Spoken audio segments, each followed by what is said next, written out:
Hi, I'm Summer, and I'm a famous blogger. Please like and subscribe. I was born to a rich, single mother who owned a successful chain of hotels. Growing up, we were constantly knocking heads. She wanted me to eventually take over the family business, but I was obsessed with fashion. I launched my YouTube channel at 15, and in 3 years, I became a popular fashion influencer with over 500,000 subscribers. But Mom still wasn't convinced. One night, as I was getting ready for a yacht party, Mom came into my room with my acceptance letter to a top fashion college in France. What's this? Not now, Mom. I don't care, Summer. Quit playing around and focus on a real career instead of some foolish dream.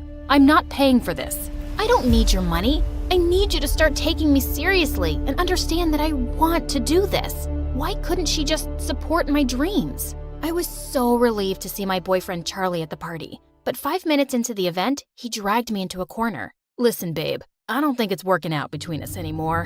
What? You're breaking up with me? Yep. You're too, basic for me. I just don't feel the sparks anymore. I was basic? He promised me the world just yesterday, and now he was dumping me? I got so furious, I grabbed a tray next to me and shoved it in his face before leaving. That should show him all the sparks he was missing. I'd only gone a few steps when I crashed into a waiter, and the next thing, I was dripping with spaghetti sauce. Are you blind? You ruined my dress! You ran into me, Miss Button Eyes. Now about that dress, go to a dry cleaner. The guy shoved some money into my hands and walked away. What an A-class jerk! Luckily, the yacht hadn't left the dock yet, so before things could get worse, I called my driver and went home. The next morning when I entered school, everyone looked at me with pitying eyes. Great, just what I needed. I felt a little better when my best friend / manager Dove showed up with my favorite coffee. OMG, girl, this must be such a shock. How are you feeling? I've been better. Poor baby, I can't imagine. Dumping you for Harriet? That's harsh. Harriet? As in my arch nemesis, Harriet? She and I never got along, and when she copied my ideas for her YouTube channel, I knew she was a good-for-nothing witch. I spotted her minutes later, ready to give her a piece of my mind. First my ideas, and now my boyfriend? Is anything about you original? It's not my fault that Charlie would rather be with me. And it's only a matter of time before I take your sponsors too. And then, all your followers. Dream on. Charlie's an idiot, so you kinda did me a favor. And my sponsors won't leave me.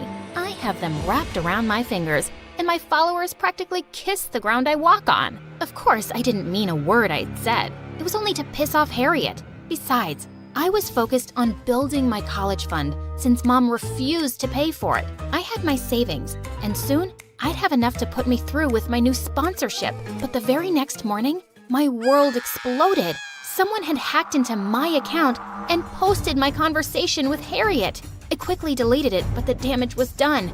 I was getting hate comments, and my followers were dropping by the second. Just then, Dove rushed in. I just got a call from 3 sponsors saying they're canceling their contracts with you. Told you this fashion stuff is stupid. Now, if you're done goofing around, can we decide seriously about college? No way! I'm gonna turn this around. You better, or you'll do as I say. This is your last chance. That's not fair. But Mom was already headed out the door. What a mess. I was pretty sure Harriet was behind this, so I rushed to the school to confront her. But just as I crossed the school field, I tripped and someone caught me just in time. We meet again. He was the waiter from that night. You! Ever since I met you, my life's been a mess. Don't blame me for your troubles, princess. Now, if you're done being blind for the day, could you move? You're spoiling the view. I looked over to see that he was busy painting a trash can? That dumpster is your view? He rolled his eyes and put on his headphones, completely ignoring me. Ugh, such a bozo. I continued on my way, and minutes later, I spotted Harriet in the cafeteria with Charlie. Tell me you had nothing to do with that stupid video. Oh, but I did. Besides being a fashion icon, I also happen to be a genius hacker. Why would you stoop this low? You called my baby an idiot. I had to do something. I wasn't kidding when I said that. I made Charlie popular. Strip all that attitude away, and he's nothing but a guy with an IQ of a tree. I can easily get another boyfriend anytime I want. Fine, prove it. Prom's in 2 weeks. If you find a date before that, I'll eat my words, take responsibility for the video, and say I made it all up. That should get your sponsors back. Deal? And why would I trust you when all you've done is lie and steal? Suddenly, Harriet climbed onto the table. Everyone, I have a confession. I went behind her back to steal her ideas. I'm sorry. Summer, you're the fashion queen. What the heck was that? Proof that I'll keep my word. I didn't want any bet with Harriet, but doing this was the only way to get her off my back and get my sponsors. Deal. The next guy who walks into that door will be my new boyfriend. I prayed someone hot would come through the door, but I almost fainted when I saw who it was. Oh God, no. The weird painter-waiter guy. I've already won. We'll see. I went to find Dove and told her everything. Even though she thought I was crazy, she agreed to help me.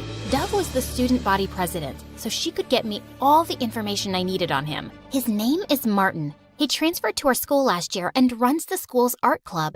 Perfect. That's where I'll start. But you know nothing about art. Of course I do. Makeup's art too.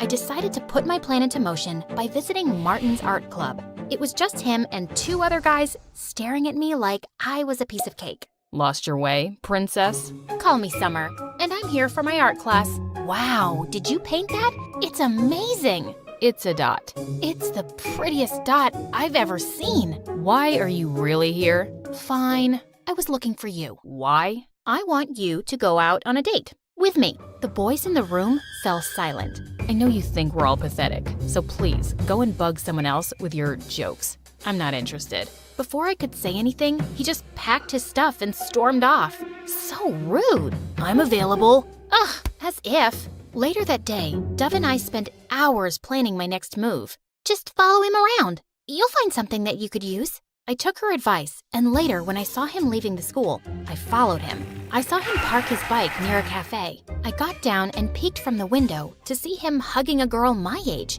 Was he already dating someone? This could ruin my whole plan. I saw her leave for the bathroom and went in. You know, stalking is illegal in all 50 states. What? I'm just here for some coffee. That's not illegal, right? I'll have a latte, please. Martin made a face and left me to get my order. Just then, the same girl he was hugging approached me. She said she was a huge fan and wanted to say hi. Her name was Jane, and she was Martin's younger sister. Oh, thank God.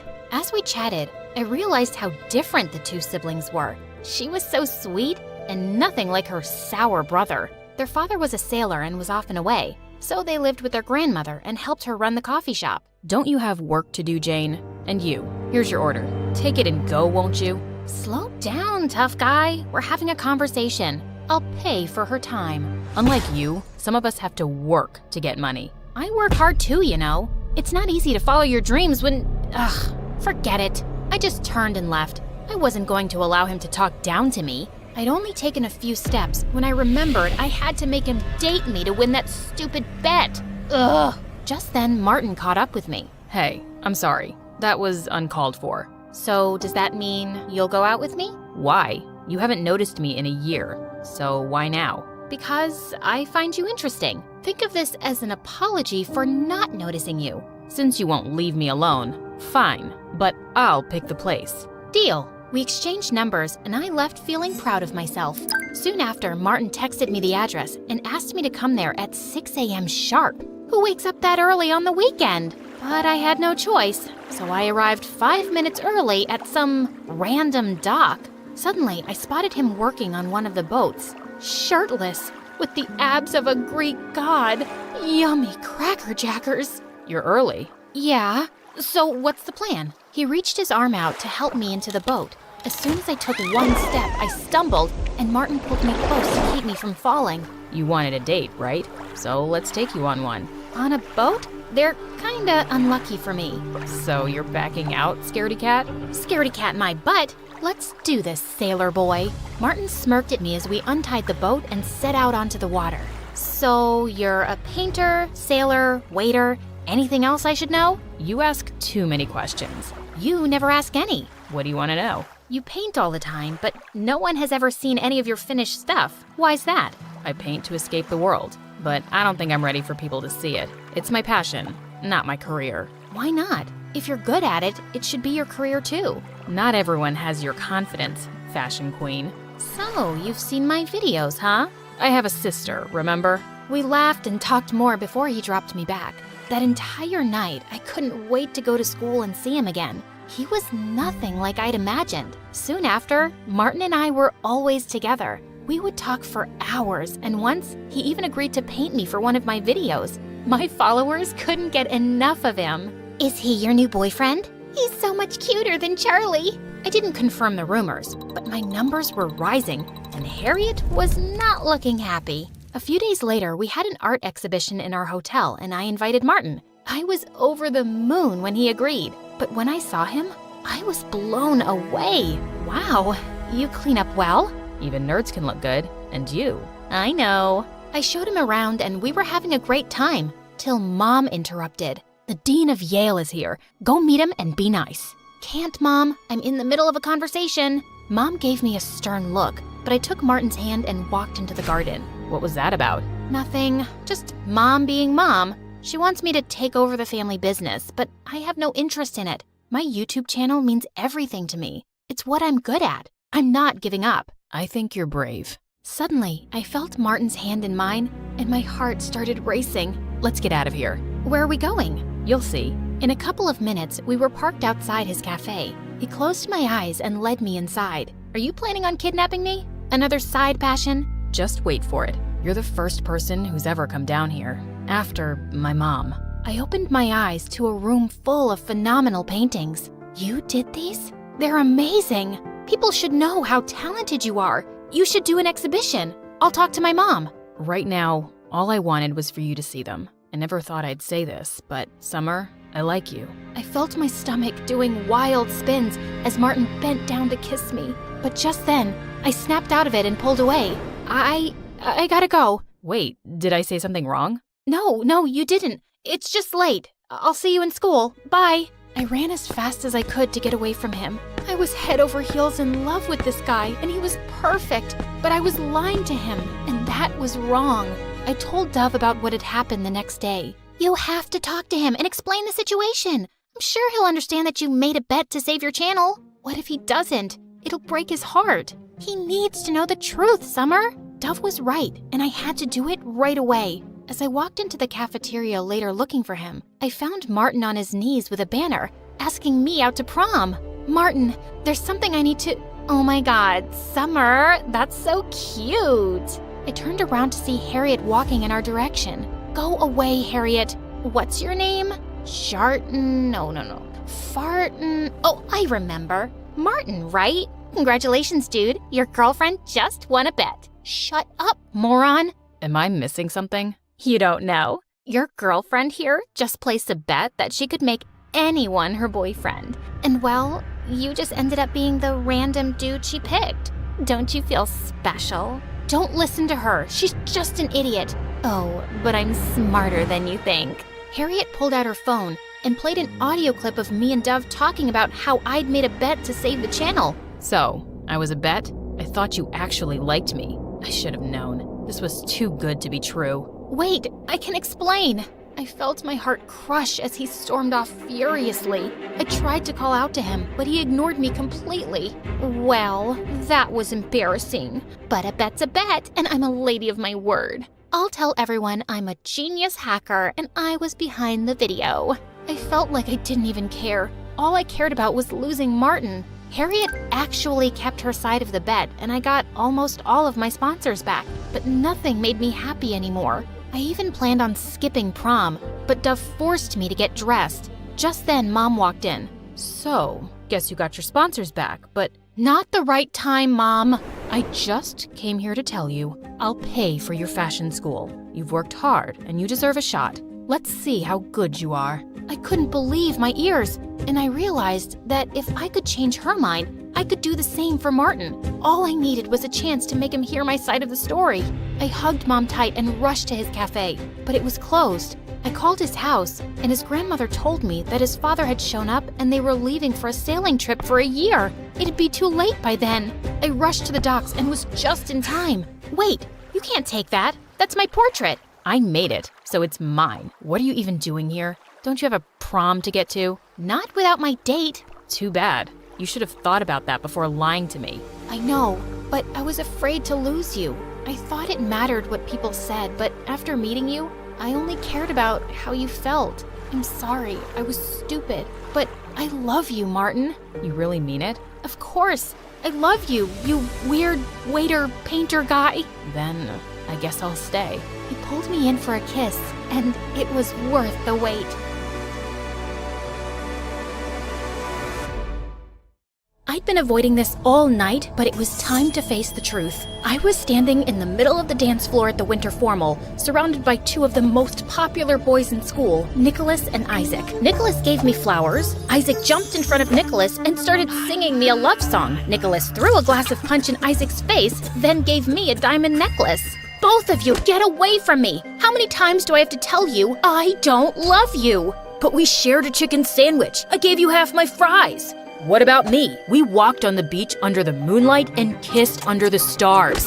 I liked all your Instagram posts, and I texted you 1,000 smiley face emojis with hearts in their eyes. The hearts were in all of their eyes, Ember. Do you know what that means? Leave her alone, you jerk. She's my girl. No, she's mine. No, mine. The lovesick boys started shoving each other. Then it turned into an all-out brawl. I snuck out the back door and ran straight into my worst nightmare, my nemesis, the boy that stole my heart and had the power to break it into 1,000 pieces. His name was... Oh, I can't even say his name without getting butterflies. I feel like such an idiot. What's wrong with me? Things were never supposed to turn out this way. It's best if we start my crazy story from the beginning. Maybe that'll give me time to figure this out. I'm Ember, and I'm a professional heartbreaker. But before I continue, please like and subscribe. It all started with my best friend, Lisa. Lisa and I were inseparable since birth. We loved the same movies, music, and games. We'd finish each other's sentences and keep each other's secrets. But everything changed when Lisa discovered boys. When we were 9, Lisa ran up to me and my neighbor Wilson at the park. Do you see that boy over there? The one that's picking his nose? Of course not. The one that's eating sand? No, the one next to him with the dark hair and dreamy brown eyes. I think I'm in love with him. A day later, Lisa and the boy were a couple. A week after that, the boy broke Lisa's heart and she lost her mind. She cried for days. Wilson and I tried to cheer Lisa up, but nothing worked. Then one day, Lisa walked up to me and Wilson happy as a clam because she'd found another boy. Then he broke her heart and the whole cycle continued over and over and over again. Why do you keep crying over these stupid boys? The last one smelled like a stinky old sock. He didn't smell like a sock. He smelled like a man. But he was only 12. You guys don't get it because you're not as mature as I am. You're only 2 months older than we are. But you know nothing about the magic of love. It went on like that for years until we reached high school and Lisa fell in love with a football player named Nicholas. Yeah, the same guy from the beginning of my story. The one with the horrible singing voice and obsessed with heart emojis. Ember, he's the one. I just know it. You said that about the last boy. No, it's for real this time. I think I'm gonna marry him. A day later, she and Nicholas were Insta official. They dated for a year, but the whole time he was cheating on her and it broke Lisa's heart. The same thing happened with another boy at school named Isaac, a smooth-talking, rich model. Yep, he was the second jerk you met in the beginning of the story. Every time Lisa saw Nicholas or Isaac with another girl, she'd break down in tears. She couldn't pay attention in class. She started failing all her tests. Her grades dropped, she stopped coming to school, and eventually couldn't get out of bed. Lisa's parents got so worried about her that they moved away, and I lost my best friend forever. I was devastated. She even refused to contact us and changed her number and deactivated all her social media accounts. Her mom told us to respect her wishes. You still have me. It's not the same, Wilson. After Lisa left, I blamed myself. Nicholas and Isaac were heartbreakers, and all the girls loved them, even though they both had the IQ of a fly and were the most conceited boys on earth. They had a new girl every week and ripped the poor girl's heart to shreds. I should have protected Lisa from those jerks. She was my best friend in the world, but I wasn't there for her. I'm the reason she's gone. That's not true. Lisa made her own decisions. She chose to date those guys. If it's not my fault, why does it hurt so much? A couple years later, in my senior year, I had a major glow up. My dark olive skin and long curly hair got me so much attention, people thought I was a model or a movie star. Nicholas kept staring at me in gym class. I tried to ignore him, but he cornered me in the hallway. Hey, beautiful. I couldn't help but notice that you're almost as hot as me. I've never seen you around. Is this your first day? No, dummy. We've been in the same classes for 2 years. He looked at me like I was crazy. I'm Ember, Lisa's best friend. I don't know any Lisa. Your ex-girlfriend's Lisa? He shrugged his shoulders like he didn't even care. I wanted to slap him in his stupid jerk face. I'm captain of the football team, you know, and I've got 2% body fat. He lifted up his shirt to show me his washboard abs. Am I supposed to care? You're funny. Let's go out this weekend. I was pissed. First, Nicholas broke Lisa's heart, and now he wanted to go out with me? Suddenly, I had an idea. I could make him pay for what he did to Lisa. So, I said yes. Later that day, Wilson and I were sitting together at lunch. I was helping him fix his battle robot for the robotics club when Isaac walked up. Hey, babe, is your dad a genie? Because you're my wish come true. We should get together. You're not her type. No one asked you, nerd. Wilson's battle robot charged at Isaac. Isaac grabbed the robot and spiked it like a football. Wiper butt, no! Next time, mind your own business. Avenge me. Wilson jumped up to confront Isaac, and I slid between them. I'd love to go out with you, Isaac. I gave Isaac my number, then he walked away. Wilson was totally confused. Why would you go out with that jerk that broke Lisa's heart? I'm gonna go out with both jerks that broke Lisa's heart. I'm gonna make them pay for what they did to Lisa. After that, Wilson and I came up with a master plan. Nicholas was the first target. He was obsessed with sports and super competitive. He was on the basketball team, the football team, and the baseball team. But after a little investigation, Wilson and I discovered that Nicholas was terrified of heights. For our date, I invited Nicholas to a rock climbing gym. As we were walking inside, Nicholas saw a beggar on the street and yelled at him for asking for food. Get your own food, loser. Ugh, can't understand why these poor people choose to live on the sidewalk. There's an apartment building right across the street. I couldn't believe how insensitive and stupid Nicholas was, but I had to stay focused on my mission. Good question, but tonight's about us. Let's go have some fun. I took his hand and pulled him inside. Nicholas took one look at the rock wall and broke into a sweat. I don't know about this, Ember. Can't we just go to the movies? Are you scared? I didn't know you were a chicken. I'm no chicken. I'm not afraid of anything. I'll climb to the top twice as fast as you. You're on. I raced to the top, and Nicholas struggled to keep up. Come on, Nicholas. You can do it. Just don't look down. Nicholas looked down and freaked out. He started crying like a baby. It took 20 minutes for the instructors to pry him off the wall. Wilson recorded the whole thing on his phone and posted it online. The video went viral in minutes, and Nicholas was the biggest joke. The next day, I went out with Isaac. He got us concert tickets to see a famous pop star. He met me at my door with a huge bouquet of flowers, but when he wasn't looking, I slipped a couple doggy treats in his pocket. As we were walking to his car, my neighbor's huge dog charged towards him. Isaac got so scared, he turned to run, but slipped and fell face first in the mud. His clothes were ruined, and so was his perfect hair. I'm so sorry. It's okay. It was an accident. Too bad we'll miss the concert. We don't have to miss it. Come with me. I dragged Isaac inside my house and told him he could take a shower. I gave him a special bottle of shampoo to wash his hair and some of my dad's old clothes. 10 minutes later, I heard Isaac scream. My hair! Oh no! Silly me. I guess that wasn't shampoo. At least the green brings out your eyes. Isaac ran out of my house like a maniac. I wished Lisa was here to see what we did. She would have been so proud. Wilson and I celebrated. I even had the rest of the weekend to help him fix his broken battle robot. I really appreciate your help, Ember. It's the least I can do. I couldn't have gotten back at Nicholas and Isaac without you. I was worried that you'd fall for those guys like all those other girls at school. Give me some credit. Those guys are the worst. I like guys that are smart and kind. Then Wilson gave me a strange look. I think I like you. I mean, like you, ever since we were kids. I was wondering if maybe we could go out on a real date. I was shocked. I never saw Wilson as anything more than a friend. But as I thought about dating him, I suddenly started to blush. Sorry, I guess that was a dumb idea. I'll leave now. Before I knew it, Wilson was walking out the door. Wait! I grabbed Wilson's hand. He turned to me, and when we looked into each other's eyes, I swear that sparks started flying. Or it could have been the porch lamp shorting out again. It had been doing that for weeks. The next day, spring break started, and Wilson and I spent every minute together. We grew closer by the day, and after we shared our first kiss, I finally understood what Lisa meant about the magic of love. Being with Wilson made me feel like I was walking on a cloud, though it was bittersweet because I still missed Lisa so much. But when school started, everything changed. My first day back, Nicholas ran up to me with a huge smile on his face. Ember, it's so good to see you. It took me a while to realize it, but you're the best thing that's ever happened to me. You changed my life. Wait, what?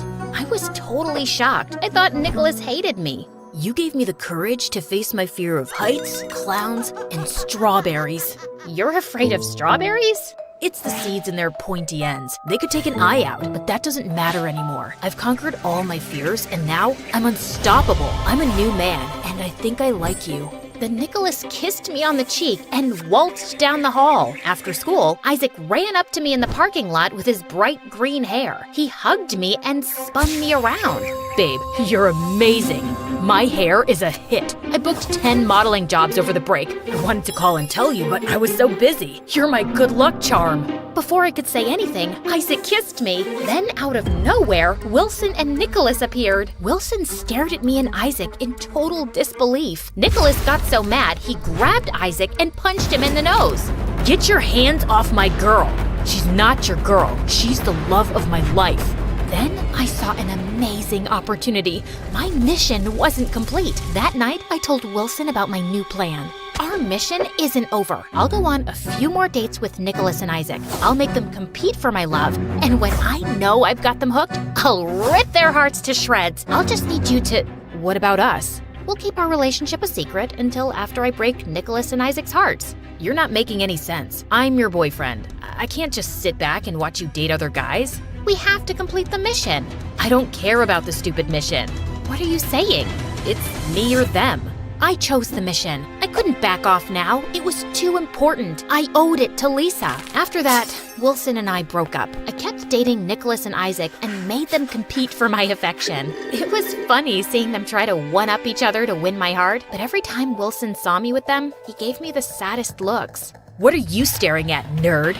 A jerk sandwich with a side of stupid sauce? Nerd boy thinks he's funny. He's just jealous because Ember's out of his league. She'll be my girl soon. No, carrot head. She'll choose me. My muscles are bigger than yours. I've got an 8-pack. You've only got 6. Oh yeah? My biceps are the size of a grapefruit. Nicholas and Isaac took off their shirts and started flexing in front of each other. A couple of Wilson's battle robots ran up and kicked them in the shins. As the days passed, I couldn't stop thinking about Wilson. Suddenly, I felt like I was the bad guy. It was one thing to break Nicholas and Isaac's hearts, but Wilson didn't deserve this at all. I was so confused. I was doing this for Lisa, but hurting Wilson in the process. So, I was finally able to reach out to Lisa for the first time in years. She was living 3,000 miles away in Australia. She told me all about her new life and her new boyfriend and how sorry she was for not keeping in touch. Then, I told her about my mission. Oh, Ember, you didn't have to do that for me. Love's a risk, and sometimes it hurts, but it's worth it.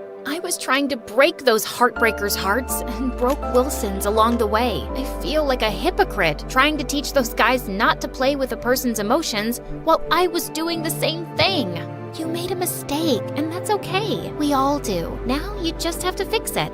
The next day, I met up with Nicholas and Isaac. It's over. I don't love you. I don't want to see you anymore. They didn't take it very well. They dropped dozens of teddy bears, candy, and love notes at my door, but I sent it all back. I tried to contact Wilson, but he didn't return my calls. And when I went by his house, his mom told me he was out of town at the National Robot Battle Championships. I was proud of Wilson, but so sad I wasn't there to support him like he'd always supported me. He posted a bunch of videos from the competition online. The moment I saw his face and heard his voice, my feelings for him rushed back, and suddenly, I was nursing my own broken heart. A week later, a couple of girls from class encouraged me to go to the winter dance. It was better than sitting in my room all alone, so I agreed to go. So, yeah, now we're back to where we started. Hey, editor, can you speed things up from here? No problem. Okay, here it is. The moment of truth when I ran out the back door and right into the love of my life. If you haven't guessed it by now, the mystery guy is Wilson, and he looked so different that night. He was confident and happier than I'd ever seen him before. Wilson looked up at me with his big brown eyes, and all my feelings for him were stronger than ever. I'm sorry I hurt you. I was so obsessed with getting revenge for Lisa that I became a colossal jerk. I hope you can forgive me. Maybe someday we can be friends again. I don't know. You did some really dumb stuff. I get it. I ruined our friendship and broke your heart. I understand why you don't want to be friends anymore. I guess this is goodbye. I turned to leave, then Wilson grabbed my hand and smiled. This doesn't have to be the end. Maybe we can fix this. I think it's worth a try. Another mission? Something like that.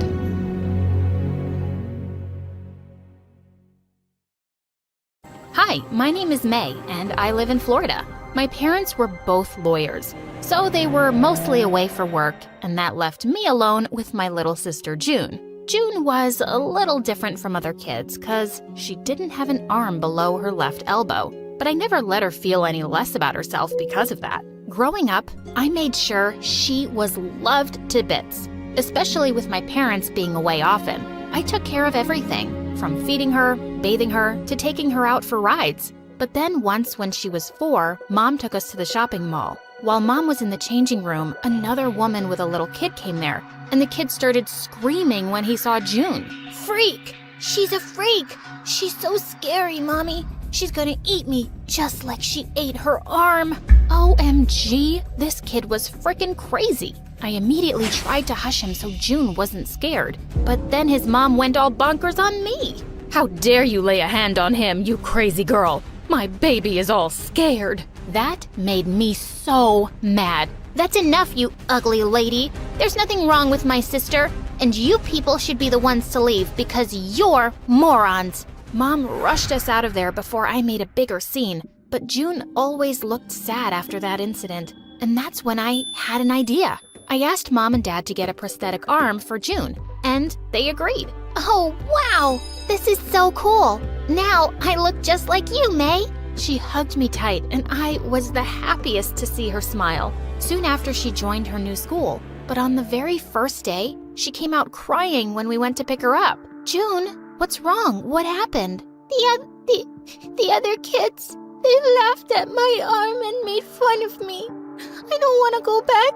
ever. It's okay. You can come with me to my school. We have a section for younger kids there. You'll be fine. I'll be there with you. Later, when we reached home, June said she didn't want anyone at the new school to know about her arm, so she was going to wear full-sleeved clothes and gloves all the time. But June, there's nothing wrong with you. May, please, just keep this a secret. Promise you will. And of course, I agreed. A few days later, when she joined my school, she looked quite happy after blending in with the kids just fine. And I made sure to check up on her once in a while. Grades passed by, and then one day, as I was watching her from the window outside her class, I suddenly lost my balance and tripped, but someone caught me just in time. It was my senior, Matt. He was known in school for being a math genius.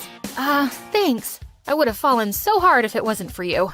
I wouldn't have let that happen. I'm Matt, and you don't look like a kid, so what are you doing in the junior section? Oh, I was just keeping an eye on my little sister. I'm May from 10th grade, by the way. Okay, May from 10th grade. Do you want to grab some lunch? Whoa, that was sudden, but sure.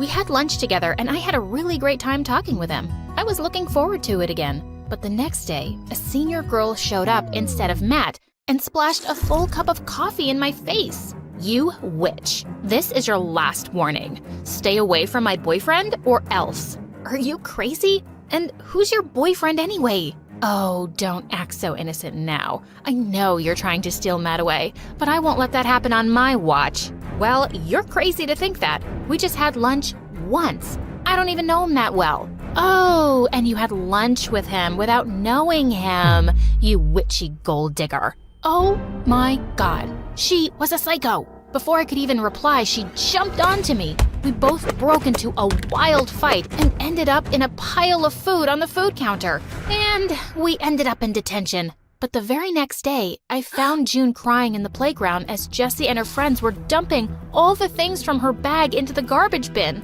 She was getting back at me by bullying my sister now? I marched up to her furiously and pulled her hair, and she turned around and attacked me. Luckily, the principal walked by just then, and when she found out what Jessie was doing, she suspended her for 3 weeks. When Matt heard about this, he came running to me and explained everything. I'm so sorry about Jessie, May. We broke up months ago, but she just won't accept it. I was just really happy to hear he wasn't dating that witch. I really enjoyed Matt's company, and he sure enjoyed mine. I even went to watch all his quiz competitions, and once after he won, he came running to me. May from 10th grade, I really like you. Will you be my girlfriend? OMG! Everyone stood there in shock, and I gasped as I said, "Yes, of course, Matt." He picked me up in his arms, and we kissed like no one was watching. It felt like I was on cloud 9. I was so excited that I went straight to June to tell her. But just as we reached there, I saw June push someone to the ground.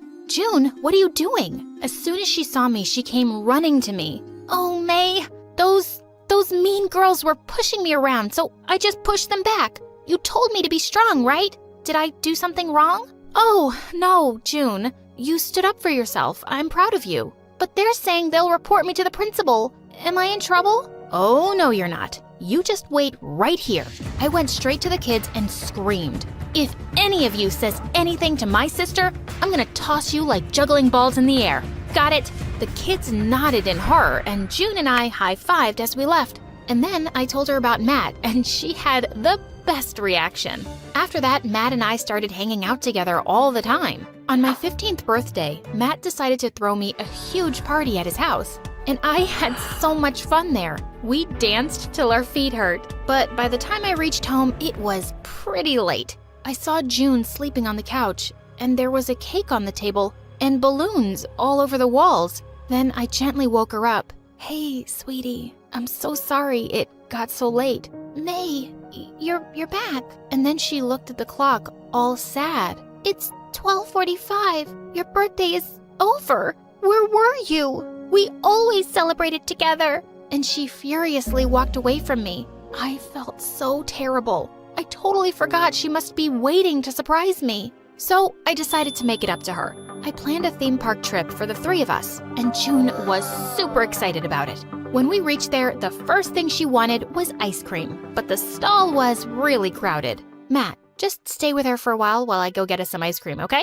He held her hand tight and nodded, but when I returned, I was shocked to see that June was lost and Matt was looking for her. "Matt, how could you be so careless? I told you." She was right here holding my hand, and then she just slipped through. I don't know how. "Forget it. Just help me look for her now." We looked for her for hours, and with each passing minute, I was getting crazy anxious. Then 3 hours later, I received a call on my phone, and it was June. She was calling from some phone booth. When we got there, we saw June covered in mud and crying like crazy. "Oh, May." "Oh my God, June, what happened? Who?" "After you left, some woman pulled me away. I called out to Matt so loud, but he didn't even notice. I don't know where she was taking me, but I escaped from the car when she stopped for fuel. I'm so scared, May. Please take me home." I turned to Matt. "I should have never trusted you with my sister. What was I even thinking?" Matt tried to explain, but I just took June's hand and stormed out of there. When we got home, I got June all cleaned up and even slept with her to make her feel safe. The next day when we went to school, June asked me to forgive Matt, first thing. "It wasn't his fault, you know. Let's look for him and make things up." June was right. Maybe I overreacted. We looked for him around the school, but then I found him kissing Jessie in the backyard. "Matt, you cheater! How could you?" His face turned white as a ghost. May, I can explain. This isn't what it looks like. "Oh, it's exactly what it looks like. Just shut up. And Matt, we're done. I don't ever want to see your face again." He tried to run after me, but the witch Jessie stopped him, and honestly, I didn't care. June hugged me while I cried my heart out. "What a jerk. He doesn't deserve you, May. It's okay. I'm here for you. I'll always be here for you. Please don't cry." The next few days were hard for me, but June tried her best to make me smile and even brought me hot chocolate in bed. She was the sweetest. But at school, Matt was trying to follow me again. So I just went into the girls' room and locked myself in a stall to escape. As I waited there, I suddenly heard familiar voices. June and Jesse? Are you crazy? Why did you talk to me in front of everyone? May could have seen us. I wanted to thank you, but I'm also really curious. Why did you help me? May's your sister, after all. That's none of your business. You got what you wanted. Now just get lost and don't talk to me again. And she just stormed out. I couldn't believe my ears. My own sister helped my boyfriend get back with his ex? But why? As I slammed the door open, Jesse looked shocked. You witch! You used my innocent sister to get my boyfriend? I pulled her by her collar, but she just pushed me aside and cackled like a witch. Innocent? It was your sister's idea. Go on, ask her. Like I'd believe her. But I had to ask June what was going on. I followed June around the hallway, and what I found shook me. I saw her snatch another kid's lunch and push her to the ground. You dumbo. No lunch for you until you complete my homework. Oh God, who was this girl? What are you doing, June? You pretended to be bullied in front of me, but you were the bully this entire time? No, wait, I can explain. I even heard you talking to Jesse in the bathroom. I heard everything. What's wrong with you? As I turned away from her, she held my hand and tried to stop me, but I just shook it away from her. As I did, her prosthetic arm detached and fell to the ground. Everyone around us gasped and started whispering, "Oh my God, look at her hand." Wow, the big bully is actually a big weirdo. Oh my God. I stepped forward to help June, but she just picked up her arm and ran away crying. I wanted to follow her, but I was also so furious. When I reached home and my anger calmed down, I went to check on her, but she wouldn't open the door. Ugh, she was so stubborn. The next day at school, I heard kids whispering about June, calling her a cyborg and a robot. OMG, I had to find June. I knew she wouldn't be taking it well. I looked for her in the classroom, but she wasn't there. And then, as I was passing by the gym, I heard her shout. I looked in to see Jessie and some of June's classmates tossing her prosthetic arm around and laughing. Just wanted to check if the rumors were true. You are a freak. Give that back before I kill you. I'd like to see you try. Before I could jump at her, someone held me back.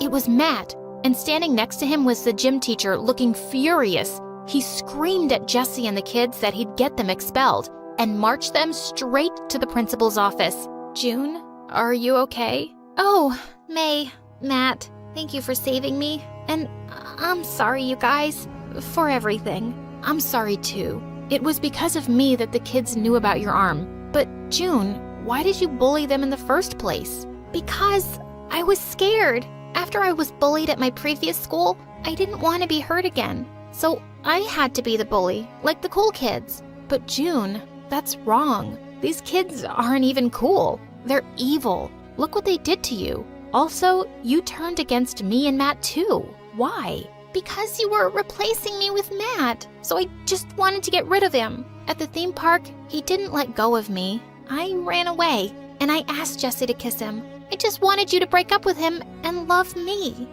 Oh, June, of course I love you. You're my little sister. Nobody can ever replace you. But I love Matt too, and you have to understand that. I do now, and I'm sorry for everything. Please forgive me. Suddenly, Matt looked at me, and we hugged her together. We forgive you.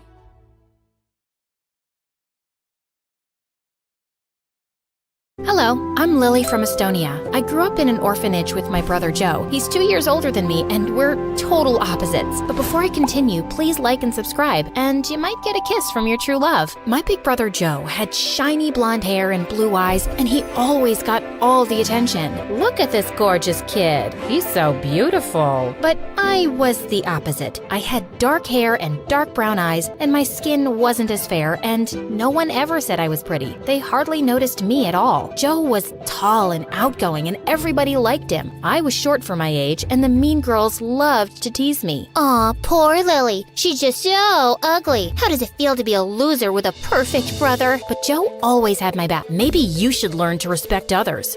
Oh, for you, Joe? I'll learn anything. I'll learn how to respect others, and how to cook and clean. I'll even learn how to give birth. You don't learn how to give birth, you just give birth. I agree. You're right. You're so smart. See, Joe? I learned my lesson. I respected her. Now love me, Joe, please. In school, things weren't much better. Joe was super smart and almost a genius. Joe, that's amazing. A perfect score. I could barely pass my exams, and I had a hard time paying attention in class. Sometimes I talked to the other kids when I wasn't supposed to, and I got out of my seat and I ran around the room, but I couldn't help it. Lily, sit down. Most of the teachers didn't like me at all. One time I was in grumpy old Miss Koppel's class, and I really had to go to the bathroom. The break just ended 2 minutes ago. You couldn't go then? Oh wait, you were busy playing. The only thing you do in school. No bathroom for you. But it's an emergency. Miss Koppel didn't budge. I tried to hold it, but a minute later, I peed my pants. Ew! Joe caught me crying in the hallway. What's wrong? Miss Koppel wouldn't let me go to the bathroom. Joe's face turned bright red, and he stormed into Miss Koppel's class. You stinky witch. Maybe a bitter old lady like you shouldn't be teaching. You should be at home fighting with your husband who's lost his hearing because of your constant screaming and will go blind soon looking at your hideous face. Miss Koppel sent Joe to the principal's office, and he got detention for 2 weeks. I felt so bad. I'm sorry I'm weird and stupid and always causing trouble. Don't say that about yourself, Lily. None of that is true. Yes, it is. You're just pretending it's not. Don't worry about me and my problems. I'll handle them on my own. You don't have to be my big brother anymore. No way. I'll always be your big brother, and I'll always have your back, no matter what. And one day, I hope you'll see how special and smart and beautiful you are. Joe hugged me, and I cried like a big baby. Then one day, the most amazing thing happened. We were adopted by a really nice couple. They had a big house, Joe and I got our own rooms, and new clothes. They even enrolled us in a fancy school. I was nervous at first because school was still hard, and I always got distracted. I was scared that my new teachers would hate me too. But then my new parents took me to the doctor. Lily has ADHD, which means she's a bit hyperactive and has trouble paying attention. But she's a smart girl. Her IQ is well above average. I went to therapy for a while to help me learn to stay focused. It was difficult at first, but Joe and my parents were really supportive, and eventually I got better. I started getting A's on my tests, and I even won Student of the Month for best behavior. When Joe and I reached high school, our lives totally changed. One day, Joe and I were hanging out at the mall when a strange woman ran up to us. Your face is a work of art. Have you ever thought of being a model? Not really.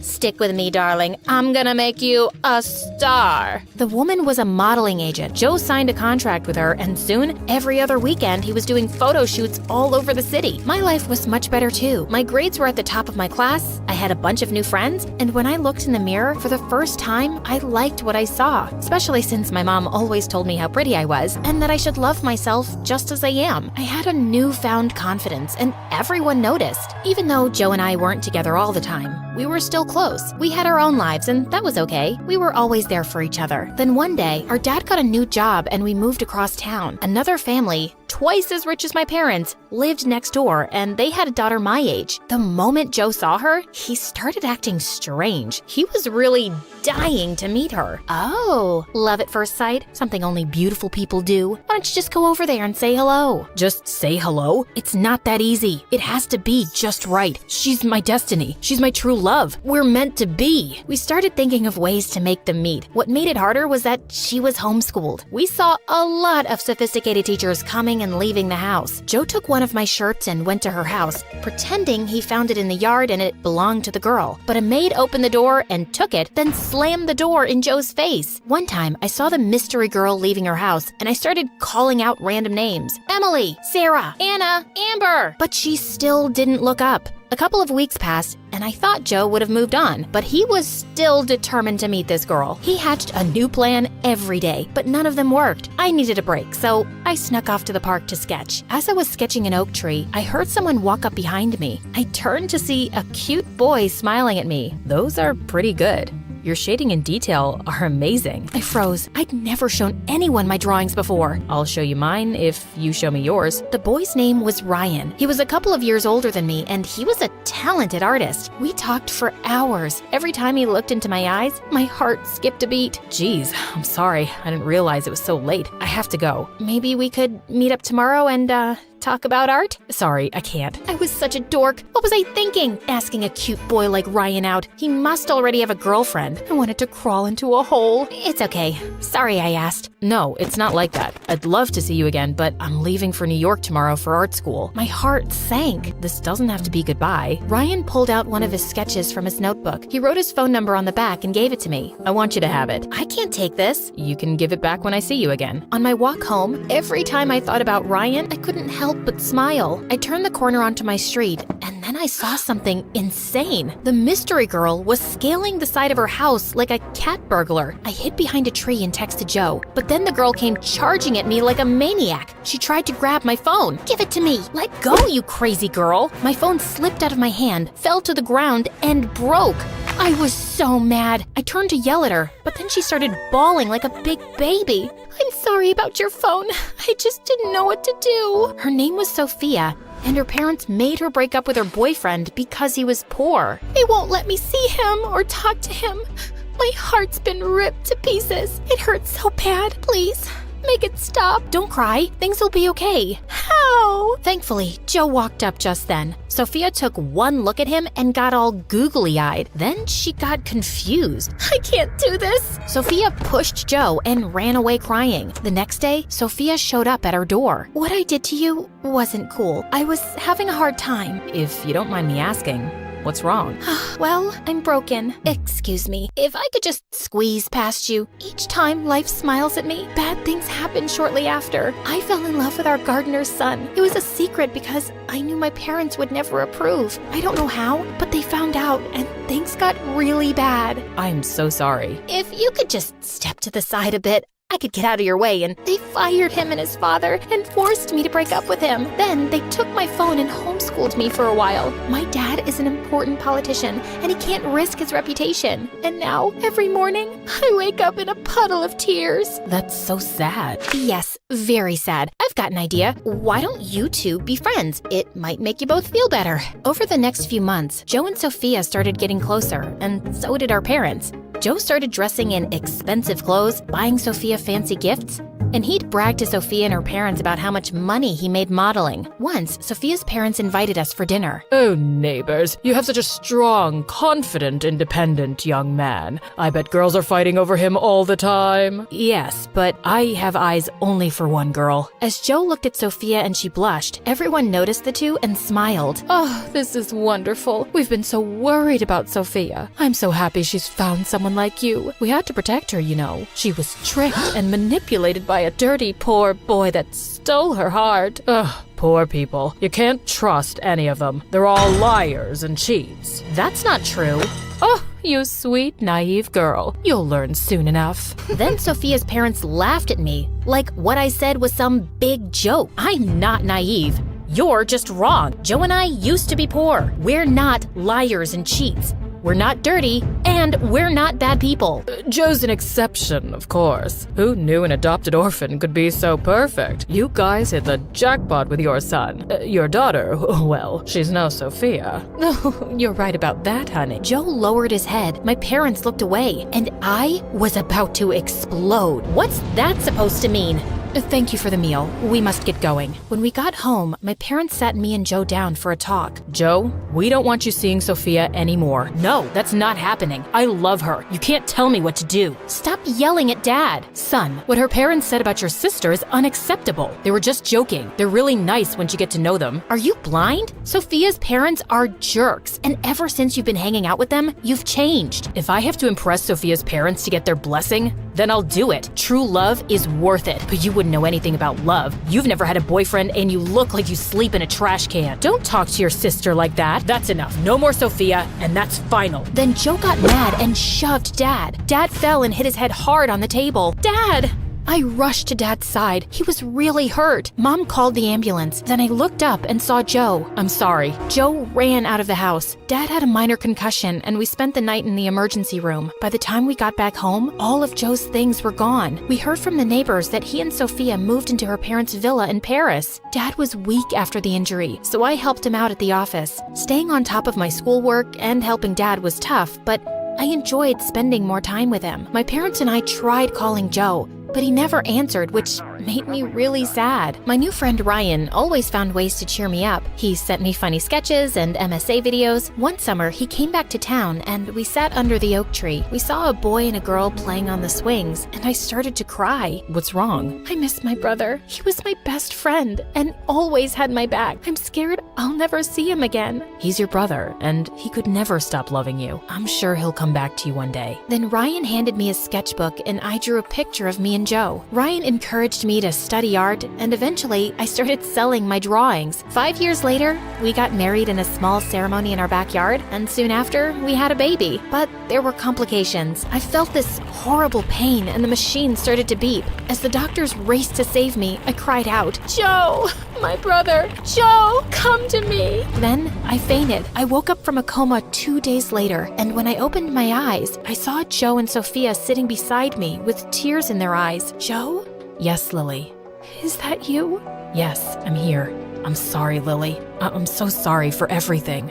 I looked up at my parents. They smiled and nodded. I knew from the look in their eyes that they'd forgiven Joe and wanted me to do the same. "You broke our promise. You said you'd always have my back, but you chose Sophia and her parents over us." "My parents are just mean and have been controlling my life since forever. We had enough and we couldn't take it anymore, so we left. And they cut us off." But it's been so hard. I couldn't find work. We barely had enough money for food and rent, but I was ashamed to come back and ask for help. "We felt like we broke your family. We didn't want to make things worse." Then we heard you were in a coma, so we came immediately. I couldn't let you down again. Lily, I'm not asking you to forgive me. I'm asking you to let me earn the privilege to be your big brother again.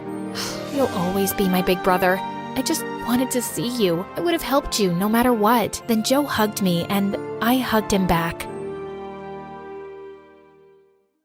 Hi, I'm Chloe, and I'm from Portland. Please do like and subscribe, and I'll tell you what, if you do, I might invite you to my show when I become a famous TV presenter. So, picture your best friend. Got it? Well, now imagine them gone. Gone as quick as a badly rated Netflix series. Ever since I can remember, my best friend was Jade. Literally, we started our lives side by side because our moms were next to each other in the hospital. They became best friends, so it was written that we'd be best friends too. We were practically inseparable, the dynamic duo of mischief. You could say at times I got a little hot-headed, and Jade would always try to calm me down. One time in kindergarten, our grand cardboard castle faced a royal crisis when this boy refused to let us princesses in. "You shall not pass, as I am king." "Yeah? Well, you're only a king if you wear a crown, and I'm about to knock yours off." "Wait, you'll get in big trouble." "You're right. Much better to do a liquid siege." And Jade reluctantly helped me pour water all over the castle until it became soggy and collapsed on his head. Growing up, I wanted to be a famous TV presenter.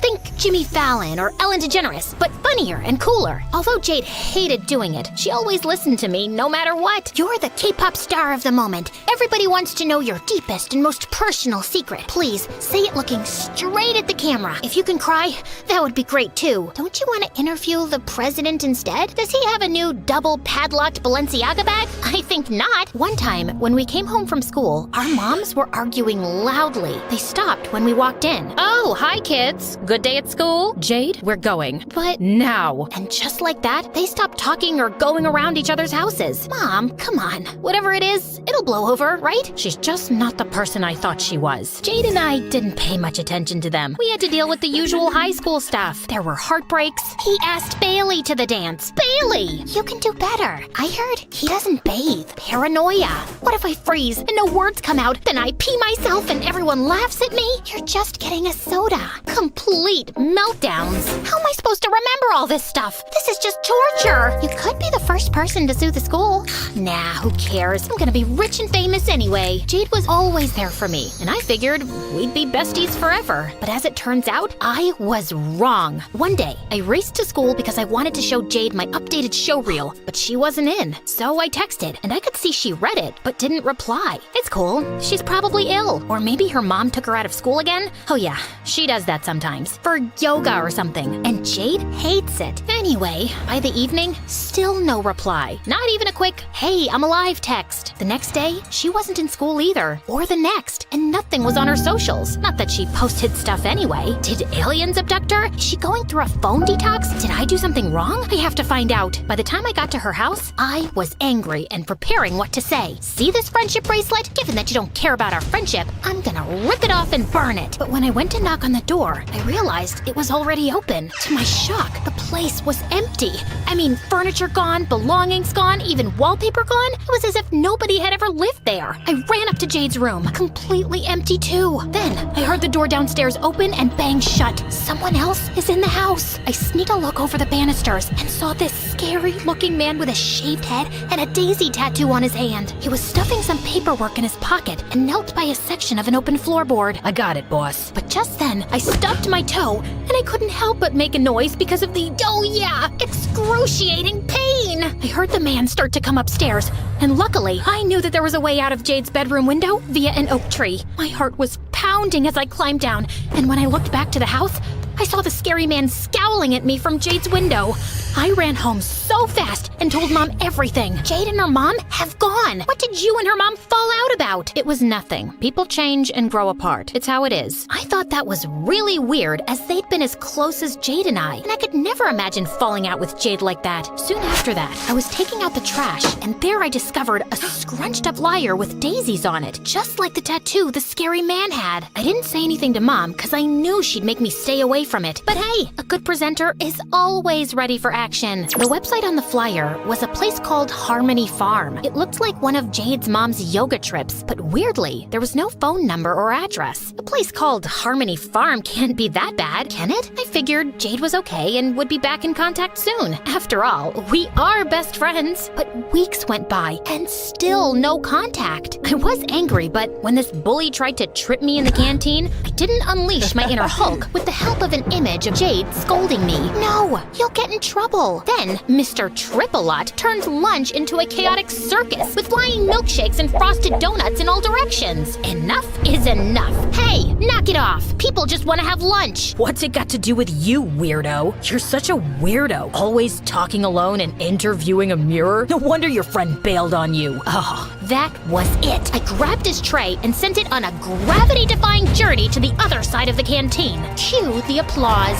Yep, I was a hero. But of course, heroics come with consequences, and boy did I get in trouble. First detention, and then Mom. I'm so disappointed. This must stop. Jade's moved on, and so should you. Mom is right. She ghosted me. If Jade wanted to break our friendship, so did I. I took down every picture of us and burned our friendship bracelet in the backyard in some sort of ritual of detachment. And the perfect distraction came with my big TV break. They were holding auditions in the next town for a new cool teen channel. I am a teen, and I am cool. This is perfect for me. The next day, I went there. It was this tatty warehouse, and the line went on for miles. But hey, no pain, no gain, right? So I stood in line. Thank the heavens I could watch loads of MSA videos, and I had my trusty MSA water bottle. But as I got further up the line, the most shocking thing happened. I saw these two girls about my age and wearing these hideous yellow dresses, talking to some people in line and handing them something. Please, take a daisy. A daisy? Suddenly, a security guard ran over to them. you two again? What did I tell you? Get out of here. The girls ran away. I had to follow them. They might lead me to Jade. So I went after them and got onto the same bus. They got off at this remote stop, and I followed. They went through a garden gate, and so did I. Exactly 5 minutes after them, I started filming just in case they went all midsummer on me. Here we are at Harmony Farm, but I don't see any animals. Suspicious. And that's when I saw Jade watering tomatoes in the same ugly dress. I thought to myself, Chloe, be calm, collected, listen to her side of the story. But instead, I went bat-tail crazy. You ghosted me! And what is with the outfit? Put on a statement necklace at least. Chloe, you don't belong here. Just go. Oh, hi. Nice to see you too. No need to apologize or anything. What happened to all the BFFs forever stuff? You didn't even give me a "it's not you, it's me" speech. That's because it's you. You're so materialistic all the time. I want a simpler life, to be with nature and people like me. I don't want to be best friends anymore. And she just walked away. Fine, she's gonna regret this. The next time she sees me, I will be on TV, and she will still be watering tomatoes. I had to wait an age for the bus, but when I got to the auditions, I looked at everyone there posing like they were famous already. Do I look like that? I can't look that sad. Is Jade right about me? I didn't go to the audition, and when I got home, I looked at my vision board. All designer shoes and red carpets with Jade and me in the middle. Maybe she's right. I realized that we always did what I wanted and never what Jade wanted. Well, there was the time I went with her to help out at a soup kitchen. See, I'm not all about the material stuff. Well, I suppose I did promise to go back and never did. Hey, how was the audition? Jade's in a cult. Why didn't you tell me? Don't try to deny it. I found the flyer in the trash. Calm down. Jade's mom tried to convince me to go, but she got furious when I refused. That's it. That's it? No, that's not it. We need to get an army together and get Jade out of there. Let Jade be. She's where she wants to be. I tried to listen to my mom, but that night I couldn't sleep. I needed to apologize to Jade. When dawn broke, I went back to the farm. I knew she never wanted to see me again, and I would respect that, but I had to get this off my chest first. Luckily, when I snuck in, this big meeting was in progress, and someone was on stage. Jade was bound to be in there, and suddenly I realized Jade's mom was on stage, giving a speech. I couldn't see Jade, so I snuck out the back, and weirdly, I found a door with Jade's mom's name on it. It was this really shabby office with hardly anything in it. No compromising paperwork was in the drawers or behind the books on a shelf. Then suddenly, when I moved a book, something clicked. A secret door! Inside was another office, but this was huge and grand with mod cons. I'm talking Apple products on tap, a walk-in wardrobe complete with designer shoes and bags. Not a very simple life, if you ask me. There were also boxes of people's passports, money, and bank statements for Jade's mom. Wow, this is a lot of money. What are you doing? I turned, and the scary man was staring at me. I want to join the cult. I know you. You were at the boss's house. Boss? Jade's mom was the boss? Before I could process that, the scary man started chasing me around the desk. I ran out and ended up on stage. Jade's mom looked at me, shocked. Then she smiled calmly. I gave up on trying to make your mom see sense, but I always had hope for you.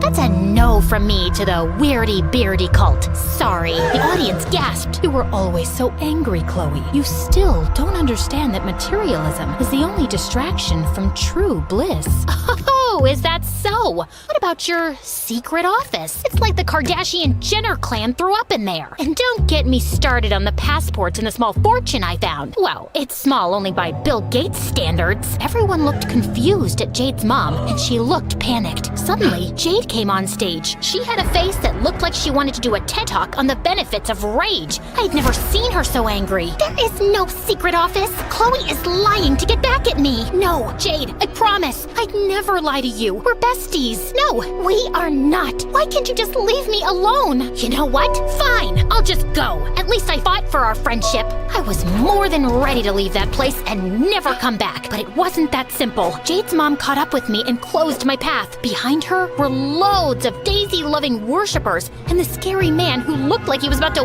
whip out some nunchucks. You think you can just accuse me of something like that and just walk away? I was thinking that. Yeah. Well, this isn't your mother's house where you can do whatever you want, you brat. Ouch. Here, trespassers and criminals are prosecuted and punished. I was genuinely frightened. If they could endure wearing those horrendous dresses, who knew what else they were capable of? The followers began to advance on me. I was completely surrounded. They each grabbed some tomatoes. Oh no! At that moment, Jade arrived on the scene. Mom, wait. Oh, Jade, I know you want to be a part of this. Of course I do. Jade grabbed a tomato. But first, everyone, you should know that your donations have been going to my mom. Chloe, my bestie, was right. Jade showed everyone the bags, the shoes, the passports, bank statements, and money that her mother had hidden. Everything turned to chaos then. Jade's mom and the scary man tried to bolt, but they got catched. Or should I say, catch up. Everyone threw their tomatoes at them. It was brutal.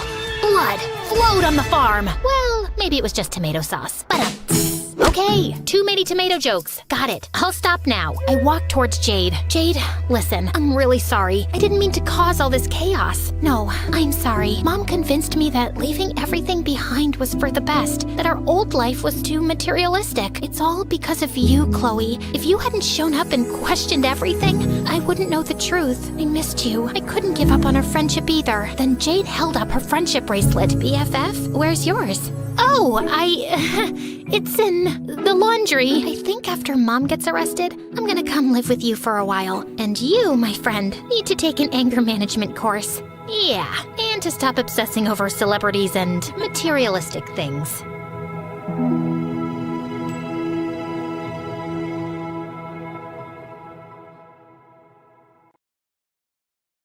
Hi, I'm Isla from Turkey. The night I was born, Dad held me close and said tearfully, God, she's so beautiful. I will name her Isla, my moonlight.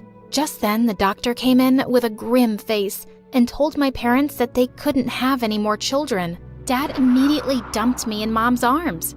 You mean this is all I get? I won't have any sons? Ever? This is the darkest moment of my life. Growing up, Mom adored me, but I knew Dad thought I was a burden. The nicest thing he ever said to me was, You're just a stupid girl, but thank God you're pretty. Dad owned a small tea shop in the city. Once when I was 10, he came down with the flu, and he was being such a big baby. No one knows my suffering. If only I had a son to run my tea shop, but no, I got a dumb daughter. He buried his head in his blanket and started to cry. Mom and I just rolled our eyes and went to the shop that day, and I thought we were doing great. Sometime later, a foreign-looking woman sat down at a table. When I asked her what she'd like, she said with a tired smile, Why don't you surprise me? I skipped off and brewed my favorite mixture of lemon and saffron. I make it for Mom when she's tired. It'll make you feel better too. And you don't have to pay for this. The woman's eyes flew open as she tasted it. My God, this is really special. And so are you. Thank you for this tea of kindness. She tried to pay me, but I refused, and she left. But a few days later, Dad came home from the shop and threw a newspaper at me. What is this stupid tea of kindness that everyone's been asking me about? It turns out the woman was some big journalist, and she'd written an article about the amazing tea at our shop. And now suddenly, tourists and locals were coming over asking for it. I'll teach you how to make it, Dad, if you say please. All I got was a flying shoe, but I did teach him, and he even let me help out more often. Once in the 8th grade, I was serving customers on a really sunny day when suddenly my back and arms started to itch horribly. I dropped my tray and started scratching like crazy as people stared at me, and I just ran home. Mom, what's happening to me? My skin was all red and peeling off.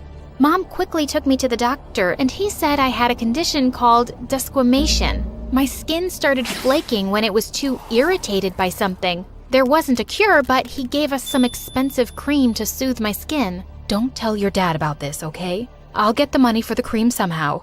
A week later, Mom came home with some great news. She'd gotten a janitor's job in a fancy high school, and even better, I could go there for free. But it was so much fancier than I'd imagined. The minute I entered the classroom, I knew I was being scanned from head to toe, and everyone was judging my clothes and shoes. And turns out, no one even wanted to sit with me at lunch because I didn't look a certain way. But I didn't care. I had a chance to study at a great school, and I wasn't wasting it. One day, I went into the bathroom, and I found some girls from my class there, and the meanest one, Zara, was screaming at Mom. You moron! You spilled all that dirty water on my shoes. I get that you're a janitor because you're stupid, but are you blind too? I pushed her up against the wall. No one talks to my mom like that. Do you hear me? Mom? Finally, it makes sense why someone like you is in this school. She pushed me back and pounced on me. As Mom ran forward to pull us apart, she slipped on the wet floor and fell really hard. Oh my God, Mom! The school staff rushed her to the hospital, and after hours of waiting, we found out that Mom had injured her back and she couldn't walk. I was devastated. It was all my fault. If I hadn't been fighting with Zara, none of this would have happened. The principal said I could still attend school at half the fee, but I couldn't afford that either. One evening, as I was working at the shop, I came across the journalist I'd met years ago. "Wow, look how lovely you've grown up to be. But sweetheart, why do you look so sad?" I broke down and told her everything. After I was done, she said, "I have an offer that might solve some of your problems. You could become a model. I could connect you to all the right people, and it pays really well." Me? A model? The woman told me to think about it, and I did. It could mean I'd still be able to go to school and even save money to get Mom better treatment. I decided to bring it up at dinner that night. "Dad, I'm taking up a modeling job, and..." He suddenly spat out his food. Modeling? Where did you even get such a stupid idea? "What's wrong with it?" It's for morons who don't have any brains, and it's disgraceful. "Well, I do have brains, so I'm not gonna be stupid enough to waste this chance. I can make our lives better, especially Mom's." I said no! I already said yes! And with that, I angrily smashed my plate on the floor. Dad looked shocked, and I stormed off. I called up the woman and said I was taking the job. I put my cream all over my skin before going to the shoot. I couldn't let anyone know about my condition, or I'd never get the job. Everyone on set welcomed me warmly, and I was surprised that I was kind of a natural at this. 2 weeks later, I was on the front cover of a teen magazine, and Mom was delighted when I showed it to her. But of course, Dad still wasn't talking to me, and I found the magazine torn up in the trash later. But I'd been paid good money. I was able to buy some new clothes for Mom and myself, and I was back in school. And suddenly, it was a different place. People who acted like I hadn't existed before were smiling at me like we were best friends. And at lunch, I had a lot of company. A boy even asked me for my autograph. Of course, none of this was sitting too well with one person, Zara.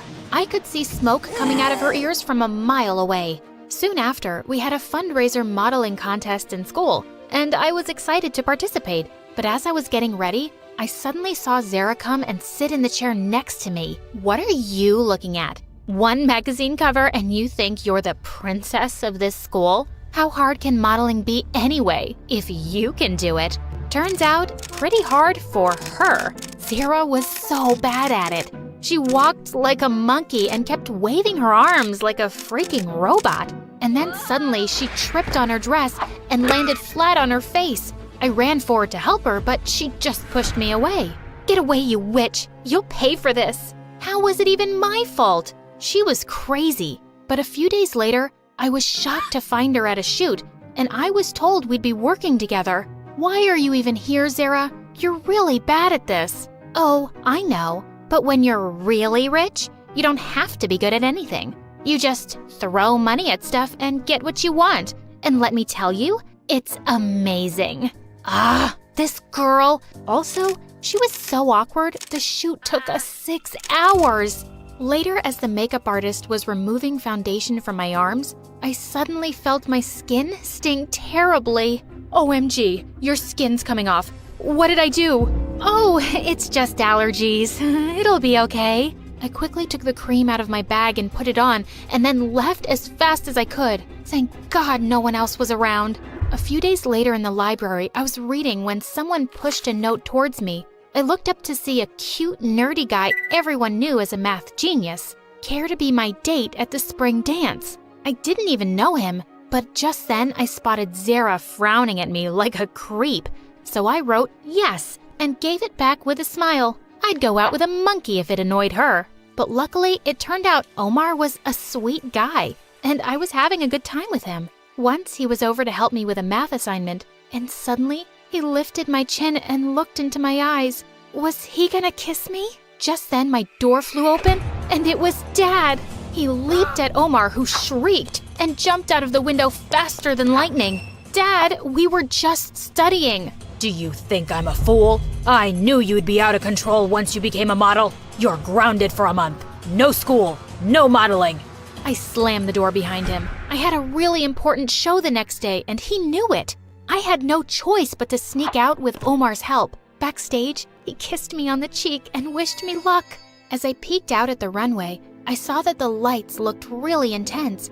I quickly put some cream on my arms and legs before walking out. Suddenly, I felt crazy itching all over, like nothing I'd ever felt before. I tried to ignore it and go on, but it felt like the longest walk of my life. And then, I couldn't bear it any longer. I went wild, scratching myself and screaming as I looked at my skin, and I could feel hundreds of eyes on me. Then, I passed out. I woke up hours later in the hospital to Dad's worried face. Oh God, Isla, are you okay? The doctor came in holding my cream and asking me if I'd applied it before the show. We tested it, and it had some unusual chemicals which made your condition 10 times worse. What? But I'd been using this cream for ages. That's the first time Dad heard about my condition, and he was shocked I'd kept it a secret from him. I guess I didn't want to make you even more disappointed, Dad. He was just silent and took me home. The next day, I woke up to find that my video of going bonkers on the ramp had gone viral. I could just see my modeling career going down the drain. I didn't even go to school. I decided to go to the tea shop that evening, and I got the shock of my life. I spotted Zara on a table with Omar. Oh, hi, Isla. Back to being a waitress? Well, my brother and I will have some of your special tea, please. Brother? Yeah, brother. And I may have found out about your condition, and I may have asked him to mix something in with your cream. What? Are you guys absolutely insane? Why would you do that? Because someone needs to show you your place. Let me tell you something I discovered. Our dads are brothers. Yeah, we're cousins. Ugh, yuck.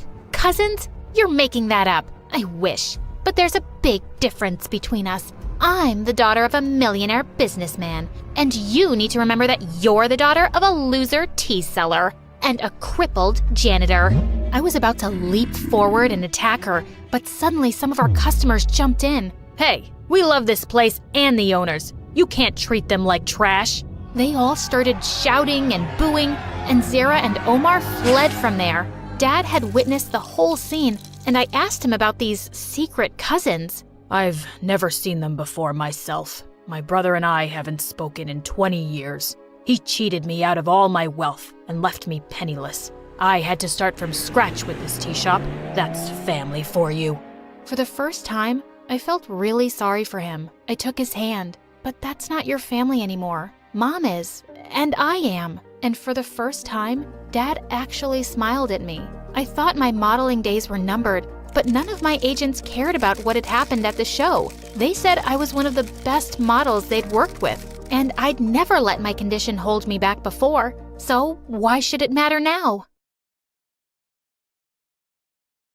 I'm Ava from Washington, and I'm searching for my one true love. He should be funny, rich, and really handsome. But I'm jumping ahead in the story. Please like and subscribe to MSA. I grew up in a big family with 2 older sisters. Maya was super intelligent like Dad, and Tara was pretty like Mom. But I inherited my parents' love for romance. I could roll around all day in bed, dreaming about handsome boys. When I was 10, I invited the neighbor's son to run away with me and get married. When he refused, I grabbed him and pulled him down the street until his parents caught up to us. At 12, I had memorized all the dialogue of every romantic movie ever. And at 14, I landed my first date with the hottest boy in class, Danny. But he ran away when I asked him how many kids he wanted. Oh my God, will you stop crying? It's so annoying. But I'm in pain. My heart is dying. I might need a transplant. Who knows? Did you know heartbreak could give you anxiety, stress, even lead to a heart attack?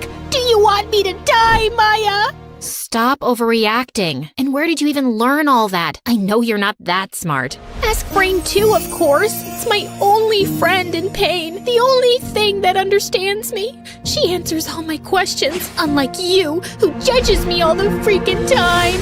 That's because it's an application and it can't hear you whining. Whatever.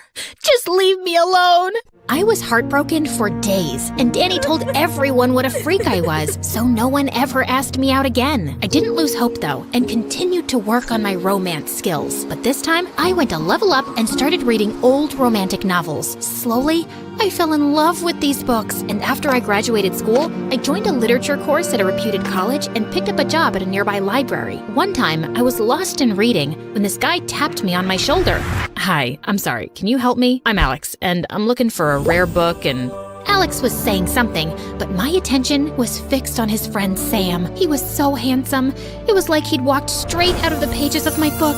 I swear I could see a halo around his head. I gave Alex the wrong direction to search for a book so I could spend more time with Sam, and we had a great conversation. He asked me out before leaving, and obviously I said yes. On our first date, he took me to a fancy restaurant, and I was kind of disappointed when Alex also showed up. So when Sam went to the bathroom, I asked Alex why he was here. He's scared of meeting new people in public. This one time, he went on a blind date, and the girl chased him with his fork because he ate her fries. It was a whole scene. And then another time, when he went to meet this friend, he got bitten by a bee. So he's a little paranoid. Don't worry though, I'm just here minding my business. It was a little awkward having Alex around, but Sam made me feel special. We talked, laughed, and even though he was a little dumb, his good looks more than made up for it. I just don't get why people read books. Just watch the movie and get done with it, right? I totally agree. Wait, aren't you a librarian? And aren't you supposed to be minding your own business? Relax. I just feel books are the best way to live a story. And being a librarian, you should love books more than anything. Yeah, about that. What kind of job is a librarian? You're pretty. Why don't you try modeling or acting? Do you really think I could be a movie star? Okay, not a model, but you could definitely be one of those teleprompters. The point is, anything is better than hiding your face behind books all day. I felt kind of weird how Sam talked down to me. He was literally the prince of my dreams, and I wanted to give our relationship a shot, so I ignored his sly comments and moved on. Sam and I officially started dating soon after. I thought now that I was his girlfriend, he would be kinder to me, but he only got worse. He wouldn't leave one chance to pick on how I looked or what I wore, and sometimes it would really hurt me. Like on my 20th birthday, Sam took me shopping and I saw this really cute pink dress. Oh my god, this is so pretty. You're kidding, right? That's too expensive for your taste, Ava. You can't afford that. But I saved up, and I think... Okay, you need at least 20 years to save up for this dress. I can buy it for you, but I don't want to spoil you. I think men and women are equal and should pay for their own things. You get what I'm saying? Yeah, but Great, then buy something cheaper. What? Don't look at me like that. I just want to encourage you to earn more. I can't take a librarian to my parents' dinner, okay? You want me to meet your parents? Yeah, I kinda missed the point here. But my sister said that I'm not the smartest person, and Sam was making an effort, right? We were meeting his parents, which was a big deal since his dad owned half the town. I wanted to look my best, so a few days later, I borrowed some money from my sisters and bought the dress with the intention of returning it immediately after the party. But as soon as I arrived, everyone was dressed to impress, and even my expensive dress wasn't fancy enough. I spotted Sam immediately, but he was busy with some guests, so I stood in a corner waiting for him. When suddenly Alex walked up to me, but he tripped over something, and thankfully I caught him just in time. Close call. I didn't know librarians had good instincts. You didn't know you were clumsy either. Life's full of surprises. Are you getting bored? We could dance if you want. No thank you. I'd rather stay here and wait for my boyfriend. Then you'll miss my awesome moves.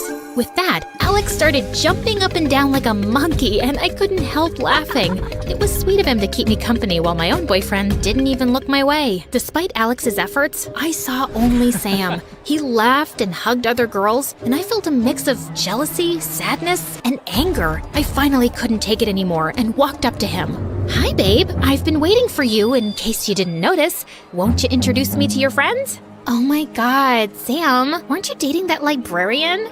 Yep, that's me. No, but he said she was kind of weird and clingy and had like no taste in fashion. Still me. But he also said that she had like messy hair and her breath stank like horse poop. Let me save you the trouble. All me. And I didn't know you thought all these amazing things about me, Sam. Oh, sweetie, it's just a joke between friends, nothing serious. Okay. I picked up a glass of juice and threw it in Sam's face. Think of this as a sugar facial. Nothing serious. And by the way, we're done. Sam looked at me in shock as I turned around and left, but I missed a step and fell right into the waiter carrying food, spilling everything on my new dress. Perfect. I was broke and boyfriendless the same day. Sam tried calling me all night, but I didn't answer. And the next day in the library, I was still reeling from last night's events when Alex walked up to me. Wow, how typical. Sam couldn't come, so he sent his secretary to make up for his behavior. First of all, I'm not Sam's secretary. His family and mine are close, so we know each other. And I came to give you this. I saw the tag on your dress last night and thought you might need a new one. I'm sorry. I'm still mad and I took it out on you. I can't believe Sam would turn out to be such a jerk. He's always been like this. Alex told me that his ex-girlfriend had cheated on him with Sam. There was a scandal because the girl's parents worked with Sam's dad, and they started spilling information on how he wasn't paying taxes. Sam's dad had to pay a huge penalty, and he got the whole family sent away. No one knows what happened to them after that. That's horrible. Why are you still friends with him? I'm not. I just want him to pay for what he did, which is why I have a proposal for you. Sam would hate the idea of his ex-girlfriend dating someone else. It would hurt his pride, and that's the best revenge we can get on him. I wasn't sure if the fake dating thing would work, but I decided to get on board anyway. This Sam needed a shot of his own medicine, and I was more than happy to give it to him. Alex and I set the wheels in motion when he invited me over for his birthday party a week later. He insisted on buying me an incredible outfit, and the look on Sam's face when he saw me was worth $1 million. He couldn't take his eyes off me all night. Once I was alone, Sam walked up to me. You know, I wasn't expecting you to make a move on Alex so fast, and I certainly didn't expect you to look like a vision. Why didn't you dress up like that when we were together? Because you had weird eyes. It made me super dizzy just looking at you, and I always thought I might throw up at any time. I didn't want to waste my pretty clothes like that, so I dressed up like a homeless beggar. Happy? Now leave me alone. I'm with Alex. Oh, come on. Alex is nothing compared to me. I'm perfect for you. You know that. I think we should give it another shot.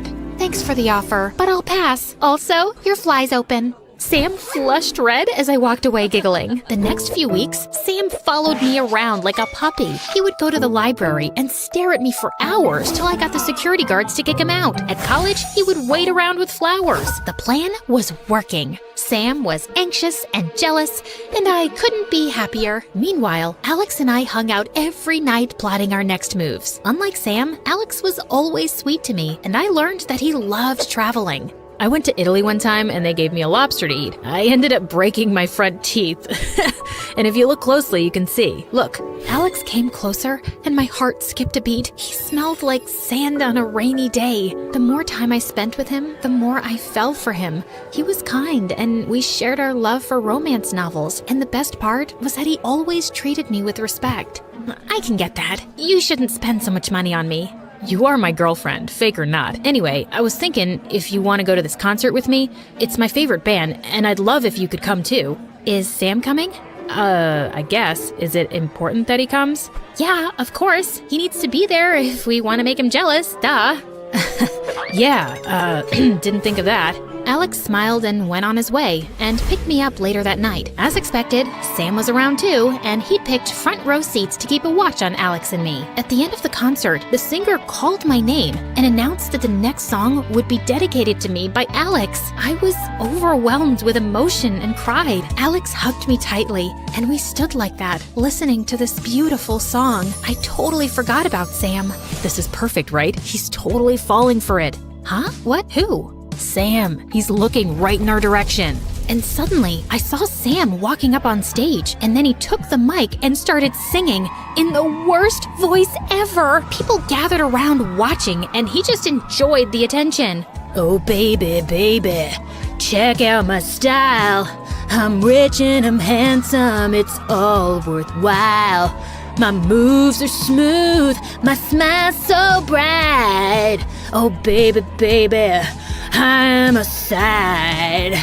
Ava, my sweet love, come back to me. You're meant for great things, and they all start with me. Sam walked down and took my arm, but Alex held my other side, and I stood between the two of them like a lost lamb waiting to get slaughtered. Let her go. She's my girlfriend. She was mine first. You treated her like trash, and you're making her look like a loser. Enough, guys. Everyone's staring. Maybe we can Before I could finish, Alex jumped on Sam and punched him hard. Sam fell, and then he got up to punch Alex, and the two of them wrestled like dogs in the mud. Stop it! What is wrong with you? Me? He's the one who started it. You pushed him, Alex. He's hurt. After all this time, you'd still choose this jerk over me? I guess all you care about is money. You're so desperate for love that you'd fall for any guy who walks your way, Ava. Just then, I felt something snap inside me, and I pushed Alex away. All of you are morons. Eat dust and kill each other for all I care. I didn't even look back as I walked away. Maybe all this romance stuff was just a bunch of nonsense and good guys just didn't exist. When I came home, I saw my sisters waiting for me. Apparently, the concert was live on TV, and the entire fight between Alex and Sam was telecasted. They asked me how I felt, and I instantly broke down and told them everything. Maybe this is a sign that you need to realize your true value. Boys will come and go, but self-worth will take you places. And if you want a prince, I have a friend who works at Disneyland. I can hook you up.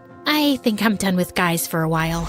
Over the next few weeks, both Sam and Alex tried to get in touch with me, but I blocked both of them. I concentrated on studies and work and tried to move on, but sometimes I missed Alex a lot. One day, I was at the library when a colleague told me about this literature event in town. He had extra tickets, and since all my favorite authors were attending, I decided to go. But the moment I entered, I saw Sam in a corner. He immediately spotted me and walked over. Ava, you're here. My heart can't take this much happiness. What are you doing here? My dad's the organizer. Ava, I only knew how much I loved you after I lost you. Please, come back to me. Not in a million years will I let you destroy Ava's life. I turned around to see Alex staring furiously at Sam. What is happening? I'm the one who gave those tickets to your colleague because I knew how much you'd like to be here. You know why? Because I know you. I respect you. And I know I messed up, but please, come back to me. No, come back to me. Will you marry me? I was so overwhelmed with what was happening. I just couldn't think straight and started running away. Sam and Alex started chasing me, trying to get in each other's way. Ava, please stop. You're too athletic for a librarian. I may be a librarian, but I can still outrun a billionaire. Wait up, guys. I want to be loved too. Okay, I can't do this. This is too much effort. I can get 1,000 girls like you. You hear that? Not surprised. But I love you. Not because of any plan, but because of who you are. Prove it by catching me. And when Alex finally caught up to me, he pulled me in his arms and promised to never let go of me.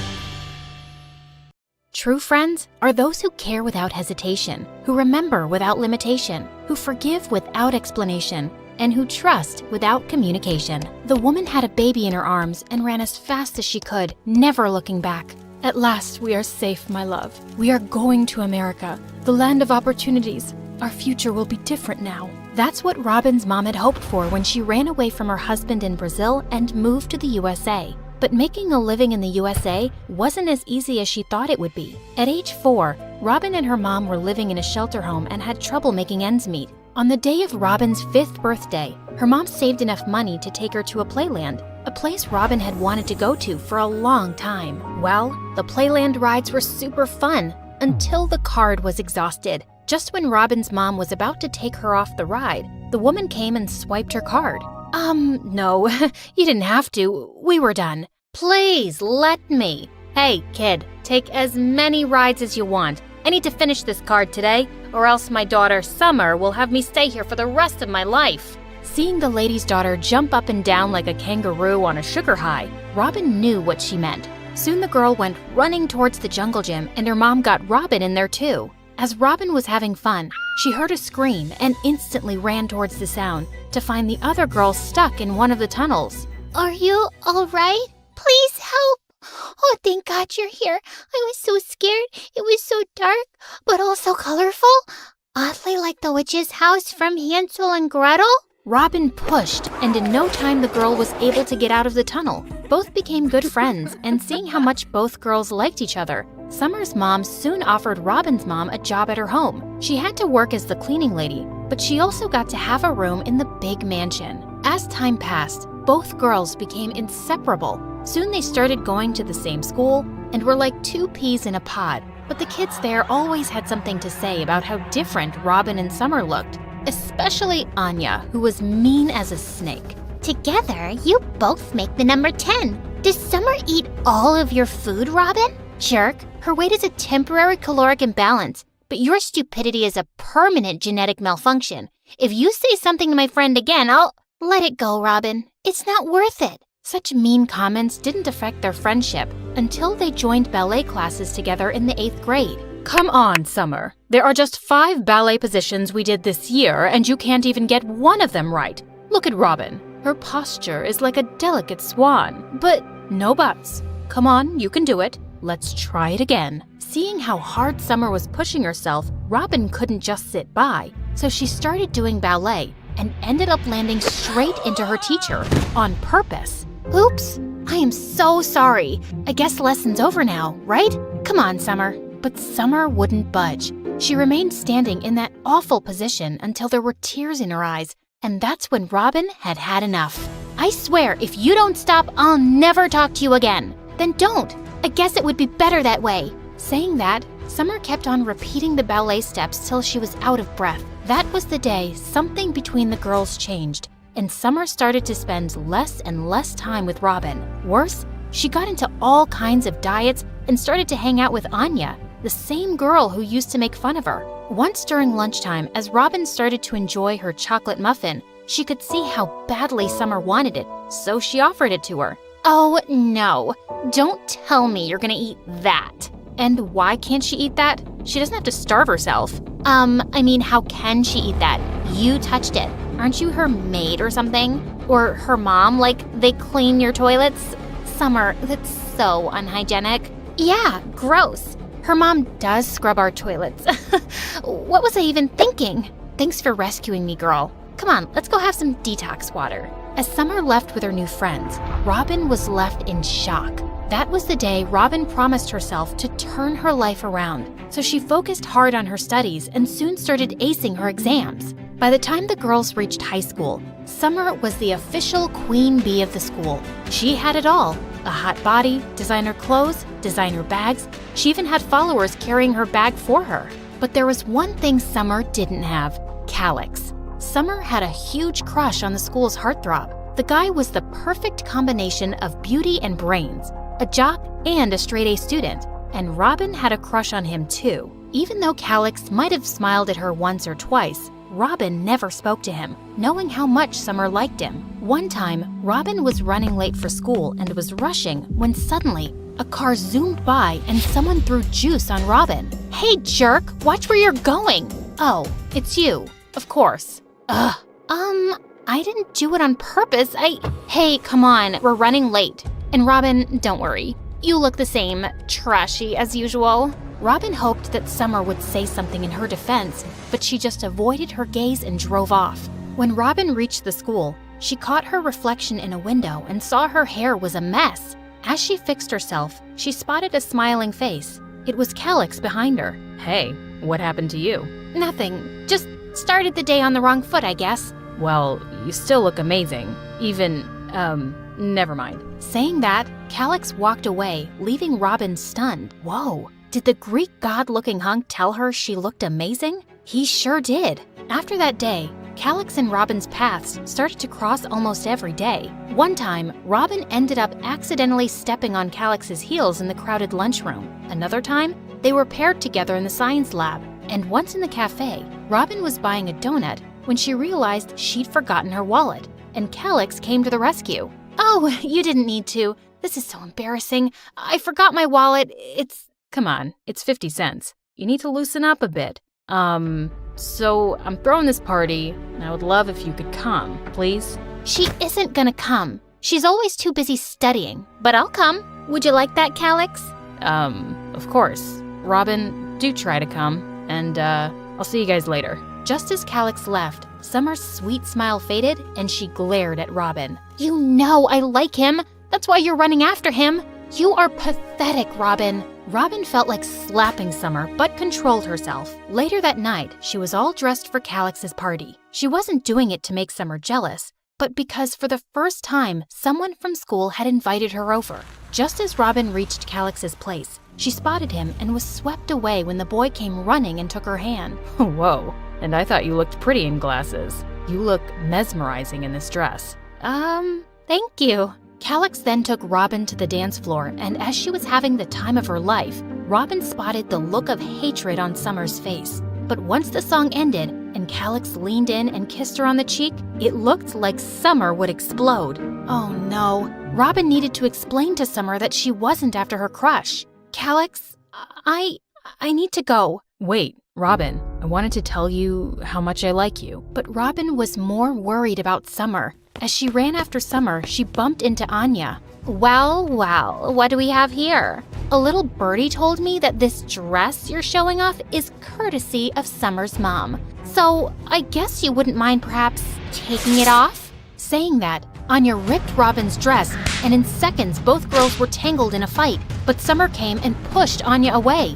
Robin, stop. You're better than her. And I'm sorry I told Anya that my mom gave you that dress. I shouldn't have.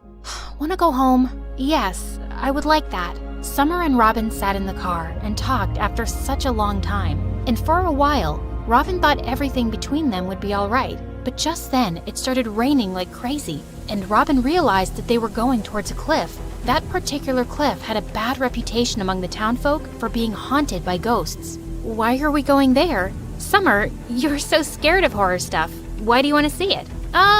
Just wanted to look at the city from up here. Ever since I learned how to drive, I wanted to go there. I've heard the view is to die for. Once the girls reached the cliff, they both enjoyed the view, but then suddenly, someone kicked Robin out of her car. It was Anya. She had been hiding in the back seat. What are you doing? It's raining. Summer, let me in.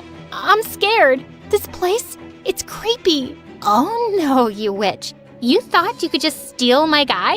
Walking back home in this rain will teach you a lesson. Or maybe make some friends with some ghosts. What? No, she can't walk back. It's raining. Let's just drive around for 5 minutes and come back for her. No way. She tried to steal Calix? I say punish her. Saying that, Anya took the steering wheel and they both drove off while Robin kept begging for her to stop. She even ran after the car, but exhausted, she fell to her knees. The next day, when Summer woke up, she was sure that Robin would be sick and tired from walking back home. But to her surprise, she saw Robin's mom all worried. Summer, did you see Robin last night?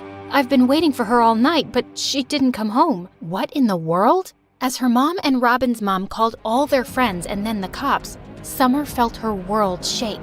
But before going to school, Summer saw a shadow enter Robin's room. Perfect, she's back. Got her mom worried for nothing. But upon entering Robin's room, she saw nothing except wet shoe marks on the floor and all the way up to the ceiling. Whatever you're up to, it won't work on me, Robin. Ugh. Saying that, Summer left for school. But when the announcement of Robin's disappearance was made, she felt confused. What? If Robin was still missing, who was that at home? During break time, Summer told Anya everything, only to be laughed at. So, you're saying Robin turned into a ghost who can climb walls? Or is she now Spider-Man? I don't know. I just think we should tell the police about last night. Police? Don't be crazy. She'll be back in no time. Don't be so dramatic. A few days later, Calix visited her at night, and right then, an officer also came to speak to Robin's mom. But as she opened the door, Summer saw something behind them. A person. Robin. Oh my God. She's here. She's coming here. What? Who's here? Kid? You all right? Scared witless, Summer ran into her room and shut herself in there. The next day at school, Anya came to Summer. You're trying to blackmail me? I'll ruin you, Summer. What are you talking about? Don't play dumb. I got this note in my locker. I know you're trying to spook me. Seeing the note, Summer's heart leapt into her throat. It was Robin's handwriting. I am coming. Everyone will pay. I swear it's not me. It's Robin. It's actually Robin's ghost. She wants revenge, I think. OMG, what have I done? All because of you. You left her there and she isn't back. This was all your idea. Shut up. And my idea? You were the one who tricked her. Keep your mouth zipped, or else. Or else what? You're horrible. I wish I could have seen your real face earlier. Robin was the only true friend I had. Yeah, and she's gone. Boo-hoo. This was the point Summer realized what a jerk Anya was, and she hoped and prayed her real friend would return, alive. A week later, in the evening, her mom was out and Summer was alone, when all of a sudden the lights went off. Summer immediately lit a candle and looked out the window. She almost fell on her butt. She couldn't believe her eyes. It was Robin. Robin looked deathly pale, like a ghost. You betrayed me. Summer, you betrayed me. Why did you betray me? No, I didn't. It was a... And then there was a loud bang on the door. And in the split second where Summer looked at the door, Robin was gone from the window. But the banging kept going on, driving Summer mad. No, I won't open the door. Never. Just then the lock turned, and Summer screamed. But her mom entered and seeing her crying on the floor, hugged her. Mom, Robin was outside on the porch. Oh, Mom, I did a terrible thing. Anya suggested, but it was all me. I could have said no, but I was so blind in jealousy. What? What are you talking about? And then Summer told her mom the entire truth. Mom, I am so sorry. I miss Robin. I wish she could come back and none of this had ever happened. I now know that jealousy is a disease, and because of it, look what I did to my best friend. Oh, Mom. Well, I am glad you learned your lesson. Hearing Robin's voice, Summer's eyes widened and realized Robin was in fact alive. Summer was stunned. You're all right. Oh, thank God. Robin, please forgive me. I crossed the line and I shouldn't have done this. You shouldn't have, but, oh, Summer, I'm just glad all of this could open your eyes. And then Robin explained how Calyx had followed her that night and picked her up. Even though Robin could press charges on Summer and Anya, she chose not to and decided to teach Summer a much-deserved lesson. So she hatched the whole plan with Calyx. Even Calyx's cousin, who was in the police force, was in on the plan, and even both of their moms. Okay, you really got me there. I was scared out of my mind, but your absence told me the worth of your presence. Come here.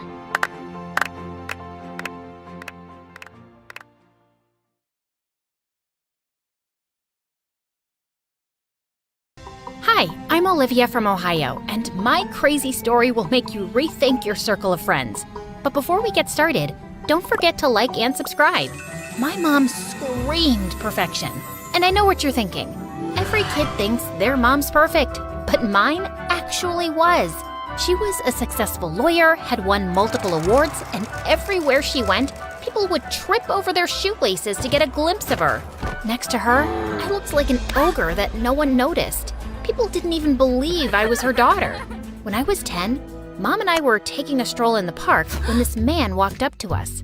I was watching you from across the park, and I have to say, you're gorgeous. Do you mind grabbing a cup of coffee? Thank you, but I'll pass. You see, I'm with my daughter. It's so sweet of you to adopt this kid and call her your daughter. Goes to show that you're more than just a pretty face. And you're a bigger moron than you look. I kicked the man hard in his shin, and he started whining like a baby. Mom apologized, dragged me back home, and gave me a big lecture on being polite. But I didn't care. All I wanted was to look pretty like Mom.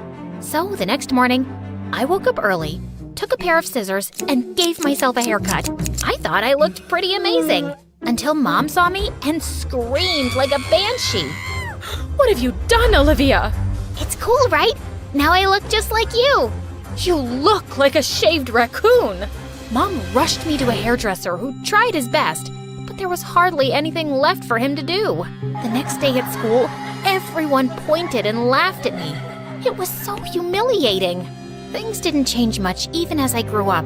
I was an A-grade student, but wasn't half as popular as the pretty girls in my school. Then one time in 9th grade, I saw this MSA video where this girl used makeup and it totally transformed her face. And I was hooked. I saw a bunch of makeup tutorials to get my look right, and when I was done, I looked like a totally different person. Mom and I had a wedding dinner to attend that night, and people couldn't stop complimenting me. Oh, you're so pretty, like a fresh lily, just like your mother. I'd never felt so visible, and it was all because of makeup. It made me feel so pretty and confident. I got better and better, and by 16, I started my own YouTube channel where I taught makeup. One of my videos went viral overnight, and I got famous. Girls in my school flocked around me asking for makeup tricks. That eye makeup you did was flawless, Olivia. Your foundation technique is to die for. Make a TikTok with me, please. The girl pulled me into her camera's frame, but just then someone pushed her away. It was Mia, the head cheerleader and the most popular girl in school. Ew. Please don't drag Olivia into your dirty TikTok videos. She's a YouTuber. She's literally royalty. Hi, babe. You know who I am, right? Let's hang out for lunch. And by the way, cute dress. I was stunned as Mia led me to her table and introduced me to all her friends. One of them was Max, the school football captain, and my all-time crush. He pulled out a chair for me. You know, Oliver. Olivia. Potato, potato. Anyway, you know, I'm something of a YouTuber myself. I'm a fashion stylist, art curator, singer, songwriter. I do it all. I work very hard. That's amazing. My mom says hard work is the key to success. Oh no, sweetheart. I mean, I work very hard on myself. It takes effort to look so flawless. Want to go on a date with me? The most popular guy in school was asking me out on a date. So obviously, I said yes. Max and I hung out a bunch of times, and I was totally crushing over him. At school, I was finally in the cool league now. Mia and I went shopping, to parties, skipped school for movies. It was so much fun. But between hanging out with friends and making YouTube videos, I could hardly concentrate on my studies and failed a test. Mom found out, and she wasn't too happy. Skipping classes? Flunking tests? What's happening to you, Olivia? Relax, Mom. It's just one test. Besides, it's high school. I'm supposed to have fun. You're also supposed to be getting into college, and I don't see that happening with these grades. You're acting like a totally different person. And maybe that's not such a bad thing since I'm tired of living under your shadow, Mom. I'm my own person, and I know how to make my own decisions. Saying that, I rushed to my room. I felt kind of bad for being so rude to Mom, but I was too mad to apologize. But Mom didn't give up, and the next day at school, she asked one of my teachers to assign me a tutor to help me with my studies. I was waiting for my tutor in the library when a really nerdy girl walked over to me. You're Olivia, and Grace, your tutor. Let's start. Grace pulled up a chair, and I couldn't help noticing her mismatched shoes. Yeah, I know my shoes don't match. It's just the other one was wet and I was in a hurry. And before you ask me, yes, I only own 2 pairs of shoes because that's all you need. Now, let's start with science. Grace and I worked all afternoon, and I could tell she was really smart. We were just wrapping up when Mia showed up with Max. OMG, this is your tutor? Where did you get that dress? It looks like it was made out of your grandma's curtains. Wow, what a cool guess. She was giving her curtains away to Goodwill. I told her I could get a use out of them for another 10 years. You're such a dork, man. Right, Olivia? Yeah, totally. I shamefully joined in as Mia and her friends made fun of Grace. I thought Grace would act out and throw a book at us or something, but she simply smiled and walked away. Later that day during gym, everyone was in the pool while I just sat outside and reflected on how I'd behaved with Grace. She was trying to help me, and I'd been a jerk to her. I was lost in my thoughts when Max walked up to me. You're not coming in? No, I'm scared of water. Oh, don't be a scaredy cat. Saying that, Max started pulling me into the water. I wasn't ready for him to see me without my makeup on, so I started pulling away, but he just laughed and splashed water on me. My heart started beating faster, and I was about to pass out when Grace came to my rescue. Let her go, you moron.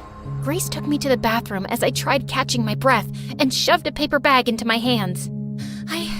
I don't want to throw up. Just breathe in and out. You just had a panic attack. Oh wait, you know what? My mom had this super amazing way of dealing with panic. With that, Grace hugged me tight and started rocking me back and forth. Snuggle, snuggle up, little baby, no need to fear. Mommy's here, we'll soon be out and you'll be free. Okay, I'm fine. Thank God my makeup is waterproof, or it would have been a disaster. That's what you were worried about? I thought you were scared of water. Thanks for saving me. And listen, I'm sorry for acting like a jerk earlier. I was mad at Max for days, but he apologized a million times, so eventually I let it go. Grace and I continued hanging out for our tutoring sessions and slowly became friends. Even my grades were up again, and Mom couldn't be happier. I'd never met anyone like Grace before, and I was fascinated. While everyone dressed up in fancy clothes, Grace would wear what made her comfortable, no matter how silly she looked. While we shopped for expensive stuff from malls, Grace made her own jewelry and hardly ever used makeup. But I could tell Mia hated Grace. She was always passing death glares at Grace and hardly missed an opportunity to comment on her hair or clothes. Then one day, I invited Grace over for lunch at my table. We were eating when Mia spoke. Guys, so you know how my mother is a tea leaf reader from India? And she was amazed by my reading yesterday. She says it means I'm either going to be very rich or very famous. As if. Excuse me? You have a problem with what I said? Logically, yes, I do. How can crushed wet leaves predict your future? They can. I have photos. You can see it's clearly written that my future is... I guess your future's garbage because that's what I see here. You know what you should really see? A mirror. Maybe that's when you'll know what a freak you are. Why do you hate me so much? Because you're a nerd and a loser, and I don't understand why you're even sitting with us. All I am is different, and maybe you're too close-minded to handle something you don't understand. There she goes with that psychology talk again. All I hear is blah, blah, blah. Told you, Olivia, she's a certified weirdo. You're so unreasonable. An unreasonable jerk. Mia got furious and pushed Grace off her chair. Grace fell and broke her glasses. She then got up and pushed Mia away, and the two of them got into a huge fight. It took all my strength to pull them away. I dragged Grace to the side. What is your deal? She hit me first. You insulted her. She called me a weirdo. I thought you didn't care about what people said. I don't, but I also don't like being humiliated publicly. You want Mia to like you so bad, you don't even have the courage to take my side even though I'm right. That's not true. Tell yourself that. Grace stormed off, and after that day, she simply stopped talking to me. She canceled our tutoring session and totally ignored me in class. Meanwhile at home, Mom told me something shocking one day. Apparently, one of her clients was suing her for presenting false evidence in a case, and Mom ended up paying really heavy damages. Mom and I had savings, but with the rent, school fees, and other expenses, we needed to figure out a way to get some money in. That's when Mia gave me a way out. My aunt's starting a herbal makeup line, and I'm sure she'll pay you a lot of money to endorse her products on your channel. If you want, I can talk to her tonight, and we can start shooting ASAP. Sounds great. Thanks, Mia. Of course, darling. What are friends for? The next day, I met Mia's aunt, and she agreed to pay me $1 million for the endorsement. We started shooting right away, and everything was on track. The video was uploaded a week later, and everyone loved it. The money I got was enough to get Mom out of trouble, and she was back in business. But a week later, I woke up to people screaming outside my house. I checked my phone and was shocked to see people calling me a liar, a cheat. And I was facing a lot of hate on social media. My heart sank reading all the comments. Apparently, Mia's aunt used cheap chemicals in her skin line, and people were complaining of severe skin issues. I immediately pushed an apology video saying that I had no idea, but no one believed me. Since Mia's aunt wasn't answering my calls, I rushed to Mia's house to get an explanation when I saw she was having a party. I instantly spotted her on the porch making out with Max. What the heck, Max? I thought you liked me. I did, but then I saw what a fraud you are, and I don't want your tainted reputation ruining mine. I'm not a fraud. Mia's aunt is, and now she's not even answering my calls. And you, Mia, go on record and tell my followers that I had no idea those products were harmful. And why should I do that? It's not my problem that you didn't do your homework. You should have checked those products before endorsing them. I trusted you. We were friends. And I did you a favor, as a friend. But yeah, that aunt of mine's always been kind of shady. She wanted me to be the face of her fraud line. Imagine the horror if I would have said yes. Aunt needed someone stupid and popular enough to spread the word about her brand, and you stepped up. Now, if you're done, you're interrupting my date, and I'd like you to leave. Mia went back to kissing Max, and I was furious. I noticed a cat litter in the corner of the kitchen, and I picked it up and dumped it on Mia's head before storming out of the stupid party. I was in the parking lot when I saw Grace waiting for me. What are you doing here? I wanted to make sure you were okay. And look, I recorded the whole conversation with Mia. Upload this on your channel, and everyone will know what lying pieces of poop Mia and her aunt are. And then what? I know how horrible cyberbullying is, and I don't want another person to go through it. So you're just gonna let this go? Nope. We'll show this video to the police and let them take action. And after it's all behind us, there's something else I want to talk about on my channel. I've spent my entire life feeling invisible and not good enough, and makeup was my way to get noticed. But I just attracted shallow, awful people like Mia and Max. The only people worth having in your life are those who don't make you feel like you need to be someone else to be accepted by them. Did you hit your head on the way out? You're sounding like me. Well, you're the one who showed me that originality is our biggest superpower. So that's what I'm going to do. I still love makeup, but I won't lose sight of who I am as a person anymore, and I won't hide behind it. If I can become popular once, I can do it all over again. You with me? Always. Great, because I'm gonna need your help. And your macaroni necklace too.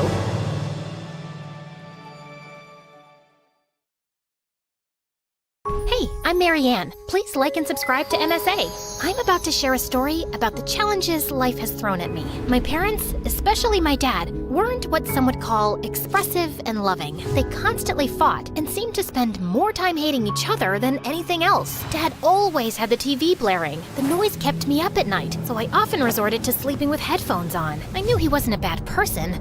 He just had some annoying habits and seemed to enjoy annoying Mom. Mom was kind. She did her best to be the best mom. She'd surprise me with toys and candies. My favorite place was our treehouse, which Mom built for me. It was my escape. I loved spending time there with my bestie Joy. Marianne, everything will be okay. My mom got me 2 dolls and I want to give you one. Let's grab some ice cream.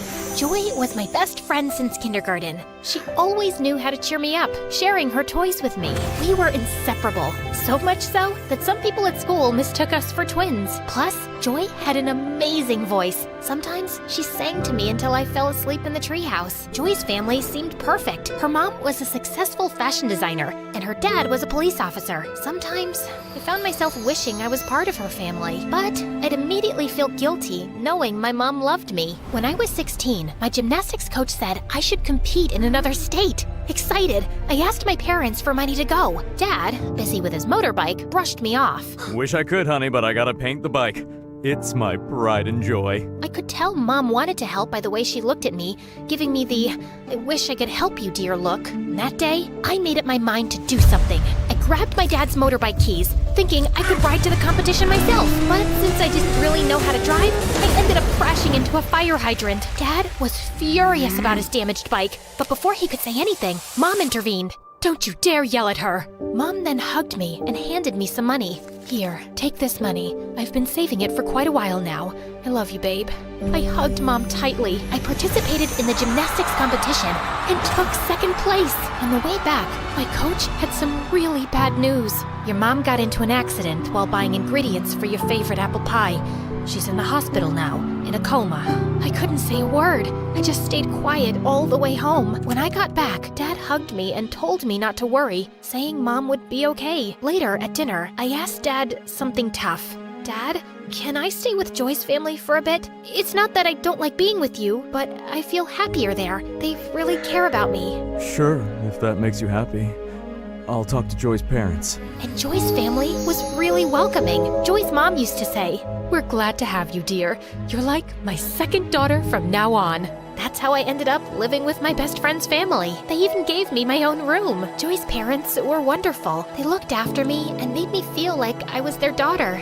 Even though her dad wasn't always home, I loved them with all my heart and thought of them as family. Joy and I even got closer. We'd spend all night talking or playing video games. I still saw my dad from time to time, and he seemed to be improving, becoming nicer. I'll keep getting better until you say you want to come back and live with me. Well, that might take some time, but yeah, keep your hopes up.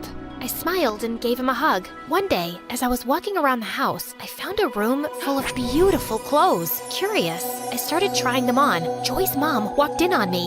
You look beautiful. I've always hoped to share my wardrobe with a daughter. Just then, Joy walked in, and her mom invited her to join. Joy, darling, come try on some clothes too. I don't want to. Soon, I got really close to Joy's mom. We hung out a lot, and I even helped her out at photo shoots, sometimes modeling for her. One day, I was shocked to see my picture on the cover of a big magazine.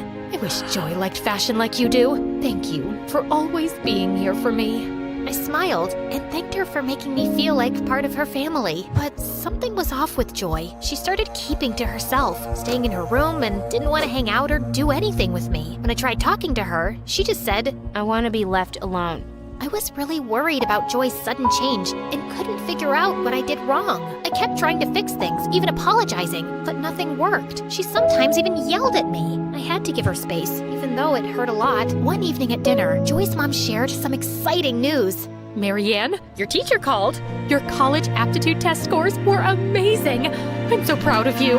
Turning to Joy, her mom asked, And how did yours go, honey? No, I didn't bother with it. I'm going to be a singer, so I don't need it. Maybe one of your famous friends could help produce my album? I won't do that. I want more for you. You're going to college, and later you can decide what you want. What? You can't make those decisions for me. I'm going to be a singer, and that's that. As your mom, yes, I can guide you. You can't tell me anything. Joy, stop. Your mom's just trying to help.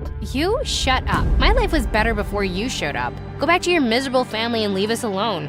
I hate you both. Angry, Joy knocked all the family pictures off the shelf. After that, her behavior got worse. She began skipping school and got mad whenever someone tried to talk about what she was doing. Joy's behavior toward me got worse, turning her into what felt like a real-life villain. She constantly tried to make trouble for me, and even though her mom always ended up forgiving me, it just made Joy angrier. For example, Joy switched her unfinished homework with mine, confusing my teacher.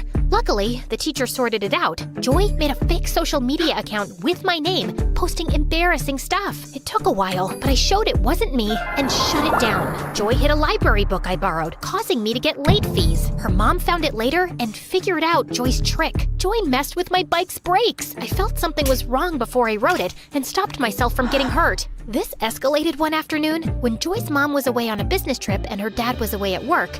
Joy decided to do something drastic. She turned the backyard into a makeshift movie theater.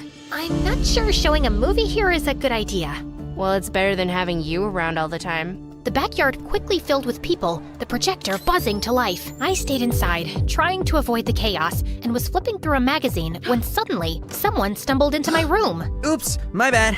I was looking for the kitchen. Hey, is that a magazine about vintage cars? My dad collects them, and I've read a bunch about them. Is that the issue with the 60s muscle cars? Yes, it is.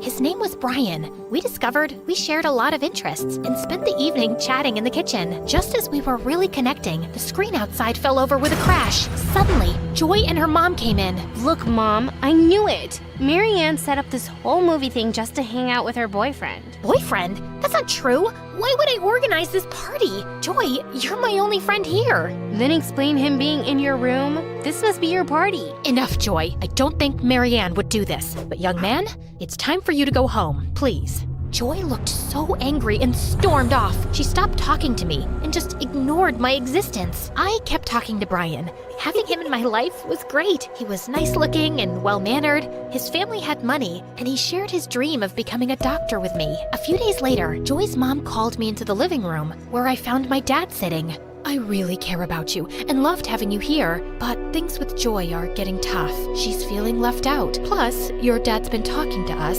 He's made some changes, wants you back, and misses you a lot. The past few months have been really tough without you. I love you and want you to come home. I didn't say much. When I feel a lot, I find it hard to speak, but I managed to say, I'll pack my things. I moved back with Dad, and honestly, things weren't bad. He had really improved, and hanging out with him wasn't bad at all. But I ended up blocking Brian. I didn't have a strong reason to cut him off. I felt like I didn't deserve him and just needed a fresh start. A few months after finishing high school, I couldn't go to college right away. Dad didn't have the money because we had big hospital bills for Mom. So I started working as a pizza delivery person. It was tough, but I never thought about quitting. I worked really hard and finally got into college. I planned to study economics and maybe even start my own business someday. While studying, I took any job I could get. Eventually, I managed to rent a tiny apartment with a view of the city dump. It wasn't much, but it was mine. I could finally study and rest there. Dad even helped me buy a used car for my delivery job. Things were starting to get better.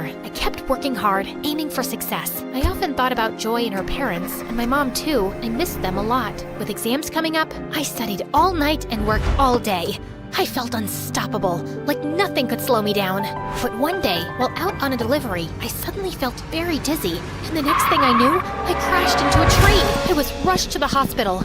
Everything hurt, but what pained me the most was my thoughts. Why couldn't things just go right for once? I hugged my pillow and bursted into tears. Then, a young doctor came in, and I was shocked. Brian, is that really you? He recognized me too. I always thought I'd run into the girl who broke my heart again. Feeling embarrassed, I just looked down and stayed quiet as usual. Brian had finished medical school and was now an intern at the hospital. I apologized, and we chatted for a while and swapped phone numbers. Over time, we got closer and started dating. Brian had the kindest heart, and he even helped me with my college fees. One day, I went to the hospital to bring Brian his lunch and decided to visit Mom afterward. I entered her room, and she looked so peaceful, just like an angel. I gently kissed her forehead. Mom, I have to tell you something. I tried to replace you. I was so angry when I felt you gave up on me, so I gave up on you. I was angry at Dad too, even though the poor man was struggling without you. I used to be mad at Joy, but as I got older, I understood her and we made up. I'm friends with her mom now too. I love them, but no love can match yours. Guess what? I found out this morning I'm pregnant. I'm going to surprise Brian tonight on our date. I think he's going to propose, and I'll say yes. Mom, I'm happy, but my happiness isn't complete without you. Tears overwhelmed me, and I laid my head on her hands when suddenly I felt her hands move. Overjoyed, I ran to the doctor like a little kid, shouting, "My mommy is awake! My mommy is awake!"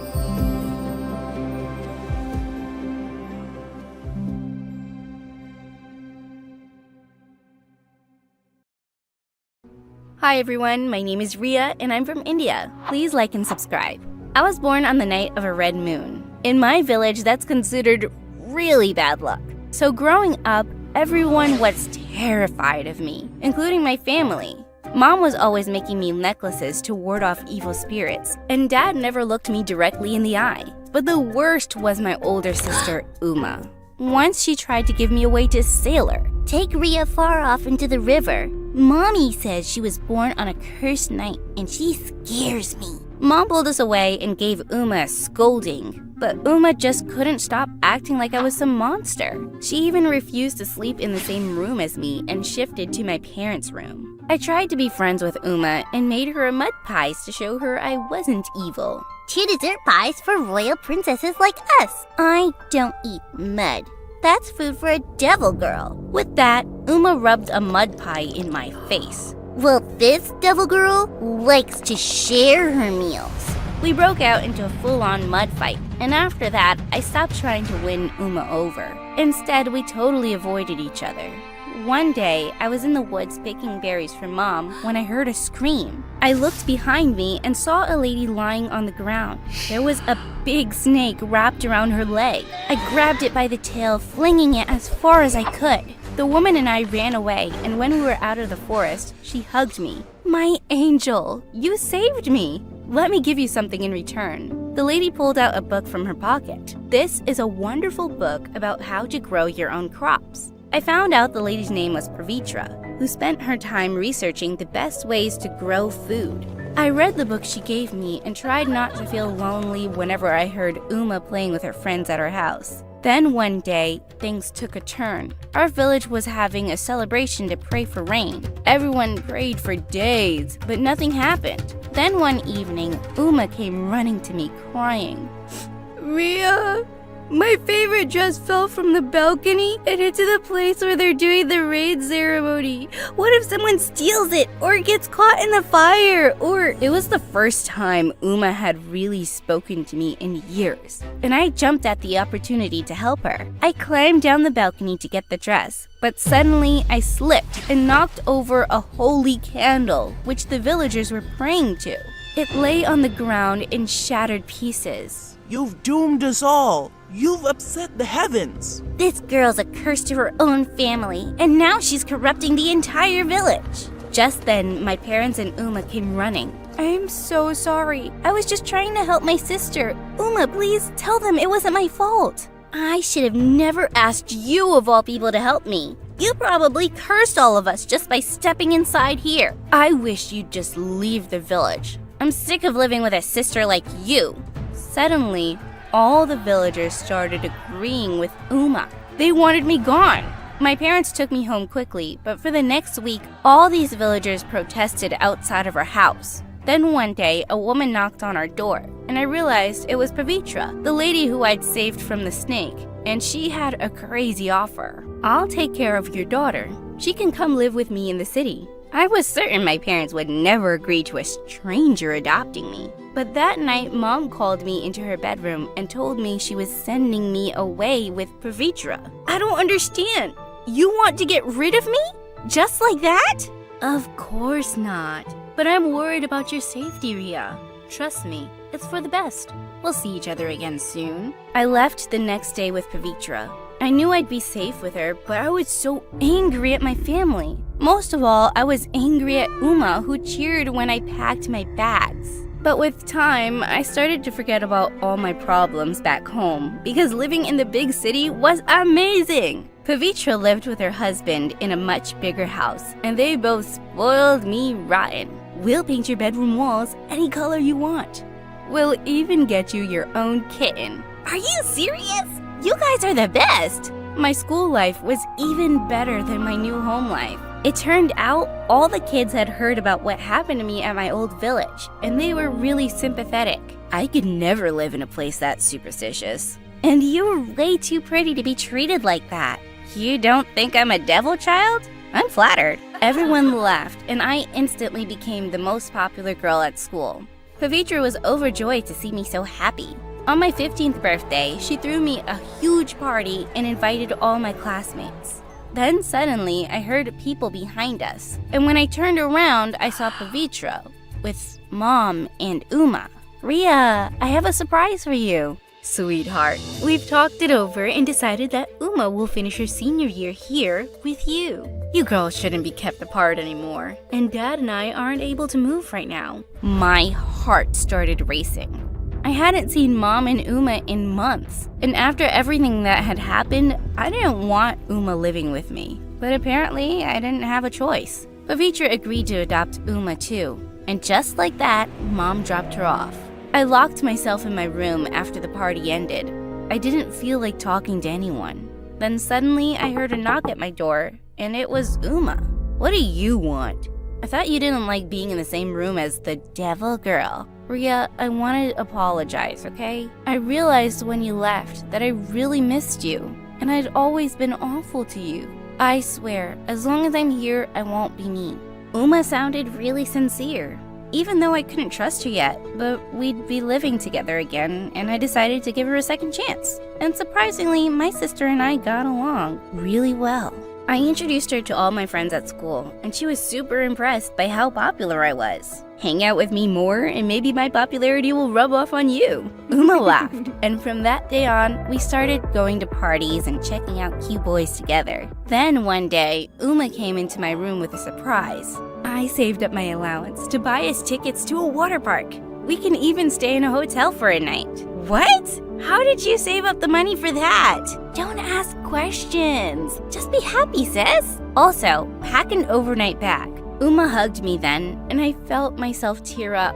I didn't care about the water park, but this was the closest I'd ever felt to my sister. Plus, we'd never really done anything fun together before. I spent hours packing an overnight bag, and even asked Pavitra if I could get a new bathing suit. But when I woke up the next morning, I sensed something was wrong. The house was dead silent, and I couldn't find my overnight bag anywhere. Then, when I went to the living room, I saw Pavitra crying as Uma comforted her. Oh my god, what's wrong?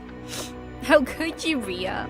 I loved you like my own daughter. What was she talking about? Then suddenly, Pavitra reached for my overnight bag, which was behind her. I zipped it open to find gold jewelry, Pavitra's wallet, and all kinds of valuables. Unbelievable! I had a feeling Ria was using you for your money, Pavitra. That poor girl's been through so much, she can't think straight. Don't worry, you can save your motherly love for me. I felt myself boil with rage. Uma!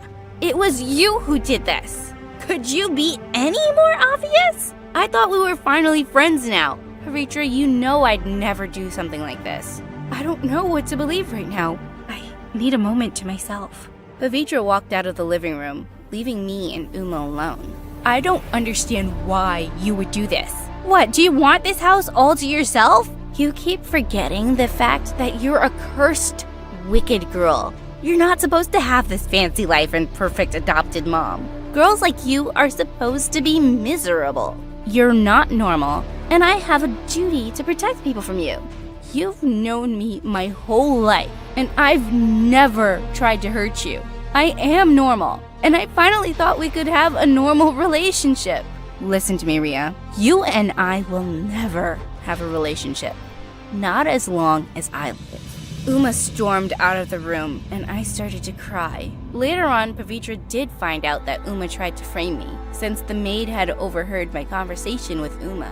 My sister got sent home, but I was still so hurt. I couldn't believe I'd fallen for Uma's lies again. Months passed, and we didn't speak. I was done trying to make our relationship work. I would never be friends with Uma, and I just had to accept it. Then one day, I was listening to the news when I heard there was a famine in my village. I called my mom, and to my horror, I discovered she hadn't eaten in 2 days. I packed a suitcase full of food and traveled to my family as fast as I could. But as soon as I arrived, the villagers took one look at me and started screaming and running. It's the cursed girl! She's returned! I bet it was her who's cast this famine upon us. What? No! I just came here with food for my family. Before I could answer, someone grabbed my suitcase and opened it. Everyone started taking the food and fighting over it since I hadn't brought enough to feed everyone. Then suddenly, I had an idea. I snuck off to a corner and called Pavitra. Come to the village, quick! I just realized something. You can save the famine by helping these people grow their crops right. You can teach them about the soil and, darling, it's no use. Those villagers are convinced it's only the gods who can save them and make crops grow overnight. This isn't the first time they've had a famine, and when I tried to help, they just got angry. You can't give up that easily. These people's lives are in danger. But that second, I realized something. I still had the book Pavitra had given me years ago about growing crops. I got off the phone and fished the book out of my bag. Everyone was still going crazy and fighting. There was only one way to get their attention. I climbed on top of a shrine and let out a scream. This cursed girl needs to tell you guys something. I have a book here that's all about growing crops, especially during a famine. There's a science behind all this. We'll never listen to you. You don't have to listen to me. All you need to know is in this book. Come on, you have families to feed. If this doesn't work, then fine. I'll leave this village and never bother you again. But you have to try. The villagers really didn't believe me, but they were desperate. So I opened Pavitra's book and we all gathered by the soil, following planting instructions step by step. Days and nights passed, and slowly we were able to grow food. I stayed with my family for the next 10 months, and by the time the famine was over, the villagers started leaving presents outside our house. The girl is actually an angel. We never should have banished her from the village. She's a gift sent from the gods. The villagers started apologizing and started bowing their heads at my feet. These people were insane. Okay, guys, I accept your apology, but it wasn't me who saved you. It was my adopted mom, Pavitra. She studies agriculture and wrote this book. But she's not some gift from God, and neither am I. We're not witches either. The best thanks you can give us is to start believing in science over superstition. The villagers started cheering, and I hoped I'd gotten through to them.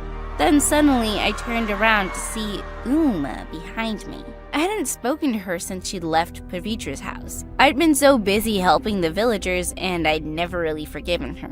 I can't believe you came all the way here to save us, even though everyone here's been horrible to you. I guess what I'm trying to say is, I'm sorry about everything. Thanks, Uma, but how do I know you mean it this time?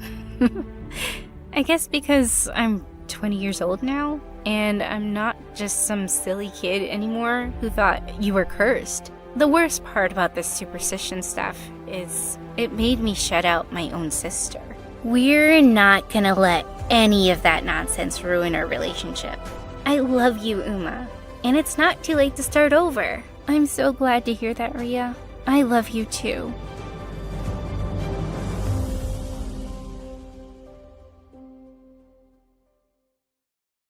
Hi, I'm Alice from Sweden, and my story is really crazy. But before I begin, please like and subscribe to For Eve. I lived in a creepy old house with my parents. It used to belong to my grandma, who was a very odd woman. She studied tribes in Africa and the Amazon forest and brought back crates full of strange masks and knickknacks. And most people around thought our house was haunted. Walk faster, or Ghost Girl will catch you. Just then, I leapt out from behind a bush wearing a scary mask. Ah! I was just trying to be funny, but people thought I was the weird girl who lived in the scary house, and no one wanted to be my friend. And my parents never had much time for me either because they were always working. This old house is a money pit. I need to work 2 jobs to keep it. Please, go to your room, Alice. I'm in a meeting. I wanted to help out, so I started giving ghost tours of the property when my parents were away. I loved telling made-up stories about the freaky things I'd seen around the house. I even made up a murder or two and sold Mom's dresses with ketchup stains as souvenirs. I made a killing on Halloween, but when Mom and Dad found out, they were furious. What's wrong with you, Alice? Why can't you be sweet and well-behaved like other kids? They took all my money and I was grounded for a month. I was so lonely and wished I had a sibling to play with. Then one day when I was 12, I got the biggest surprise of my life. I went looking for a snack in the kitchen when I found a thin, pale boy my age instead. Who are you and what are you doing in our pantry? I'm Damien, your brother. Didn't your parents tell you they were adopting me? What the flip? My parents had adopted a whole human and hadn't even bothered to tell me? Typical. I don't believe you. What proof do you have? He waved some official-looking papers in my face. They looked legit. My parents might have adopted you, but you still need to pass a few tests if you want to be my brother. Bring it on. We stood on our heads to see who could do it the longest, ate the hottest chilies for lunch, and for the final task, we caught the fattest, slimiest frogs and balanced them on our heads while we stood on one leg on the fence. Damien was great at it all. Congratulations. You are officially my brother. I was over the moon to finally have someone to play with, but my parents had to ruin that too. You can't play with Damien anymore. Why not? Didn't you adopt him so I'd have company? We've decided it isn't a good idea. You can't play with him and that's that. But why? Because we said so. And we're sending him away. It was so unfair. I felt angrier than I'd ever felt before, and I smashed the toy I was playing with into the wall. But suddenly I felt dizzy, and moments later I blacked out. When I opened my eyes, I was in a hospital bed with a bald doctor and my worried-looking parents next to me. Alice's blood pressure shot up suddenly and she fainted. She's fine for now, but try to keep her as calm as possible. I'd also suggest you homeschool her for now. Mom and Dad took me home. They were being very nice to me, which was suspicious. Now they said I could play with Damien as much as I wanted. But when I ran to his room to tell him the good news, he was glaring at me angrily. What's wrong? Aren't you happy we can be friends again? Friends? I just found out that your parents didn't adopt me because they wanted to love me or give me a nice home. They just brought me here for you, like I'm some kind of toy. And they might just send me away at any time. I hate you, and I'm gonna make your parents hate you too. They'll realize they're better off having me as a kid. Trust me, I'm not going anywhere. Damien, don't be like that. I've always wanted a brother. I'm not your brother. I was both angry and heartbroken by his changed attitude, but I hoped he'd change over time. But it was the complete opposite. Damien kept messing with my parents. He dropped the pearl earrings I borrowed from Mom down the drain, smashed Dad's laptop, and put dye in their body wash. They had shocking pink skin for weeks. And somehow, my parents were always upset with me and thought I was acting out. They never seemed convinced when I said it was all Damien. Was he really turning my parents against me? Stop being a jerk. These things cost money and Mom and Dad work really hard. And stop making them think I'm doing all this. Then just give up and go away yourself. There's only space for one of us here. I'm not going anywhere, pal. But then the most terrible thing happened. A few days after my 13th birthday, we were visited by some people from the museum. They wanted to use Grandma's tribal masks and vases for a display, and they said they'd pay us a lot of money if we allowed them to borrow it for a few weeks. Mom and Dad were over the moon that the dirty junk around the house was worth something. We can buy a new car and replace the laptop Alice trashed. We can pay off the mortgage and finally be debt-free. This could change our lives for the better. But minutes before the people from the museum arrived to collect the things, I heard a huge crash from the basement. I went running to see all the masks and clay pots smashed and broken on the floor, and Damien standing in the middle with a stick. Oops, I'm so sorry. I was just looking at them. This time, he had gone too far. I slapped him hard. You did that on purpose, you jerk! Just then, my parents came running in and looked at the mess in horror. And then they looked at me like I was the crazy one. Why are you looking at me like I did this? He's ruined everything and you're still gonna have him around? Why don't you send him away? You want us to send your brother away? You got so upset before. I was wrong about him, okay?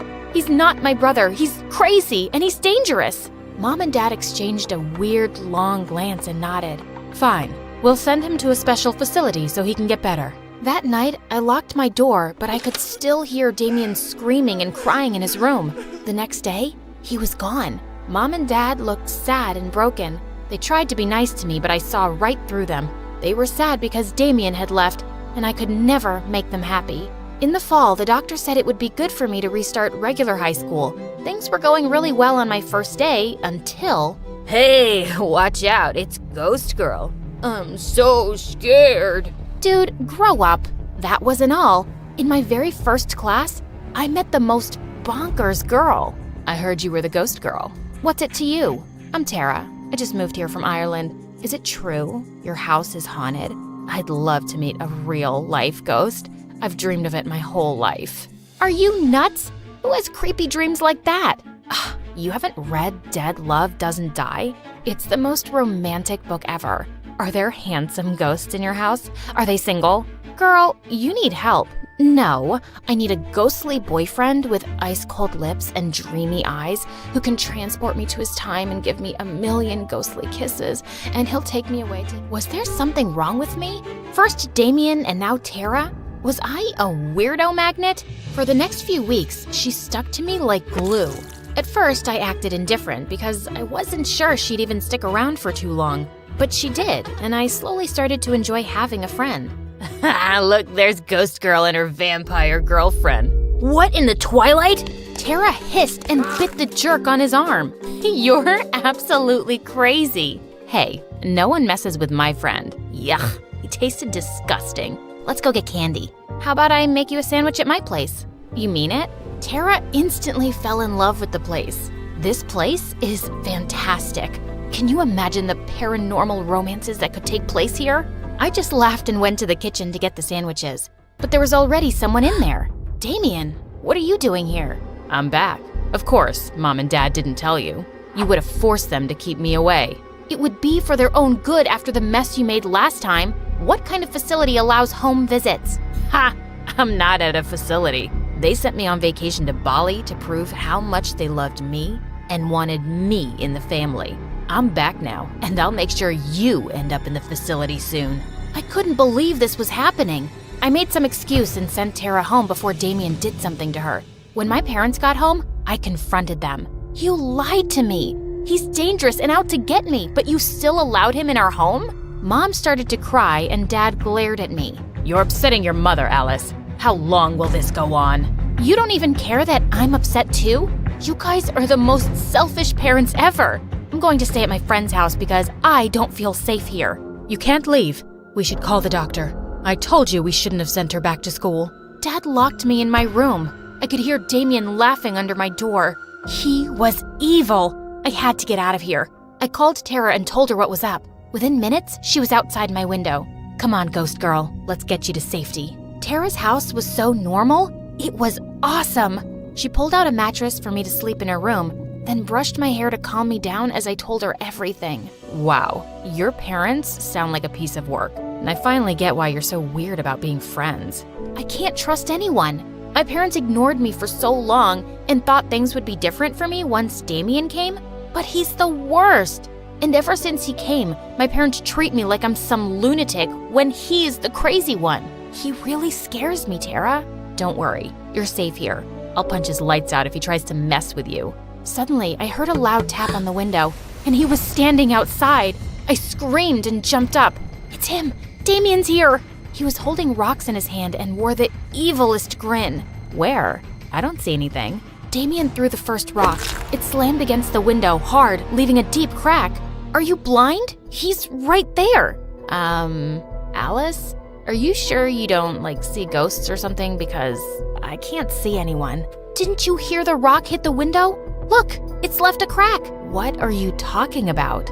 What? Why was Tara suddenly lying to me? Suddenly, the door slammed open, and my parents were standing there looking worried. How did you find me?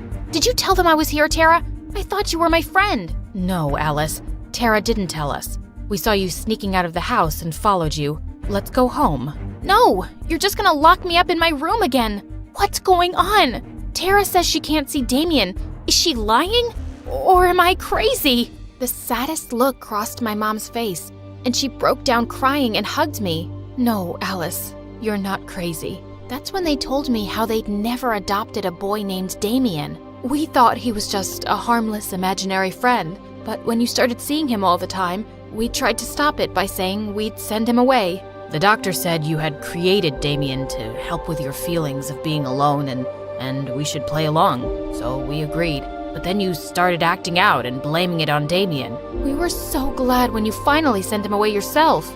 We thought things were gonna be okay now, but then you said you saw him again and we just can't see you like this, sweetie. And it's all our fault. We should have given you more time when you were a kid. I was in utter shock. So, everything Damien did, the earrings, the laptop, the masks? It was all you, but we weren't mad about any of it. We were just worried about you. But if Damien was the friend I made up, why was he suddenly so mean to me? Your doctor said you suffered from low self-esteem. In your mind, no one wants to be friends with you for long. Oh yeah, it took me ages to get her to call me a friend. Are you real? Can you guys see Tara? I could pinch you. Ouch! Okay, you're real. Don't worry, dear. We talked to your doctor and he says we can start therapy sessions now. You'll be fine. And we'll be with you all the way. Me too. They all took me in a big bear hug, and suddenly, I didn't feel alone at all.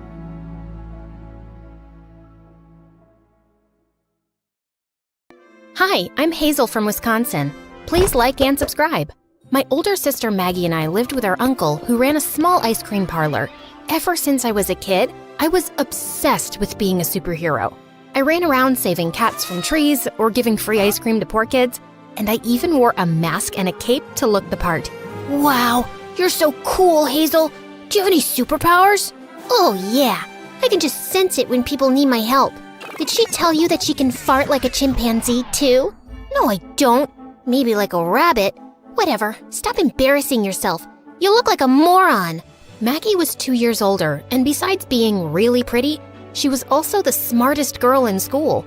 Literally everyone in the town adored her, while I was called the crazy kid with superhero syndrome. Some people really appreciated it, but sometimes it blew up in my face. Like this one time in 3rd grade, I was walking down the street with Maggie when we saw a homeless guy. Here, you look like you need it more than me. And what am I supposed to do with this half-eaten bagel? You must be hungry, right? It's such a tough time to be homeless. The guy looked at me confused before throwing the bagel across the street. I'm not homeless, you freak. I just haven't taken a shower. Maggie laughed like a maniac, and the guy kept screaming at me till I apologized.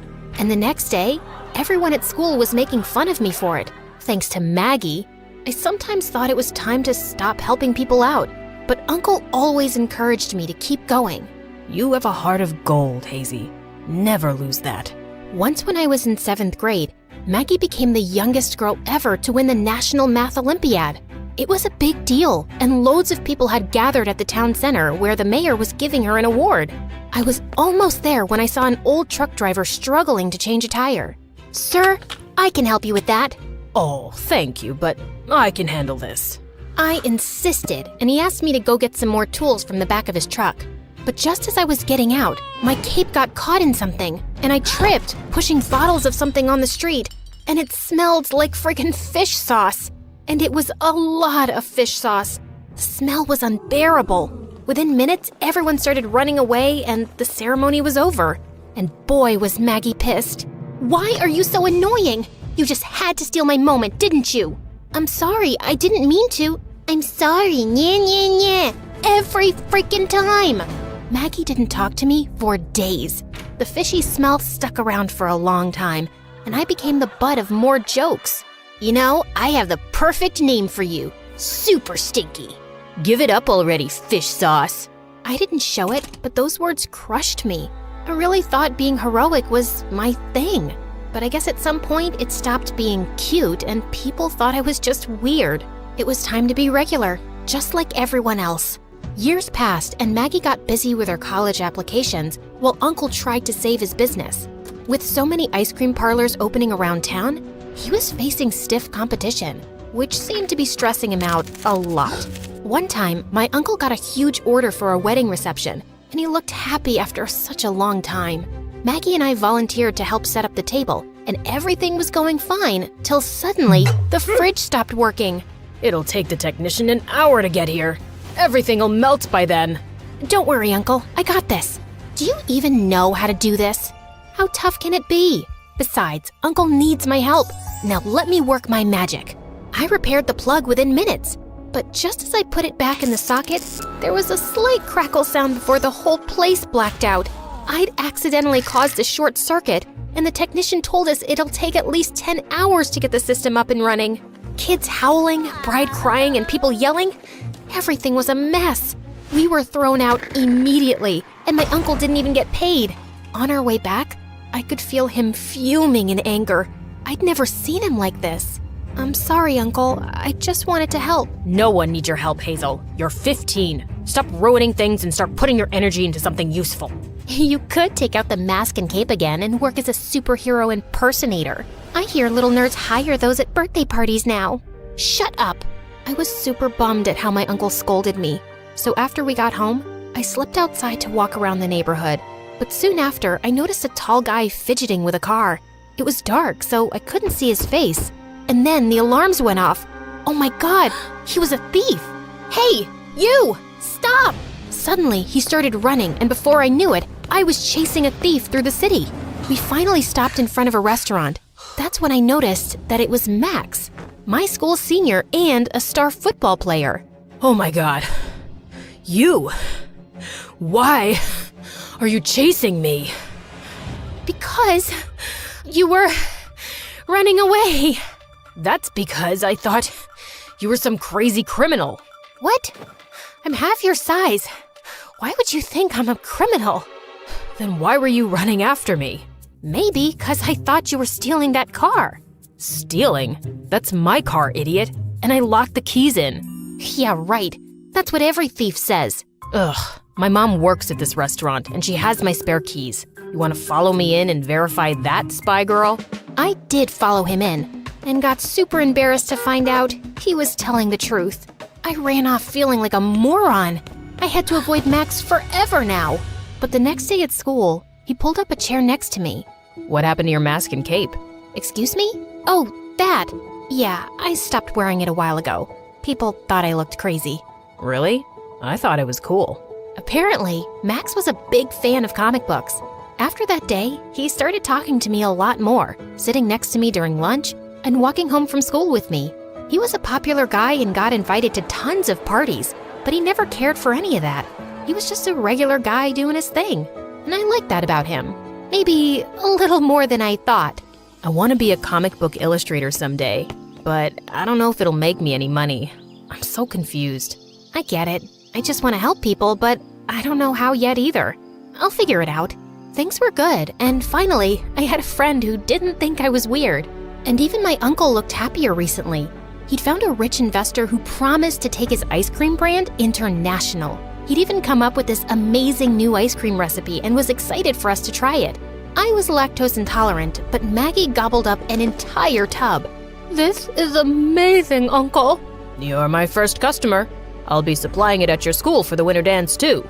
That's great! Where did you get the recipe? Oh, I just mixed a few flavors and worked my magic. I wish I could taste just a little. No way. You're allergic. What kind of freak is allergic to ice cream? What do you eat when you break up? Oh wait, you wouldn't know that since you've never dated. Just stick your nose in the ice cream and keep it out of my business. But later that night, I just drifted off to sleep when Maggie shook me awake. I don't feel too well. I feel like I'm gonna... We immediately rushed Maggie to the hospital, and it seems like she had some sort of stomach virus. She needed medicines and lots of rest. I took care of Maggie for the entire week. Even though she recovered in a couple of days, she kept acting like I was her servant. What's this? You call this soup? I'd rather drink cat piss. Oh my God, if I don't die of this tummy ache, I'll definitely die of boredom. Hazel, entertain me. Where's that dumb cape of yours? Act like Superman for me. So annoying. Thankfully, I had Max, and he was a huge help. He'd often come by and help me with homework while Maggie shouted orders like the Queen of Sheba. Don't you get tired of all that howling? You have no idea. Listen, I was wondering if you'd like to go with me to the dance. That is, if you're not going with anyone else, because then it would be awkward, like... Relax, Yappy. I'll go with you. We need to find matching costumes, though. I might have acted cool, but I was dancing inside to have Max as my date. But as always, Maggie had to ruin it for me. You're crazy if you think he's into you. You don't even know him. But I know his kind, and I definitely know you. Guys like Max can only date pretty cool girls. Say what you want, but the truth is that I get to go to the dance with a hot guy while you're stuck in the house. On the day of the dance, I raided Maggie's closet to find her best dress, and I could feel Max's eyes following me the entire time. The dance was great, and Uncle's ice cream stole the show. But the next day, the school was half empty, and Max wasn't picking up my calls either. Apparently, everyone who was at the event had caught a strange stomach virus, and the symptoms matched Maggie's. I went to check up on Max, and he confirmed it. I was fine one moment and started throwing up like crazy the next. Did you eat anything? It was right after the dance. Maybe I had some ice cream, but honestly, I can't remember. And I don't even want to. And that's when it hit me. Could the ice cream be the problem? That was the only common thing in all of this. Maggie got sick right after eating a tub. Why are you looking at me like that? No, sorry. I was just thinking about something else. You get well soon, so we can pick up from where we left. And where was that exactly? I kissed him on the cheek, and he blushed red as a tomato. Then I left to talk to my uncle about my suspicions. I went to the ice cream parlor, which was open, but Uncle wasn't there. Just then, I heard voices coming from the basement. We need to call this batch back right now. So many kids got sick after eating it. Have you lost your mind? I'm the investor, and I say we go ahead. Calling this back and admitting our fault would destroy our reputation. We're not a little shop anymore. We're going big. Don't ruin it. And you still have to pay for your niece's college, no? Think about that. Uncle looked really stressed as the guy left, and as soon as he saw me, his face turned white. What are you doing here? Did you hear everything? Yes, I did. What kind of evil man are you working with? The business was suffering, and I needed the money. I knew he was a bit shady, but you girls are growing up, and I only wanted you to have a good life. I get that, Uncle, but you have to tell the truth. Even if it means shutting down the shop and losing the money. We'll be just fine. And when we told everything to Maggie, she totally backed me up for a change. Uncle decided to make a public announcement by calling an emergency town meeting. As he began talking, I could see people getting angry. Our kids are suffering because of your stupid ice cream. You should rot in jail. Hey, let the man talk. Yeah, he made a mistake, but now he's here and he's owning up to it, which isn't an easy thing to do. You're angry and we get it, but he deserves to be heard. Uncle beamed at me and continued with his apology. He publicly admitted everything about the bad batches and how he'd called them all back. The investor had vanished into thin air, so Uncle had to pay heavy fines all by himself, and his shop was sealed by the food authorities. I'm sorry about the shop, Uncle, but we did the right thing. You always do the right thing, Hazel, and I'm lucky to have you. You're my hero. A year later, after all charges were cleared, Uncle's business license was returned and we started rebuilding the brand. Max and I were dating, and Maggie bagged a scholarship to an Ivy League college. So, you know what you're gonna do next? Yeah, I guess I'll be a politician and help people from a position of power. You sure can talk all day. So yeah, suits you. Just drop the cape and the mask. What are you saying? That's my statement symbol.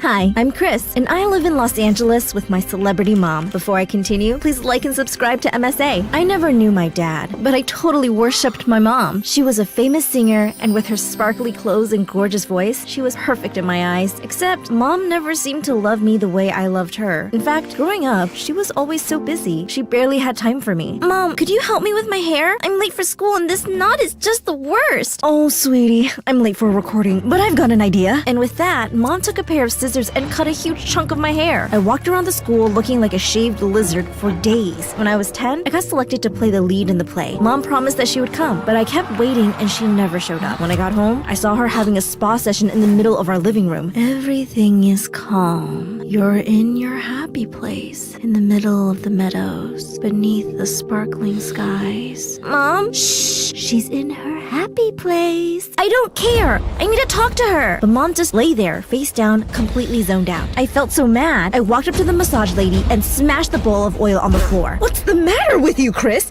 Can't you see I'm busy? You missed my play for a stupid spa session? How could you be so selfish, Mom? You have no idea about the stress I'm under. Working on my new album to keep my millions of fans happy? And how about keeping me happy? Ever thought about that? With that, I just ran up to my room and shut my door. Mom and I didn't speak to each other for days, and after that, she left for yet another tour and didn't come back for 2 whole weeks. Over time, Mom and I just got more distant. She got busier with work, and I got busier with school and theater. With time, I got better and started performing in local dramas. Things were fine, but then I turned 16 and everything changed. Mom told me she was leaving on a tour for a year, and I was going to a boarding school. But I don't want to go. My whole life is here. Why are you doing this? Chris, please don't make this more difficult than it already is. You're going to a boarding school, and that's final. I kept arguing with Mom the whole night, but she didn't give a hoot, and 2 days later, I was on a flight to my new school. Mom didn't even come to see me off, but by now, I didn't care. From the moment I arrived, I hated the place. The walls were so gray, it made my eyes hurt, and the hallways looked something straight out of a horror movie. Just when I thought the place couldn't get creepier, I was on my way to the class when suddenly a girl my age collapsed at my feet. Oh my god,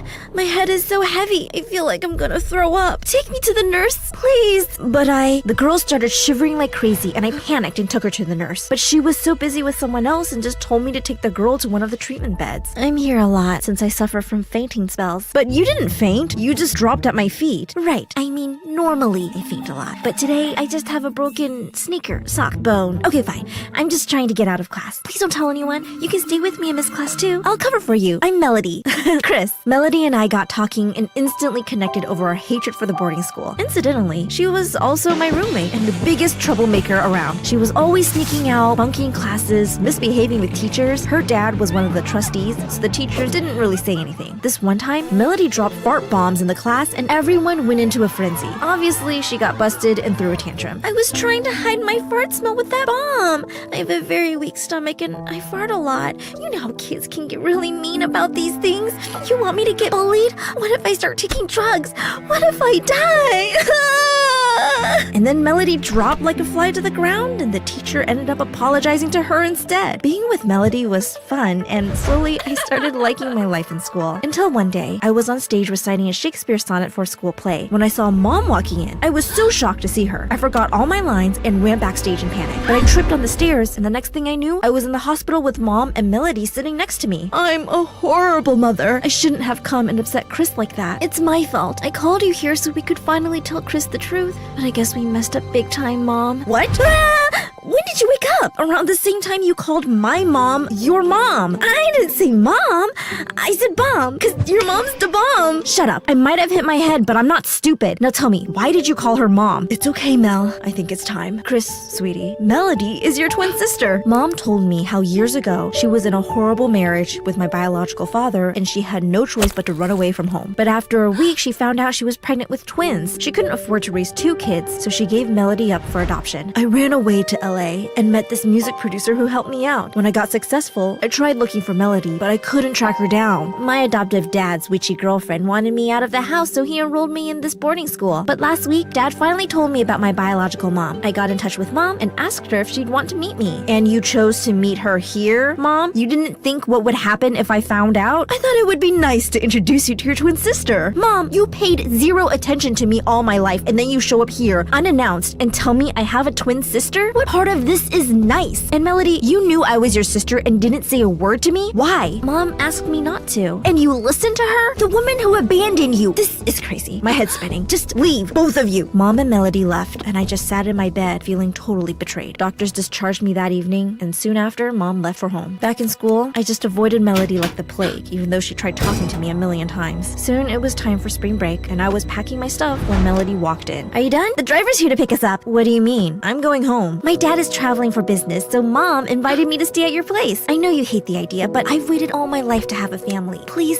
just let me have this one spring break. I promise I won't butt in your life ever again. I wanted to say no, but Melody looked like she would break in a million pieces, so I decided to look the other way. It would be good for Melody to discover what a terrible mom we had, but I was totally wrong. Mom was so excited to have Melody around, she took a break from work, made us breakfast, took us out on shopping sprees, dinners, and she even threw a homecoming party for Melody. Mom had never paid me so much attention, and it made me so jealous watching her bond with Melody. Soon after spring break ended, and it was time to get back to school. But a day before we had to leave, Mom gave me yet another surprise. So, I've spoken to your dad, Melody, and we have decided that it's best you girls stay near home. No more boarding school for you guys. Isn't that exciting? Oh, Mom, that's great! It sucks! Mom, I begged you not to send me to that dreaded school, and you didn't listen to me. But now that you have your new daughter, you want her to stay near you? I want both my daughters to stay close to me. I've missed out on so much already, and I just want to make up for the lost time. Yeah, right? You'll just end up disappointing Melody like you've always disappointed me. With that, I just left. And the next day, Mom enrolled us in a school nearby. I just wanted to stay away from home as much as possible, so I decided to join the drama club in my new school. On my first day, we were asked to perform a dialogue from Romeo and Juliet, and I got paired up with this dreamboat of a boy, Matt. He was so cute, I could hardly focus. Oh, my Juliet, why won't you come down?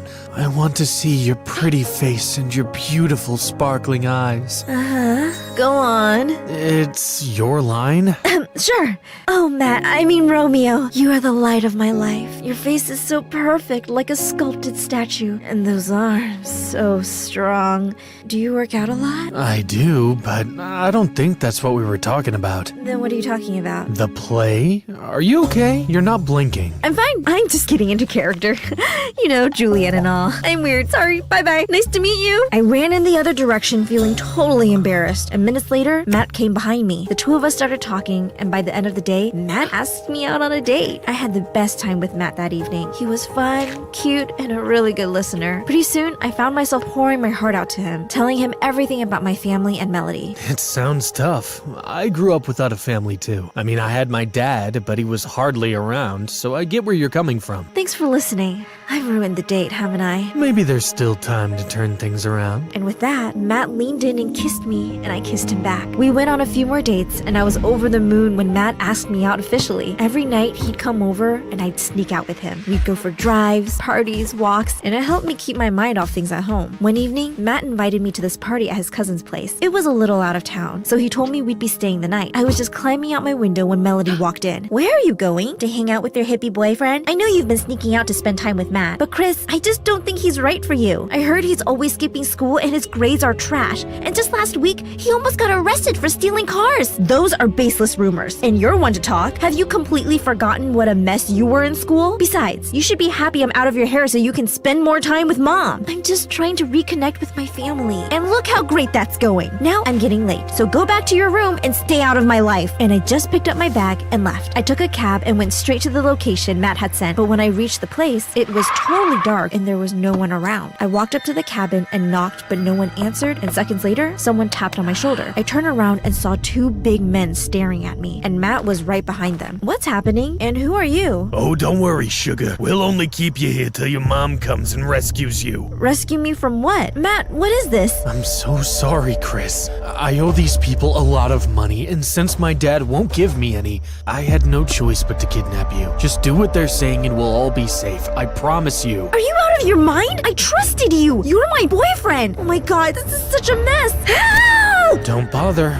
There's no one around. Please, Chris, just sit tight and hear me out. Get away from me! I pushed Matt away and ran for my life, but one of the two big hounds caught up to me and took me back to the cabin. Just as he was trying to tie my hands, I bit his ear and pushed him away. The other guy launched himself at me, but before I could react, a vase came flying out of nowhere and hit him in his head. He fell backwards, and I saw Melody jump in with a baseball bat. Matt saw everything and rushed out the cabin, but he was stopped by Mom and a bunch of policemen. As they handcuffed and dragged Matt and the two guys away, Mom came running and hugged me tight. I'm so glad you're okay. Thank God.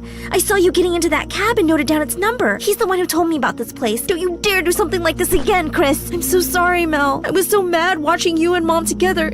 It just made me jealous and crazy, and I just couldn't think straight. I thought you guys didn't care about me since you had each other. It's my fault. As a single mom, I needed to work hard and I got my career break, but I guess I just kind of got carried away with it. I wasn't there when you needed me, Chris, and I will never forgive myself for that. But I'm here now. Not just for Melody, but for both of you. So please, give me another chance. I'm sorry too. I should have been there for you as a friend before anything else, but I was so happy to have found Mom. I ignored how you must have felt. Hey, at least we're all here and together, and that's all that matters. How about we start with a clean slate? You spoke my mind.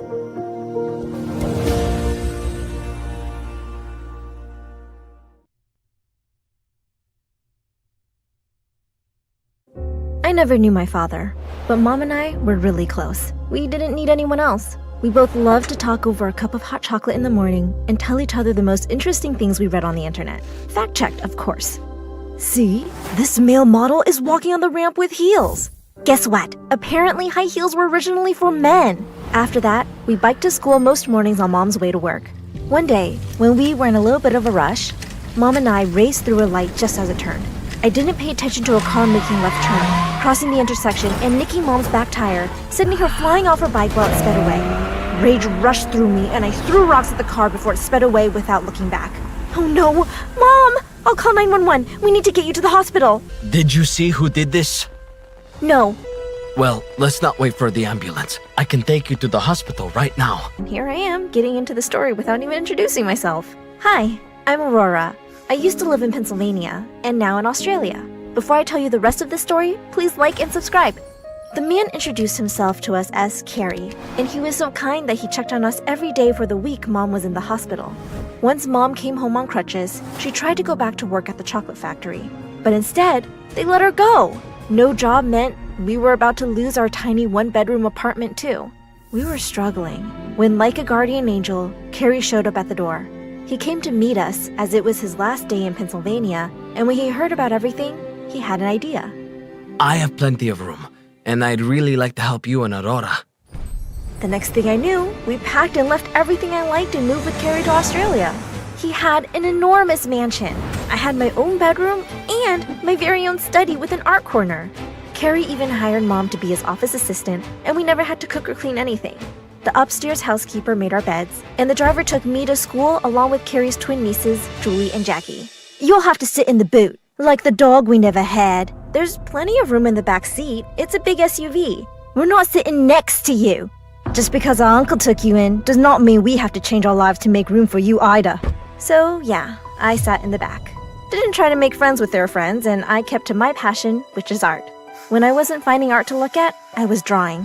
That one guy, Lee, who looked like a rock star, had his locker right next to mine, and one day, I accidentally hit him with my locker door, giving him a start. Watch it, loser. You almost tore my jacket. Your wardrobe looks like you can take it. I'm sorry, I didn't mean to. The door just swung open kind of fast. Don't let it happen again, or you'll see how fast I can fight back. He walked away, and I felt really weird. Like, was that a threat? Was he actually dangerous? Or just liked acting tough? He surprised me the next time we were both there at the same time, when he picked up a drawing that fell out of my notebook. This looks like a cross between an old famous Degas and a cool Banksy. Way to mix decades together. Wow, I'm surprised you know who these artists are. Maybe you shouldn't judge a book by its cover. He did dress like a rebel, and I'd seen him drive a flashy scooter.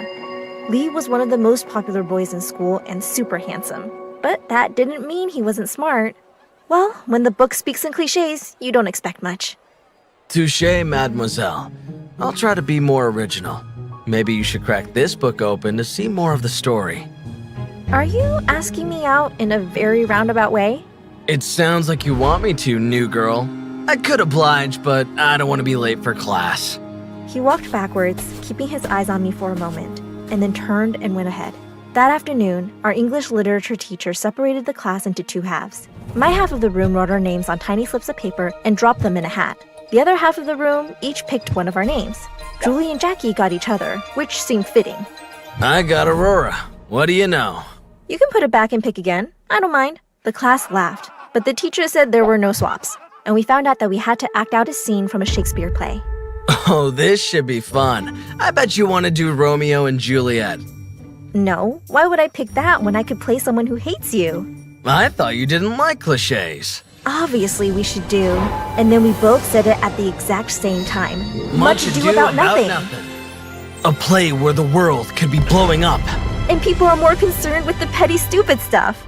Shakespeare really is timeless. Yeah, stupidity hasn't ended in hundreds of years. Isn't it always the handsome ones who are the worst?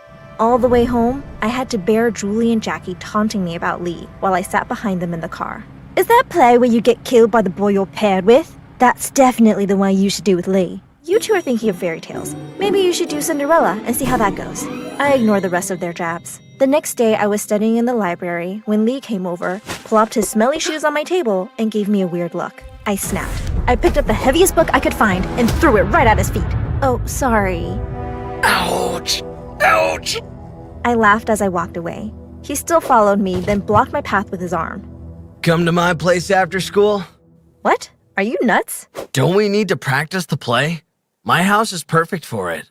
And what? You've got blisters on your feet? Can't make it to my place instead? Ugh, does your place have a library and a stash of theater props? Not sure. But, okay, I'll come over. But first, apologize for the locker incident, now. And then it would be a yes. Promise. Yes. I'm sorry, beautiful. Did you hear that? Or is it just me? Okay, apology accepted. Anyway, I'm good at lying, but you promised me. So, see ya. Ugh. He stormed off and I went to his house after school that day. Only his parents' house was an even bigger mansion than Carrie's, and the art on the walls was better than a museum collection. Originals of every artist I'd ever heard of. Wow. Wow. Wow! Lee sprayed his mouth with some breath freshener before we started reading some lines together. That's weird. It's not weird. It's chivalrous. I think you should also do the same for your feet. What other fun facts should I know before I have to stand close to you? Okay, Miss U.S. of A. Let's just focus on the homework, shall we? When Carrie's driver came to pick me up, he asked Lee why he hadn't been around, as he knew him well, but that must be because Julie and Jackie had invited him to some party at home. As I reached home, I was surprised to see Mom and Carrie sitting close, watching a movie together. Well, I didn't mind. But later that week, Mom seemed upset after a nice dinner out with Carrie. When I asked her what was wrong, I was shocked at her answer. Carrie and I have gotten closer, so I guess he felt comfortable telling me the truth. He was driving the car that hit me. What? He deceived us and I thought of him as an angel all the time. He should be in jail. I'm going to call the police and tell them everything. Mom tried to stop me, but I stormed off and took a bus to the police station. The kind officer told me that they had no jurisdiction for something that happened in a different country. I was so angry. So I started to think of ways to hurt Carrie like he hurt Mom. I could let the air out of his tires, but that really only hurts his driver. I could mix salt into his coffee, but it might not bubble over like a soda would. I ended up taking scissors and cutting a slit in every pair of pants he had. But in one day, they were all replaced and Mom made me apologize. Aurora, you have to forgive him. I have. He's giving us a better life than I ever could. But he hurt you, and he lied? He didn't mean to, and he cares deeply. Maybe he has you fooled, but I am not. Because of everything, I was so distracted, even while doing my homework at Lee's house. I guess he noticed how quiet I was because he did something I least expected. Salsa! He kept on dancing, making these silly faces, and then he started tumbling over the furniture like a circus clown, which made me laugh till I cried. Eventually, he sat down next to me and took me by surprise when he hugged me. Why'd... You look upset about something, and I've learned over the years that a hug is like magic. I wish I had them once, but since I didn't, I'd rather give them to people whom I like. A lot. I didn't push him away. I knew that I needed that hug, but in that moment, I knew he needed it maybe more than me. I was happy, and we started spending more time together. He even offered to carry my books, started sitting with me at lunch, and when I told him about the chocolate factory where I used to live, he had hot chocolate waiting in a thermos for our next rehearsal. We should rehearse the scene all the way through since we have to do it in class tomorrow. He asked me to be his girlfriend, and I said yes. When I went home that night, I completely understood the expression, walking on clouds. Maybe our life in Australia was better than it ever might have been. I wanted the good vibe to last, so I couldn't face riding with the nieces to school the next day. I took the bus. On my way to class, I noticed Lee talking to Julie and Jackie, so I ducked around the corner so I could listen without them seeing me. Then, I was shocked when he leaned closer to Jackie. Well, I am that good of an actor. Okay, but you can quit now. I don't like this anymore. You were just supposed to spend time with her to see how Jackie and I are so much better. I'm missing my boyfriend. Aren't you missing me too? Of course. I'm doing this for you, right? You two came up with this plan. Plan? Getting close to me was all some sort of game for them? He didn't want me any more than Carrie wanted us. I was fuming. I raced to the bathroom to pull myself together and set my own plan in motion. When it was time to perform our scene in class, I put on the low-cut costume our maid delivered for me with an extra prop I asked her to bring. Lee whispered in my ear before we began. Aurora, you look amazing. Wait for the next surprise. When he tried to squeeze my hand, I conveniently pulled away to grab my little paper bag with the prop inside. In our scene, we worked out that Lee would casually take a bite from an apple. We ad-libbed and made up some added dialogue when I handed him a caramel apple instead. What a treat to have caramel. You'd think it was my birthday. I tried to keep from laughing, but his face was priceless as he took a bite and found it was a caramel onion. The whole class laughed at him, but he kept going, like he wanted to prove he'd do anything for me. After class, Lee grabbed my arm. What was that? Maybe Jackie, your real girlfriend, has some of your mouth freshener for you. Wait, how'd you find out? I didn't want to hear any of his lies, so I ran out and left school early to go home to find Mom. I begged to move back to Pennsylvania, but Mom showed me a giant new ring right before Carrie walked in.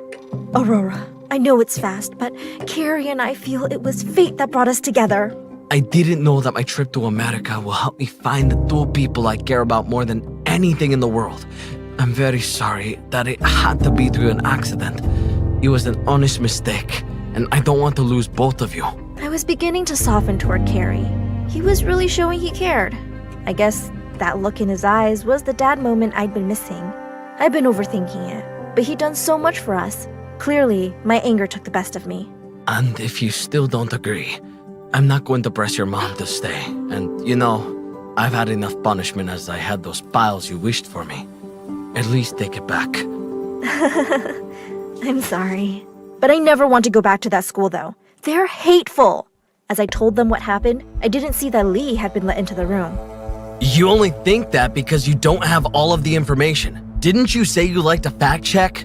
In that moment, I knew it was time I took charge of my own narrative.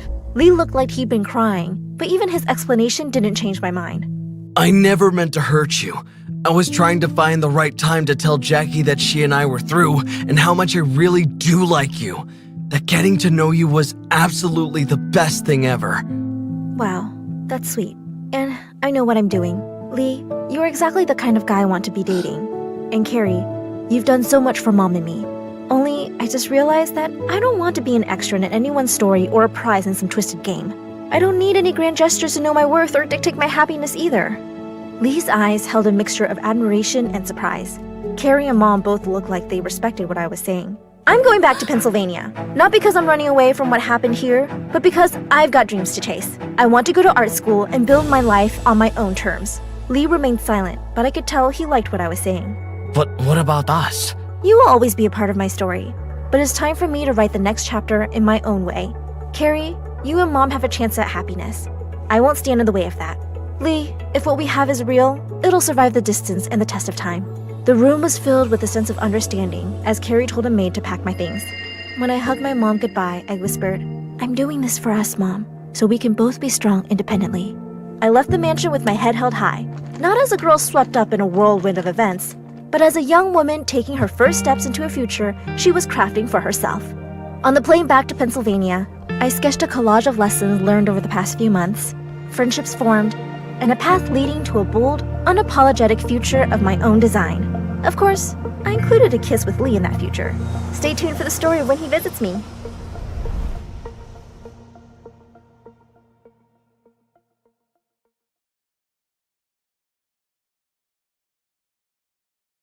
Hi, I'm Summer, and I'm a famous blogger. Please like and subscribe. I was born to a rich single mother who owned a successful chain of hotels. Growing up, we were constantly knocking heads. She wanted me to eventually take over the family business, but I was obsessed with fashion. I launched my YouTube channel at 15, and in 3 years, I became a popular fashion influencer with over 500,000 subscribers. But Mom still wasn't convinced. One night, as I was getting ready for a yacht party, Mom came into my room with my acceptance letter to a top fashion college in France. What's this? Not now, Mom. I don't care, Summer. Quit playing around and focus on a real career instead of some foolish dream. I'm not paying for this. I don't need your money. I need you to start taking me seriously and understand that I want to do this. Why couldn't she just support my dreams? I was so relieved to see my boyfriend Charlie at the party, but 5 minutes into the event, he dragged me into a corner. Listen, babe, I don't think it's working out between us anymore. What? You're breaking up with me? Yep. You're too, basic for me. I just don't feel the sparks anymore. I was basic? He promised me the world just yesterday, and now he was dumping me? I got so furious, I grabbed a tray next to me and shoved it in his face before leaving. That should show him all the sparks he was missing. I'd only gone a few steps when I crashed into a waiter, and the next thing, I was dripping with spaghetti sauce. Are you blind? You ruined my dress! You ran into me, Miss Button Eyes. Now about that dress, go to a dry cleaner. The guy shoved some money into my hands and walked away. What an A-class jerk! Luckily, the yacht hadn't left the dock yet, so before things could get worse, I called my driver and went home. The next morning when I entered school, everyone looked at me with pitying eyes. Great, just what I needed. I felt a little better when my best friend / manager Dove showed up with my favorite coffee. OMG, girl, this must be such a shock. How are you feeling? I've been better. Poor baby, I can't imagine. Dumping you for Harriet? That's harsh. Harriet? As in my arch nemesis, Harriet? She and I never got along, and when she copied my ideas for her YouTube channel, I knew she was a good-for-nothing witch. I spotted her minutes later, ready to give her a piece of my mind. First my ideas, and now my boyfriend? Is anything about you original? It's not my fault that Charlie would rather be with me. And it's only a matter of time before I take your sponsors too. And then, all your followers. Dream on. Charlie's an idiot, so you kinda did me a favor. And my sponsors won't leave me. I have them wrapped around my fingers, and my followers practically kiss the ground I walk on. Of course, I didn't mean a word I'd said. It was only to piss off Harriet. Besides, I was focused on building my college fund since Mom refused to pay for it. I had my savings, and soon I'd have enough to put me through with my new sponsorship. But the very next morning, my world exploded. Someone had hacked into my account and posted my conversation with Harriet. I quickly deleted it, but the damage was done. I was getting hate comments, and my followers were dropping by the second. Just then, Dove rushed in. I just got a call from 3 sponsors saying they're canceling their contracts with you. Told you this fashion stuff is stupid. Now, if you're done goofing around, Can we decide seriously about college? No way! I'm gonna turn this around! You better, or you'll do as I say. This is your last chance. That's not fair! But Mom was already headed out the door. What a mess. I was pretty sure Harriet was behind this, so I rushed to the school to confront her. But just as I crossed the school field, I tripped and someone caught me just in time. We meet again. He was the waiter from that night. You! Ever since I met you, my life's been a mess. Don't blame me for your troubles, princess. Now, if you're done being blind for the day, could you move? You're spoiling the view. I looked over to see that he was busy painting a trash can? That dumpster is your view? He rolled his eyes and put on his headphones, completely ignoring me. Ugh, such a bozo. I continued on my way, and minutes later, I spotted Harriet in the cafeteria with Charlie. Tell me you had nothing to do with that stupid video. Oh, but I did. Besides being a fashion icon, I also happen to be a genius hacker. Why would you stoop this low? You called my baby an idiot. I had to do something. I wasn't kidding when I said that. I made Charlie popular. Strip all that attitude away, and he's nothing but a guy with an IQ of a tree. I can easily get another boyfriend anytime I want. Fine, prove it. Prom's in 2 weeks. If you find a date before that, I'll eat my words, take responsibility for the video, and say I made it all up. That should get your sponsors back. Deal? And why would I trust you when all you've done is lie and steal? Suddenly, Harriet climbed onto the table. Everyone, I have a confession. I went behind her back to steal her ideas. I'm sorry. Summer, you're the fashion queen. What the heck was that? Proof that I'll keep my word. I didn't want any bet with Harriet, but doing this was the only way to get her off my back and get my sponsors. Deal. The next guy who walks into that door will be my new boyfriend. I prayed someone hot would come through the door, but I almost fainted when I saw who it was. Oh God, no.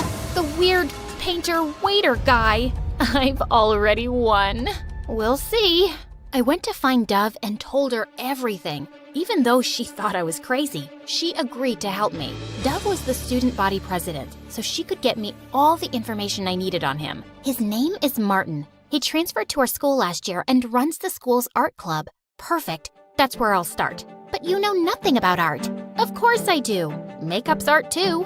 I decided to put my plan into motion by visiting Martin's art club. It was just him and 2 other guys staring at me like I was a piece of cake. Lost your way, princess? Call me Summer, and I'm here for my art class. Wow, did you paint that? It's amazing. It's a dot. It's the prettiest dot I've ever seen. Why are you really here? Fine. I was looking for you. Why? I want you to go out on a date with me. The boys in the room fell silent. I know you think we're all pathetic, so please go and bug someone else with your jokes. I'm not interested. Before I could say anything, he just packed his stuff and stormed off. So rude. I'm available. Ugh, as if. Later that day, Dove and I spent hours planning my next move. Just follow him around. You'll find something that you could use. I took her advice, and later when I saw him leaving the school, I followed him. I saw him park his bike near a cafe. I got down and peeked from the window to see him hugging a girl my age.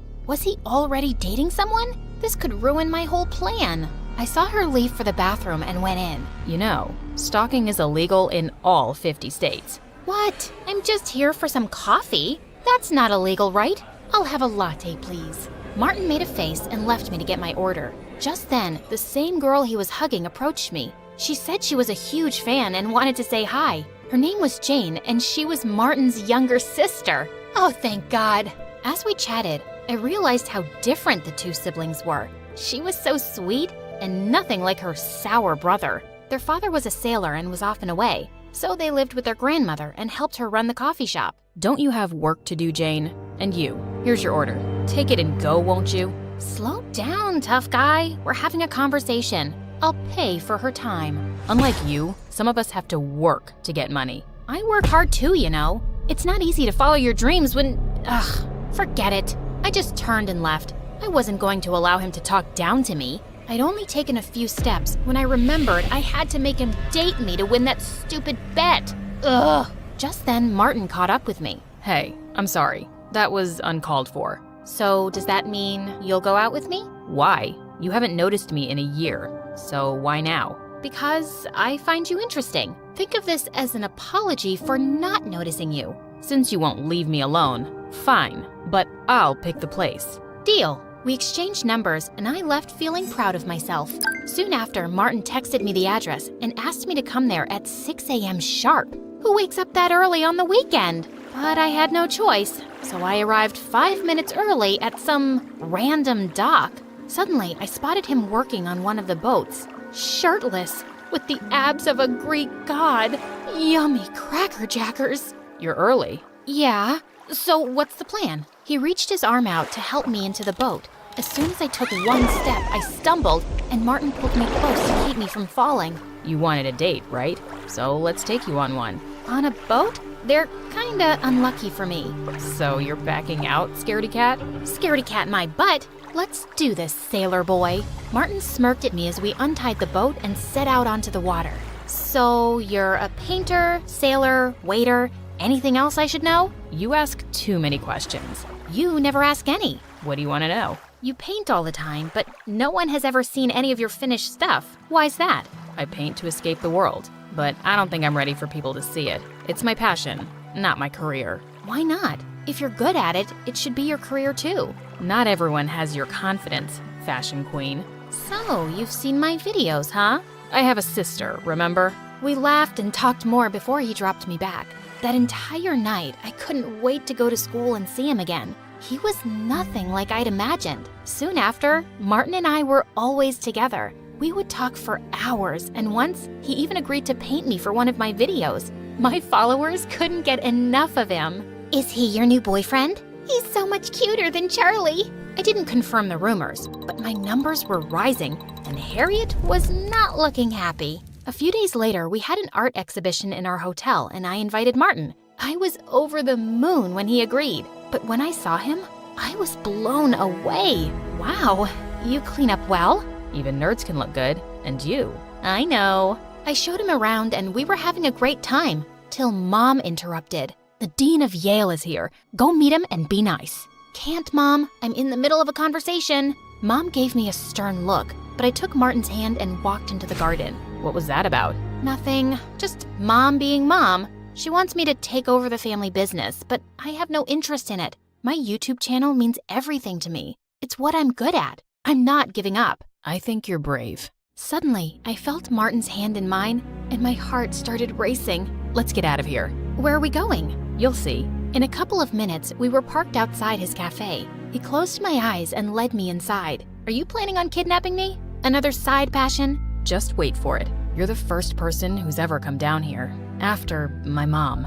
I opened my eyes to a room full of phenomenal paintings. You did these? They're amazing. People should know how talented you are. You should do an exhibition. I'll talk to my mom. Right now, all I wanted was for you to see them. I never thought I'd say this, but Summer, I like you. I felt my stomach doing wild spins as Martin bent down to kiss me. But just then, I snapped out of it and pulled away. I gotta go. Wait, did I say something wrong? No, you didn't. It's just late. I'll see you in school. Bye. I ran as fast as I could to get away from him. I was head over heels in love with this guy, and he was perfect. But I was lying to him, and that was wrong. I told Dove about what had happened the next day. You have to talk to him and explain the situation. I'm sure he'll understand that you made a bet to save your channel. What if he doesn't? It'll break his heart. He needs to know the truth, Summer. Dove was right, and I had to do it right away. As I walked into the cafeteria later looking for him, I found Martin on his knees with a banner, asking me out to prom. Martin, there's something I need to... Oh my God, Summer, that's so cute. I turned around to see Harriet walking in our direction. Go away, Harriet. What's your name? Sharton? No. Farton? Oh, I remember. Martin, right? Congratulations, dude. Your girlfriend just won a bet. Shut up, moron. Am I missing something? You don't know. Your girlfriend here just placed a bet that she could make anyone her boyfriend. And well, you just ended up being the random dude she picked. Don't you feel special? Don't listen to her. She's just an idiot. Oh, but I'm smarter than you think. Harriet pulled out her phone and played an audio clip of me and Dove talking about how I'd made a bet to save the channel. So, I was a bet? I thought you actually liked me. I should have known. This was too good to be true. Wait, I can explain. I felt my heart crush as he stormed off furiously. I tried to call out to him, but he ignored me completely. Well, that was embarrassing. But a bet's a bet, and I'm a lady of my word. I'll tell everyone I'm a genius hacker and I was behind the video. I felt like I didn't even care. All I cared about was losing Martin. Harriet actually kept her side of the bet, and I got almost all of my sponsors back, but nothing made me happy anymore. I even planned on skipping prom, but Dove forced me to get dressed. Just then, Mom walked in. So, guess you got your sponsors back, but Not the right time, Mom. I just came here to tell you I'll pay for your fashion school. You've worked hard and you deserve a shot. Let's see how good you are. I couldn't believe my ears, and I realized that if I could change her mind, I could do the same for Martin. All I needed was a chance to make him hear my side of the story. I hugged Mom tight and rushed to his cafe, but it was closed. I called his house, and his grandmother told me that his father had shown up and they were leaving for a sailing trip for a year. It'd be too late by then. I rushed to the docks and was just in time. Wait, you can't take that. That's my portrait. I made it, so it's mine. What are you even doing here? Don't you have a prom to get to? Not without my date. Too bad. You should have thought about that before lying to me. I know, but I was afraid to lose you. I thought it mattered what people said, but after meeting you, I only cared about how you felt. I'm sorry, I was stupid, but I love you, Martin. You really mean it? Of course, I love you, you weird waiter painter guy. Then I guess I'll stay. He pulled me in for a kiss, and it was worth the wait. I slammed my bedroom door shut and spit at my best friend's picture. I hated her and everyone in my family. Because I had this condition, they thought they could use me. But oh boy, they messed with the wrong girl. Hi, I'm Lulia from Ukraine. I'm the youngest in our family with 3 older brothers. My dad never wanted a girl. He just wanted to raise a team of healthy young boys. He was very proud of himself for being so manly that he had only produced sons. But Mom had always really wanted a daughter. When she gave birth to me, he glared down at my tiny red face and said to my mom, "So, you finally did it, huh? I swear, if she isn't pretty, you're really gonna pay for it." My mom did everything to take really good care of me and make me pretty. Once she came to me and said, "Listen, you're not allowed to eat junk food ever." And she snatched the candy from my hand. When she left, I opened the lower drawer and took another candy. I ate whatever I wanted behind her back. Mom started taking me to salons when I was 5, and she would leave me there. I would regularly get manicures and pedicures. Every day I'd have a routine of face masks and visits to the hair salon. But no session would go on for more than 10 minutes before I interrupted it. One time, I pushed the ladies away and yelled at them. I took out my stories. "Read this for me, and I will tell Mom you did a great job." They loved it. One day, I also asked them to start teaching me how to read.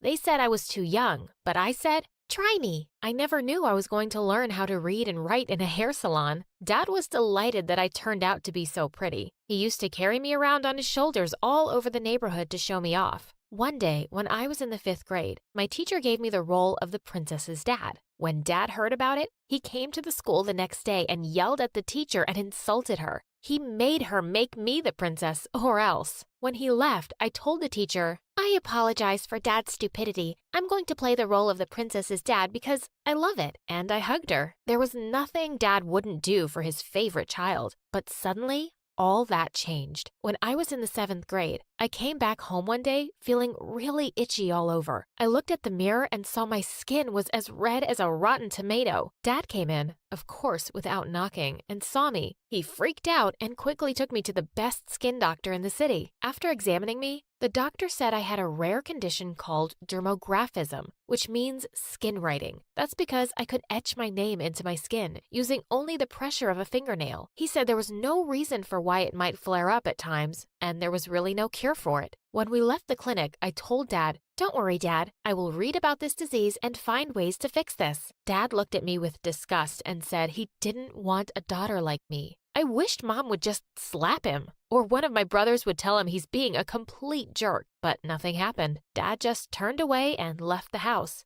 Why was Dad a terrible piece of ugh? I swore to always keep my condition a secret. I couldn't trust anyone with it, except my best friend Monica. You should come over tonight so we can read about this disease together. When Dad saw her, he hugged her. Your parents must be so proud to have such a beautiful daughter. My brothers were even more ridiculous. They knew she was really rich, and my youngest brother kept asking her how many servants she had. The eldest kept hitting on her, and when she told him to stop, he said he would if she paid him $100. I threw my shoe at him and told him he was a pig. I told them all to shut up and took Monica's hand and led her to my room. We both read about the disease for days and found nothing. When I got to middle school, I had eyes only for one boy, Elon. Once, we were sitting in the library. I noticed my hands had started to turn a little red. Feeling alarmed, I let go, but suddenly, Elon pulled me in by the waist and kissed me. Just then, I saw Monica. She was standing there, staring at me with the most hateful expression. She came to me with a manic look and suddenly grabbed my wrist. Instantly, big red welts started to appear. She snatched the friendship bracelet she'd given me, sending beads flying everywhere. How could you even think of going out with Elon when you knew he's my dream? I hate you. I just stared at her, stunned. How could I possibly know? You've never said a word. You need to stop seeing him or I'll tell him about your secret. Oh, how could she? I said, fine, I will stop seeing him. She instantly smiled and hugged me tight, like a psycho. Of course, I wasn't going to stop seeing Elon. Monica wasn't the boss of me. I started dating him in secret. In the school hallways, I would simply walk past him like he didn't exist. But we would meet up outside later every day, and I was fast falling in love. One day, Elon and I decided to skip gym class and meet at the big tree in the schoolyard. Elon had just pulled me in for a kiss when I felt someone drag me away by my shirt. I turned around to see Monica, and this time, she just went insane. She kept shouting, "Liar, liar," as she pinched and poked my arms. Thick red rashes were popping up like crazy all over my skin. Elon stepped back, looking horrified. Look, Elon, she's a complete freak. I felt helpless at first, but then I felt a wave of fury rise inside me. I slapped her hard across the cheek and ran off. Elon kept texting me and said he couldn't care less about my allergies. All he wanted was to see me. I didn't reply to any of his calls or messages. One night, I heard a gentle tapping on my window, and I pushed back the curtains to see that it was Elon. Please, leave me alone, Elon. You deserve someone much better. I'm not leaving until you talk to me, Lulia. He just wouldn't go away, no matter how hard I tried. I was afraid he'd wake someone up, so I let him in. He took my hands and looked at me earnestly. Lulia, there isn't a thing about you that could make me love you any less. My heart completely melted, and I let him stay with me for the night. Suddenly, we heard some noises downstairs, and Elon quickly snuck out. A few moments later, I heard a knocking on the window. I smiled and ran to open it, but when I parted the curtain, I almost screamed and fell back in horror. It was Monica. What do you think you're doing here, you witch? I'm here to warn you, that boy is mine. I'm not sharing him with anyone. You better break up with him or else. I locked the window and shut the curtains in her face. Thankfully, it seemed like she'd left. But man, the girl was turning into a complete nut job. The next day in school, I could see Monica by the lockers giving me a deathly glare. I also spotted Elon smiling and waving at me. If she thought I was scared of her, she was mistaken. I ran up to him, grabbed his face, and gave him a long kiss. When I looked up, she had disappeared. What was this psycho up to? Later that day in art class, I was painting away my self-portrait when suddenly I felt a dash of cold water on my back. I gasped, and to my horror, I saw that my painting was completely ruined. That's so much better, actually. Now it looks more like you, a freak. I just snapped. I turned around and was about to throw a tin of paint in Monica's face, but I stopped when I saw the teacher coming. My eyes, my eyes! This monster is out of control! What? I didn't even touch her. The art teacher swooped down in no time and started yelling at me. Lulia, I will not stand for this behavior. How could you hurt the most gentle girl in class? She wouldn't listen to a word I said. I kept pointing to my ruined work, but she kept on insulting me and said I'd been raised by savages. I'd just had it. Shut up, you idiot. I know her daddy's donation set up this art studio. That's the only reason you're taking her side. Of course, I ended up in the principal's office and waited while she called my parents. As soon as I saw Dad walk into the office instead of Mom, I just knew I was ruined. He'd probably ground me for life. The principal pursed her lips. We are shocked that any student of ours would behave like this. She has no respect for anyone and is a disgrace to this school and to you." I was sure my dad would agree with her. He rose up from his chair and punched the table. "No one talks about my daughter this way. I'll make sure you regret it. She's the smartest girl you will ever meet." And he took me by the arm and we left. On our way home, he finally looked at me directly after such a long time and said, "Don't ever give up on what you want. Be strong and keep fighting." And that was the last time I ever saw Dad. By the time I woke up the next morning, he had already packed all his bags and left for good. "Mom, where did Dad go?" My stupid brother scowled at me. "You finally drove him away. It's your stupid condition that made him so depressed. He couldn't handle having a broken daughter anymore." Mom banged her glass on the table. "Shut up and stop treating your sister that way.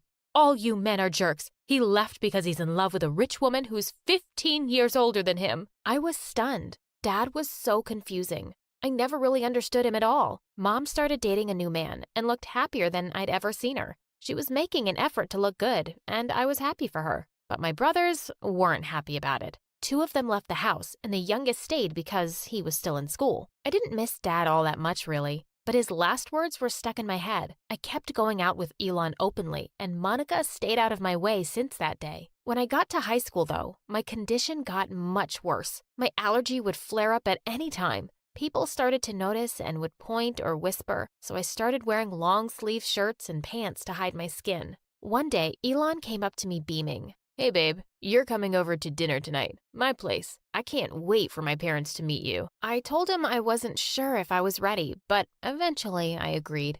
The minute I stepped into his house, his mom's face froze mid-smile, and she looked at me like I was a demon. "Elon, what's that on her neck and arms? She's disgusting." What a rude woman she was. "Mom, what is wrong with you?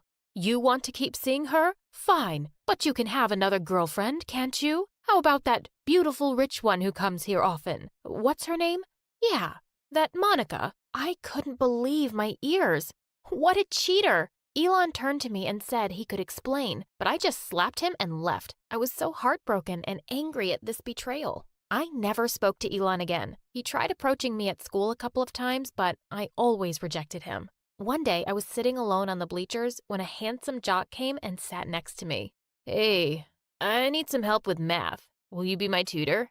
I knew exactly who he was, even if he didn't know me. "Yes, of course. It's the best revenge ever." "What revenge?" "Oh, never mind. Let's start now." We got closer over time and started going out. One day, Sean invited me over for dinner at his place. As soon as I entered the house, I spotted Monica on the stairs, staring at me in complete shock. This was priceless. "What are you doing here?" "Oh, didn't your brother tell you? I'm his girlfriend." "You can't go out with her. She's a big freak. Break up with her now." Luckily, Sean's parents walked in just then and seemed horrified by Monica's behavior. Her dad told her to shut up and go to her room. She stormed off in a rage. Sean's parents were so lovely. I had no idea how they'd raised a witch like Monica. But I decided to try and mend things with her and went to her room after dinner. Monica was lying on the bed and didn't even turn around to look at me. I sat down and said, "Look, Monica, you and I used to be best friends once. Can we just start over? I forgive you for everything you did to me." "Who asked for your forgiveness?" And in a flash, she'd turned to pounce on me like a wildcat. Before she could hurt me, Sean barged in and pulled her away from me. "Thank you for saving me from your crazy sister." And I started kissing him, just to make Monica angry. She screamed in anger and left her own room. Weeks passed and I graduated from high school with honors. I'd never meant to fall in love with Sean, but I had over this time we'd been dating. One day, my youngest brother came to me and asked me to ask Sean for money. What? I won't do that. I'm not a gold digger, you moron. We got into an argument for an hour until he tried to attack me. I threw a plate at him, but it missed his face by inches. "Fine, I know what I'm going to do." The next day, Sean called me to tell me that my brother was caught last night trying to steal Sean's car. Oh my God, that was so embarrassing. He told me he wasn't going to send him to jail for me. When my brother came home, I yelled at him. He said that he'd had enough of me and Mom, and he left to live with Dad.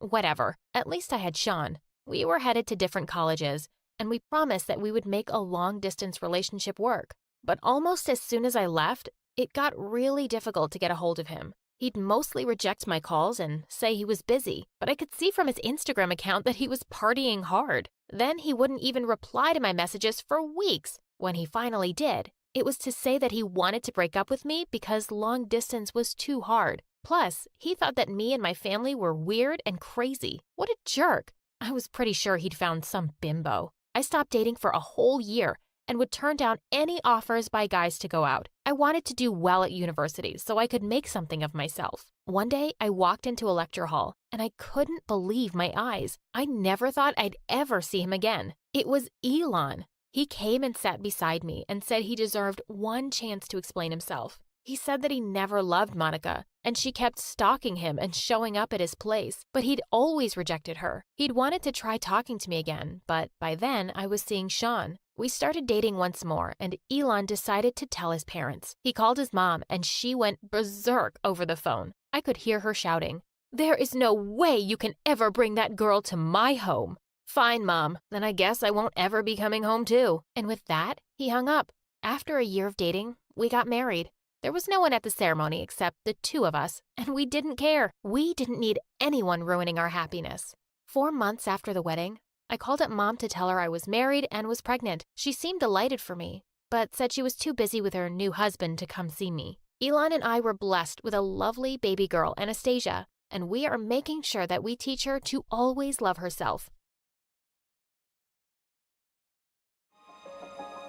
Hi, I'm Nova, and my life sucks. I used to think I was just unlucky, but thank God I later discovered it was a full-blown family curse. No, seriously. I grew up with a twin brother, Dorian, who was 2 steps ahead in everything. For starters, everyone thought he was the much better-looking twin. He'd play video games all the time and ace his tests, while I'd stay up all night studying, and my grades were still average. He was good at sports, I was just clumsy. Even our parents favored Dorian, especially Dad, who dreamt of making him a football legend. In 8th grade, I tried out for the small school talent showcase, just a silly cheer routine I made up on my own. I asked everyone to come, but that same day, Dorian had his big football practice match. And guess where everyone went? Yep, including my parents.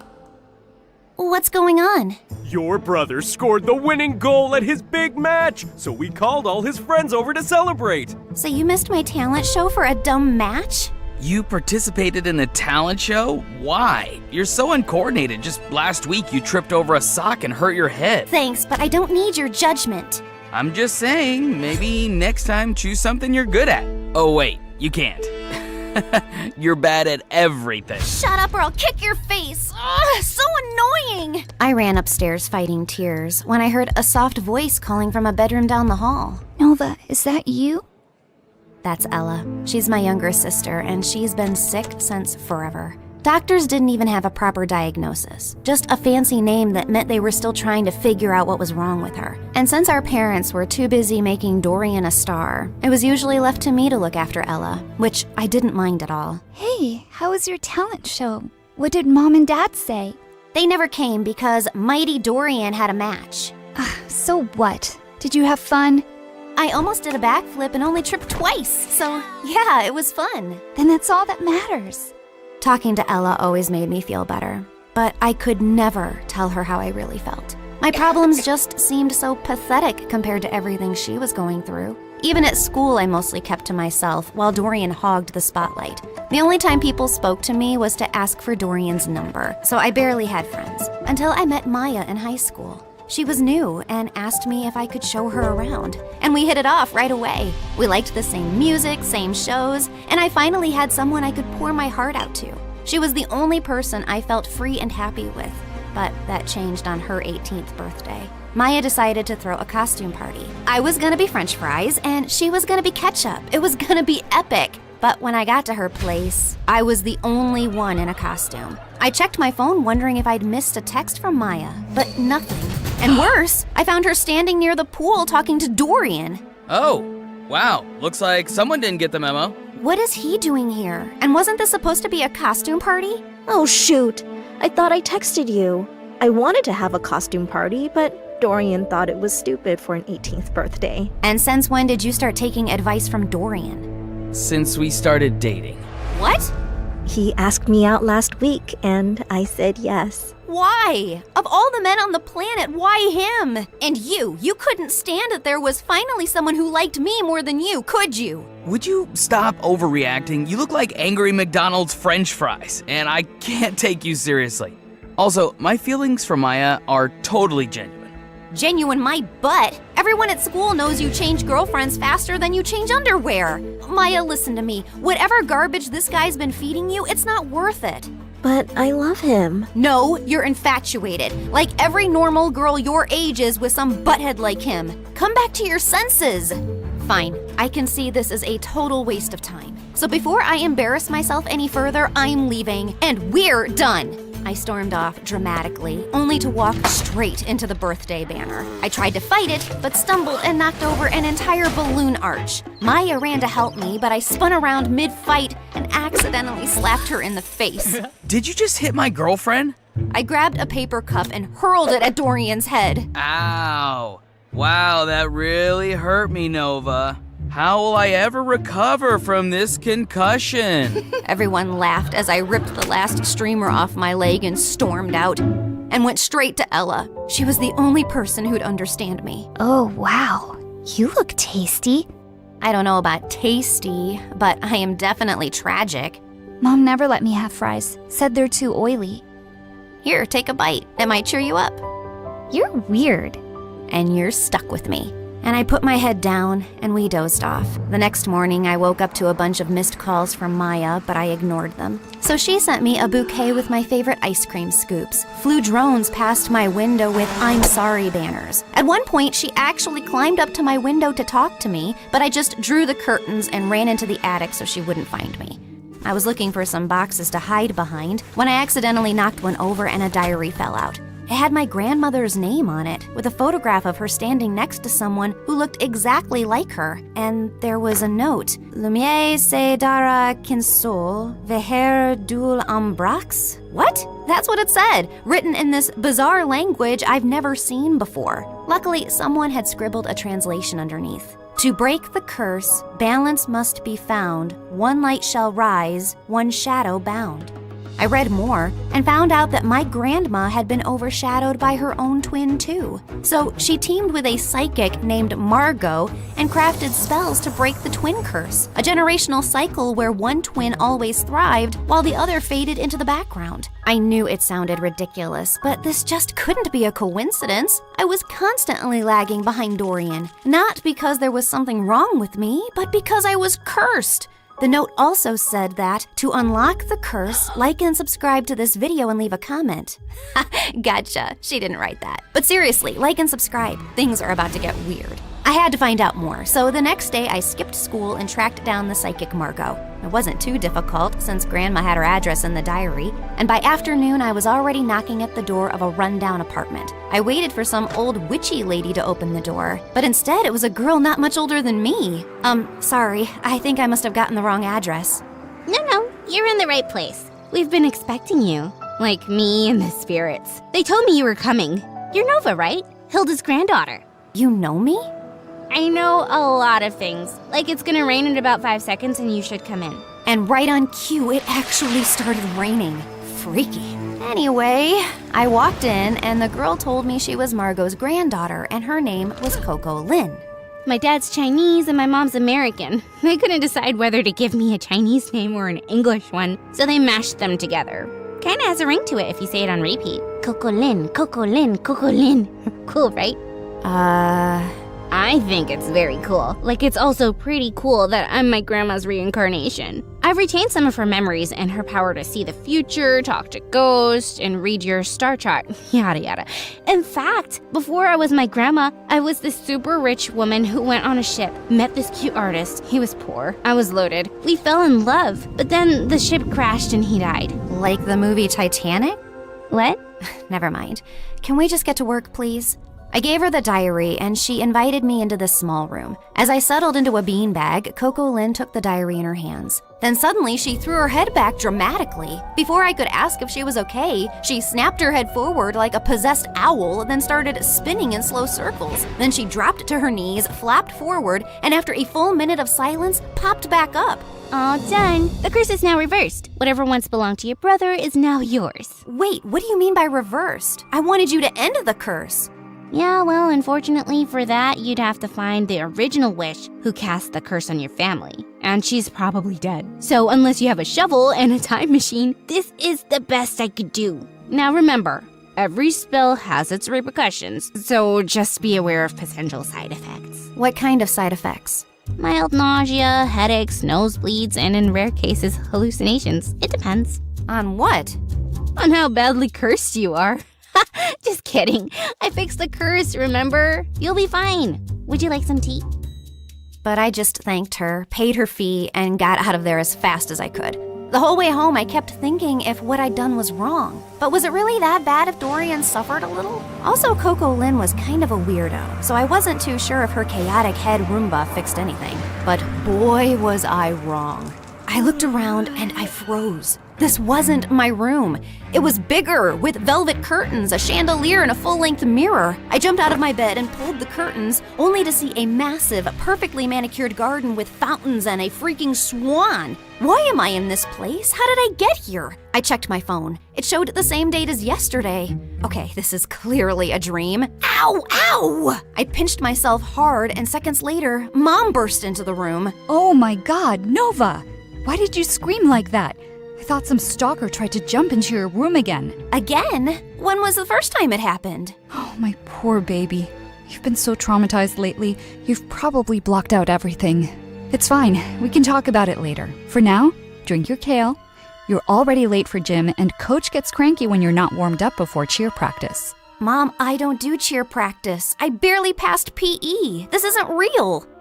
I rushed outside to find Ella's room. She might have answers. But the house was so huge, I had no idea which room was hers and accidentally entered Dorian's.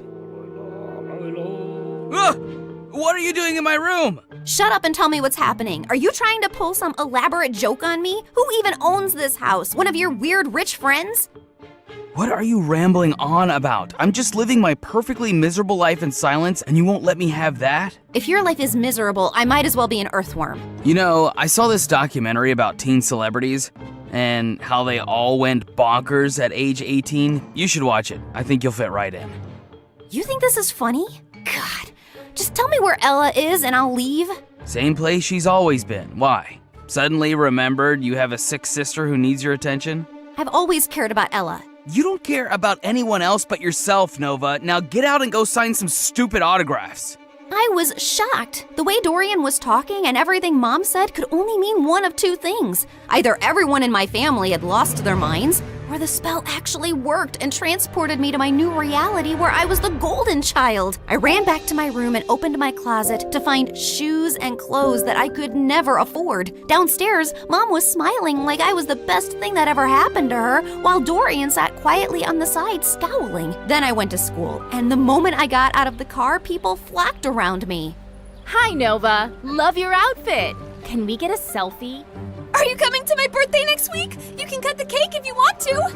It was like stepping into a dream where I finally mattered and wasn't invisible next to Dorian. I was still processing everything when Stacy walked over and linked her arm through mine. There you are, bestie. I've been trying to call you. Really? I didn't get any calls. I said I was trying, but then I got busy with these new cheer uniforms. Everyone's obsessed with pink, but what do you think? I actually kind of like blue. But clearly everyone else wants pink, so let's go with pink. Oh, I knew you'd say that. We're so in sync. If you were a boy, I'd totally date you. I mean, you'd have competition, obviously, but I'd cheat on my boyfriend with you. Okay, wow. I was best friends with Stacy? This girl who once insulted me in front of the whole school was now asking for my opinions? And over the next few days, it only got better. I had a personal stylist, a manager, and spa appointments booked every other morning. My closet had its own air conditioning, and Dorian had to ask my permission to even borrow a charger. My parents transformed into my biggest fans overnight, hovering at every photo shoot, attending even the smallest events, and proudly displaying an entire wall of my trophies and awards. At school, I never stood in line. I had my own table in the cafeteria stocked with fresh smoothies and sushi rolls. Teachers gave me extra credit just for showing up. And one afternoon, I got a letter from a college I hadn't even applied to offering me a full scholarship because they liked my vibe. My life was perfect and it was everything I ever wanted. Until it wasn't. Because Stacy was as obnoxious as ever and was getting on my nerves. Oh my God. Who died and left you that hideous skirt? And why are you carrying a Prada purse when I don't have one? You need to pay fashion tax. What? You know, do my homework, pack my lunch, clean my sneakers, that kind of thing. Now hurry up, I'm hungry. The girl ran off in tears, and I turned to Stacy. Was that necessary? No, but it's fun. And why are you being all judgy today? Did you forget the time you bullied that new girl, Maya? She was so terrified of you, she literally transferred schools. I bullied her? Every day. You made fun of how she dressed, the way she spoke, and then when your loser brother started dating her, you totally snapped. My God, I'll never forget the tantrum Dorian threw when she left. I even have a video. Stacy shoved her phone in my face and I watched in shock. Dorian was having a full-on meltdown while I stood there laughing like a maniac. Seriously? What? And that wasn't even the worst part. The girls on my cheer team laughed and joked until I walked in. Everyone on my modeling team walked on eggshells around me. I even overheard this girl say that I should get an exorcism because I had a devil living inside of me. This one time during a shoot, my makeup artist accidentally dropped a brush. I reached down to pick it up and she recoiled like I was gonna hit her. I'm so sorry. I'll get a new one immediately. Hey, it's just a brush. Don't worry about it. You're not mad? Why would I be mad about an accident? While the photographer was adjusting his camera, I overheard two assistants whispering. She seems different today. Last week she threw hot coffee at me because I got her the wrong brand. Remember when she made Tina cry because she accidentally walked into her photos? Poor girl's still in therapy. It felt like I jumped from living under Dorian's shadow to being the most hated person on earth, and it was heartbreaking. But what truly got to me was that at home, Dorian barely looked my way, and Ella never came out of her room. And every time I tried to meet her, Mom would freak out. Her disease is contagious, sweetie. You know that. I can't lose another daughter to that stupid illness. I really wanted to see her and share what I was feeling, but I was too swamped with photo shoots, press events, and parties to process it. Has anyone ever tried snail mucus coffee? Apparently, it's very good for your skin. I'm already having my vitamin C, D, E, G, H, Y, Z, Q to keep my nails shiny and healthy. You know what, guys? If you hang upside down for at least an hour and a half, you will get the reddest cheeks ever. Or you could get a brain hemorrhage and die. Excuse me? I'll just be right back. Jeez, how lame were these conversations? If these people were the cream of society, I'd rather be skimmed milk. The rest of the night was just as bad. The music was too loud, the people were fake, the food looked fancy but tasted like chalk. Then my date asked me to dance and I accidentally stepped on his foot so hard he started limping. I rushed to grab him a first aid kit and came back to find him making out with a waitress. Ew. I just wanted to leave. I was walking to my car when I spotted someone across the road. Maya was standing at a stall selling t-shirts. I dropped everything and sprinted toward her. Maya! Oh my God, how are you? Leave or I swear I will call the police. Look, I know you're really angry at me and I deserve it, but I swear I didn't mean to. You didn't mean to ruin my life? Come on, Noah. You and I both know you bullied me because you're evil. But honestly, you did me a favor. That school wasn't for me anyway.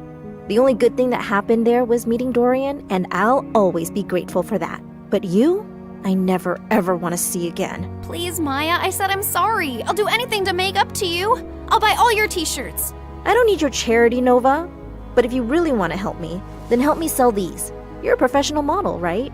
She pulled out a pile of tees with the most chaotic slogans I'd ever seen. This too shall pass, like a kidney stone. The only X I want is extra money. Nice! Who came up with these? Of course I did. I've always been really creative. That's true. By the end of the night, Maya and I had sold every single t-shirt in her stall. We even clicked a bunch of pictures, and when I shared them on my Instagram, Maya's business exploded overnight. She called me the next morning telling me how people were begging for restocks. Someone even asked if she shipped internationally. I'd finally used my popularity for something good, and I was happy. But that changed the moment I entered school the next day. Why were you hanging out with peasant Maya yesterday? It's all over your Instagram feed.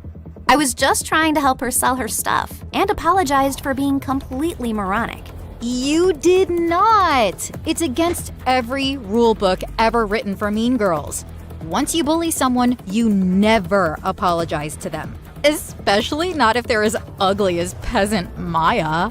Stop calling her that. She's a brilliant and hardworking girl, and she's 10 times the person you'd ever be. 10 times fatter, sure. She's a real inspiration for stretchy t-shirts.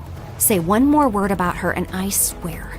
Or what? You'll cry into your organic kale smoothie? I have a better idea. And I launched myself at Stacy, but she didn't even budge. Instead, she smiled and punched me. Then she jumped on me, pulled my hair, elbowed me in the stomach, and I almost threw up. I thought I was gonna die when a bunch of girls rescued me. Later, while I sat outside the nurse's office with an ice pack on my face, I overheard a group of girls whispering nearby. Wow, Nova really thought she could take down Stacy? That girl's made of iron. I heard her mom's Russian. She came here illegally, then married some rich guy, and that's how Stacy got all her money.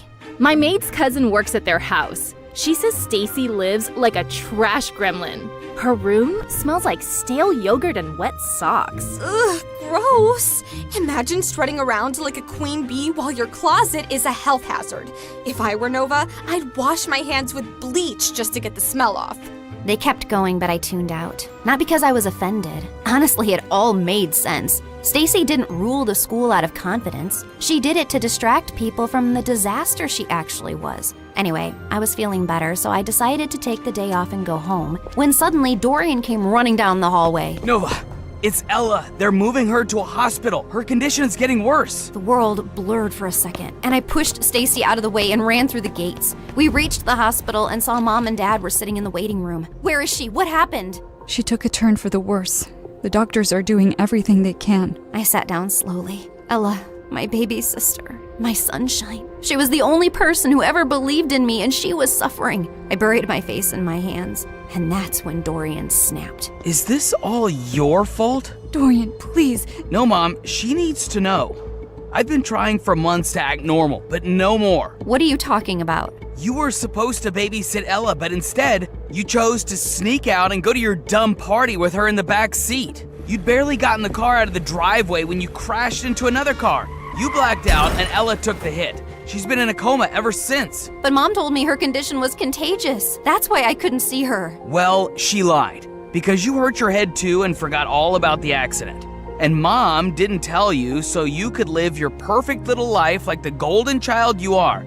I swear, if something happens to her, I will never forgive you. And he stormed away, leaving me totally shaken. I bullied my best friend. My brother couldn't even look at me. And my little sister was in a coma because of me. This wasn't the life I wanted. I stood up quietly while everyone was still talking to the doctor, slipped out of the hospital, and ran straight home. I stormed into the attic, flung open every box until I finally found the diary. The next morning, before going to the psychic's house, I went to the hospital. I just had to make sure Ella was okay. And thankfully, when I got there, she was sitting on her bed smiling. I stopped a doctor walking by. Is she okay? Yeah, she had a seizure, but it shocked her system so hard, it jump-started her like an old car battery. Guess sometimes being on your deathbed has its perks. I took one look at Ella's face and walked in. As soon as she saw me, her face lit up. I ran over and hugged her tight. Hey there, you slept for a really long time. Yeah, well, I needed my beauty sleep. Why do you look so old and wrinkly? Probably because I'm sad and sorry for everything. I messed up your life. It wasn't entirely your fault. I was jumping around like a monkey in the back seat, remember? You couldn't even see the car behind us. I basically launched us into it. So I guess I'm sorry too. Well, I'm sorry too, Nova. I shouldn't have snapped like that yesterday. I haven't always been the best brother because I've often let jealousy get in the way. I wasn't exactly the best sister either. What I did with Maya and how I treated people around me was horrible. Yeah, but you're changing. I saw what you did for Maya. That's growth. I nodded slowly. I'd spent so long being angry about everything I wasn't. I forgot to appreciate what I had. My adorably flawed family. And all I really wanted to do was to go back and mend things now. Namaste, fellow seeker. What brings you here today? Oh, it's you. Welcome back. You recognize me? Why do you always ask the same question? Of course I do. I can see through dimensions too. Like in one of my parallel lives, I was this really hot girl who lived on the streets doing odd jobs until one day this handsome rich guy asked me to be his date. He bought me clothes, took me to parties, and eventually fell in love with me. Like Pretty Woman? Yes, I was a very pretty woman. But enough about me. Tell me what you need. I told her I wanted to reverse the curse, and Coco Lynn stared at me blankly. Are you sure? Once I reverse the curse again, the spell will seal itself. No more rewinds. So make up your mind. You can't keep jumping between realities. I already have. I want to go home. And this time I won't hide behind Dorian's shadow or bad grades. I spent so much time being angry and dejected that I never really focused on myself. And that's why I never got anywhere in life. I can't control how people treat me, but I can control how I take their opinions. So now I'll live for me, with kindness and purpose. Spoken like someone who's truly ready.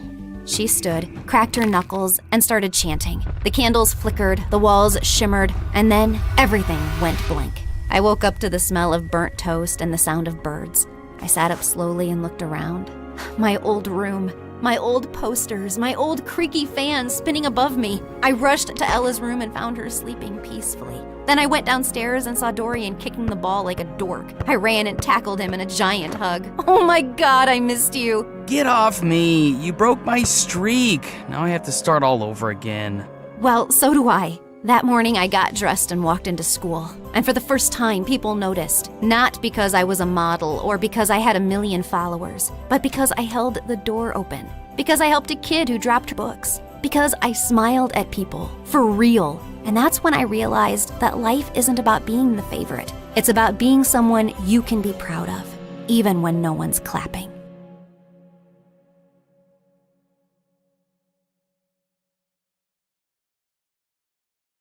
People call me the Queen of Entertainment, a famous pop icon, a musical superstar.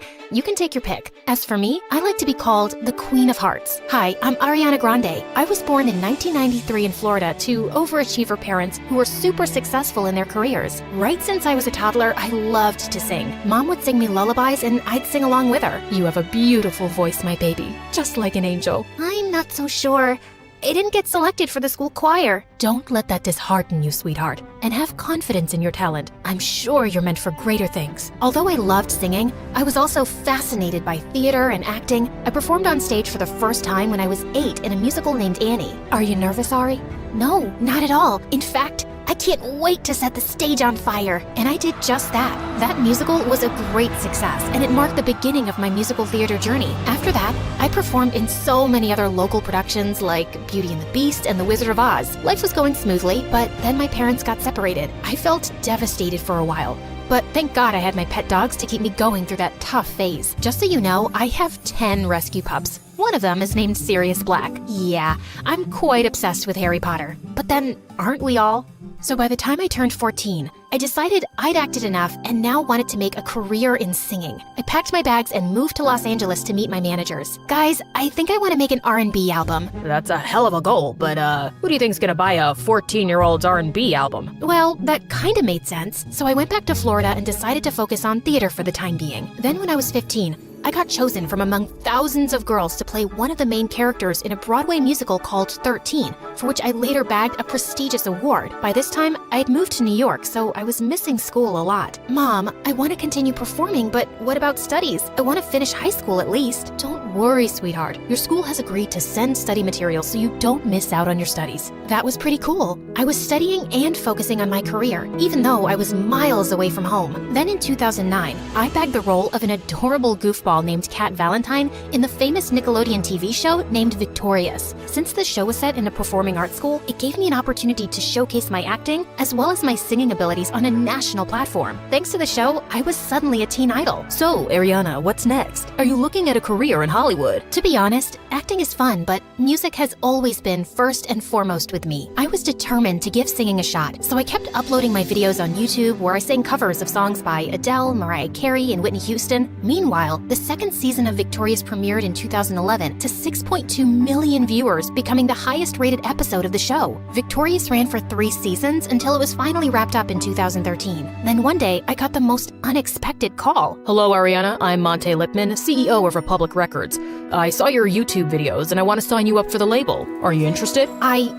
Yeah, of course. I'd love that. I put down my phone and did a little happy dance. My music career was finally taking off. The next 3 years, I focused completely on my vocals and singing and collaborated with many contemporary artists. The result was my first album, Yours Truly, that debuted at #1 on the US Billboard 200 albums chart, and it sold 138,000 copies in its first week. After that, there was no looking back for me. Today, I've sold over 85 million records worldwide, broke 27 Guinness World Records as a singer, bagged 2 Grammys, and was listed among the 100 most influential persons in the world by Time magazine. So friends, I hope my story inspires you to never give up on your dreams, since miracles do happen.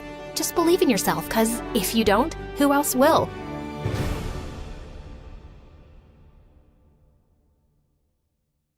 I was just a month into my freshman year at college, and I never in a million years would have guessed that the night I was pinned against the bleachers of the school football field by bullies was the night that would change my life forever. Well, Sydney, you have 2 choices. You can kiss my shoe or lose your hair. I have a rule that I never kiss cheap shoes. Now get away from me. Oh, look, she's gonna cry. I have a lot of practice holding in my tears, and these bimbo bullies weren't gonna break me. Hair grows back. I guess you've made your choice then. After they threw me to the ground, I prepared myself for what was coming, but a voice boomed from behind them. What the hell do you think you're doing? Leave her alone. The girls turned around and sprinted away. The person walking toward me was silhouetted by the field's lights, so I couldn't see him. When he got close and helped me up, I saw who it was, and my jaw nearly fell off my face. Are you okay? Did they hurt you? It was Ian Gallagher, the son of the president. He also just started at my school and was the image of perfection. Flowing blonde hair, a chiseled jaw, and deep green eyes. Other than my pride? No, but there wasn't much of that to begin with, so I'm good. Thank you. Maybe you and Sydney should go get some food, Ian. Who was this guy, and how did he know my name? Yes, absolutely. Are you hungry? Joe Jr.'s Diner is just up the street. I'm Todd, Ian's assistant. Our driver will be happy to take you and then bring you back to your dorm room afterward. Right, Ian? Yeah, absolutely. Please stop saying absolutely. Absolutely. I mean, right. I wasn't sure what was happening here, but whatever it was really frickin' weird. Okay then, shall we go so you two can eat and get acquainted? Can you two hold on for just a minute? I need to pause this here. As you already guessed, my name is Sydney, and it would be awesome if you clicked like and subscribe. And while you do that, I'm gonna fill you in on some quick backstory. I grew up in a huge house with everything a girl could want. Giant stuffed animals, so much chocolate that Willy Wonka would be envious, and an arcade packed with every video game that ever existed.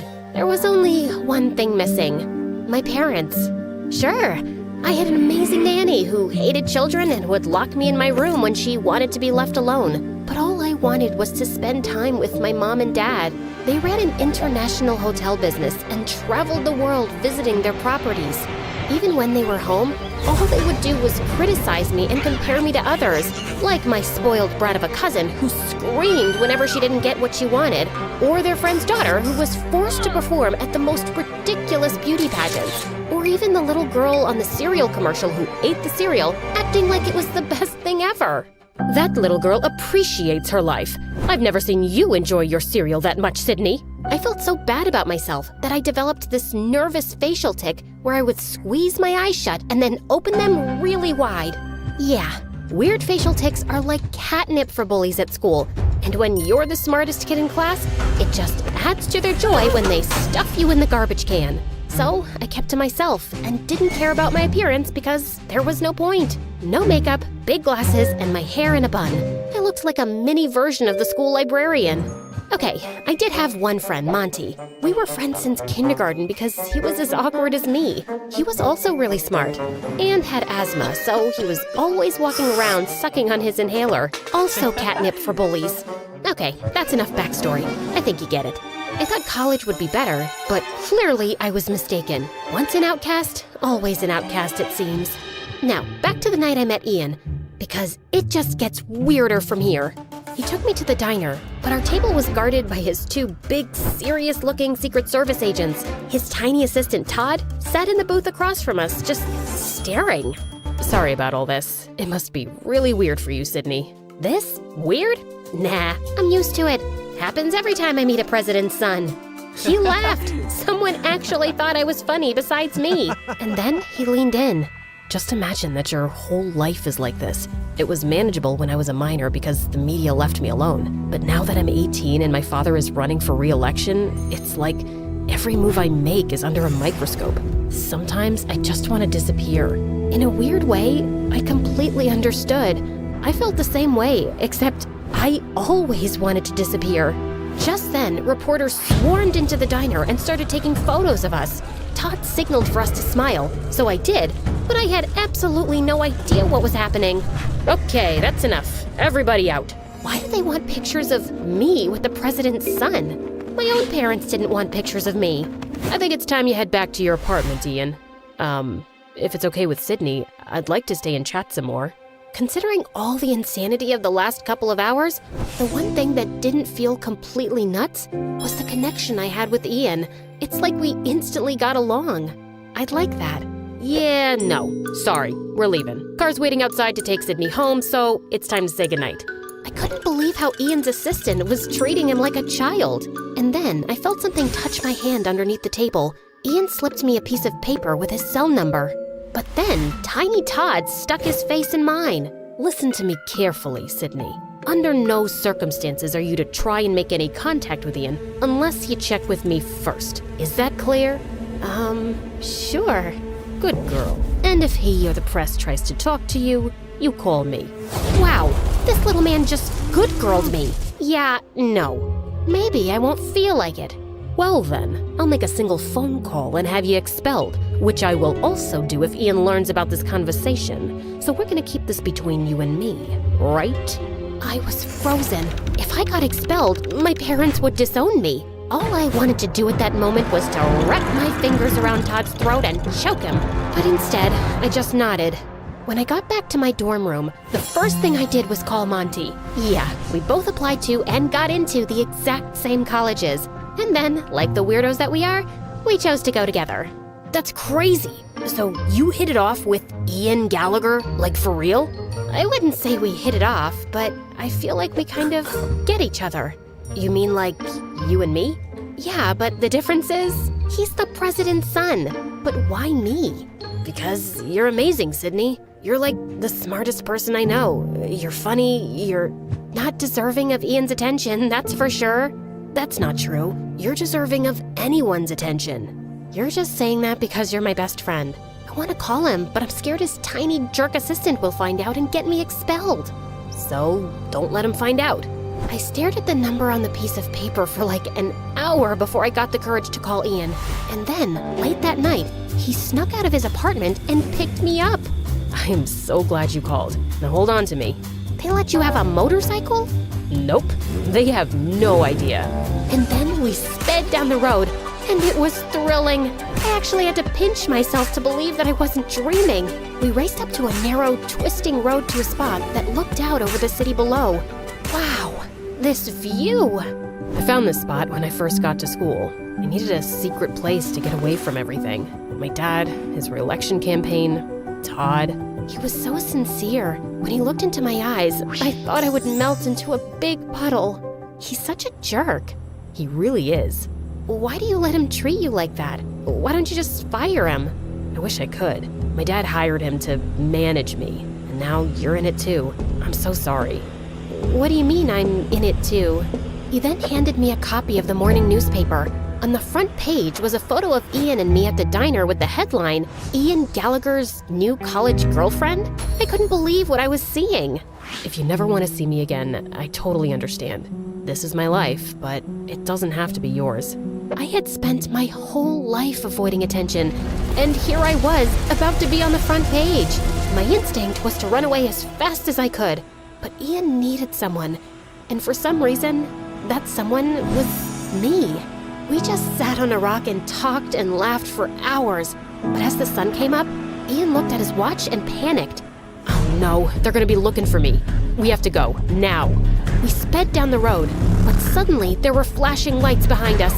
It was the police. At that moment, I knew I was gonna get expelled. My life was officially over. But instead of being pulled over, Ian floored it. We raced down the road away from the police car. Forget about being expelled, I was going to jail. Ian pulled behind a tree and shut off the motorcycle lights. We watched as the police car sped by. My heart was racing, but Ian looked at me, and we both just burst out laughing. The next day, when the papers came out, I walked through campus, and everyone at school was just staring, including the 3 bullies. All I could do was smile. For the first time ever, I cared about how I looked. Monty went with me to get a prescription for contact lenses, then to the salon to get my hair done, and finally to Sephora to get a makeover. Listen, Sid, something feels off about this whole thing with Ian. Wow, is somebody getting jealous because someone else is taking up my attention for once? No, that's not it at all. You said it yourself. Why did Todd know your name? But I wasn't listening. All I could think about was seeing Ian again, and then the cosmetologist turned my chair around. So, how do I look? That bad, huh? You're beautiful. I hugged him as hard as I could. I don't know what I would have done without him all these years.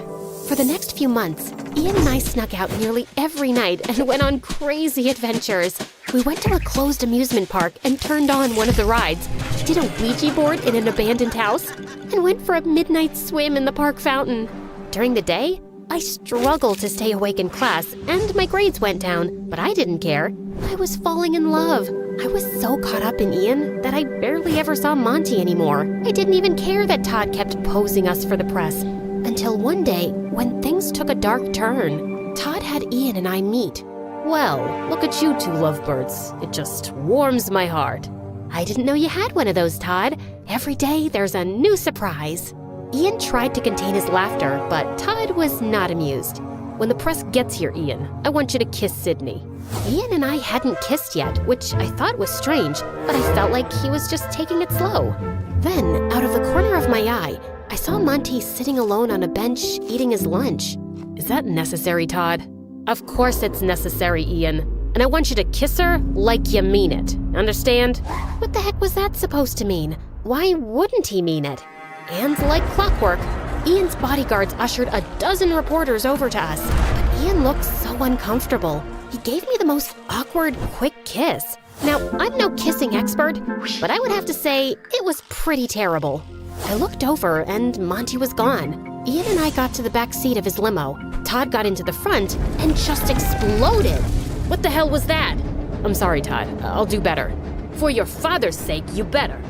For your father's sake? What does that mean, Ian? What does it matter to you, Sydney? You're not bullied anymore. People admire you, which I'm guessing is a first. So be a good girl and keep your mouth shut. Hey, don't talk to her like that. Or what, Ian? You gonna fire me? I was waiting for Ian to defend me, but he just went quiet. When I opened the door to my dorm room, Monty was waiting. I had given him his own key at the start of the year. I was so happy to see him. Monty! But that happiness didn't last long. You're being played, Sid. Played? Oh, stop it, Monty. You and Ian? It's a setup because his father is running for re-election, and Todd was hired to craft his image for the public. You're just jealous because I fell in love and I'm spending my time with someone else. And then, Monty held up a printed photo of Ian embracing another boy. I did some digging and this was Ian's high school boyfriend. Boyfriend? You're saying that Ian is...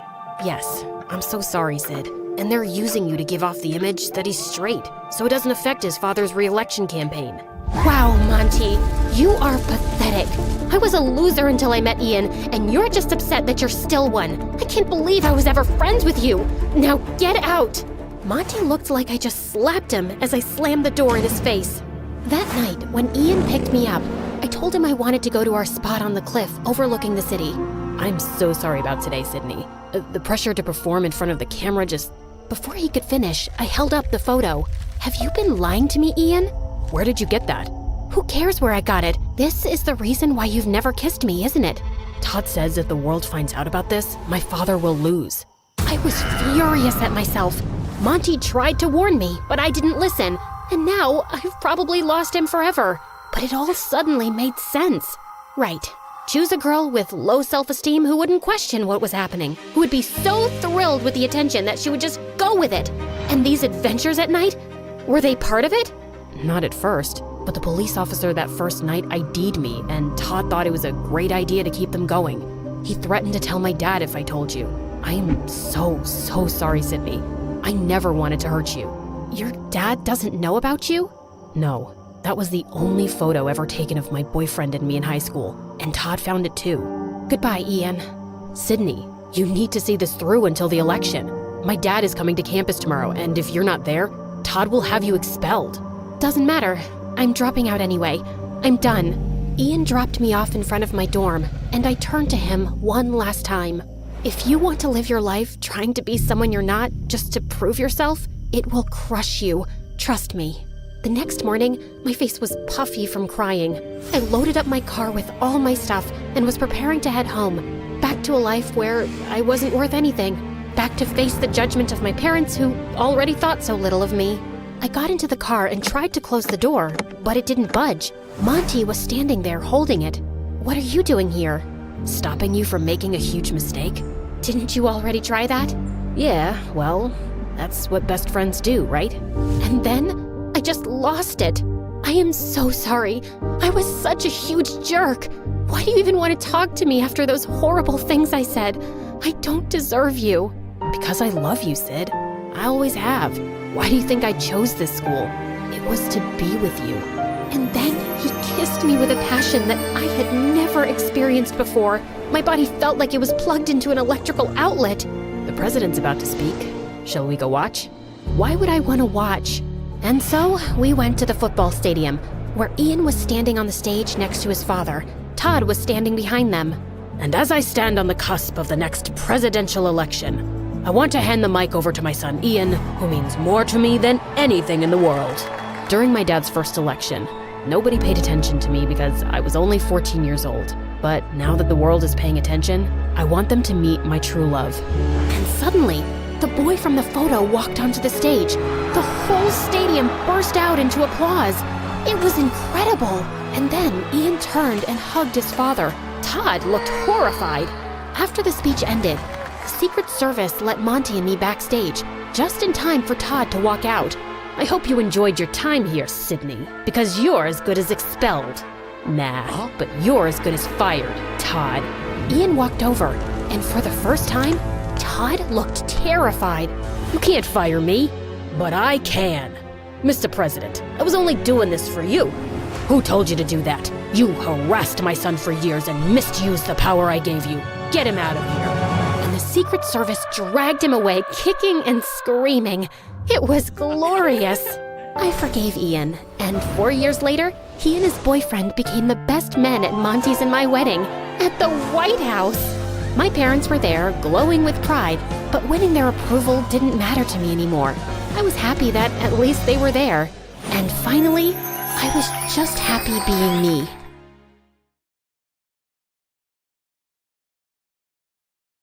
Just as I got up, I found myself facing Eric. What are you doing here? Isn't the meeting going on? Nope, that's just what I told you. I sent everyone home and was now waiting for you to steal the painting and run away with it. What? After the painting was stolen from the museum, the FBI contacted me to help them catch the guy they suspected was after it. Does the name Pierre Soufflé ring a bell? Nope, never heard of him. What a dumb name. They told me he would probably strike again.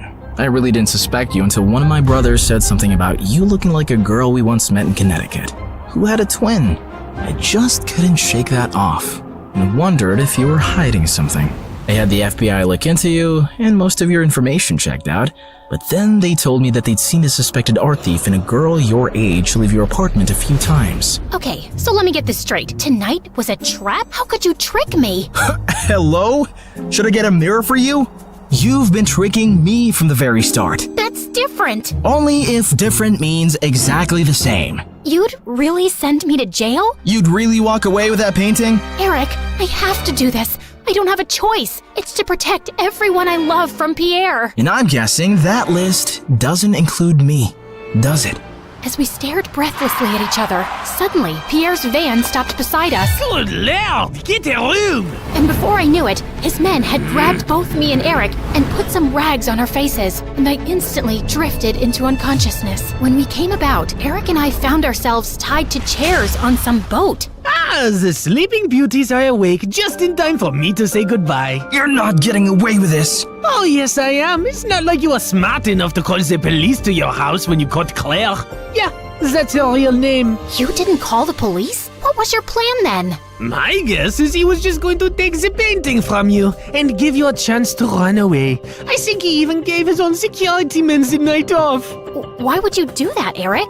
Because he wasn't going to send the girl he loves to prison. Duh. Eric sat there poker-faced as I glanced at him. Pierre, you got what you wanted. Now keep your end of the deal. Pay up and let us go. Your sister double-crossed me first, which landed you in this mess, remember?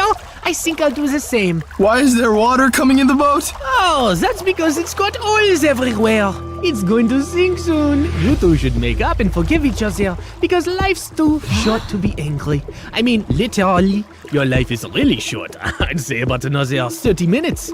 Adieu, so long, farewell.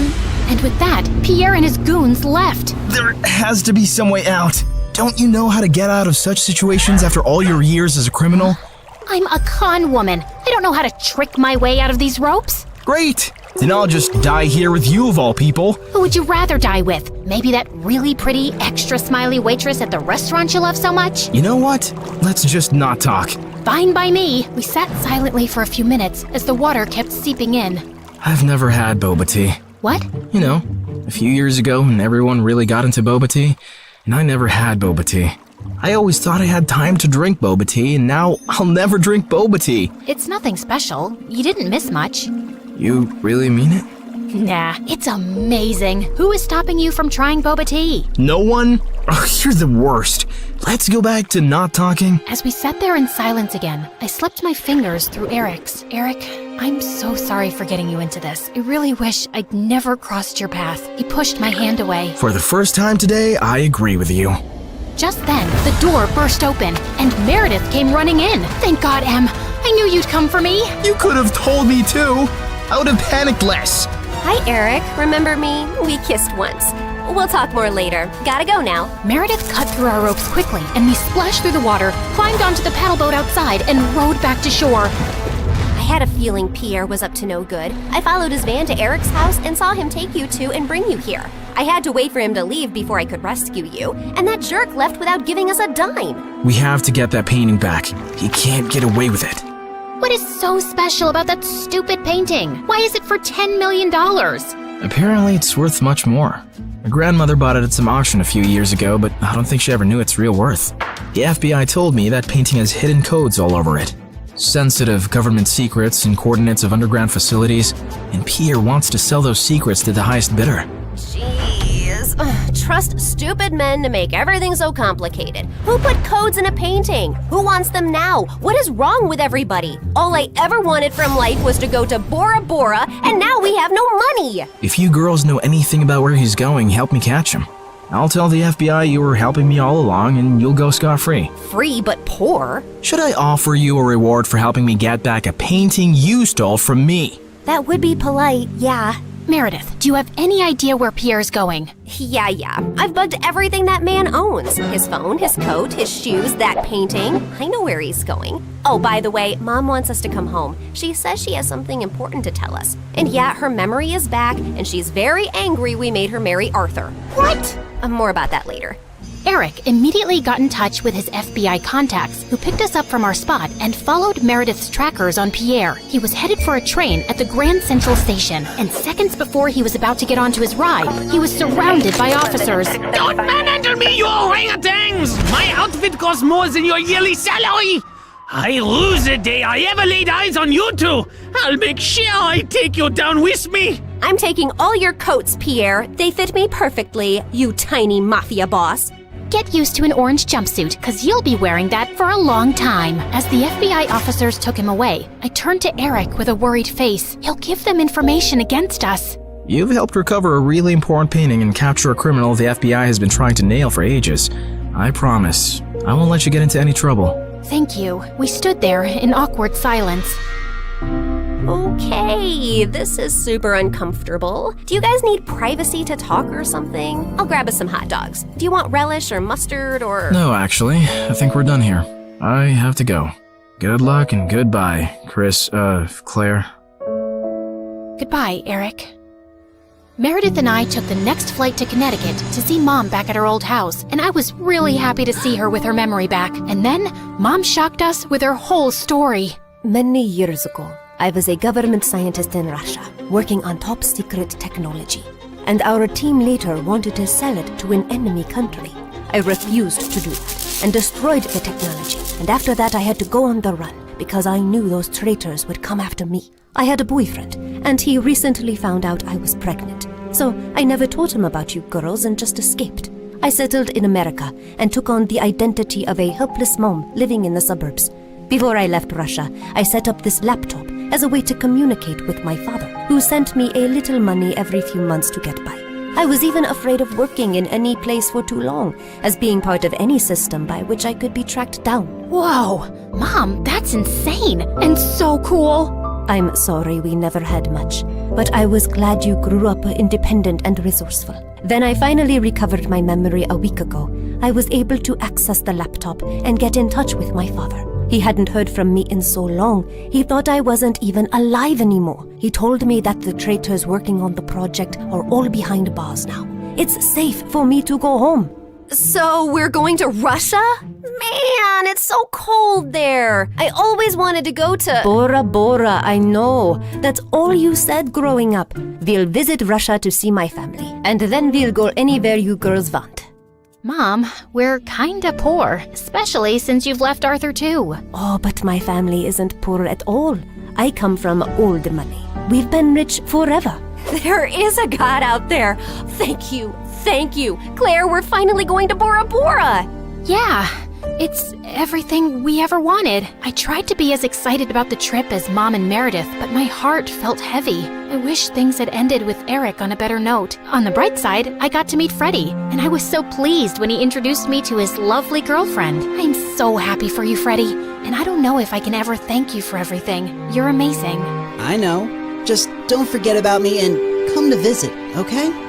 On the day of our flight to Russia, we just reached the airport when Mom and Meredith turned to me with strange smiles on their faces. What's going on? Here's your ticket. That's a ticket for New York. Why, are we going there? No, Mom and I are going to Russia, then Bora Bora.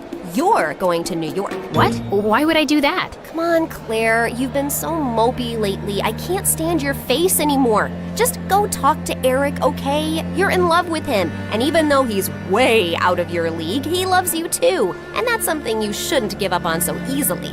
Pretty sure he hates me now. Claire, go meet him once.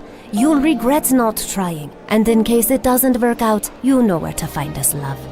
Go get him, loser.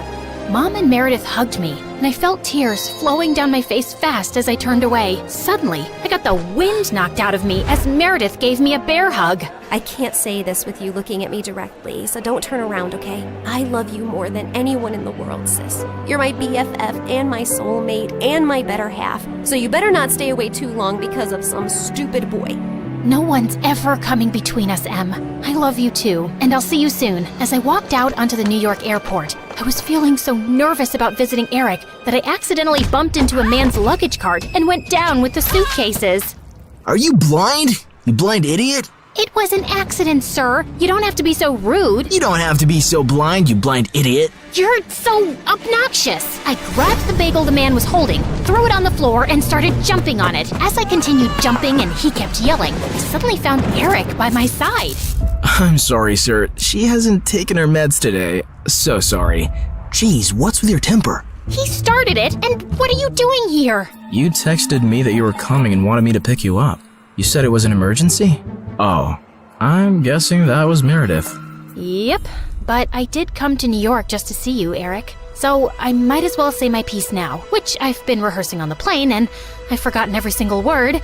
Dang it. Okay, I'll just spit it out. Look, I'm really sorry about the tricking and the lying and stealing and hitting your brother and endangering your life. The one thing that wasn't part of this assignment was falling for you, but I just couldn't help it right from the start. In fact, you made me fall for you years ago, and I often wondered what had happened to you. I really wish we'd met again under different circumstances, and I know I don't deserve another chance, but here I am, asking for one anyway.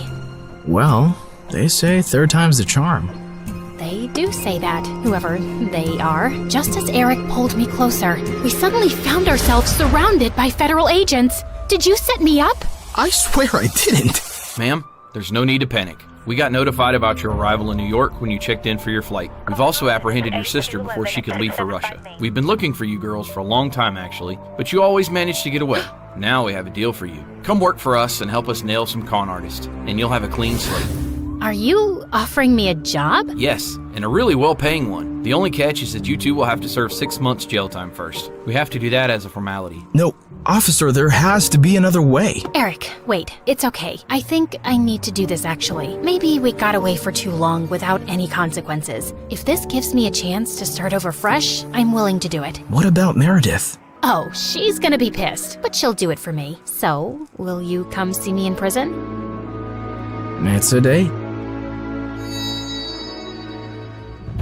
How many weeks has it been here already? It's just been 2 days. Oh God, I was so close to Bora Bora. And you're so ugly and orange. How am I supposed to look at you for 6 months? I think you're actually happy we're getting to spend more time together. You know, since I'm your BFF and soulmate and better half. That was so cheesy. Ow!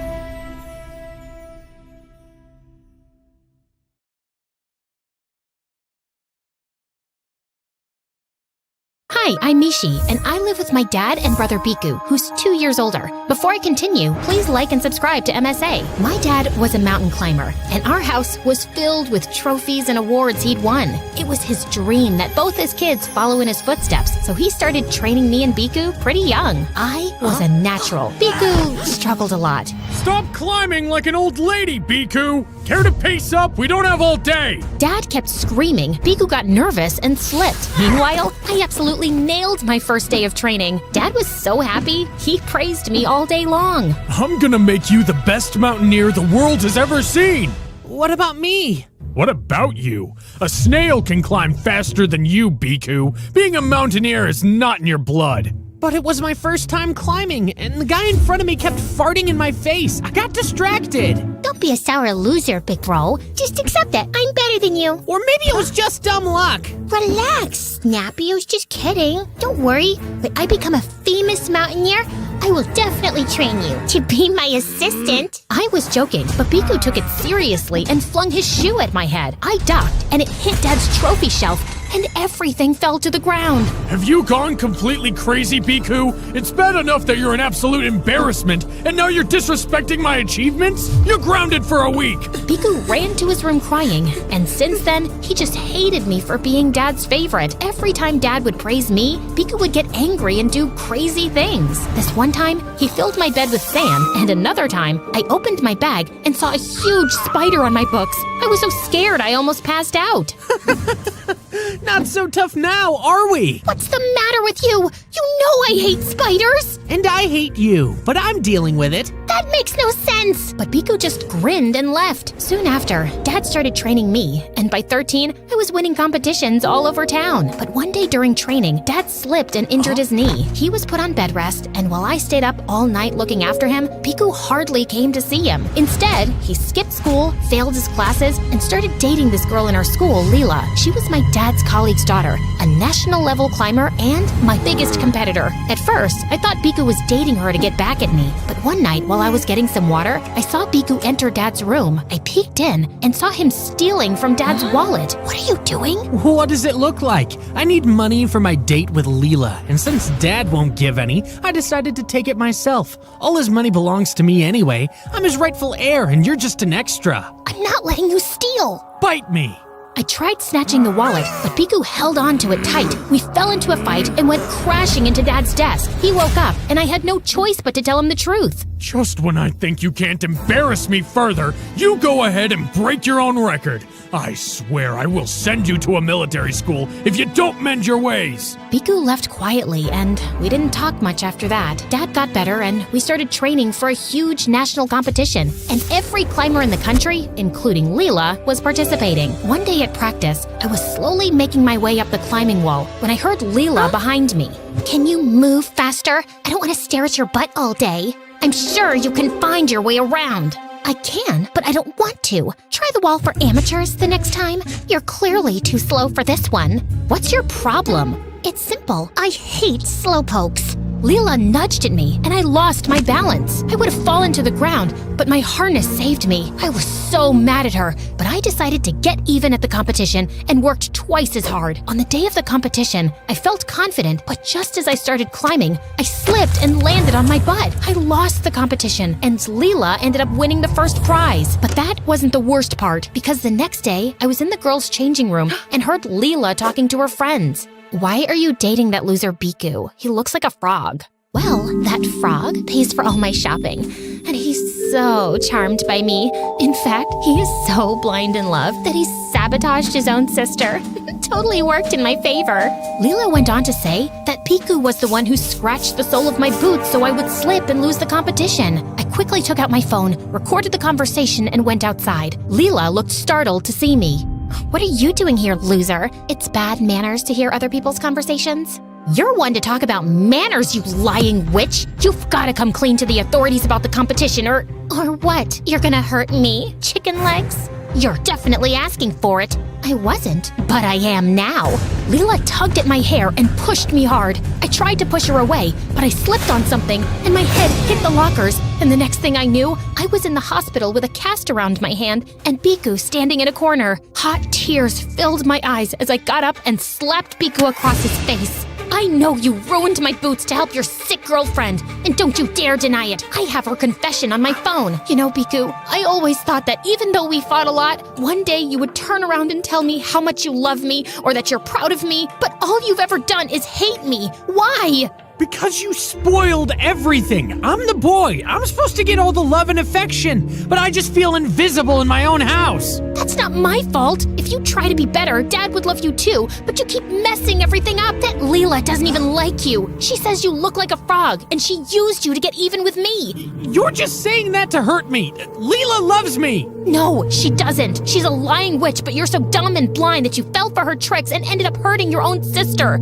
I hate you, Biku. Just get out. Biku tried talking to me, but I was too mad to respond. I told Dad everything, and he gave the recording to the authorities. Leela ended up getting expelled, and I never saw her again. The next morning, Dad spoke to his friends at the military school, and a week later, Biku was gone. I missed him, but I guess it was for the best. It took me some time to recover, but eventually, I got better and started climbing again. When I turned 18, I was chosen to represent my school at the International Camp for Young Mountaineers. On my first day, I was pretty excited until I went to my room and saw Leela. You've got to be kidding me. No way I'm sharing a room with you. Wait, Mishi, I'm sorry for what happened. I never meant to hurt you. But you did. I can never forgive you. At least give me a chance to make it up to you. It's too late. I thought I was clear with Leela, but she just got clingier. She left flowers by my bedside, brought me coffee, and left chocolates under my pillow. It was creepy, but I could see she was trying. Then one day during training, the camp instructor announced a challenge where we had to climb a huge wall. As soon as the buzzer went off, I sprang into action, and everything was going great until I saw Leela slip and hurt her ankle. She howled in pain as I rushed to help her up and sat her down on a bench. Why'd you help me? Because you were in pain. Don't think that I've forgiven you. Look, I know what I did was wrong, but I never asked Biku to ruin your boots. He did that all on his own. That's supposed to make me feel better? Biku was stealing from Dad to take you out on dates and shopping. Did you know that? No, I never asked him to do that either. Look, Mishi, what's done is done, and I'm sorry for it. We can either stay in the past and be bitter, or move on and be happier.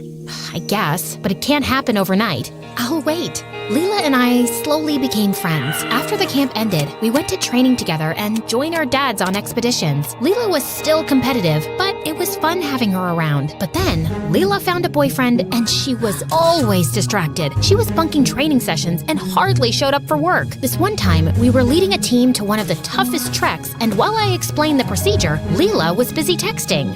Okay, so we need to use the hack hammer a lot since it's a steep climb. Leela, are you listening? Yes, totally. Really? Then repeat what I said. Okay, fine, I wasn't paying attention. But we've already been through this so many times. I know what to do. No, you don't. Last week, you turned up late for an expedition. And then the week before, you almost cost us a rescue mission because you were texting in the middle of the climb. It's called multitasking. We are leading a team this time. It's a huge deal. So get your head back in the game or I can go on my own.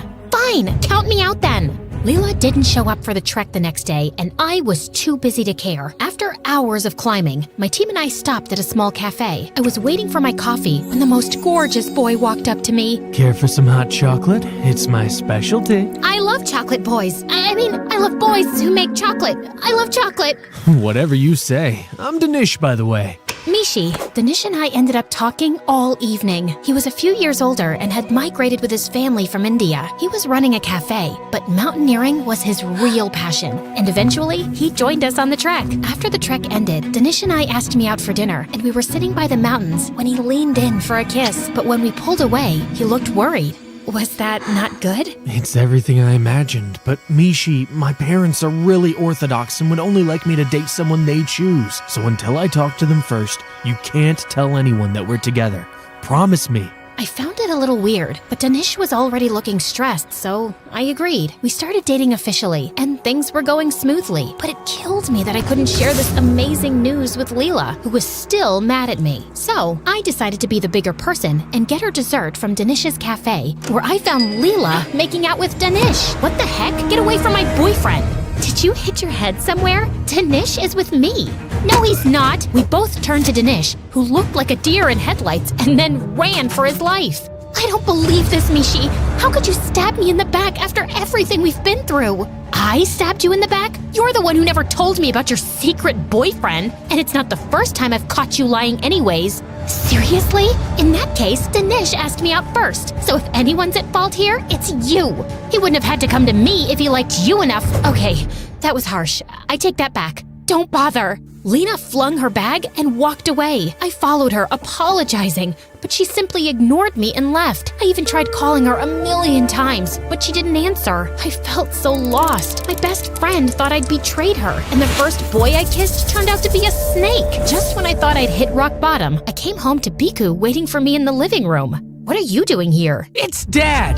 Biku told me that a few hours back, he received a phone call that Dad and his team had gone on a rescue mission to Everest, and they were missing. It's been more than 12 hours since they last got in touch with the base team. Aren't they sending another search team? It's a very dangerous climb. No one wants to attempt it. If no one will go, then I will. Did you not hear the part about the climb being dangerous? You're not going anywhere.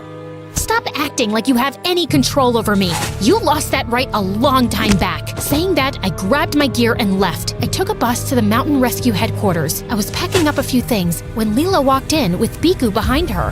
What is this? Some kind of lover's reunion? I heard about your dad and went home to see you when Biku told me you've already left for the headquarters, and now I'm coming with you. So am I. You don't know jack about climbing, Biku. I'm coming from a military school. Trust me, I can do this. It's too dangerous. Then we'll face it together. That's what friends are for. Well, that and dating the same guy, but who's counting? Leela and I hugged and made up and left to look for Dad early in the morning. When we reached the base of Mount Everest, I gulped. I'd climbed cliffs before, but this was the tallest mountain in the world. It was freezing cold when we started climbing, and at one point, Leela almost slipped, but I caught her and pulled her to safety. We reached the top of the mountain, and ahead was a stretch full of white snow. And then suddenly, I saw Dad waving back at me. I ran and hugged Dad tight as he told me that he and his crew were hit with bad weather and were hiding in a cave till the weather got better. They had a few minor injuries, but no one was seriously harmed, and we quickly went back to base before the weather got bad again. Biku saw us and came running. I'm so glad you're okay, Dad. There's so much I want to say, but let me start by saying sorry. Sorry for being a horrible son and brother. I guess I felt so invisible. I just wanted to get your attention somehow. And that's partially my fault. I was so focused on Mishi, I couldn't pay you the attention you deserve, and that pushed you away further. And for that, I'm sorry. And Mishi, I don't know if you'll ever forgive me, but all I can say is I will do better and earn your apology. It might take me some time, but I'm sure we can work things through. And I'm sorry for screaming at you because of a boy. You're my best friend, and I wouldn't trade that for anything. So what do you say, best friends? Fine, but no hugs. Too late. And that's when I knew that people who are meant to be in your life will always find a way back.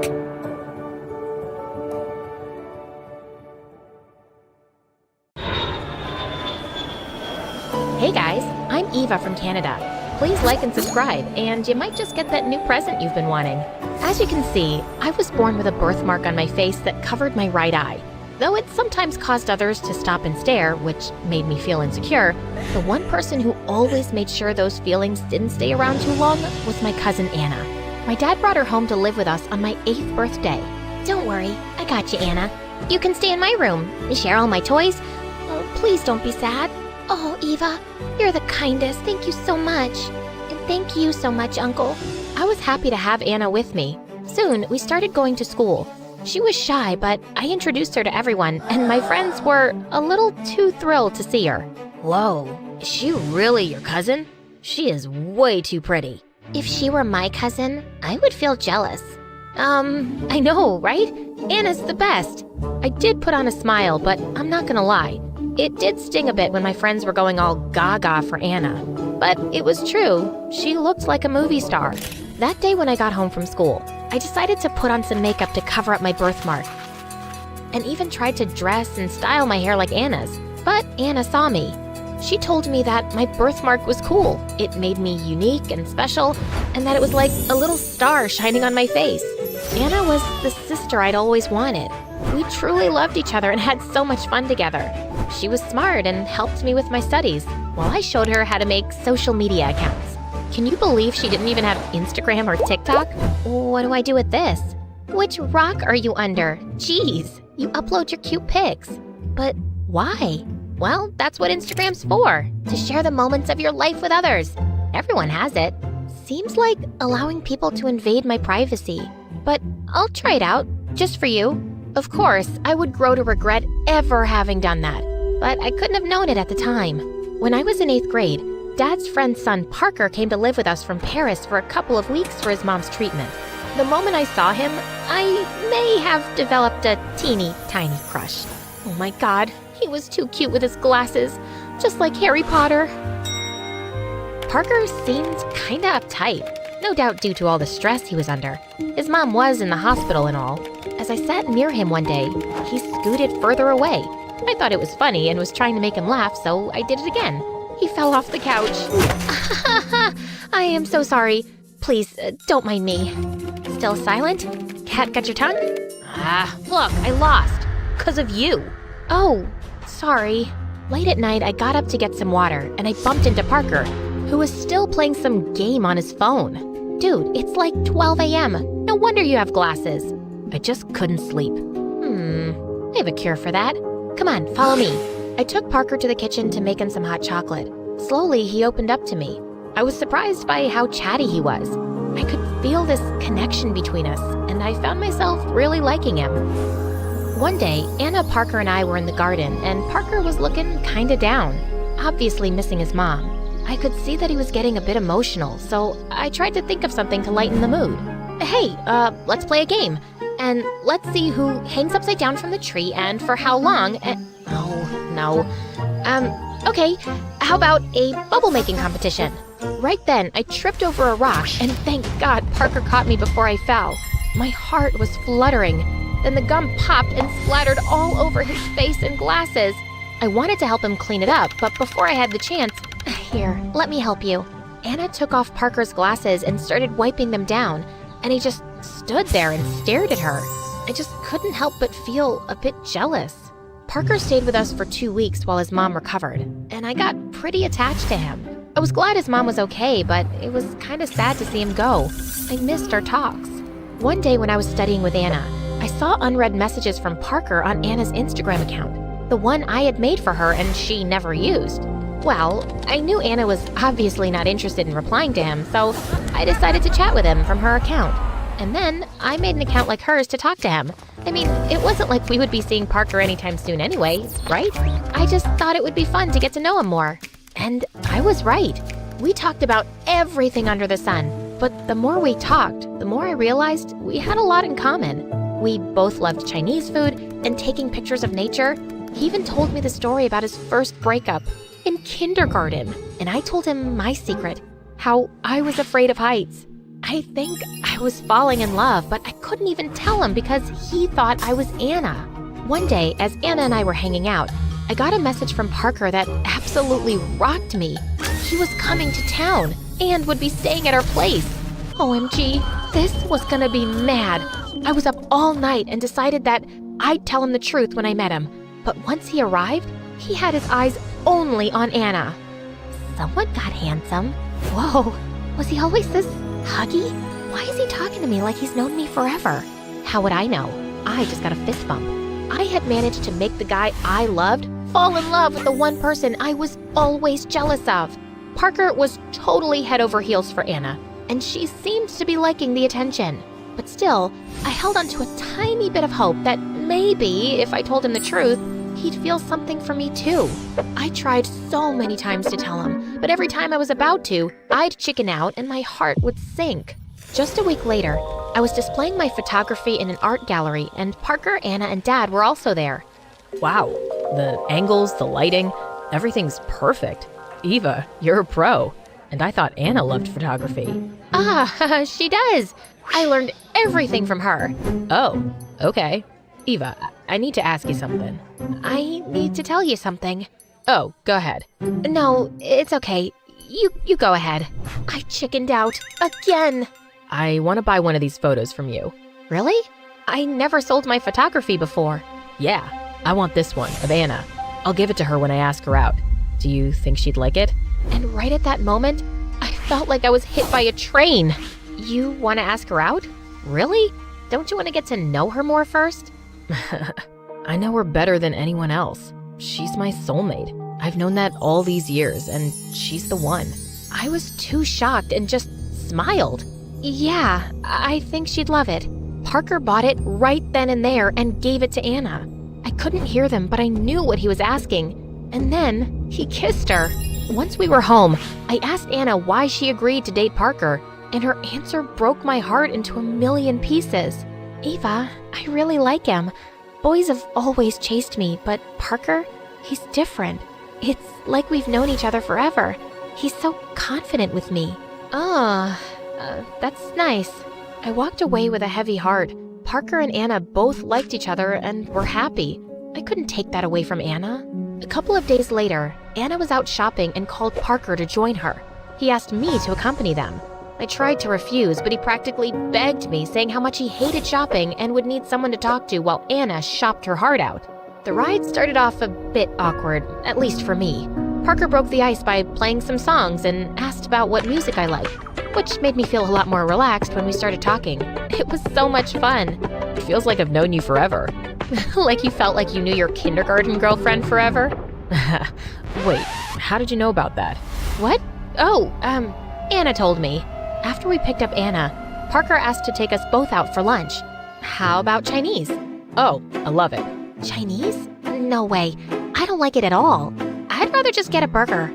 But I thought you loved Chinese food. Parker was super confused, and I felt goosebumps all over my body. To make matters worse, when Anna told Parker how she wanted to try skydiving, he looked totally shaken. But I thought you hated heights. Me? No, it's this scaredy cat who's afraid of heights. It was the most difficult lunch of my entire life. That's when Parker looked at me all side-eyed and suspicious. I quickly excused myself for the restroom, but ended up running into a waiter carrying a glass pyramid, and it tipped all over the next tables. Eva, are you okay? Yeah, sorry, just in a rush to pee. I felt so embarrassed. And Parker stayed quiet the whole time, even on the ride home. As soon as we were back, I hurried out and hid in my room. And then I realized I had left my phone in his car. I ran outside. Anna had already gone in, but Parker was still in his car. He was looking at my phone. Oh no. I had my doubts, but now I know. How could you, Eva? I thought Anna and I had a real connection. It was all a lie. Here I was thinking Anna was my soulmate. Parker, I know I messed up, but I was afraid that you wouldn't like me. You were always too busy looking at Anna to pay attention to me anyway. I was just trying to get to know you. But then I fell in love with you and couldn't stop myself. You couldn't stop yourself? That's your excuse? What am I supposed to tell Anna now? I can't do this. But she likes you. You still don't get it, do you? Eva, I am in love with the person I talked to all these years, but now I don't know if I can ever trust that person ever again. Saying that, Parker walked away while I crumbled. I was stuck in this mess of lies I'd created for myself. I had no idea how to get out of it.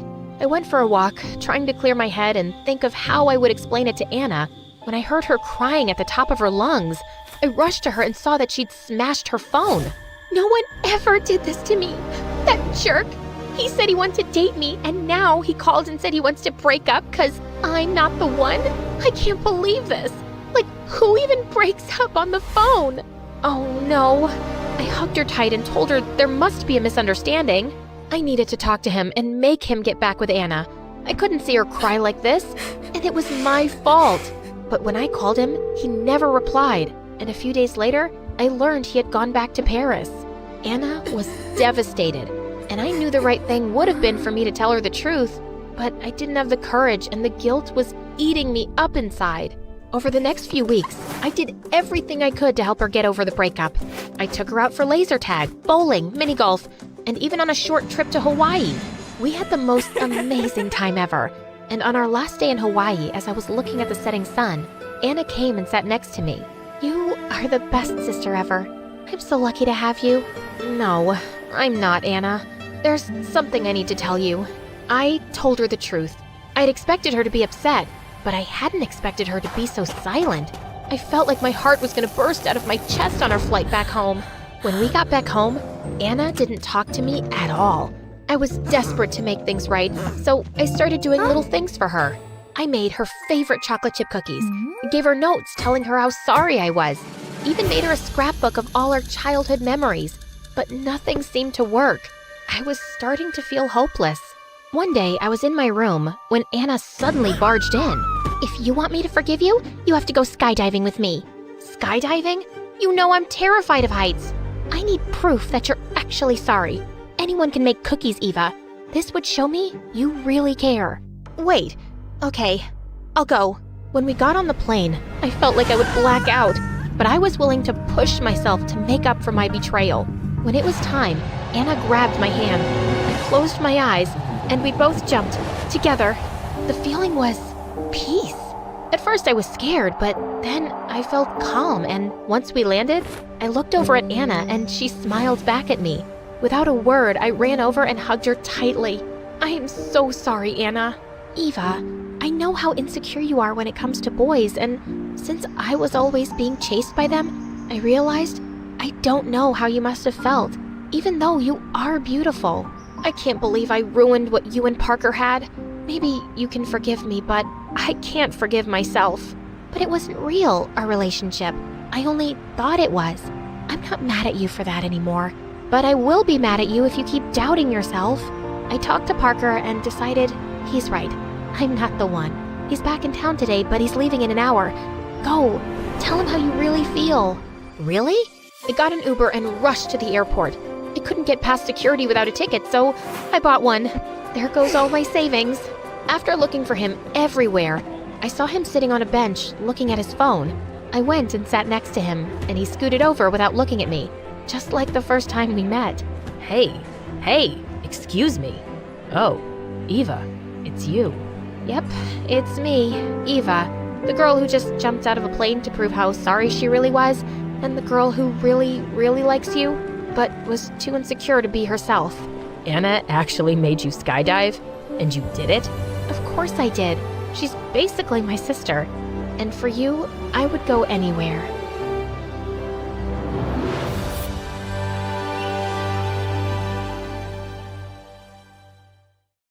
Hey guys, how's it going? Okay, you're probably wondering why I only have one half of an eyebrow. It's just that I was waxing my eyebrows and I had a little accident. But no biggie, your girl's gonna pencil them in just as soon as I find my brow pencil. Ruby, you're gonna be late for school. Again. What am I supposed to use? Lipstick? Ugh. Oh, magic marker. Guys, please don't give me that judgy look. I can't go to school without eyebrows. Oh, wait, sorry. I meant to introduce myself. I'm Ruby, and I live in Montana with my parents as an only child. Oh, before I continue, would y'all mind hitting that like and subscribe button? Sorry, my director will fire me if I don't tell you guys that. Anyway, I live with my parents, but I'm not really close to them, and I don't relate to them either. It's not that mom and dad are bad parents, it's just that they're possibly the most boring people on the planet. Oh, let's face it, you won't ever be a normal, responsible adult, you silly thing. You probably wouldn't even notice if your own head fell off. Whoa, rude. Also, I'm only 13, Mom. I don't want to think about marriage. But Mom disagreed. In fact, she wanted to get me engaged right now. Okay,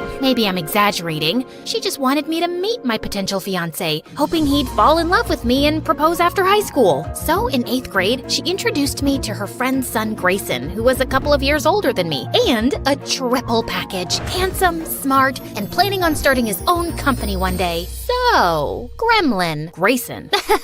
Totally.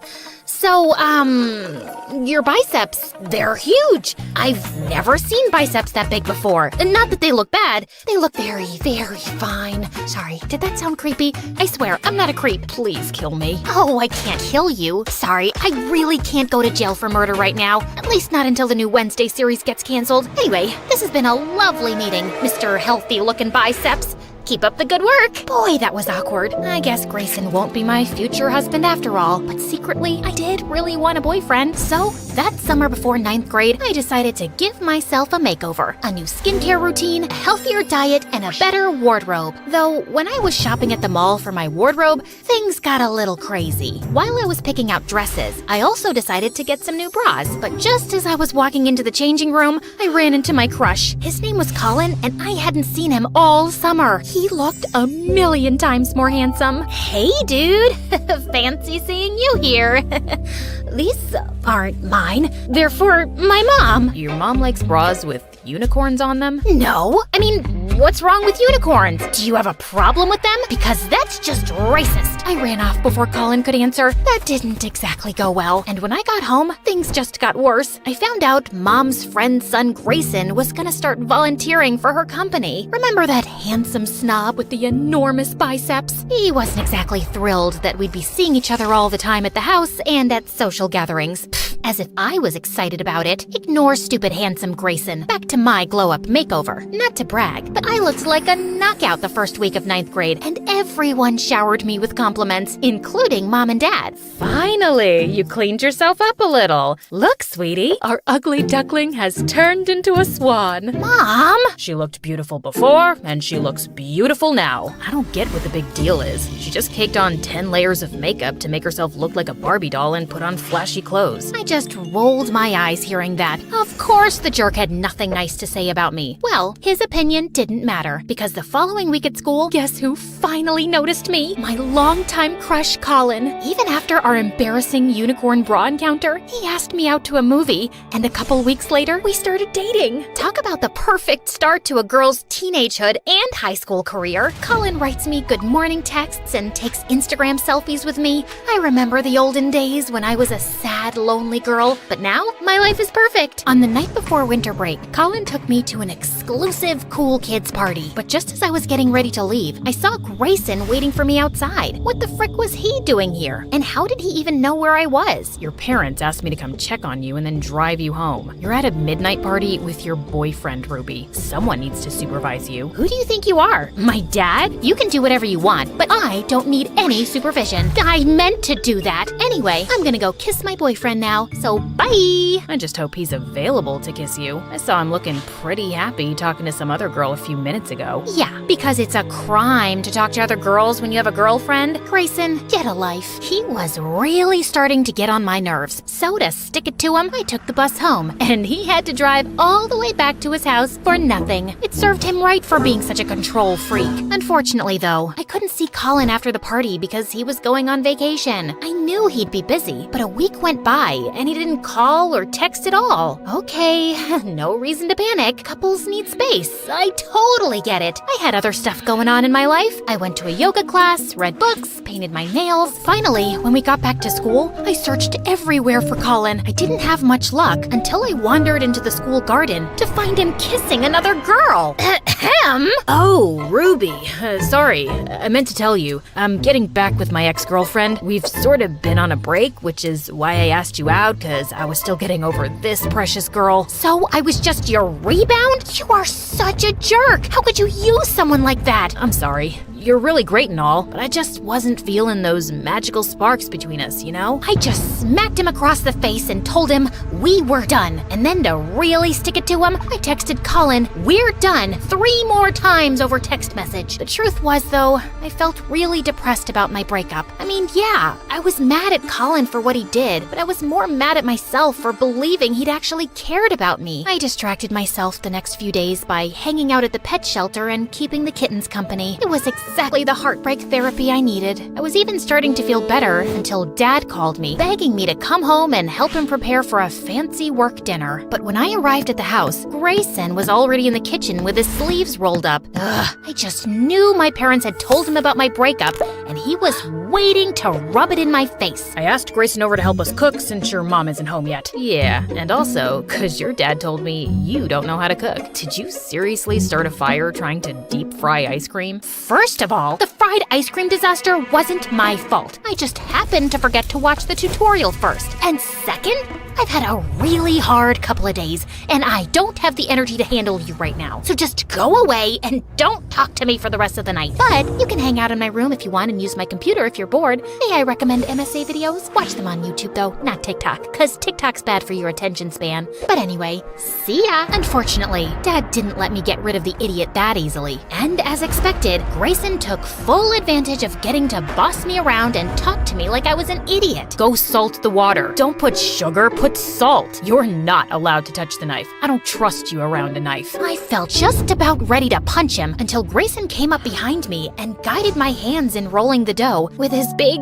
strong arms. It even made my heart rate go fast. I guess it was a good form of cardio exercise. Nice job. You know, you actually don't suck at this. Mom was quite late, but when she finally came, she was with her boss, and his arm was around her. What was that about? Then at the dinner table, Mom and Dad's boss made an announcement. Excuse me, may I have everyone's attention? I would like to introduce my new co-owner of the company. Audrey, darling, congratulations. That also brings me to my other news. The two of us have decided to restart our business in Australia, and we'll be moving there in a month. What do you mean? We're gonna be moving in a month? No, I'll be moving. Actually, I'm divorcing you. I'm just not happy with our life here, and I need a change. I hope you'll understand. My heart stopped as I saw Dad's stunned face and all the guests staring at us. Many of them were strangers I barely knew. The whole thing was just this surreal, unexpected mess. And fast forward 2 months later, Mom was gone, Dad was a wreck, and I was still numb with shock. I didn't exactly have time to cry and grieve though, cause I had to take over the house since Dad wouldn't leave his bedroom. 3 guesses how that went. Yeah, I broke our dishwasher, also our oven, and killed all our houseplants because I forgot to water them. Not that I was surprised. It was like Mom said, I was just too dumb to ever be able to take care of myself, let alone Dad too. One day, I just couldn't take the stress anymore and literally fell asleep on the kitchen floor. When I opened my eyes, Grayson was staring down at me, and for some reason, it made me feel relieved. Ruby, are you okay? No, I'm not. You know, you don't have to do this all by yourself. I can help you. I'm here for you. I don't want your help. You don't have to suddenly be nice to me now just because you feel sorry for me. I know you hate me. Who said I hated you? I don't hate you at all. All those times I insulted you, I was just teasing. But I'm sorry. I guess I just don't know how to act around a girl I think is cute. Wait, Grayson thought I was cute? No, that wasn't possible. Perfect, handsome, and smart guys like him don't think girls like me were cute. Well, okay, with my glow up, I'm a little bit cute, like Ariana Grande, K-pop cute, but my cuteness was all I had going for me. I didn't have any other good qualities. So yeah, I didn't believe Grayson's words for a second. But for some reason, he stuck around for several days after that and basically forced me to rest and take care of myself. One night, I was even having cramps and he made me tea. Thanks for all this. I really appreciate it. Just one follow-up question. You said I was cute the other day, right? Yeah, what about it? What do you see in me, man? I mean, I know I kinda got pretty after my makeover. Again, with you and your dumb makeover that I never even cared for. Ruby, you're funny, you're charming, you're interesting, and hands down, the kindest person I've ever met. Why isn't that enough for you? How come you don't believe in yourself? Grayson's words really caught me off guard. I didn't really have an answer for him. Well, actually, I kinda did. The truth is, it's hard to have confidence in yourself when you're always bumping into walls, losing your stuff, and eating soap. Okay, calm down. I've only eaten soap once, and it was an accident. Basically, I was in some fancy hotel, and they had some tiny soap bars in the bathroom that looked like candy, so I ate one. I don't actually eat soap on a daily basis, but you get my point, right? Animator, show the reference scene of 14-year-old me making myself over that summer. Remember when I felt super confident after my major glow-up? Yeah, that wasn't real confidence. Real confidence isn't based on stuff like outside beauty and high IQ. Real confidence comes from loving yourself no matter what. So I guess now it's time for makeover number 2, feeling good on the inside. And a few months later, I did start to feel a lot better. And apparently, confidence is a lot more attractive than looks anyway, because one morning, freaking Colin showed up at my doorstep, begging me to take him back. Which do you want? A bouquet of roses or lilies? Or would you prefer chocolates? A life-size teddy bear? What do you want from me? I'd like for you to get off my porch. Also, I don't like either of these bouquets. I'm just not feeling a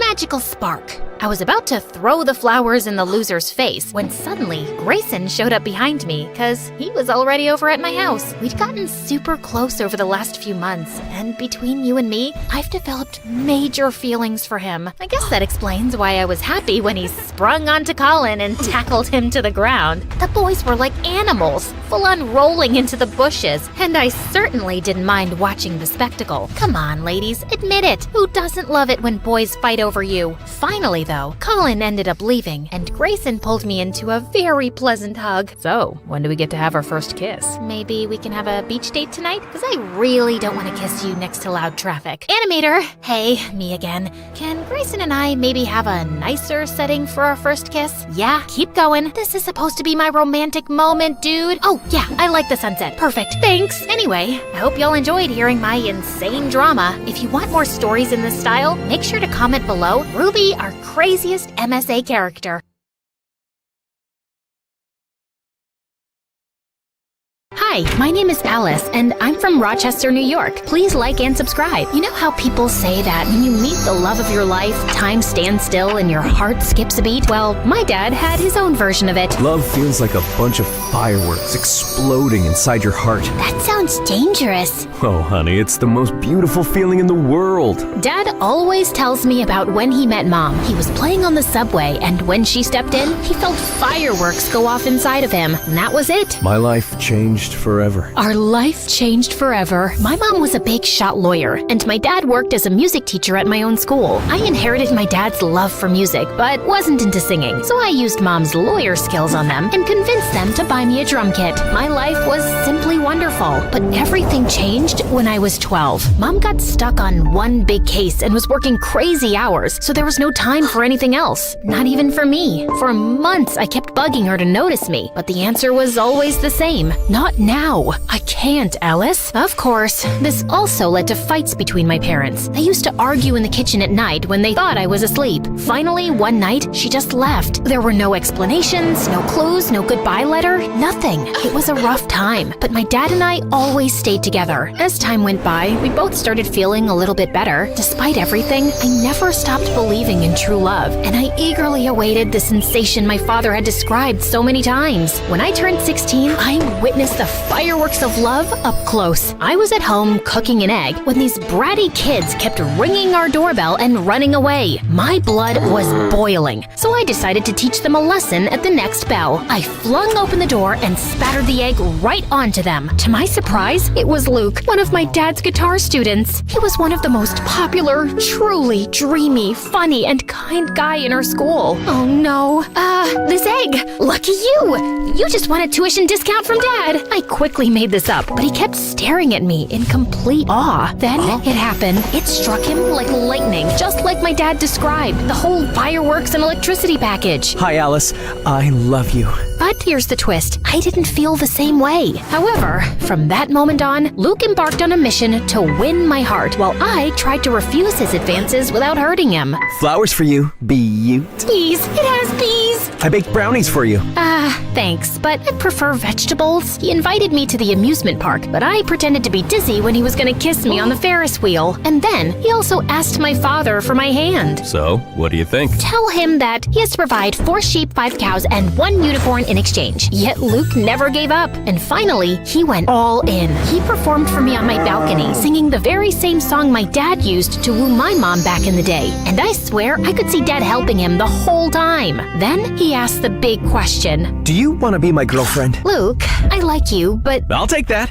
It's a love story, baby. Just say yes. I know what you might be thinking. How could you not love Luke back? He sounds like the perfect guy. And you'd be right. He was everything I could have wished for, and more. He even quoted Taylor Swift for me. I decided I should give him a chance. Maybe the fireworks would appear slowly for me. Okay, let's do it. After a few months, things were going great. He was a great boyfriend, and I cared for him. One day, as we hiked up a hill, my foot clumsily met a cluster of rocks. I was about to fall when Luke grabbed my hand and held me. Are you all right? I nodded. The sunlight hit him just right, and he looked just beautiful. He leaned in, and he rewarded my safety with a kiss. It was a scene right out of a movie. Come on, guys. You see? I tried, but I just couldn't help feeling nothing. By the time we reached the top of the hill, I decided to end things. Luke deserved someone who could truly love him. After a brief pause, I managed to muster the strength to share my feelings. However, as I looked at him, tears were welling up in his eyes. Alice, there's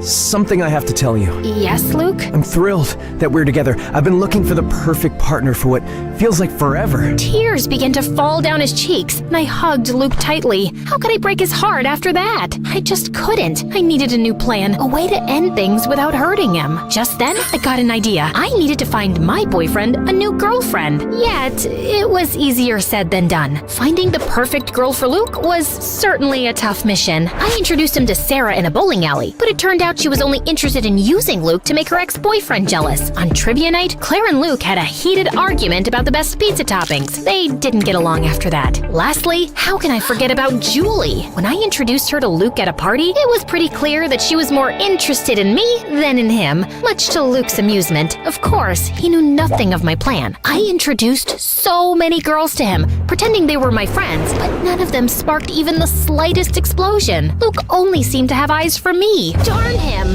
After a few weeks of failures, I was about to give up up hope. But then, right in my dad's class, the solution seemed to fall from the sky, almost literally. Boys and girls, we have a new exchange student from South Korea. This is Moon. That new girl seemed quiet, but she was a total stunner. We have a little welcome tradition here. You've got to sing us your favorite song while standing upside down. What? You could actually see Moon's soul leaving her body. Kidding. But come on, it'll be a blast. So, which song are we going with? For a brief moment, Moon seemed to be torn between making a mad dash for the exit, pretending to faint, or fighting my dad to ignore his request. Love Story by Taylor Swift. Bingo! That was the girl who was gonna sweep my boyfriend off his feet. I couldn't have been more thrilled. Above all, she had a beautiful voice. She was perfect for Luke. As soon as the class ended, I walked up to Moon. Hi, I'm Alice. That was amazing. Thank you. I just hope I don't have to do that to introduce myself in math class. Don't worry about it. The gym teacher might make you do some push-ups in front of the whole school, but apart from that, well, that's it. I'm going back to South Korea. She even had a great sense of humor. By the way, the music teacher who just made you sing in front of everyone is my dad. But don't hold that against me. I won't. He seems cool. He is, in his own unique way. Surprisingly, considering that if my plan worked, Moon would steal my boyfriend from me, the two of us immediately hit it off. I was happy to make a new friend, but the most important thing was that I had an inkling right from the start that she and Luke were a match made in heaven. I had to rush to my plan. By the way, I'm in a band. Ever considered becoming a rock star? A rock star? Sure, but only if we get to wear sunglasses indoors. Of course, you can't make great music if you don't look cool. With my master plan in motion, I organized a rehearsal in my garage for that same night. As usual, Luke and I began a friendly battle over which song to play next. But just as the tension was mounting, Moon made her grand entrance. Hi there. When Luke turned to meet her gaze, something magical unfolded between them. Their fireworks were so intense that for a moment I thought the neighbors were bombing my house. Hi,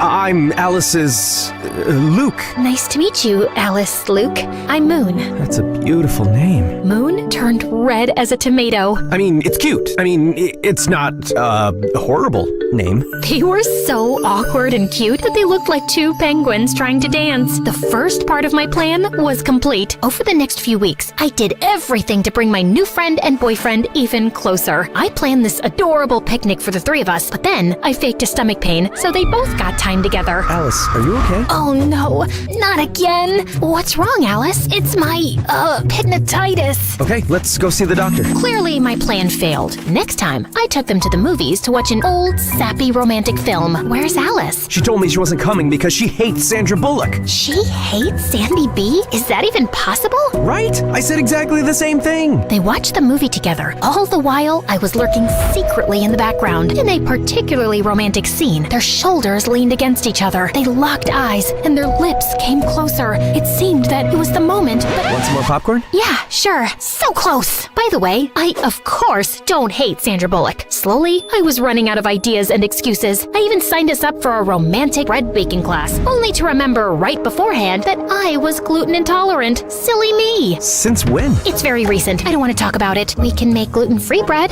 It's not the same. Go on without me. Tragically, I had to keep up that lie and not eat a sandwich in front of them for way too long. Oh, the lengths I went to. But despite all my efforts, nothing was happening. They clearly had feelings for each other, but neither was making the first move. I was determined to give it one final shot, so I orchestrated an irresistibly romantic date at Rochester High Falls, Luke's cherished spot. I prepared the scene, and it looked spectacular. I stood there, admiring my masterpiece. This must have been how Billie Eilish felt when she composed Bad Guy. My plan wasn't complete without the final touch. Two mysterious and alluring letters, one for Luke and one for Moon. That evening, they both arrived thinking the other had organized the date. I should have respected their privacy and left, but I sneaked a peek at the date and sat in a nearby grove with popcorn and soda. It seemed like they were still too shy to make the big move. Just as I was about to fall asleep, Moon slowly moved nearer to Luke's lips. The excitement was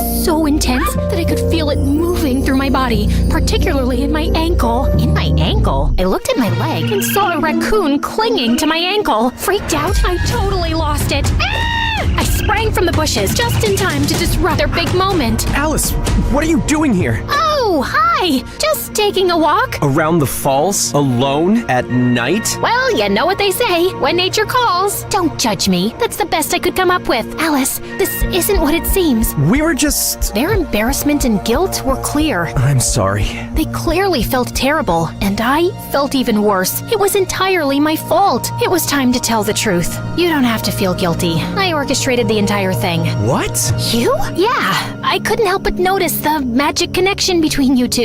This is my strange way of giving you my wholehearted blessing. Well, at least I told them part of the truth. For a brief moment, Luke and Moon exchanged puzzled glances, and Luke turned to give me an earful. However, after what felt like an eternity, they both enveloped me in a hug simultaneously. Alice, I can't believe you'd do something like this. You could have just spoken to me. And I'm sorry.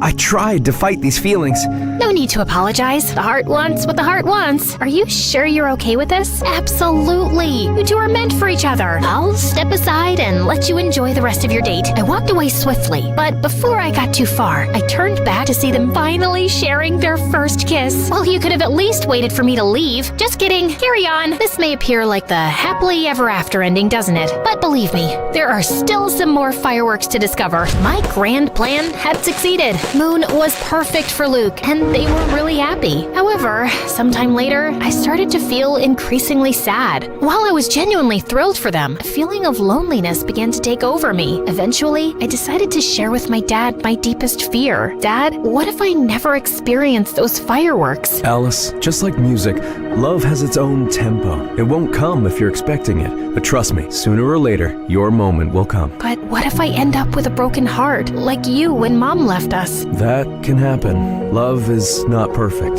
but believe me, it's still worth it. After that, I decided to give the whole love thing a rest. I just focused on school, my friends, and of course, music. For several months, everything went smoothly. Surprisingly, my dad was right about love. My moment was bound to come just when I least expected it. Boys and girls, we have a new exchange student, this time from Italy. This is Camillo. And that was it. Boom, boom, boom! Just like my dad had predicted, my moment to feel the fireworks had arrived, and it came on strong when Camilo strolled into the classroom. I couldn't take my eyes off of him.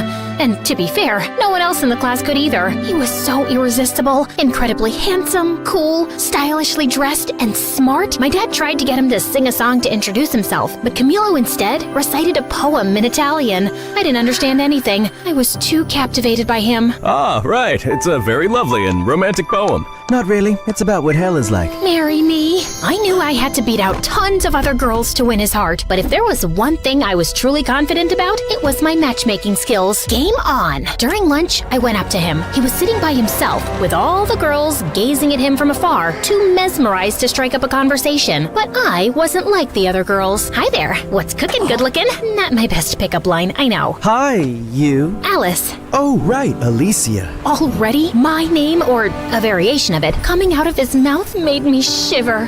What are you reading? Robert Frost. Oh, he's the one who invented frosting? Because if so, I want to congratulate him. No, he was one of America's most renowned poets. I felt like my confidence had crumbled like a house of cards. I guess I'm more of a takeout menu reader. Camilo shot me this weird smile and went back to his book. I left feeling defeated and humiliated, all while the surrounding girls erupted into laughter. Still, I wasn't gonna give up so easily. You guys know I can be very stubborn. Over the next few days, I did everything I could to get Camilo's attention and interest. So, you're a photographer? Yeah. Me too. I love selfies. And when I thought I couldn't get any lower, Camilo, I wrote you a poem. Oh, okay. Twinkle, twinkle in your eyes, like the stars in moonlit skies. In your arms, I feel so right, like a star that's shining bright. He rested his hand on my shoulder with second-hand embarrassment. That was very sweet. What was I thinking? Are we going or not? The most stunning gothic girl was walking towards Camilo. Sure thing, Bella. They just walked away while my hope lay shattered on the floor. After the humiliation of a lifetime, I crawled home and locked myself in my own room for days. Is this karma for not loving Luke back? Unwelcome love is horrible. Why didn't anyone tell me? I decided to never leave my room again. But Luke and Moon swooped in to save the day. Alice, what are you doing? We were worried about you. You haven't been to school for days. And I'm not going back. I'm officially a hermit now. Come on, Alice. You can't give up so easily. What else can I I do? He's too cool and smart for me, and he clearly has a thing for goth girls. Well, maybe that can be arranged. Moon showed me the flyer for a costume party happening the next day at school. Maybe this wasn't quite over yet. The following day, I visited Moon's house for the first time for a unique makeover session. She was determined to transform me, and after an intense half hour of makeup and dressing, I emerged as a whole new person. Camillo will be head over heels for you. After a while, I headed downstairs to her kitchen to grab a glass of water. Moon's house was massive and a bit eerie, with dim lighting and an unsettling silence. As I turned the corner, I bumped into a tall, mysterious guy. I let out a scream of surprise. Who are you? I'm Alice, Moon's friend. I glared at him. He was wearing a suit, like a gangster from a lousy movie. I'm Quan, Moon's big brother. Oh, right. Why are you dressed like that? We're going to a costume party. A costume party? So childish. You're like just a year older than us. Besides, you look like you're dressed up too. Whatever, just watch where you're going, kid. Kid? Just then, Moon showed up, probably after hearing my screams. When I turned to face him, Quan had already disappeared down the dark hall. What? Why are you smiling? You know, your brother is a real piece of work. Uh-huh. Moon acted weird. I think that runs in their family. Shortly after, we left for their party. Luke, dressed as a mad scientist, welcomed us. Alice, you look like you just stepped right out of a dark and mysterious fairy tale. Great job, baby. Thanks, baby. Alice, Camillo's there. Go do your thing, girl. Thank you, guys. I took a deep breath and walked towards Camillo, who was dancing with his friend. Of course, he was too cool to wear a costume. With a boost of confidence from my outfit, I saluted them. Hello, my fellow creatures of the night. Alice, what are you wearing? Tonight, I embrace the shadows. I'm a goth. Being a goth is not a costume, you phony. It's a lifestyle. I'm sorry, I didn't mean, of course you didn't. You are just a little suburban princess who gets whatever she wants, playing dress up, and the way Camillo looked at me, that hurt more than any malicious comment. Once again, I was humiliated. For the rest of the party, I hid in the halls of the school. How could I be so stupid? Should I respond? I looked up and saw Quan. What are you even doing here? I thought you were too fierce for a costume party. I am. I'm just here to pick up Moon. I just got her text. She already left with Luke. Oh, okay. Quan leaned his back against the lockers. Rough night? That's an understatement. So, do you want me to take you home, or would you rather stay here crying? What? These are not tears. Don't try to tell me you got something in your eye. Come on, let's go. I was shocked. He was rude, definitely, but not that bad. Quan held out his hand for me to stand up. As I was getting up, our eyes met. Time stood still. Electricity. And yeah, it happened again. Boom, boom, boom. What? Did you hit your head or something? No, it's just that, I don't know.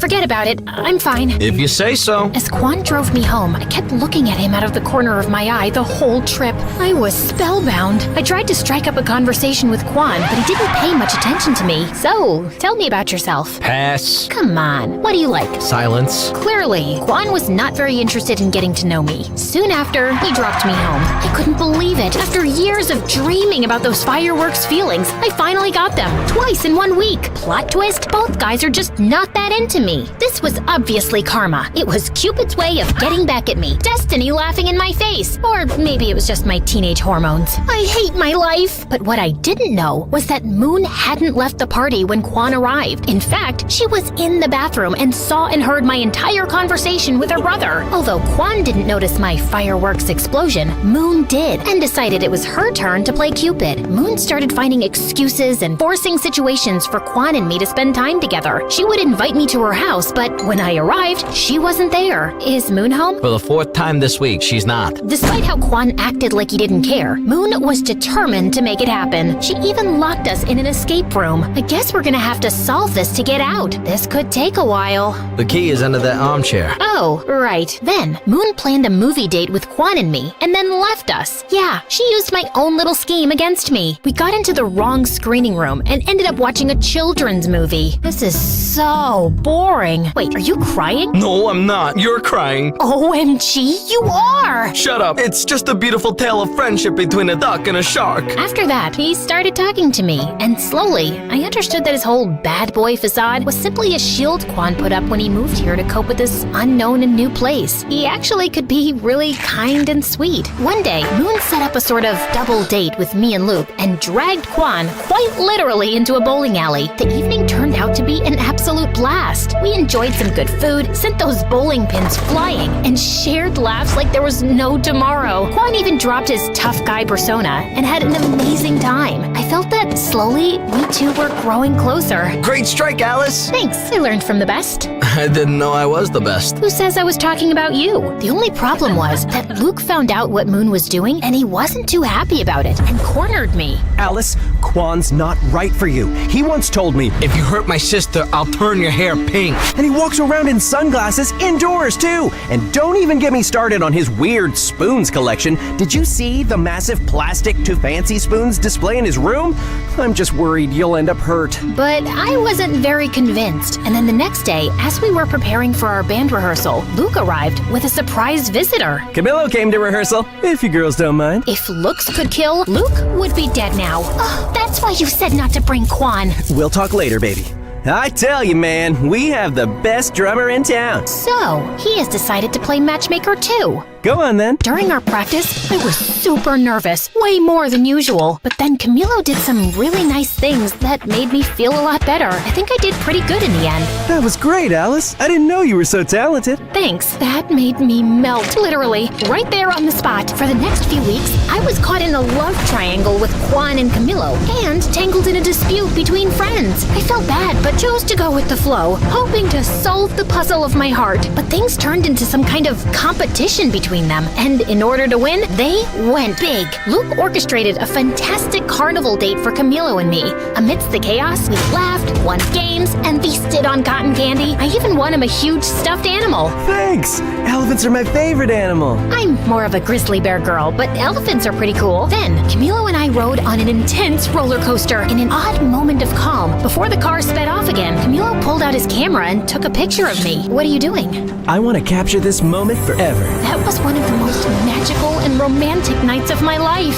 For her part, Moon convinced Quan to take me to his favorite spot, a haven he had never taken anyone to before. It was a dark and murky place. Quan led the way, nodding to some guys. All eyes were on me, so I tried my hardest to copy his attitude. Needless to say, I failed. Quan, we are too young to be here. Relax, what is life without a little risk? Right, but maybe this is a little too dangerous? Okay, I admit it, I was scared, but you would be too if you saw those people there. It looked like the whole cast of Pirates of the Caribbean. Don't worry, Alice. I know the owner and most of the guys. They are cool. Quan took my hand, and not only did I feel safer, but I was also ecstatic. The rest of the night turned out to be surprisingly amazing. Everybody was fun and welcoming. Quan revealed his secret technique to cheat in poker, and an energetic punk band put on a spectacular show. Hours later, we watched the sunrise on the hood of his car at the highest point of the city. Hey, okay, I hear you all yelling, pick a lane, girl. But come on, deciding between Camilo and Quan is like choosing between chocolate and vanilla when you love both. It's driving me nuts too. It was impossible. Like Camilo wrote and recited to me in an open reading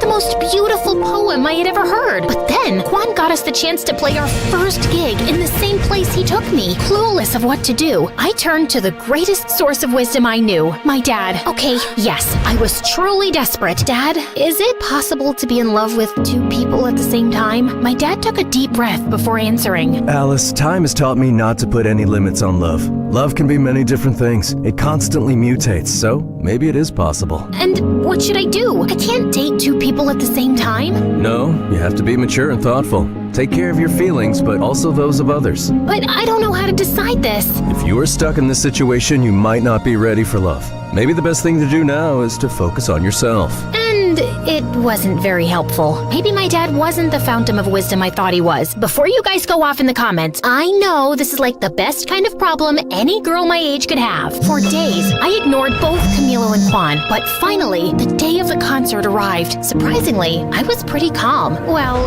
that was until I saw both Quan and Camilo in the audience. At that moment, all my fears surfaced and I completely panicked. I couldn't face it and locked myself in the dressing room's bathroom. Alice, what are you doing? We have to go on stage in 5 minutes. I can't do it. This is all too much pressure. After failing to convince me to go out, Moon and Luke took it out on each other. Why did you invite Camilo? This was Quan's moment. He got us the gig. And Camilo can't be here? He's really supportive of the band too. Why are you doing this? What do you have against my brother? He thinks he's a Yakuza or something like that. And my brother is a great guy. But he's not good enough for Alice. And Camilo is? He's so pretentious. I was listening to their fight behind the bathroom door. It was like I had traveled back in time and they were my parents. I had to put an end to all this chaos. I gathered my strength and opened the door. Stop! This This ends now. You can't be fighting over my love life. That doesn't make any sense. But... No buts. We were just trying to help you, like you helped us. I know, but it just doesn't feel right. I was wrong. Love should be spontaneous and free, not something we try to control and mold to fit our convenience. It's my life, and I can make my choices. You're right.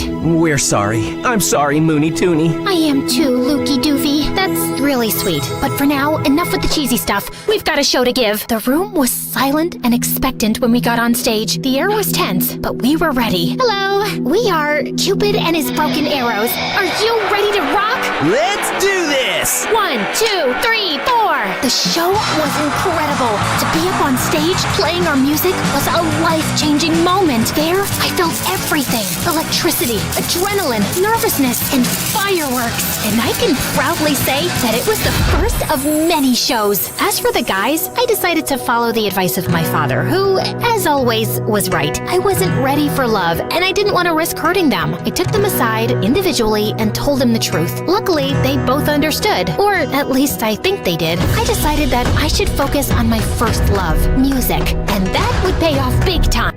Cupid! Cupid! Cupid! Ladies and gentlemen, are you ready? Well, it's a good thing you are, because this is Cupid and his broken arrows! Oh, hi guys. Yeah, as you can see, a lot has happened since the last time we chatted. Where were we? Oh yes, after our first show at that shabby place, Luke, Moon, and I promised to do everything we could to get to the top of the music world. First, we decided to go on tour. We rented an old van and set off on the road to our dreams. Well, at first, it was looking more like a nightmare than a dream. Not exactly the Four Seasons. Tell me there's no cockroaches. I can't sleep here if there are cockroaches. Of course not, Moon. Maybe just some eight-legged roommates. But I'm sure they're very friendly. The top bed's mine! Those first few weeks were challenging and scary, but Luke, Moon, and I stuck closer than ever. Sometimes literally. Relax, guys. Nothing bad ever happens to teenagers in horror movies, right? Initially, our gigs were confined to really small and quiet venues. Good night. We are Cupid and his broken arrows. Yeah, there were literally more crickets than people, but slowly, people caught wind of our shows. Our songs started popping up everywhere, and we gathered a group of loyal fans. It wasn't an overnight thing, but somehow we became kind of famous. However, the sudden fame had its downsides. The biggest downside of them all was him. That's Trevor, our manager. He discovered us when we were playing in a tiny, sleazy venue in Los Angeles. Hello, kids. I'm gonna make you stars. Talking about terror? Trevor? See? It's like his name was meant for a crooked manager role. I'm just spitting straight facts here, guys. Where do you dream of playing? Just name it. In the forum? That's a little too ambitious. I'll make it happen. Sky's the limit for us. Despite Moon and Luke's excitement, something didn't smell right to me, so I decided to keep an eye on Trevor. Follow that car! I always wanted to say that. I tailed him to the forum offices. Oh, tailed is what spies say when they follow someone. Too many spy novels, I guess. So, Trevor got out of his car, but returned as if he'd forgotten something. What could it be, you might ask? His briefcase? His parking permit? Maybe his wallet? Well, not exactly. A gun? Who brings a gun to a business meeting? It's like bringing a gun to a business meeting. I figured he was a little shady, but he was actually dangerous. After a while, he walked out of the meeting with a big smile and put his gun back in his suit. Oh my God! That night, after Trevor gave us the news that he got us a slot at the forum, I revealed what my fierce investigation had unmasked. It's over, Trevor. I saw your gun and how you used it to get us this concert. We can't be involved in something as dark as that. Oh, you mean this? Trevor pulled out his gun and pointed it directly at me. My life flashed before my eyes. Moon, Luke, and I screamed in terror as he pulled the trigger. To find out what happened next, join part 4 of the story. Now relax, I'm just kidding. Trevor fired, but all that came out of the gun was water. Phew, that was a close call. Well, maybe not really. Are you crazy? Why are you carrying this with you? For protection, in case, a small cat attacks me. And why did you use it in the meeting? Oh, that! Those guys never water their plants. They were so dry, poor things. Maybe I had misjudged him. Still, if you don't want to be involved in something as dark as me, I understand. Maybe it's for the best. No, Trevor, please don't take this personally. Alice is just like that. Excuse me? Yes, we really want to work with you. Great then. Are you in, Alice? Outvoted, I had no choice but to accept Trevor. His impact was soon felt. He devised everything for us, from trying on silly, smelly costumes, which I'm sure he had stolen from the thrift store to keep the extra money for himself, to making us do some bizarre and really extremely embarrassing publicity stunts. Yet, while I hated to admit it, he did take us to the next level. He even got us a record deal. Maybe he isn't all that bad. He certainly wasn't the worst thing that came with fame. Paparazzi were a real headache. Hey, Alice, aren't you dating someone? People want to know about your love life. Oh, it's a full-blown love triangle. Me, my couch, and my Apple. I mean, iPhone. Seriously? Can it get any cringier? Well, I know what you must be thinking. What about Juan and Camilo? You guys are so predictable. Okay, after I told him I was not ready for love, our paths simply parted. Camilo moved to the big city to try his luck as a poet, and Juan went back to South Korea. I had accepted that love wasn't my thing, and I was fine with that. Really, I was. But it seems that not everybody was. Alice, people are interested in you and your love life. We must give them something. And before I could say anything, Trevor launched his enormous Find Alice a Boyfriend operation. When he was choosing from the pictures, from his looks, you'd think he was attempting to assemble an atomic bomb. I wish you people would stop meddling in my love life. You're one to talk.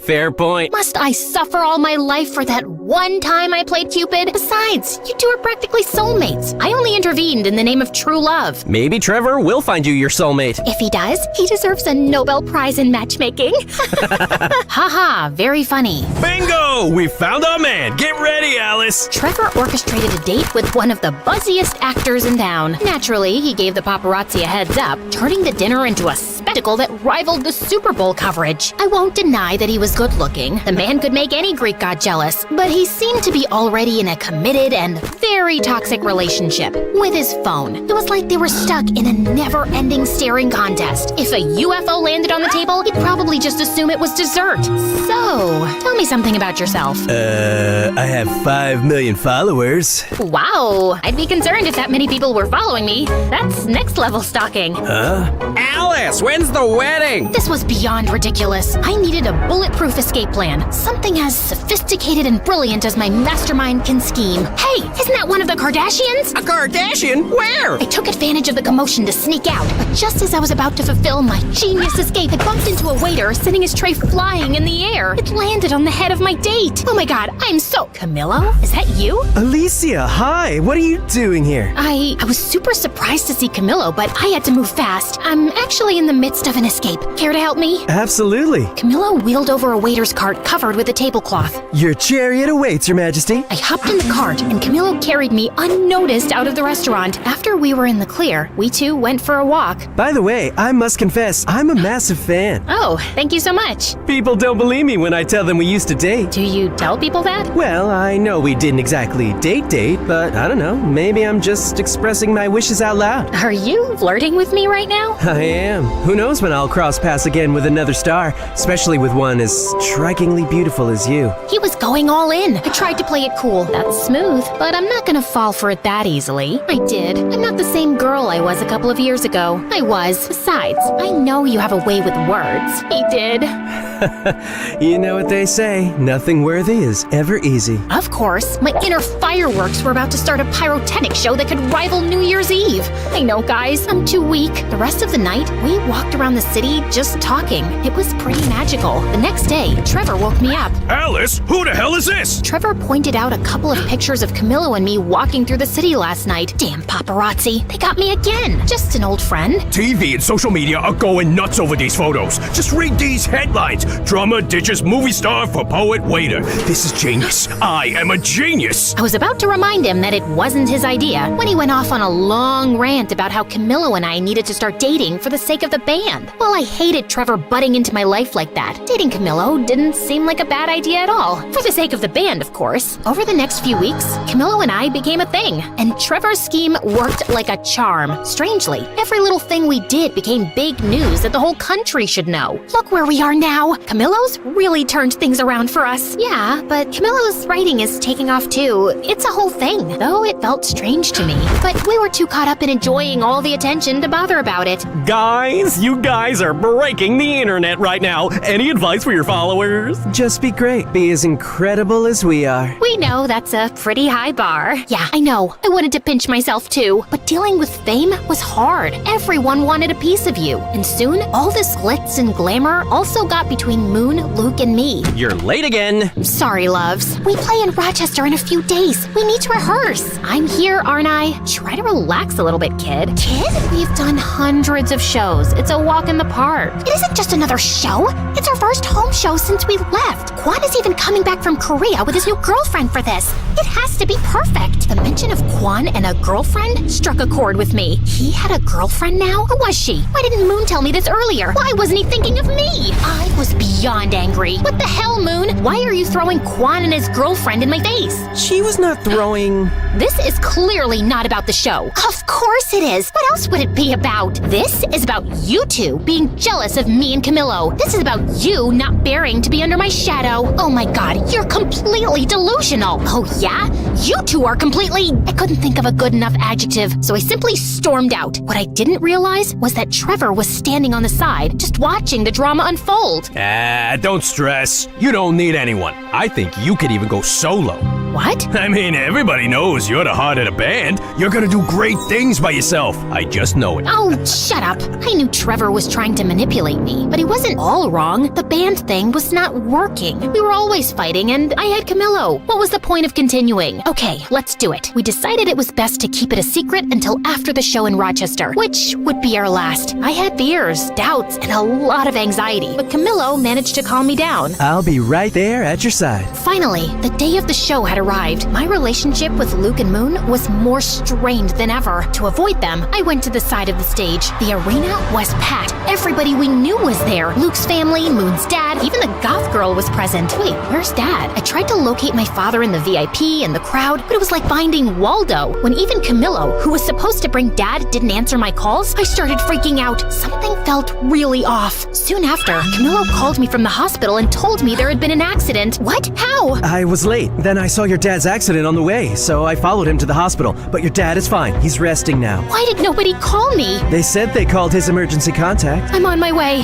I ran to the dressing room to grab my things. Guys, I have to go. My dad is in the hospital. Your dad? What happened? I explained everything, and despite our fight, Moon and Luke hugged me tightly. Alice, I'll drive you. Due to my shock, I hadn't noticed that Kwon was there. He looked even more attractive than before. Kwon, Snap out of it, girl. Let's go. Whoa, Alice, stop. The show's about to start. She needs to be at the hospital. Family comes first, always. As she said that, I felt horrible. They were my family, and I was backstabbing them. I don't care about your family. This is the most important show ever. We're gonna tape it for a movie. It's the farewell concert. Do you know how much money we're gonna lose? After saying it, Trevor closed his mouth so tightly that his lips seemed to have magnets on them. Farewell concert? Oh, it's not a big deal. Breakups sell well, and we'll have 3 products instead of 1. Both Luke and Moon looked at me. If looks could kill, I'd be 6 feet under right now. Dad, oh my god, are you okay? What happened? Oh, it's just a silly accident, but I'm okay. I'm coming to see you. What? All those people are there to see you. You're gonna play and rock that gig. But... No buts, Missy.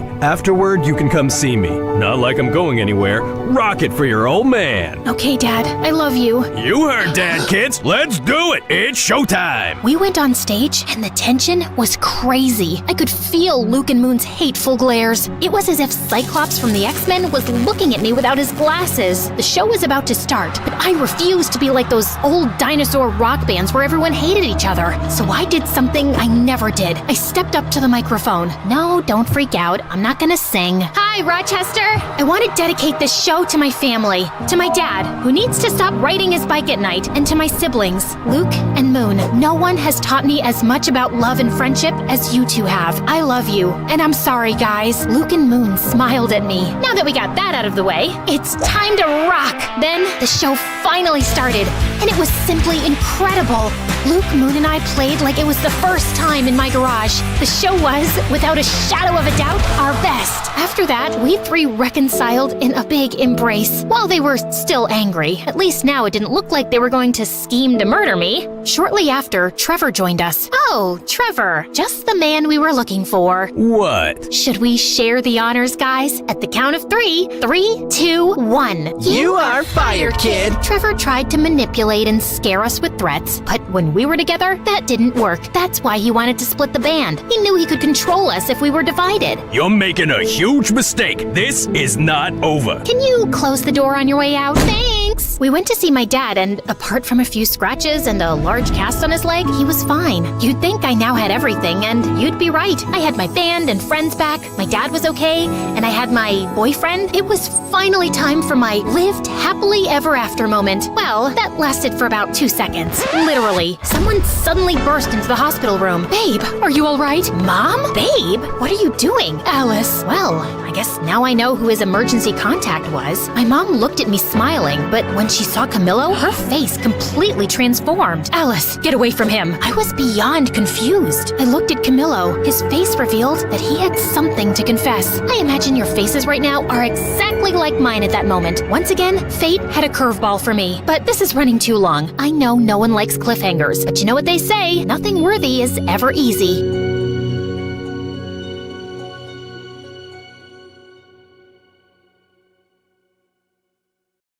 Think about your favorite spot. It's probably a tree in the woods, a couch in your sitting room, or maybe your parents' car. For me, it's always been the kitchen. In fact, this kitchen saved me from becoming a raging monster with a thirst for vengeance, destruction, devastation, and sorry.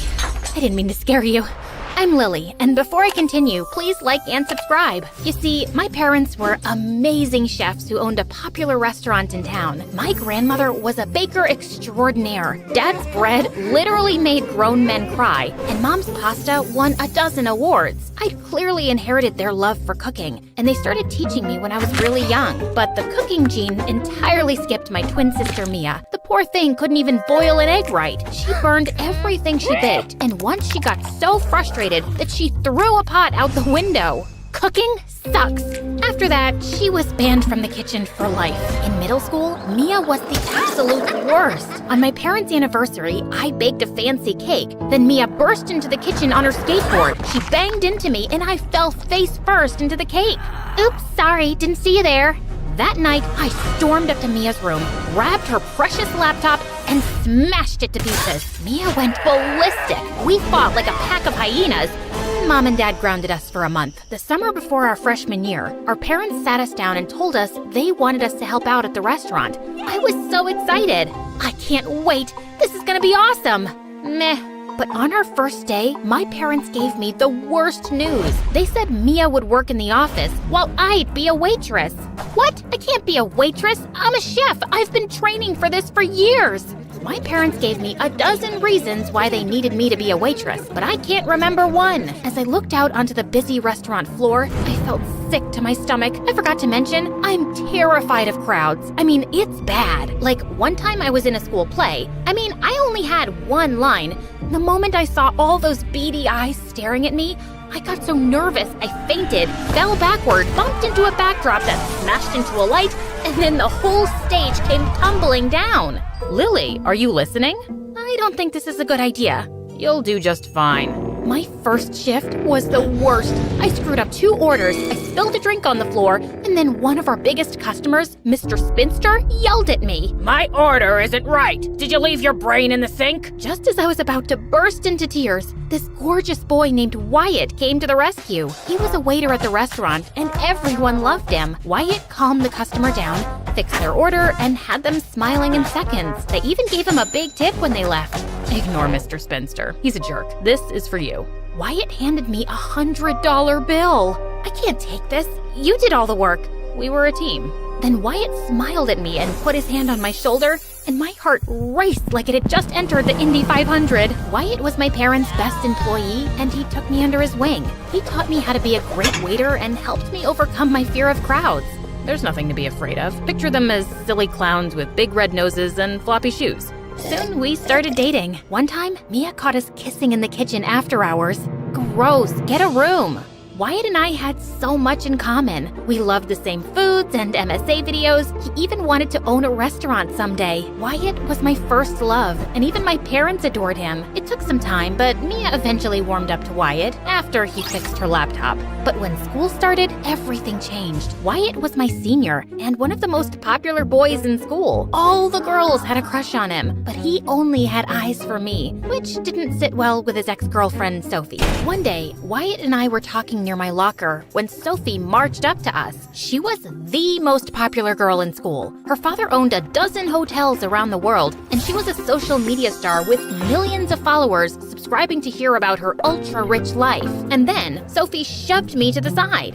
Out of my way, nerd. Hey! I lost my balance and stumbled backwards. I marched towards Sophie so I could smack her in her stupid face, but then 2 huge bodyguards grabbed me and set me down 5 feet away. Sophie, why are you being a witch? Oh, Wyatt, that doesn't matter. Listen, I was thinking, breaking up with you was a mistake. I traveled the world and dated a dozen boys, but I could never stop thinking about you. I love you, Wyatt. Let's get back together and make it Insta-official. Sophie pulled out her cell phone and started recording as she leaned in for a kiss. Wyatt moved to the side and Sophie fell flat on her face. She was so embarrassed. Sorry, I have a new girlfriend. What girlfriend? Wyatt marched straight up to me. Her name is Lily, and we're in love. Sophie took one look at me and laughed. That's your girlfriend? No way! I thought she was your mutant brother that lived under the stairs because his face was so ugly, he made your mother cry. I was so mad I wanted to throw a book at her, but then Wyatt pulled me close and kissed me. Come on, babe, let's get out of here. Sophie was so angry, she started screaming like a peacock. Yeah, peacock scream. I saw it on YouTube. It's actually pretty wild. That night, Wyatt and I were in my room studying and kissing when Mia barged in. Jeez, Mia, get out! Can we have some privacy, please? What did you guys do to Sophie? She's trashing our restaurant. Mia showed us Sophie's latest live stream on her phone. So I ordered their famous spaghetti and meatballs, and it was like I was eating rubber bands. And don't even get me started on their so-called gourmet burger. It was as dry as the Sahara Desert. I had to drink a gallon of water just to wash it down. Sophie made a dozen more posts just like it and got 1 million likes. The next day, people stopped coming to our restaurant, and it continued for weeks. The bills started piling up, and my parents had to lay off most of their employees, including Wyatt. They were devastated. I tried to reason with Sophie. I'm just being honest. Your parents' food is as disgusting as your gross face. By the way, has anyone ever told you that you smell like a rotten egg that ate a pile of poop? Sophie and her friends laughed like it was the funniest joke in the world. Then something inside me just snapped. I'll show you, disgusting! I charged Sophie like a bull. I slipped past Sophie's bodyguards, punched her in the eye, and shoved her hard. Sophie fell and broke her arm. The next day, Sophie's parents filed a lawsuit against me and my family, sued my parents for a ton of money, and won. My parents' bank accounts were drained, and they were forced to close the restaurant. I felt horrible. I'm so sorry. This is all my fault. I don't know what came over me. You turned into a crazy maniac, and now we're poor. Everything will be fine. I've got this under control. Dad took all the money out of our savings account and started giving it away to charities. He invested in a ton of shady business ventures and even threw $500 into a wishing well. Dad, have you lost your mind? Don't worry, girls. The more money you put into the world, the more you'll get back. That doesn't sound right. We lost our car, then our house, and then we had to live with our grandmother. Mom got so pissed, she left Dad and moved to another town. A few weeks later, Dad and one of his shady business partners were arrested and sent to jail for fraud. My life was in shambles, but at least I had Wyatt. On Wyatt's birthday, I walked to his house to surprise him with his favorite cookies, but I caught him kissing Sophie on his front porch. Hey, loser, what's up? Wyatt finally came to his senses. He's no longer interested in trolls. I just stood there, speechless. I couldn't believe my eyes. If you're gonna stand there like a dummy, do you mind making yourself useful and taking a good kissing picture of us? I'm commissioning a world-famous artist to make some oil paintings of us as a couple. How could you do this to me, Wyatt? I thought we were in love. Things changed. I realized that I'm still in love with Sophie. Sophie convinced her dad to give me a new job at one of his restaurants. Isn't she an angel? I'm perfect. I can't help it. I'm irresistible, like cotton candy and gummy bears. Sophie and I never should have broken up. I didn't mean to hurt you, Lily. I hope we can still be friends. Or not. I'm allergic to losers, and every time Lily's around, she makes me want to puke. At school, Sophie and Wyatt were all over each other. Every time I saw them, I got angrier and angrier. Mia tried to be the voice of reason. Forget those jerks. They're not worth your time. but I couldn't ignore them. I was furious. Sophie and Wyatt had to pay. I woke up early the next morning to dish out my revenge. First, I threw a rock at Wyatt's bedroom window. I slashed the tires on Sophie's car. Then, I showed up in disguise at Sophie's dad's fancy restaurant where I knew Wyatt was working. I had a bag of roaches hidden in my backpack. When no one was looking, I let the roaches loose on the floor. They jumped on tables, took a swim in a man's chicken soup, and a couple of them crawled into Wyatt's hair. The customers started screaming and ran toward the door. An old rich lady dropped her fancy purse. "Hey lady, you forgot your purse!" But the lady was so scared, she rushed right past me, hopped into her limousine, and drove off. The next day, the health inspector shut the restaurant down, and Wyatt lost his job. Mia caught me laughing in my room as I watched the whole thing on the news.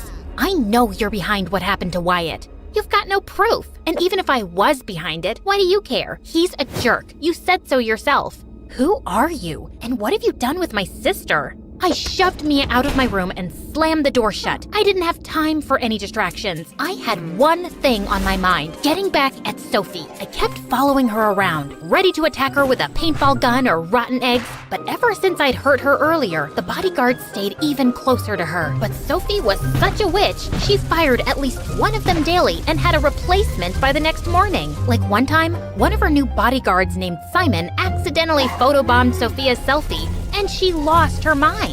You stupid idiot! Your hideous face ruined my selfie! I'm sorry, ma'am. It won't happen again. Of course it won't, because you're fired! Simon begged Sophie to let him keep his job, but Sophie just laughed in his face. So the next day, I met Simon at a coffee shop. He was so pissed at Sophie that he wanted to humiliate her just as much as I did. Sophie's gonna be attending a really posh event at the National Museum tomorrow. Everybody who is anybody will be there. If you're gonna try something to humiliate her, that would be the place to do it. I was so pumped. I had the perfect time and place. Now all I needed to do was figure out how to crush Sophie in the worst way imaginable. Then the best thing happened. I was walking home when I saw this news report about how some old rich lady's purse was stolen at one of Sophie's dad's restaurants. And inside was a priceless diamond necklace. There was a $50,000 reward for anyone who returned it. The old lady's face popped up on the screen, and I immediately recognized her and her purse. I raced home and found the purse in my closet with the diamond necklace inside. Then I had an amazing idea. I could frame Sophie for stealing the rich lady's necklace and make sure she got caught at the museum event. The next day, I put on a disguise, and just as I was putting the necklace in my bag, I heard Mia behind me. You better be returning that necklace to get the reward money, because if you're planning what I think you're planning, you've lost your mind. It's none of your business. I pushed past Mia and headed toward the front door. Then a salt shaker hit me in the back of the head. Ouch! Step away from the door, sis. I can't let you do this. Mia grabbed a huge wooden spoon. I grabbed a rolling pin. I'm leaving. Then you'll have to go through me. Mia lunged toward me, and we sparred like Jedi. I knocked the spoon out of Mia's hand, then Mia threw a plate. I dove for cover. Then I grabbed a bunch of muffins off the counter and threw them at Mia one by one. Mia picked up a cutting board and used it as a shield. I grabbed a bottle of cooking oil and sprayed it in her eyes. I can't see! I darted out the door and headed straight to the museum. When I saw Sophie get out of her car, I walked up to her, but was stopped by her bodyguards. Please, sir, I'm Sophie's biggest fan. I just want her autograph. I'm saving money to get plastic surgery to look just like her. Sophie heard that and told her bodyguards to step aside as she gave me an autograph. Dear whoever you are, you smell like failure. Wishing you well with your life as a loser. XOXO, Soph. While she was busy doing that, I slipped the diamond necklace into her purse, and then I stepped back and waited. Sure enough, the minute Sophie's bag went through security at the museum entrance, they found the necklace inside. She was immediately arrested and carried off by the police, kicking and screaming. I'm innocent, you morons! Take your filthy hands off me! On the day of Sophie's trial, I was over the moon. My revenge would finally be complete. But just as I was about to go to the courthouse to hear Sophie's jail sentence, my grandmother, Mia, and Mom confronted me. You stupid tattletale, why would you tell Mom? I was worried about you. You've changed, Lily. All you think about is revenge. Sophie has to pay for what she did. She took everything from us. Dad made his own mistakes, and you can't keep living in the past and blaming yourself. You have to forgive, honey. Wyatt and Sophie don't deserve my forgiveness. We're not talking about them. You have to forgive yourself. Tears streamed down my face as the weight of the guilt I was carrying dropped down on me like a ton of bricks. We're here for you, Lily. You're better than this. You have to let this go and move on. I went to the courthouse and told the judge that it was all a misunderstanding. I explained how I'd found the diamond necklace and gave it to Sophie to return to the lady. Is this true? Sophie went along with my story and the judge dismissed the case. Afterward, Sophie came up to me. Why did you do that? I ruined your life and you could have easily ruined mine. Because someone reminded me that I'm a better person. After the trial, I apologized to Wyatt for what I did, and he said he was sorry for being a big fat jerk. I also started working on my anger issues. I went to counseling, started cooking again, and doing lots of yoga. Sophie's dad felt so bad about what Sophie did to me that he gave me a huge check. No, thank you, sir. Your apology is enough. Mia pulled me to the side. It's great that you're zen and all now, but don't be stupid. Mia was right. I ran to catch up with Sophie's dad. Excuse me, sir. On second thought, we'll take the check. I used the money to reopen our family restaurant. Dad even came to the opening since he got out early on good behavior, and it was the happiest day of my life.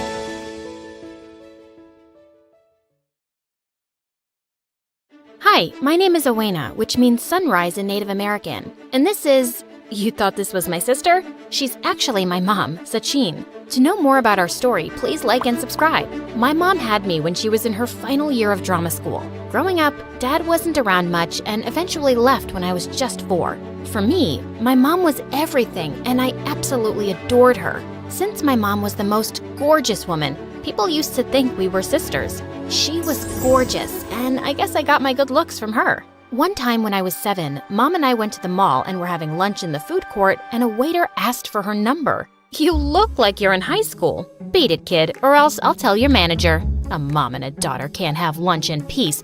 Terrific. After lunch, as we were roaming around the mall, we spotted a toddler competition being held there, and even though I wasn't exactly a toddler, I still won it without even participating. When the people started taking pictures of me and told my mom how I looked like Moana, Mom was over the moon. I know, right? I'm so gonna make her a star. Mommy, like the stars in the sky or like the ones on my dress? A movie star, sweetie. From there on, Mom focused all her energy into making me a star. In school, I was always in plays, and one time our school was doing the Wizard of Oz play, and my teacher decided to give others a chance to come forward and made me the Wicked Witch instead of Dorothy. But guess what? I aced that role too. Mom was so proud of me, but she wanted me to focus only on my acting career. So she started to homeschool me and hired acting tutors. They'd give me long scripts to memorize, and it would just exhaust me. Mom also wanted me to focus on maintaining an ideal weight, and she wouldn't let me eat any junk food. And worse, no ramen noodles, which was my favorite. It's for the best, my love. Remember, a moment on the lips, forever on the hips. Oh, that wasn't all.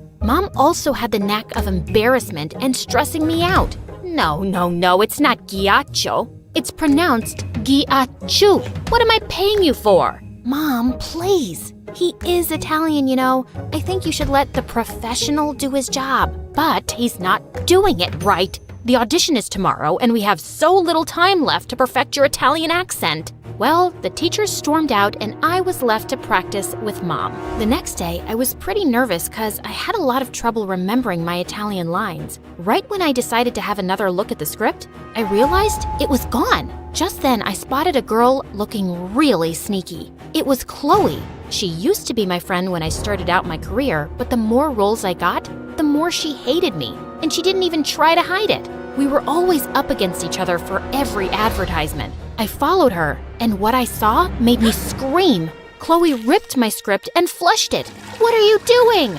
So, you're not just bad at acting, you also have bad eyesight. I'm getting rid of it, duh. I want this role. I hate it when my mom keeps comparing me to you. I am better than you.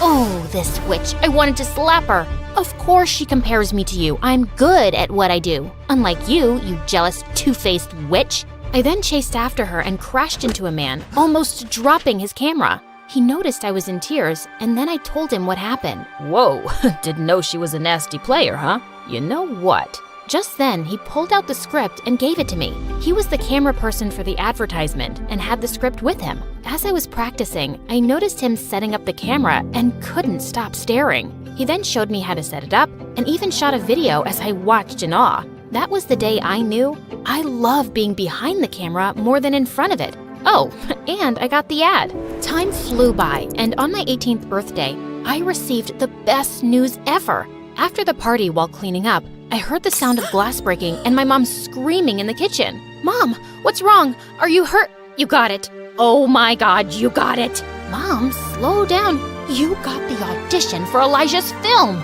Elijah Miller's film? The one who works for Disney?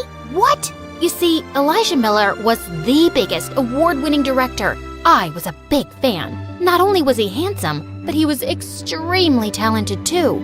I guess it was the first time I felt like I could really be a star. I worked hard, really hard, and seeing me so focused, Mom looked pretty happy. "There is no way you aren't getting this role." "Mom, I am excited, but don't get my hopes up." "Why shouldn't I? Always have your eye on the prize. Got it?" A day before the audition, I felt very stressed, so I took my camera and stepped out to get some fresh air. I bought the camera after an audition years ago. I began shooting videos every time I felt overwhelmed with the stress of auditions. But the most I did was make reels and put it up on Instagram under a different account. The videos did very well, and many people appreciated my work and even suggested I send it to filmmakers. But I had to focus on becoming an actor. Mom's dream and all. The day of my audition had finally arrived. I was shaking with excitement and nerves. Mom was there, as always, to support me on this big day. We suddenly saw some of the actors run with their friends and family members towards the door. My eyes almost popped out of my socket when I saw the Elijah Miller walk in. What happened next, however, dropped my jaw on the floor. "Sachin? Oh my God, Elijah! It's been a long time. You still remember me?" My mother knew Elijah Miller? What the heck? They kept talking and laughing like they've known each other for years. And they did. Turns out, Elijah studied at the same school as Mom and knew each other. She then introduced me to him, and I tried my best not to throw up, scream, and cry all at the same time. The fangirl in me was doing her very best to stay calm. "Owena, it's nice to finally meet you. The last time I saw you was when you were a baby." "It's nice to meet you too. I'm a big fan of your work." Elijah Miller saw me as a baby? What? Okay, Mom talks about everything under the sun to me, and she keeps this important information to herself? But oh my God, Elijah Miller knows me! Mom sent me away so she could talk to Elijah. As I walked towards the room, I felt someone's leg before I tripped and fell, screaming in pain. Everyone came rushing towards me, and I noticed my ankle was beginning to swell up. It was that snake again, Chloe. "Oh my God, Owena, are you all right? How dare she?" And then I heard Mom yell like crazy, and soon Chloe was taken away. Looked like everyone saw her trip me. Let me go! She's always taking my roles! Wow, I didn't know she hated me that much. I'm fine. I have to audition. Mom helped me up and took me to the room where my audition was taking place. Even though I tried to do my best given the situation, I still felt on edge and began stuttering. Mom then suddenly walked up to Elijah. "She is good. Trust me, it's just the foot. Just let her finish." And then Elijah did the most weird thing. He handed Mom my script. "I trust you, Sachin. After all, she is your daughter." Well, the audition went well. Or so I thought. But days had gone by, and I stopped waiting by the phone to hear news about my audition. I had almost given up hope. But one day, when Mom and I were watching a movie at home, her phone rang and she went ultrasonic after she cut the call. "Owena! Owena!" "Mom, words? You got a role in Elijah's movie! You're kidding, right? I'm sure I ruined it." "No, you didn't. But it isn't the one you auditioned for. They said someone else got that and you got the other one, which is like the second lead." "Mom, it doesn't matter. I get to act in Elijah's movie." Mom and I were screaming our lungs out when the doorbell rang, and Elijah walked in. What is he doing here? "Sorry for showing up unannounced. I just wanted to personally give the good news. We just got the call about Owena being cast in the movie." "Oh, yes, congratulations, Owena. But that's not what I'm here for. Sachin, I have decided to cast you for the lead role. I know you didn't audition, but What the what? Exactly. Elijah, I didn't audition. but I want you for the role. Only you. Oh my. Really? Owena, isn't that great? I felt so hurt and betrayed, and when Elijah left, I spat. You're kidding, right? You can't take this role.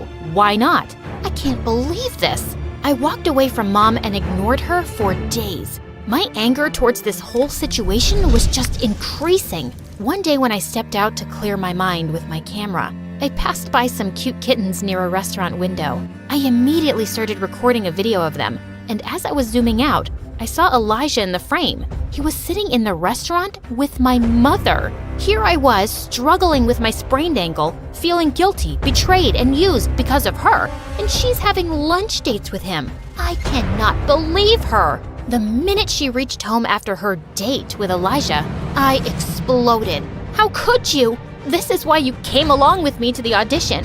You wanted it all along. You put this big dream over my head for years, just to snatch it away? Honey, what are you talking about? There's some misunderstanding. Owena, you know I would never do that. It's always been my dream to see you become a big star. Why would I? Yeah, right. Your dream to see yourself become the star, not me. You are a selfish person. You used me to get this audition, and now you're flirting with Elijah to get this role. The role you prepared me for all these years. You know something? I didn't even want to be an actor. I wanted to do it for you, to make you proud. But, Owena, honey, I thought you liked it. Why didn't you ever tell me you weren't into this? Oh, forget about it. I wish I left with Dad. Maybe then I wouldn't have been used like this. The second the words left my mouth and I saw my mom's face, my heart broke. But the feeling of betrayal overpowered me. Days passed by, and every time I saw Mom around the house, I would walk the opposite way. She tried to talk to me and would get me food, but I ignored all of it, and even let my anger get the best of me once when I flung a plate of food against the door. One day, I decided to stay out the entire day. I didn't want to see her face and say awful things to her again. Great. I'm still thinking about how she'll feel. As I was busy recording some videos, I saw a car with tinted windows slow down next to me. Like my life wasn't bad enough, and now I have some creep who might kidnap me. Right as I was about to try and run, the window rolled down and I saw Elijah smiling at me. He offered to drop me home, and I accepted only because of my sprained ankle. So, still angry at Mom? How did he know? That day, I wasn't exactly out of the house yet when you... Anyway, I wanted to tell you that it's not Sachin's fault, you know. This was her role from the beginning. Her role? And then Elijah told me the most shocking thing. He has always had an elephant-sized crush on Mom since school, and he wrote this script with her in mind. He asked Mom several times to act in the film, but she kept denying. And when she agreed, she found out she was having me. I told her that she can do this role after you were old enough as well, but she said being an actor wasn't her dream anymore. You were. But I never stopped trying. I even met her one afternoon to convince her, but she said no. Looks like I'll have to scrap the idea to ever make this movie. I was in a state of shock and felt extremely guilty. As soon as we reached home, I thanked Elijah and rushed inside, straight to Mom, and hugged her. Owena, where have you been? Mom, I am so sorry for saying such awful things. It's fine, honey. You were angry, and I understand. I'm sorry too, but I want to tell you that I didn't take the role. I don't want anything to come between us, ever. But you have to take the role. It's been yours from the beginning. I know. Elijah told me everything. He won't do the movie without you. But honey, I can't. No buts. Now please, let Elijah know before he announces it publicly that the movie is scrapped. Okay, but let's first have this. Mom then gave me a bowl of steaming ramen noodles, and I almost screamed with happiness. The next morning, Mom contacted Elijah to let him know that she would take the role. Elijah even offered me the role of an intern so I would learn more about filmmaking. A few years after the movie, Elijah asked Mom to marry him, and she said yes. And me? I went to film school and got a degree in filmmaking. So you see, it's never too late to achieve your dreams. And if you were thinking my story has ended, well, it has just begun.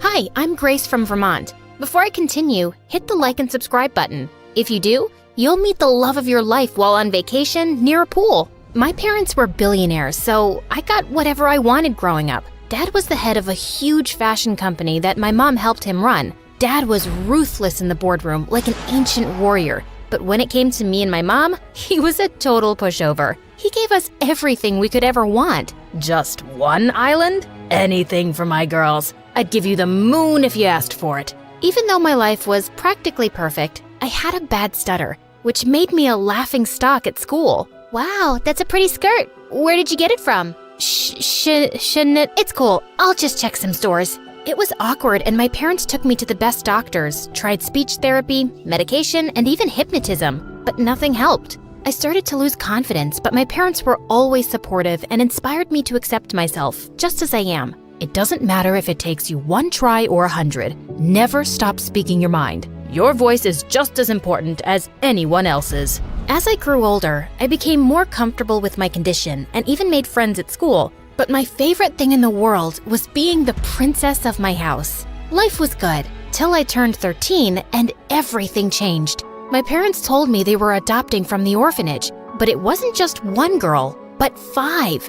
I wasn't as thrilled as they were, but I didn't show it to my parents. Besides, it could be fun to have so many sisters. So I got on board. The day they were supposed to come home, I decked up the whole place and must have tried 100 dresses before finding the perfect one. I wanted to make a good impression. The oldest one, Olivia, was my age, and from the looks of it, she loved fashion just as much as I did. I'm Grace.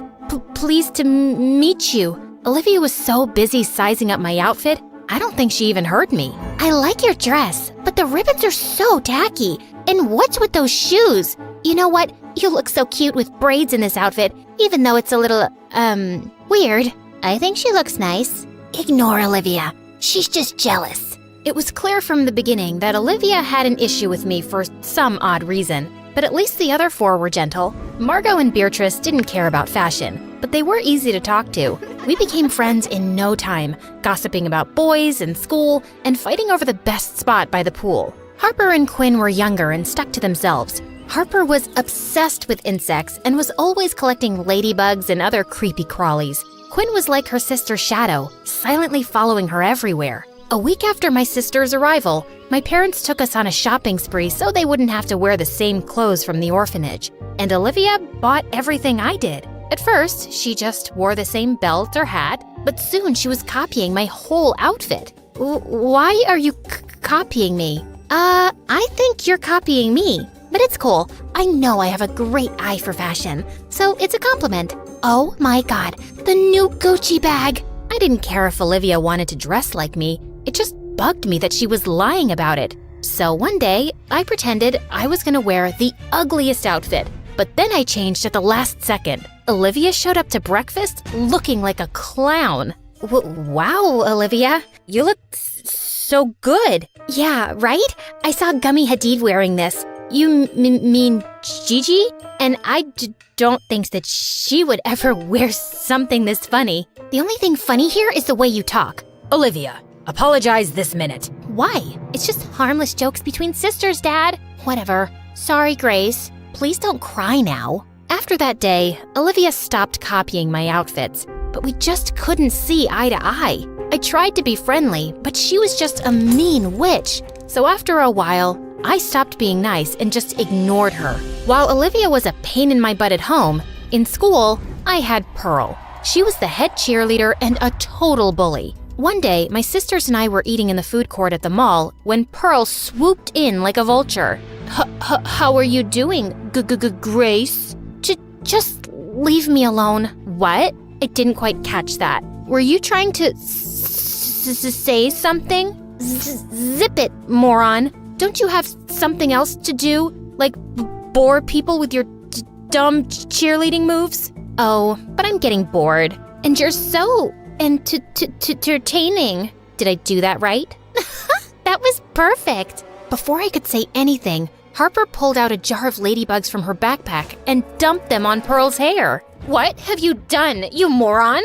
Pearl screamed and ran off. Instead of staying with us, Olivia took off to help her. Thanks for sticking up for me, you guys. Of course, we sisters need to have each other's backs. I just wish Olivia wasn't such a blind duck. Oh, she'll come around. Only she didn't. She started getting weird around me. And then one day, something unbelievable happened. Pearl turned into Olivia's evil minion. She followed her around like a shadow. If Olivia made a dumb joke, Pearl laughed. If Olivia wanted a cookie, Pearl brought her one. Pearl would have helped Olivia make a monster in a lab if she asked. This was so weird and fishy. I tried to find out what Pearl's deal was, but then I got busy with school assignments and forgot all about it. They were a match made in hell anyway. A week later, Mom and Dad called us into the study for a big announcement. It's my dream that my girls join the family business one day. And with Fashion Week coming up, I want all my girls to help with their brilliant ideas. The best ones will end up on the ramp, so give it your best shot. Oh, my God, Dad. This is such an amazing opportunity. I won't let you down. Yes, Dad. You'll love our designs. Olivia smiled at me, but the moment Mom and Dad left, she went back to her devilish smirk. Ugh, dramatic much? This opportunity is mine, and I will own it. You can relax and watch me work if you'd like. Think of it as a learning experience. Say what you want, but I know Dad will pick my designs, so watch out. I stayed up late every night working on my dress. My other sisters made their own dresses for fun, but everyone knew Olivia and I were the only ones taking it seriously. We both really wanted to impress Dad. The night before Dad judged the dresses, Olivia snuck into the studio and destroyed my dress. Luckily for me, Harper and Quinn saw her sneaking out and told me what happened. I knew she was jealous of me, but this was an all-new low. How was I supposed to make a new dress overnight? That's when an idea struck me. If I couldn't beat Olivia fair and square, I'd just have to play tricks with her. So, I swapped her dress for my ruined one. The next day, when Dad walked into the studio to judge our dresses, we both took the sheets off of our mannequins, and Olivia's mouth dropped open in shock to see what I'd done. But obviously, she couldn't tell Dad that the dress was really hers without admitting that she'd destroyed mine. Grace, I pick you. This isn't your usual style, but it's certainly beautiful. Olivia, it's a shame you gave up on your dress. It looks like it could have been something special. I know, Dad. Wonder what happened.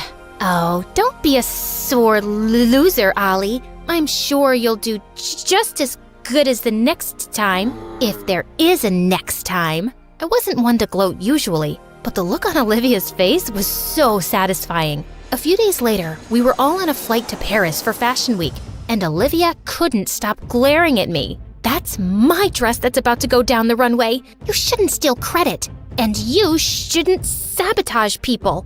Olivia, why can't we leave this stupid fight and just be friends? Friends? With you? No thank you. And I know you hate me, so please stop pretending. I don't.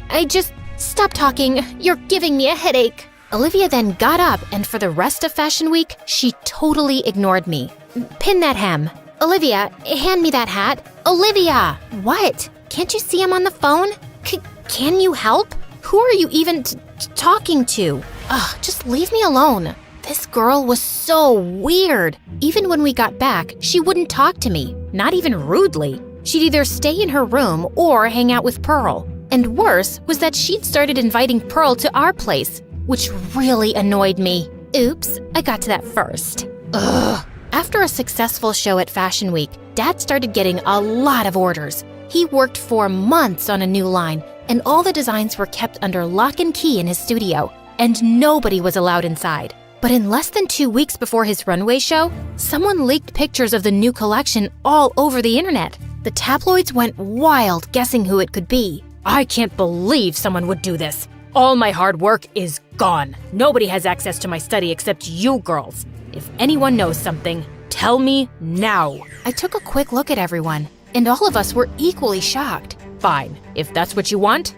you're all grounded with no phone privilege or allowance. But we didn't do anything. That's not fair. But Dad simply frowned and left. We all know you did it, Olivia. Just admit it. It wasn't me. I would never do that to Dad. Relax, guys. This is not the time to turn on each other. Dad didn't talk to us for days, and it really hurt me to watch all my sisters so sad and depressed. But Olivia looked extra worried. She would stay in her room, refusing to talk to anyone. One day, I was taking an evening stroll in the garden when I noticed Olivia slipping out of the house, and she looked really anxious. I wanted to stop her, but then I decided to follow her, and she stopped in front of Pearl's house. Ugh, what do you want now? I know you're the one who stole my keycard and then stole Dad's designs and leaked them, Pearl. I should have never taken you into the study that day. Yeah, that was kinda dumb. Especially since you know my mom's company is your #1 competitor. You made it so easy to steal your designs. And now we'll be on top, while you guys will eat dirt. In your dreams, you sick psycho. No, not when the whole world would know what big fat cheaters you all are. Olivia looked at me in shock as I pulled out the phone and started playing back the recording with Pearl's confession. Give me that. Not so easy. Besides, I've already uploaded it, so there's nothing you can do. Pearl was at a loss for words, and suddenly her phone started ringing. Must be your mom. If I were you, I'd think of going underground for a few days. Pearl ran away crying, and Olivia turned to me. I'm so sorry, Grace. I should have been smarter. You should have. But right now, we need to figure out how to help Dad. We don't have much time before the show. So are you with me? Yes, of course I am. My sisters and I locked ourselves in the mansion for a week straight, staying up late every night, altering his designs. Harper and Quinn did all the sketching, and Margot and Beatrice gathered all the fabrics and accessories Dad would need. Then Olivia and I helped Dad put everything together. When the day of the fashion show arrived, we were ready. The paparazzi and critics were waiting for the curtains to rise, expecting the show to be a disaster with all the leaked designs. But when the curtain rose and the spotlights came on, the entire audience gasped. The new designs were even more beautiful, and the show was a massive success. And Dad was super proud. You set aside your differences, and you worked hard. You pulled together as a family. I'm so proud of all of you. It was Grace. She's the one who brought us together on this. Team effort. That's what sisters are for.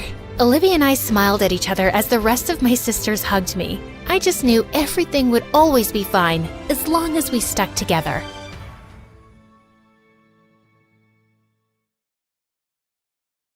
Hi, I'm Nellie from San Francisco. Please like and subscribe. My mom worked as a caretaker at a rich old man's home, and Dad was a street vendor who sold chocolates. My sister, Jenna, who was 2 years older, took care of me while our parents were at work. Once when I was 7, Mom took me and Jenna to the mansion where she worked, and it was massive. The old man who lived there couldn't move around much and had no family, so Mom did everything for him. Feeling curious, I sneaked into his room to see him. Just then, I saw him struggling to reach for the glass of water, and I ran forward to help. He smiled and asked, Oh, such a lovely girl. What's your name? Nellie, and what's yours, sir?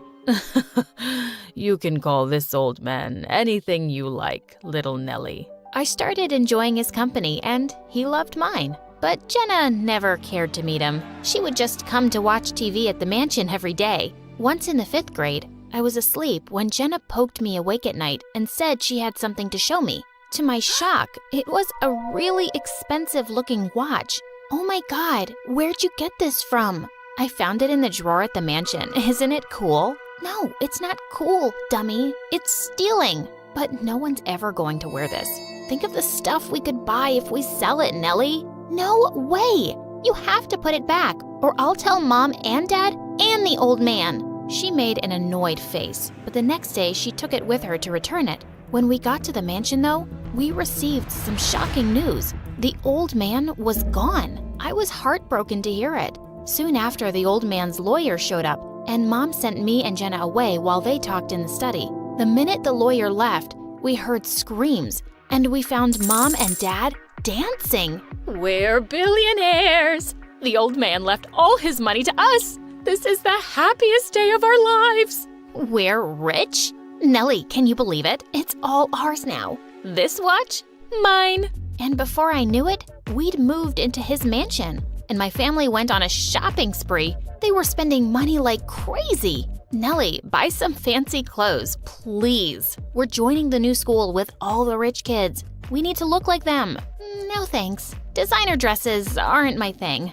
We were enrolled in the best private school in town. Since both Jenna and I loved dancing since we were kids, I went to sign up for the school's dance club right away and found her there too. We auditioned, and I was excited when we were both selected, but Jenna was acting like she didn't even know me. The next day, I was sitting by myself in the cafeteria when a girl walked over and said, "Hey, get lost, kid. This is Amy's table." But there are so many other empty tables, and who's Amy? I'm Amy, and Amy always sits on this one. She suddenly picked up my plate of spaghetti and rubbed it all over my shirt. There, your t-shirt is designer now. Original art by Amy. I was about to smack her when suddenly I saw Jenna marching over to my table with a glass of juice. But when she came close, she threw it straight at my face.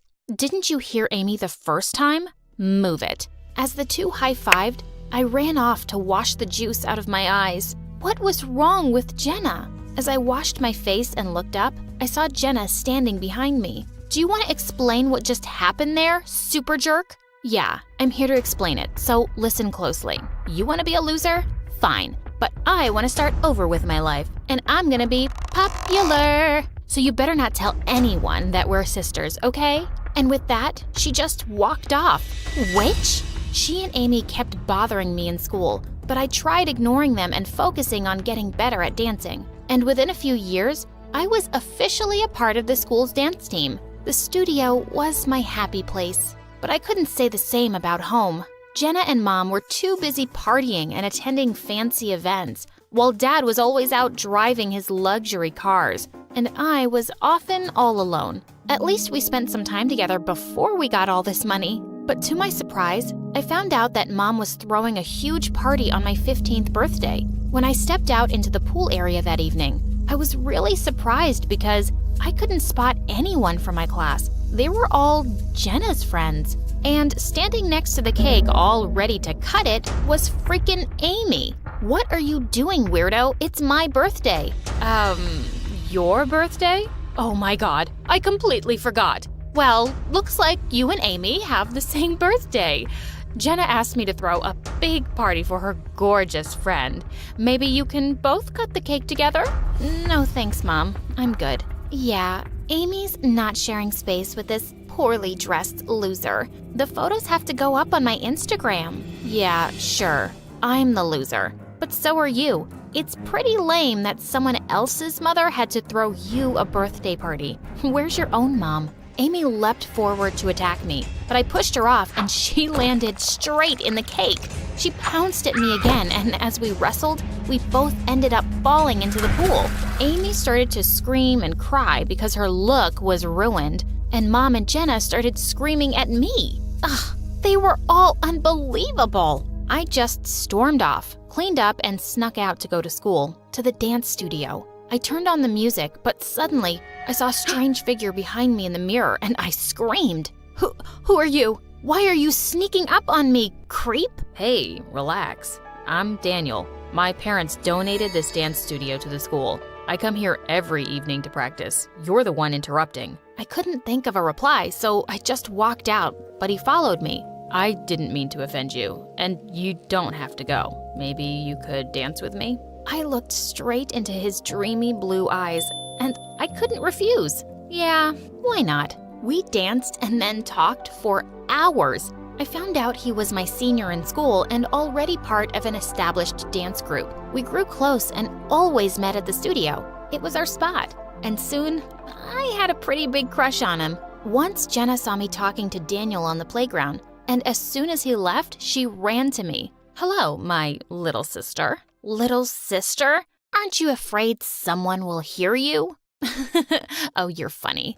BT Dubs, how do you know Daniel? He's so cute, and I've had a crush on him since the first day. Are you guys friends? Please introduce me to him. Wait, what? Jenna liked Daniel? My heart just sank hearing that. I liked him too, but I couldn't hurt my sister. The same evening, I met Daniel and decided to talk to him. Daniel, I need to tell you something. My sister, Jenna, I think she likes you. She's super cute, and you both will be great together. I can introduce her to you sometime. Jenna. Oh, yeah, I've met her, but she isn't really my type. And besides, there's someone else. And with that, he took my hand and my heart was racing. It's you. I like you, Nellie. And suddenly he leaned in for a kiss. Just as our lips touched, the door burst open and Jenna barged in with Amy right behind her. Oh my God. Good thing I told you to follow her, Jenna. Amy's always right about people. Jenna stared at me with pure rage. Wow, my own sister stabbing me in the back? You act like you're so innocent, but you're such a snake. Jenna, this isn't what it looks like. I didn't mean to. What, did you just fall on his lips? I'll tell you what it looks like. I told you I liked someone, and the next thing I know, you're in his arms? Just to get back at me, huh? Jenna, I kissed her, and I'm sorry, but I like her. Oh, shut up. Do you even think I care about you? I care about my sister betraying me. Jenna, please. I tried talking to her so many times after that, but she didn't listen to a word, and I felt terrible. Even at home, she would act as if I was invisible. And soon after, I found out that as the dance team captain, she'd kicked me out of the team and replaced me with Amy. What? We were participating in a national level competition soon. When I told everything to Daniel, he came up with an idea. Why don't we enter the competition as a separate act? You don't need to be part of the school team to do that. I agreed, and on the day of the competition, Jenna had no idea we were participating. When our names were announced, Jenna's jaw just dropped open. We danced really well, and the whole audience got on their feet to applaud us. Jenna's act was right after ours, and it started off smoothly. But right in the middle, Amy forgot all her steps. As she fumbled around on the stage, she went crashing straight into Jenna, and the two landed on their butts. The entire crowd burst out laughing as Jenna screamed at Amy. "You've ruined everything, clumsy idiot. Just get off of me." Amy and the whole team just stormed off the stage. At the end of the competition, I was shocked when Daniel and I won. As we were handed out trophies, Jenna climbed onto the stage and attacked me. "This belongs to me, you witch. You just keep stealing things that belong to me." "I didn't take anything that was yours. If this trophy makes you happy, have it. Here, I dedicate this to Jenna, the loser who can't accept defeat." And I just left the stage. She was crazy. A few days later, our school was hosting a charity event, and all the parents were a part of it. Mom donated a huge amount of money, and later she was called onto the stage and given an award. Just then, I saw Amy climb onto the stage too, and she snatched the mic from the host. "Thanks to Jenna's mom for donating such a huge amount to the poor. You came from the same background, so you understand them completely, of course. Jenna told me how you guys were so poor. You were cleaning toilets at a rich man's house, and now look at you. Wow." Mom's jaw dropped, and so did Jenna's. Everyone started whispering, "Really? She used to be a maid?" But she tells everyone she was born a billionaire. Mom ran through the crowd until she found Jenna and pulled her aside. "That little brat, Amy, what did you tell her?" I'm sorry, Mom. I didn't know she was going to publicly announce that. "My reputation is ruined because you couldn't keep your mouth shut.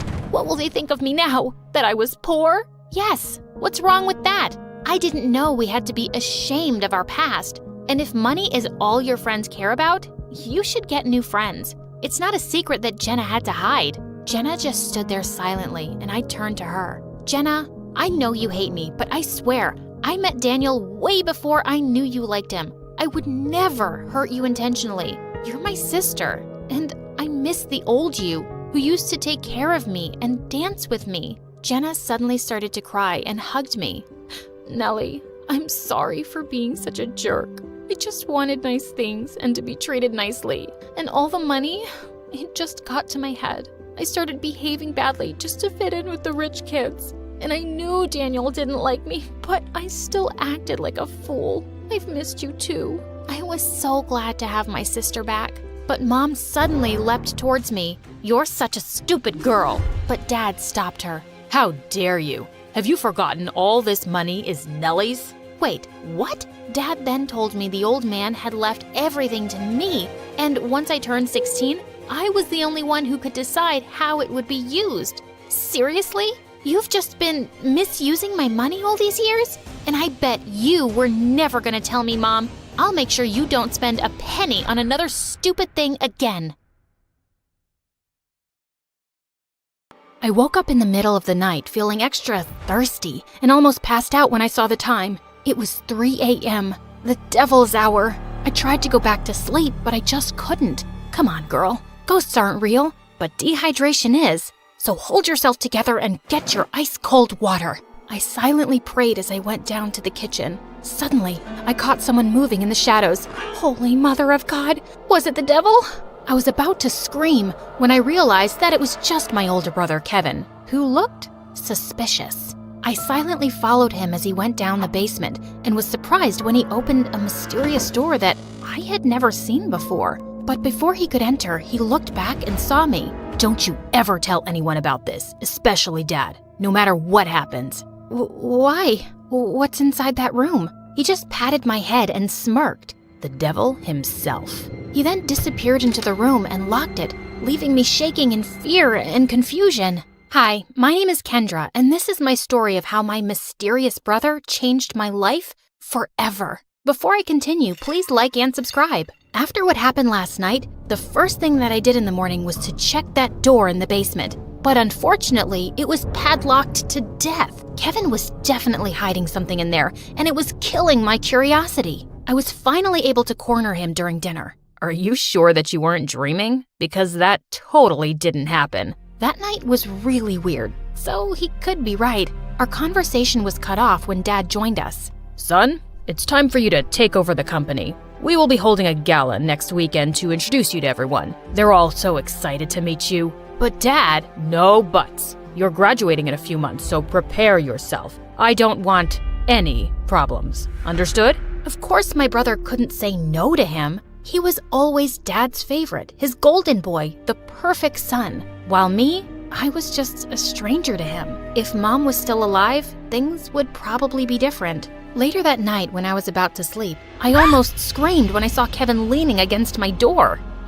Can I help you? What makes you feel alive, Kendra? Huh? What's with you? Why are you being so weird? The less you know, the better. Good night, Peanut. Peanut? Where did that come from? That was the weirdest and longest interaction we've ever had. He was a year older than me, and we had never been close growing up. His time was spent in his room reading, in the piano corner perfecting his sonatas, or with Dad talking about business while playing chess. We also didn't see each other often at school because he was always with his best friend Cedric or surrounded by their crazy fangirls. The next morning, I woke up to Dad screaming from the library. I dashed to check what it was and found out that one of our maids found a letter under Kevin's pillow. I read it and froze. Kevin left. He didn't say where he went and when he was coming back. All the note said was, "Do not wait for him." I would expect something like this from you, but not my son. Kevin is a responsible young man. Well, the note says otherwise. The gala is this weekend. I need your brother to be there no matter what it takes. We tried looking for Kevin everywhere, but no one knew where he was. Even the police couldn't find him, and it was driving Dad crazy. One night, he just walked up to me and started inspecting my face. You would do. You were going to be him. Be who? Kevin. In case your brother is still on this stupid little adventure on the night of the gala, you will pretend to be him. But Dad, I don't think I can... Kendra, you are a capable young lady. Of course you can. You'll be saving our company from humiliation. I know I have not been very vocal about your accomplishments, but I do notice. Will you do this for me, sweetheart? I had never heard Dad talk to me that way, and it felt really good. So I found myself giving in. Besides, it would only be for just one night, right? I just needed to hide my hair under a wig and dress up like Kevin and just smile and avoid conversation as much as possible. Simple. When the big day finally came, I was a nervous wreck. There were too many important people, and Dad kept reminding me not to mess up. Luckily, the party was a success, and I thought my little mission was finally over until Dad came up to me. You did well. Now we just have to make sure that your brother will not fail his classes so he could graduate. You'll need to attend school as him. But how about me as Kendra and my grades? I'll call the school and tell them that I sent you out of the country for an emergency. Anything you fail, you can take for a summer class. But no buts. This was already decided. And remember, no one should ever know about this. But Kevin and I were just too different. After carefully thinking about it, I finally decided to do it. It was my chance to impress Dad. I just needed to do one little thing, which was to learn everything about my brother to make it believable. I checked his room, but I didn't find anything useful. I had to ask for help from the person closest to him, Cedric. But there was one problem. At school or whenever he visited my brother, I would usually lock myself in my room because every time our eyes met, I felt like passing out. The guy looked like a demigod, and I just couldn't handle him. But this time, I had no choice, and I knew exactly where to find him at school, the music room. As I peeked into the room, I saw him playing the violin, and I was instantly mesmerized. Just then, he stopped playing and smiled at me. Just avoid his eyes, and you'll be fine. Did it tickle your soul? Huh? The rhythm, the passion, the climax. Sorry, but I'm not into music. I stepped back and he started walking towards me. How about this? Did it tickle your soul? I suddenly became mute. This is the first time you talked to me, and I'm surprised. What brings you here, Cupcake? Cupcake? I got a grip of myself and slapped his hand away. First of all, I'm not food. And second, I'm not here to talk about souls and music with you. It's about my brother. Suddenly, his face turned serious. I had already talked to your dad about it. Kevin ran away and he didn't want us to find him, and there's nothing we can do about it. I know, but I need your help with something. I told him about Dad's demands, and he suddenly laughed. That's a ridiculous idea. You two look similar, yeah, but you're too cute and girly to be a boy. Wait, he found me cute? I excused myself to the bathroom, and after calming down, he was nowhere to be found. It took me a whole day to finally find him playing violin in the school garden. So, are you going to help me with this, or are you just going to play your violin all day? I only help people who can look me in the eye. Ugh, why was he being like this? I gathered up all my courage before finally meeting his eyes, and thankfully, I was able to control myself until he smiled. You have the same eyes as your brother. They're very pretty. So he liked my brother's eyes? That was fruity. Whatever. Now, where do we start? Your appearance. And I think it needs a lot of work. For the makeover, he brought me to the mall to cut my hair short, and it took me several hours to finally say goodbye to my precious long hair. After accepting the fate of my hair, we tried on some clothes similar to Kevin's fashion. As I walked out in a leather jacket, he came up to me to zip it up. He was so close, I could hardly breathe. Looks perfect now. He then taught me about my brother's stance, walk, and gestures. I told you to walk faster, not like a gangster. And stick out your chest more.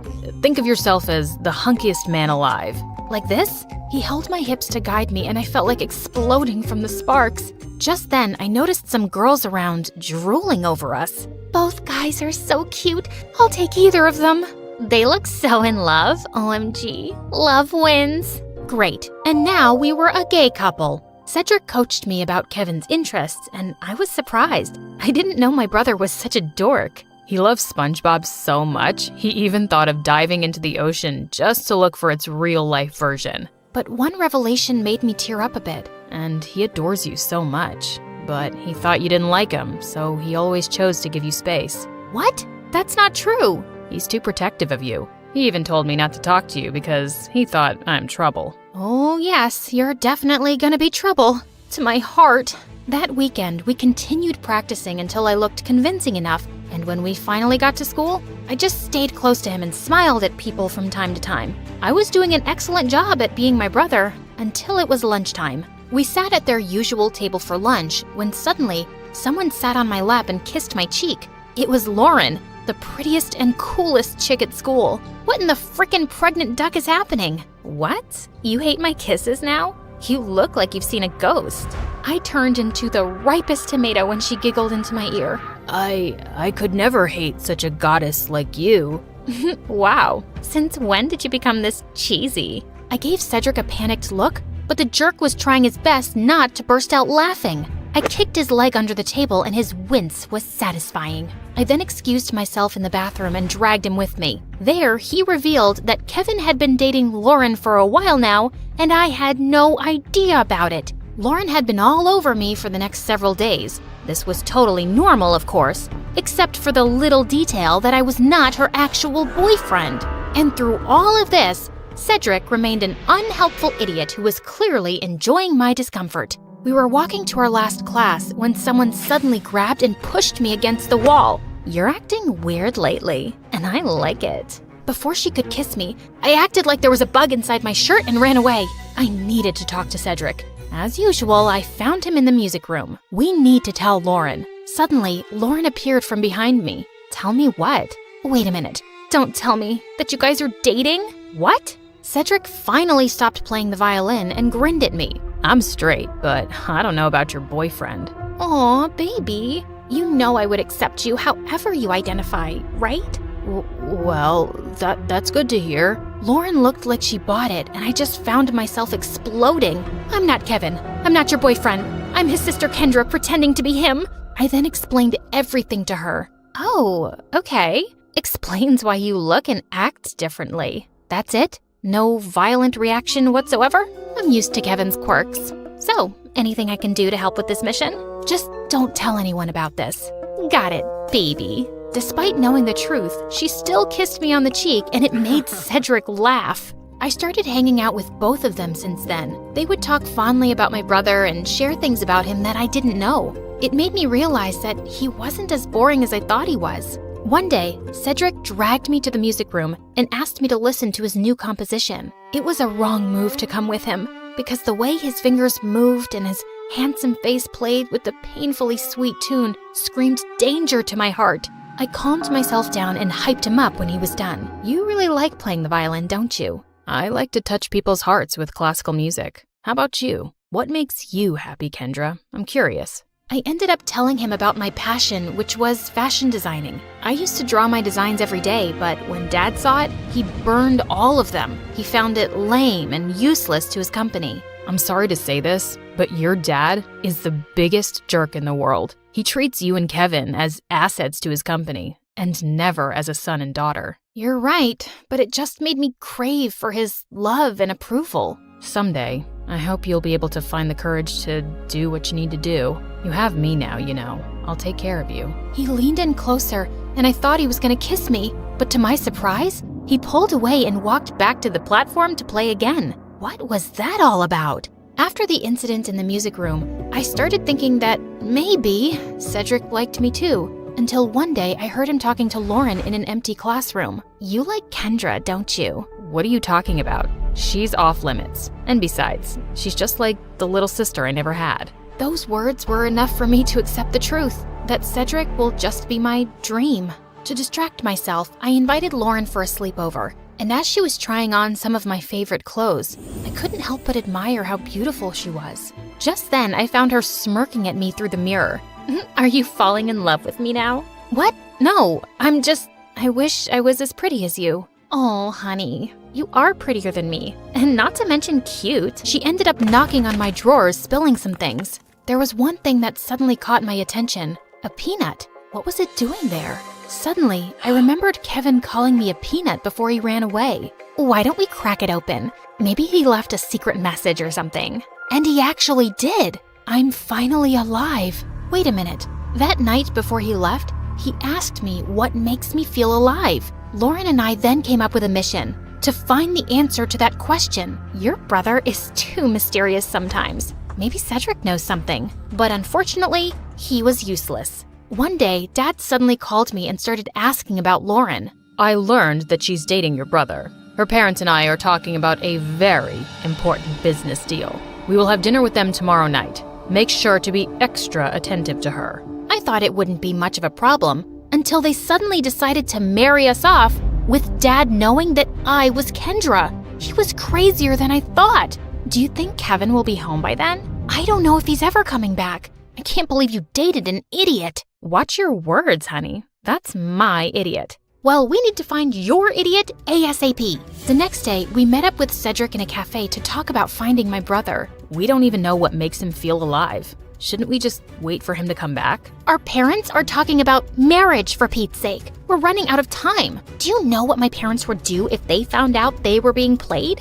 Out of panic, I remembered something again. The mysterious door in the basement. I told him about it, and we waited for Dad to be out before destroying the padlocked door, only to find out that it was actually a dark room where Kevin developed all his photographs, and it was connected to his room. And all those pictures were related to an island that only meant one thing. Kevin was staying on one of them. It makes sense now that he always disappears on weekends. I also found a camera in his bag one time, but I never saw it again. And why didn't you both tell me about this earlier? You're both idiots. And with that, the three of us were off to an adventure to get my brother back. As we traveled, I kept on flirting with Lauren to avoid Cedric. And for a moment, I thought I saw his deadly glare through the rearview mirror. Was he jealous? I wished. In a span of 2 days, we had already visited 7 islands, but there was no luck. Just when we were about to give up, we suddenly spotted someone resting on a hammock. It was Kevin. He looked shocked to see us. Suddenly, he glared at Cedric. Dude, you told them? Wait, you knew? Let me explain. No, you knew. And you kept silent while I was going crazy trying to find a way to bring back my brother so I could get me back. Kendra was equally furious. Babe, I can explain. Shut it, Kevin. You're not my favorite person right now. Kendra. Later. I need to speak to my brother. I walked away and Kevin followed me. Now start explaining the reason I'm sacrificing my identity. I'm sorry, Peanut. I didn't mean for you to be tangled up in my mess. I felt stuck and suffocated because of Dad's expectations. I always knew I would have to take over the company someday, but I didn't know it would be this soon. I thought I would have enough time to still do what I love, to enjoy every island and see its beauty through my lens. But suddenly, I didn't even have a year. So I panicked and I ran away. I'm such a coward. It didn't take a second for me to melt. No, that's the bravest thing I've seen you do. All our lives, I've only ever seen you nod to Dad's every demand. I'm proud of this version of you. I convinced him to come back, but he ended up convincing me to ditch Dad and come with him. After everything that happened, I just realized one thing. Dad wasn't worth it. So I agreed. Lauren is amazing, you know. She didn't deserve to be left without a word. I know, Peanut. I guess I have a lot of making up to do. Good luck, Walnut. Later that day, he spent his time making it up to Lauren and talking to Cedric, while I was left alone doodling some cute dresses on the sand. My brother then came up to me and asked me something. Are you mad at Cedric? I asked him not to tell anyone. Keeping this from you must have been very hard for him. I understand, but... You like him, don't you? What? No, I mean... Don't worry. I finally gave him the go signal. You two can kiss or whatever. As soon as he left, Cedric walked up to me with an earth-shattering smile. Can we talk? I couldn't look at him in the eye again. About us. I've always fancied you, you know, more than violins. I felt like melting at his confession. I told him about the reason why I'd been avoiding him all these years, and he responded to it by finally kissing me on the lips. Thank God I didn't pass out. So, did it tickle your soul this time? Yes. Finally.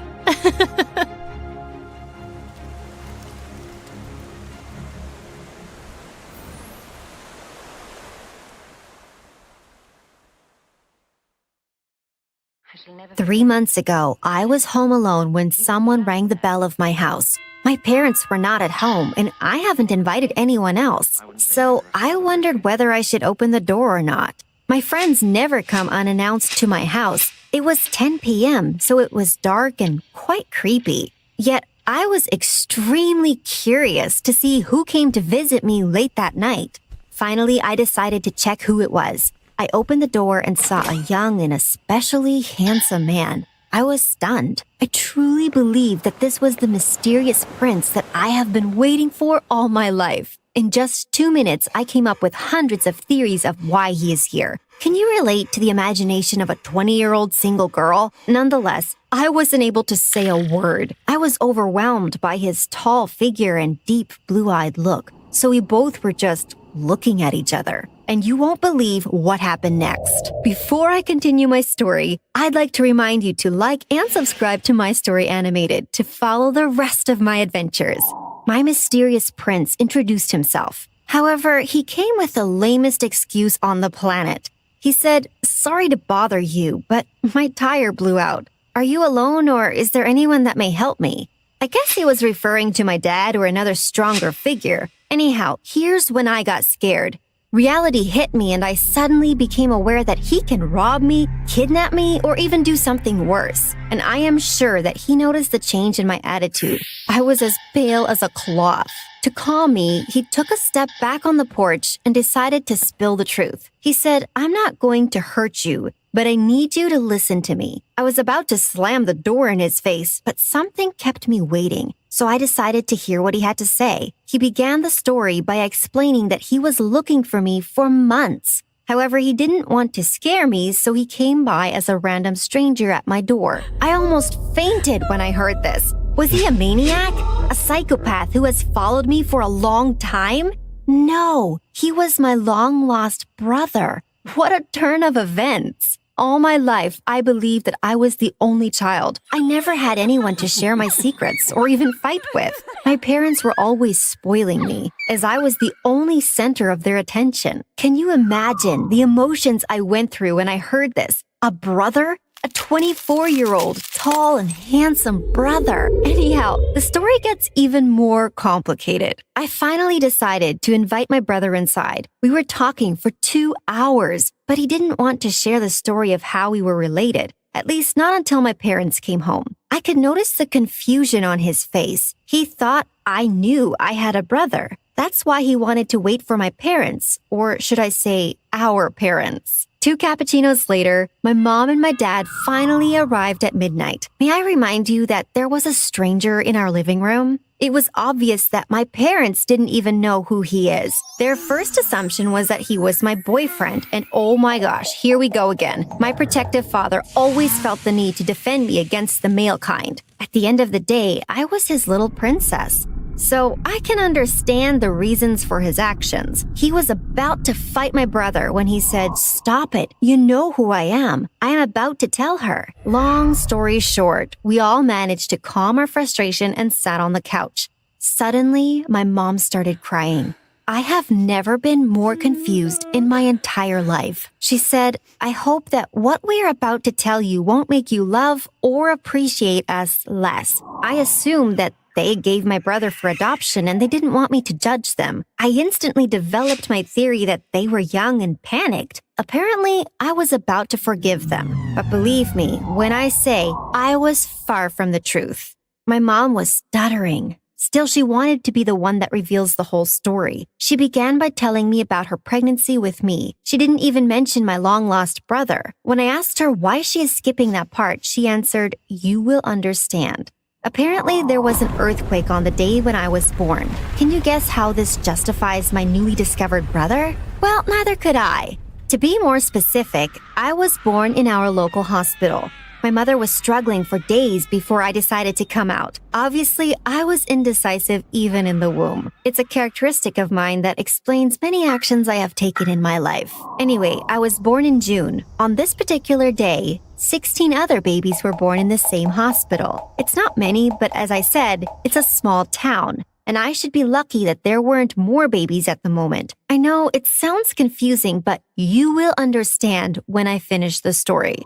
During the conversation, my mom told me, as you already know, all babies look alike. Can you imagine my shock at the moment? My own mother couldn't tell me apart. Did they switch me with another baby in the hospital? And does this explain my long-lost brother? Well, I wish it did, but the reality was far worse. When my mother gave birth to me, she held me in her hands. Like any other mother, she wanted to smell me, to hug me and hold me tight. My father was right beside her during the whole journey. They were thrilled that they had a daughter. All their lives, they dreamed of having a girl. That's why I am as spoiled as I am. They truly gave me everything I ever wished for, from the fanciest clothes to the most expensive toys. But that's not what makes my parents special. They have always listened to me, dedicated their time and full attention to my concerns. And my mom and dad love me unconditionally, and they always will. So what could have happened on my birthday to make my mother so anxious? Is there anything that can stop me from loving them for a lifetime? Back to the story. My mother had to give me to the medical nurses. Then I was placed together with the other babies. This is the usual hospital procedure, so I still couldn't spot the problem. But as I mentioned before, there was an earthquake at the hospital. The important fact is that everyone survived this disaster. There were no victims in the accident. Well, except the sacrifice of the truth. I and the rest of the 16 babies were tangled together and transferred to a safe place. The issue is that the hospital didn't keep good track of our identities. There weren't any available DNA tests at the moment, so they decided to keep this as a secret. For years, the parents weren't aware of this issue. All that time, they believed that the hospital gave them their baby. More specifically, there were 10 female and 7 male newborn babies. After a few years, the truth came out. But it was already too late. The parents have developed strong relationships with their children. My parents didn't want to put me through such a stressful situation from a young age. After all, they loved me as I am their own blood, even if I was not. As shocking as it sounds, I was then made aware that I have 10 mothers. Both my mom and my dad burst into tears. My mother started cursing my new brother. She started yelling and asking why he came. She was 100% convinced that I will blame them or even leave them as complete strangers. But she was wrong. I didn't blame my parents, not even for a second. I was just shocked by this new information. Can you imagine finding out that you have 9 more mothers, 9 more fathers, and a whole bunch of brothers and sisters? Of course, I am speaking hypothetically. I know that I can only have 1 mother and 1 father. But who are they? Are they the people I have been living with my whole life? Or are they people from a different culture, individuals with other values and daily habits? No matter the case, I wanted to meet them. I cannot imagine what my mom and dad were feeling at that moment. Maybe they thought that I would leave them for my real parents. Little did they know, I have always seen them as my only family. Now, back to the story of my long-lost brother. I'm sure that you are questioning why he was looking for me. His adventure began when he met a girl at the same age as his sister, or the girl he was living with. At this stage, we're unaware of who is related and who is not. When he met the girl, he instantly felt a connection. They started talking and bonding. After a while, he discovered that she was born on the same date and in the same hospital as his sister. It was simply too big of a coincidence. He spent months on research and he came upon the hospital's secret. Then he decided to face his parents with the truth. He asked them whether the girl living with him was truly his relative. Even though this was a well-kept secret, his parents decided to reveal the story. Like my parents, they were also introduced to the problem several years after my birth. It was at that particular moment when my brother promised to spread the truth to all 17 babies. He didn't want to participate in this huge manipulation, so instead of keeping us in the dark, he was dedicated to uniting us all. Allegedly, I was the 8th girl baby on his list. He tracked us all and had this difficult conversation with each family. It is little to say that he was our hero. However, I cannot explain how I felt at the moment. It was honestly chaos of emotions. I felt anger, sadness, happiness, but ultimately I was thankful for the truth. But what path should I have chosen? I couldn't decide whether to ignore the facts or go looking for my biological parents. I was 20 years old, and I had no idea who I was, where I come from, and who are my parents. These past 3 months have been a roller coaster of emotions. Now, you're asking yourself why I didn't immediately take a DNA test.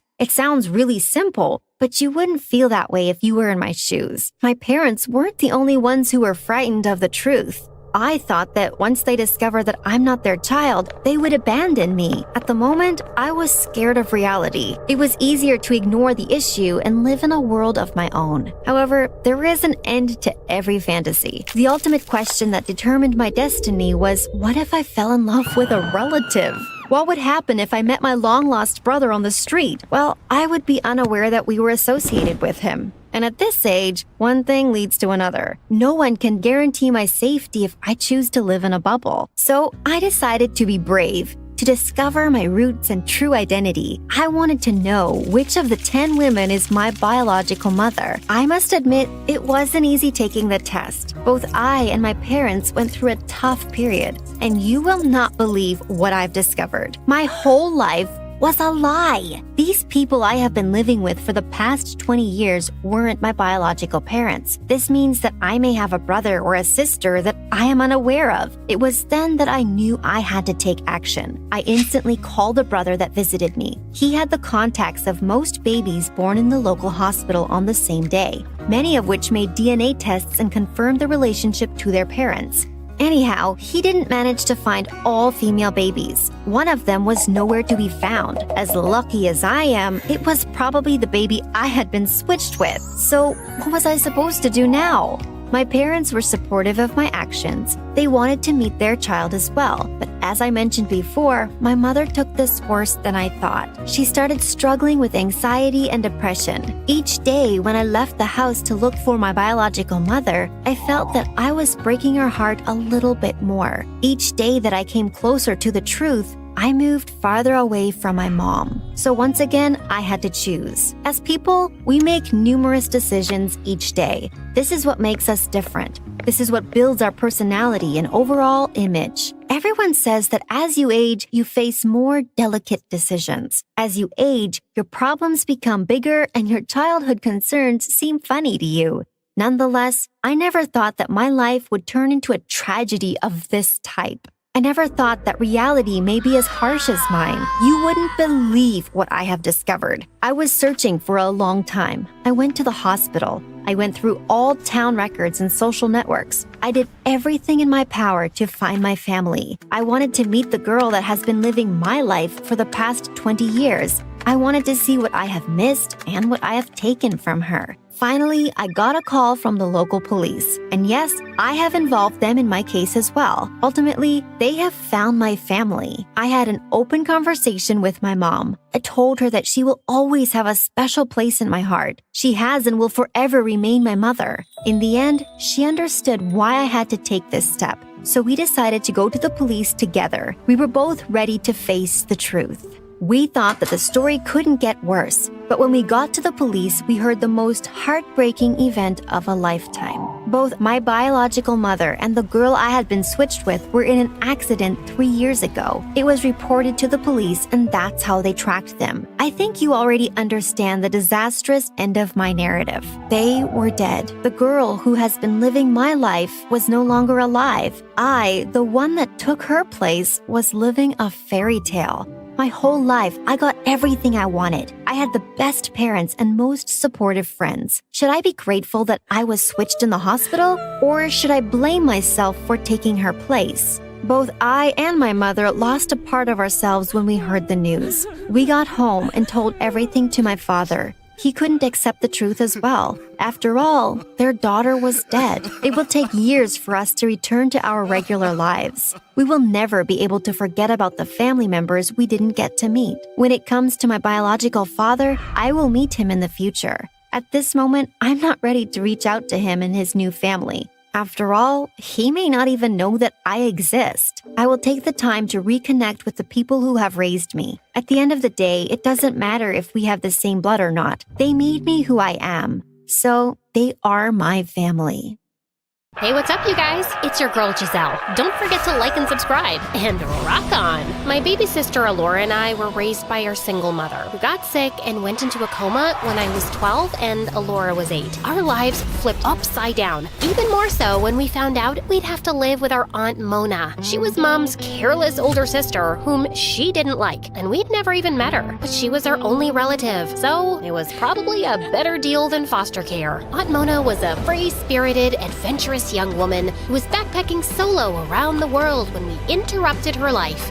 In a blink of an eye, she went from one of the youngest people to have ever climbed Mount Everest to a single mom of 2 girls she didn't give birth to. And she didn't have a clue about how to take care of children. Like knowing that kids run away when you aren't paying attention? Yeah, she once lost Alora at the mall and found her hours later, and they were both traumatized by that incident. But sometimes, it also made her the coolest guardian any kid could ask for. She didn't force us to eat broccoli. She allowed candy before dinner, and we stayed up as late as we wanted, binge-watching MSA on school nights. My sister Alora would sometimes use that to her advantage, despite being an overall easygoing kid. And as the younger one, she required more care from Mona, who would try to force that responsibility on me. I don't know what to do, Giselle. Help me out here. I've never had to deal with children before you guys came along. No, Mona, she obviously cannot adopt this wild snake as a pet. I don't want her to resent me for refusing her that. Can you please tell her yourself? In the these situations, I always ended up being the party pooper, while those two got closer. Mona remained an irresponsible adult, spoiling my sister, and Alora definitely preferred her cool aunt over her protective older sister. On top of everything else, Alora was an A-grade student, so Mona was always proud of her. Maybe you should be more like Alora, because if you keep up with those grades, you won't be able to get into college, Giselle. Who said I want to go to college? I want to be a guitarist in a metal band. Well, you have to graduate from college first, then do whatever you want. Your mom wouldn't want it any other way. Also, this is just a phase. It's not a phase, Mona. It's who I am. And don't bring my mom into this. She always supported my talents, and she was chill. I'm sure she would support my music too. I grew up with her, so I know her better than you. Do you though? The last time I checked, Mom never liked you because you always put yourself first. Also, did you ever go to college? Why are you suddenly acting like some responsible adult? Don't talk back to me like that. I'm the one who takes care of you, so you need to obey me. I obey no one. Sorry you're stuck with us, but I'm old enough to know what's best for me, and I definitely don't need you to take care of me. Our endless ego duel started with that fight and lasted for a long time. If Mona didn't understand how important music was to me, I couldn't be bothered to convince her. I was a misfit in school because I dressed like a goth and was into metal music, but I'd formed a band with some kids I'd met in the park, and being with them was the only time I felt I belonged somewhere. School was a waste of time for me, so when Mona dropped us off every morning, I waited for her to go, and then went to practice in an abandoned warehouse with my friends. Life was good, and we were even working on our first album. My bandmates and I decided to play at a very famous local metal festival the coming weekend.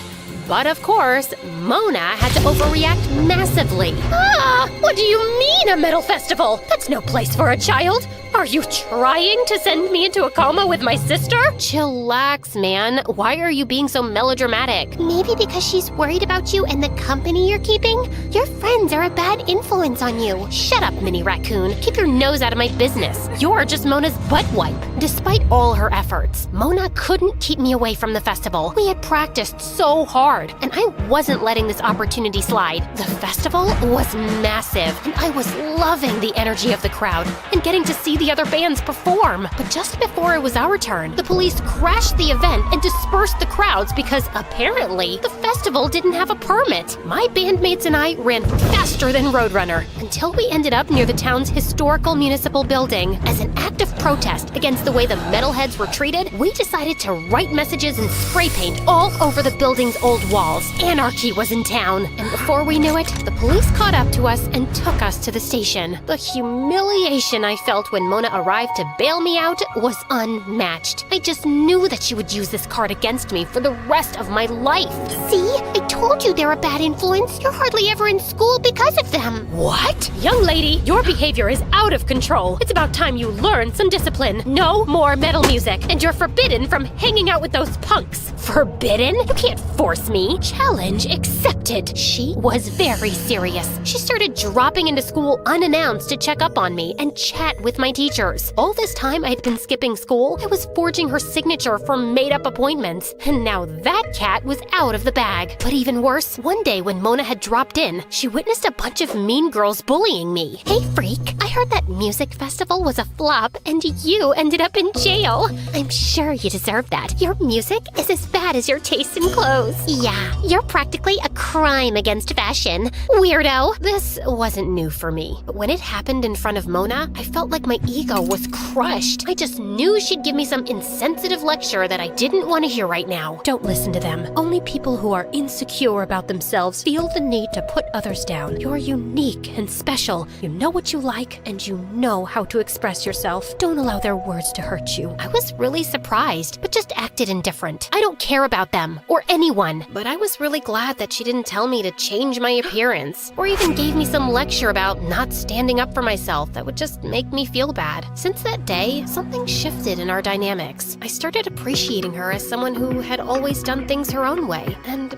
wasn't afraid to be herself. I started wondering why Mom disliked her so much. She wasn't all that bad. So one day, when Mona was at her yoga class, I decided to look through her photo albums to see when exactly they stopped talking. As I was digging through some boxes, I found Mona's old diaries. I knew it was wrong, but I couldn't help reading them, and I felt like I was getting to know a very relatable and real person with whom I had a lot in common. But then I came upon the entry that made everything clear. Grandpa was a single parent, and he was sick for years when Mona and Mom were teenagers, and their financial situation wasn't the best. So instead of staying with Mom to help her, Mona stole a bunch of Grandma's jewelry and Grandpa's cash, then ran away from home at 18 to go backpacking around the world. Mona's confessions in her diary were her true thoughts, so it wasn't just Mom's opinion of her. She was an irresponsible, selfish older sister who had left Mom to struggle. Mom never had the opportunity to do things she liked because she had responsibilities bigger than her ever since she was 15. Mona had stolen Mom's youth. I was so distracted and angry in the following days that I couldn't even focus on band practice, which wasn't good for us because our album was launching soon. We also had a tour planned, and I needed Mona's permission to skip school for 2 weeks and travel around the country. I was already hating that idea, and the conversation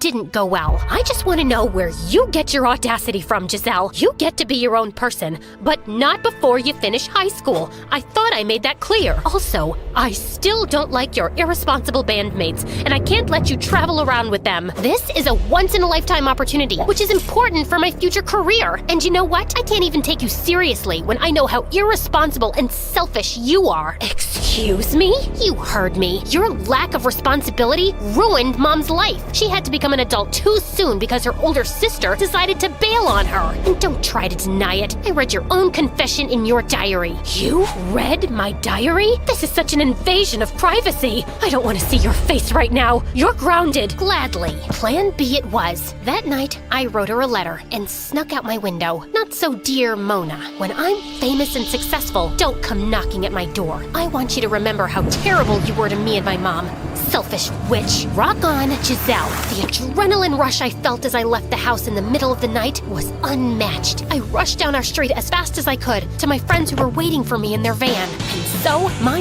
new life as a rebellious musician began. The next morning, I woke up to 20 missed calls from Mona and 70 voice notes. Alora also left me tons of texts saying Mona was furious and I had to come back home. So I decided to turn off my phone and enjoy the decision I had made. Night after night, we played in different cities across several states, and the crowds loved us everywhere. It felt good being cheered by unknown people, meeting potential connections in the music industry, and getting paid.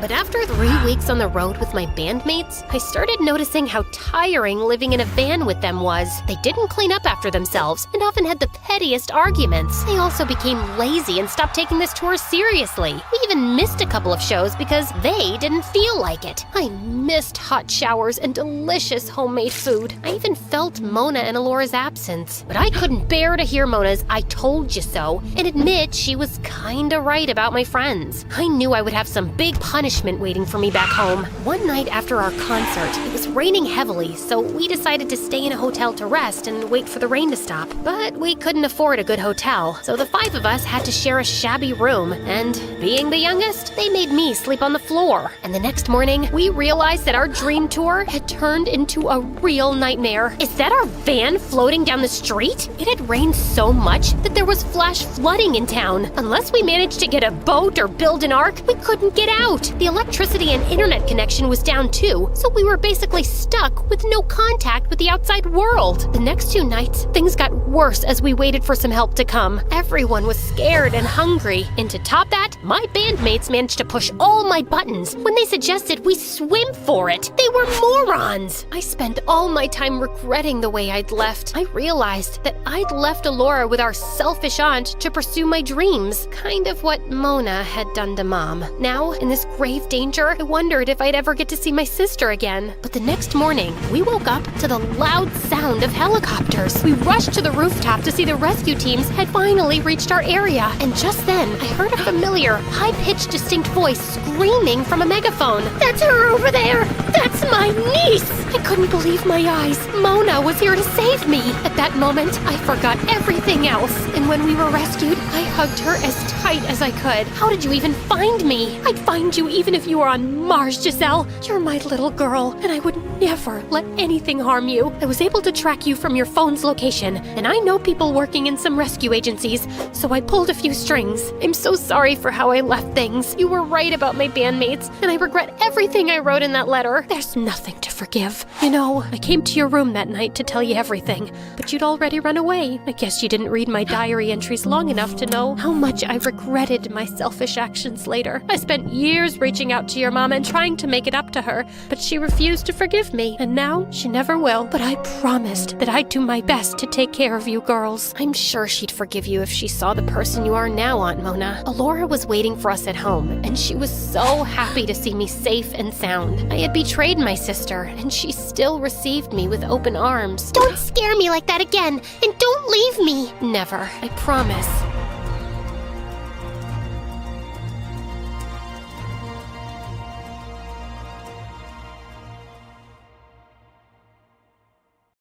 Hey MSA friends, I'm Rain from Belgium, and this is my journey. Don't forget to smash that like and subscribe button. New MSA merch alert, our latest bottles and notebooks are out now. Grab them via the link in the description and upgrade your gear. I've lived in an orphanage for as long as I can remember, wishing for a family of my own. My mom was still around, and she was, well, a bit different. She couldn't take care of me full time, but she'd pop in now and then with her wild stories and crazy outfits. One time, she showed up during lunch with a huge purple cape covered in shiny bits, telling everyone she was on a secret mission. Rain, my star!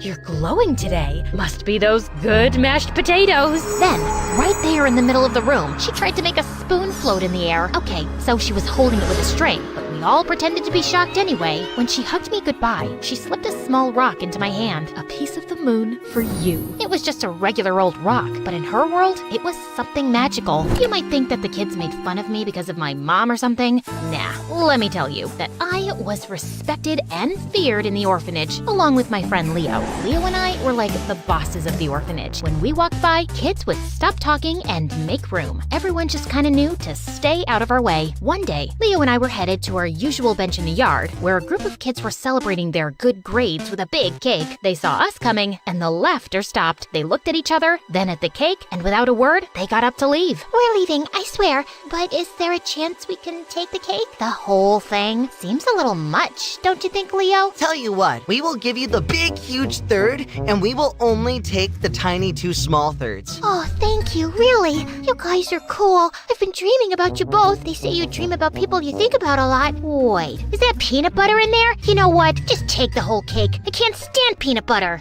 Yeah, this is how things were back then. One afternoon, when we were 12, as Leo and I were planning our next prank, the warden called us into her office. She told us we were getting adopted by the Morgans, a rich family with a pool and a daughter around our age. I was excited, but also scared Leo might like the new sister more than me, so I blurted out, "No thanks, I'll pass." But they want to adopt you both. That's their condition. Why do they want both of us? Who cares? We're getting our dream, being adopted together. And don't worry, I'm not gonna love her more than you. No rich girl can match your wild craziness. So I gave in. When the Morgans came to meet us, they were super nice and smelled like flowers. Look at you two, just adorable. Leo was practically starstruck by the Morgans and began spouting off random facts to impress them. Did you know the country is pronounced Iran and not Iran? Also, I'm a whiz at geography. And hey, fun fact, the Earth isn't round or flat. There's a big chance it's shaped like a donut. I hung back, not saying much, but there was one thing on my mind. Where's your daughter? They pretended they didn't hear me, so I asked louder, and they looked a bit hesitant to answer. Then the mom just said that their daughter Emily was sick. I'm not an expert, but that looked like a lie. Even though the Morgans were nice, something about them just felt weird to me. Leo thought I was making a big deal out of nothing. Chill, they've got an awesome pool. Why are you so crazy about the pool? You're not a sea dog. Hey, I don't mind you insulting me at all, but please keep your voice down. I have a reputation to maintain around here. I just shrugged. Whatever was going on, we were moving to the Morgans' place in a month. A month flew by, and then boom, Leo and I were at the Morgans. It was wild, like stepping into a movie with their huge house, and yes, the epic pool Leo wouldn't shut up about. We had a blast that summer. summer, splashing around and living it up. The Morgans even signed us up for a fancy private high school. Everything was pretty awesome, except we hadn't met Emily yet. Emily's spending the summer with her aunts in France. She'll be back when school starts. A week before school started, Emily finally arrived. She walked in with her suitcase, looking totally different from what I'd pictured. She was our age, but acted like she was something else. She had this snobby vibe that got on my nerves. And well, it was hatred at first sight. I could tell we weren't going to be friends. Hi, Emily. Sweetie, how was your flight? Mom, stop asking me about my feelings. Just ask sensible stuff, okay? I'm not a little kid anymore. You know, you are a kid, and don't snap at your mom like that. If you want us to get along, you've got to be nicer. Who are you, anyway? Emily, these are the kids we've adopted. Remember? We talked about this. I know why you brought them here, but I'd prefer if they didn't talk to me. I already don't like them. What reason could that possibly be? Let's just say it's better we don't talk. My IQ is 151. I'm a genius. You and I, we're not on the same level. Nope, that's not how it works. I'm the boss around here, and you'll do what we all want. The boss? Please act your age, not your shoe size. Mom, Dad, I'm going to my room. Just bring my dinner there. Who did she think she was? Treating us like we were beneath her? Kids, don't take it to heart. Emily is unique, and she can be tough to deal with, but give it some time. She'll adjust. I'd rather go back to the orphanage than deal with this nonsense. Rain, come on, it's not that bad. I can't stand her already. I think I even hate her. Leo leaned in, whispering. Guess we can both hate her together, huh? He was spot on. I wasn't about to back down. I was the boss, and I would make sure to teach Emily who was running this place. The first week of school was tough. Emily seemed to have everyone charmed with her smarts, and Leo and I felt like we were fading into the background like nobodies. But we weren't giving up that easily. One weekend, the Morgans went out, leaving us three at home. I was still super angry because of Emily's attitude, and I decided it was time to make a point. I glanced at Leo and said, "Watch this." I snatched Emily's laptop and dashed outside. I heard Emily's footsteps pounding after me. What are you doing with my laptop? Without a word, I flung the laptop into the swimming pool. It hit the water with a loud splash, sinking quickly to the bottom. Oh my God! Why would you do that? That's what you get for thinking you're above us. We're in this together, whether you like it or not. I left her there and walked back inside. Leo caught up to me, whispering, "You know this means war, right?" But to my surprise, Emily didn't do anything. She didn't even tell her parents when they were back. So I continued. I started by hiding her favorite shoes and replacing her shampoo with green hair dye. Then, during dinner, I'd imitate her snobby tone, making Leo snicker. Each prank was my way of showing Emily she wasn't the boss of our new home. But she never reacted or even told her parents anything. After weeks of our pranks, Emily started doing something unexpected. She was being nice to Leo. One afternoon, she helped him with a tough math problem he'd been struggling with for hours. I saw them laughing together, and something twisted inside me. What's happening? I thought we were in this together. I know, Rain, but she's really good at math. She just wanted to help. So that's it? She does one nice thing and suddenly she's not so bad? It's not like that. Maybe we've been too hard on her. But you said we'd hate her together. I know, but maybe it's time we gave her a chance. How dare you! I pounced on him, throwing punches. When Emily jumped in to save him, I swung at her too. But just then, my parents burst in. They pulled us apart and kept calling me for a family meeting. But I ignored them, including Leo, the dumb traitor. A week later, Leo approached me, looking serious. Rain, I hate seeing you upset.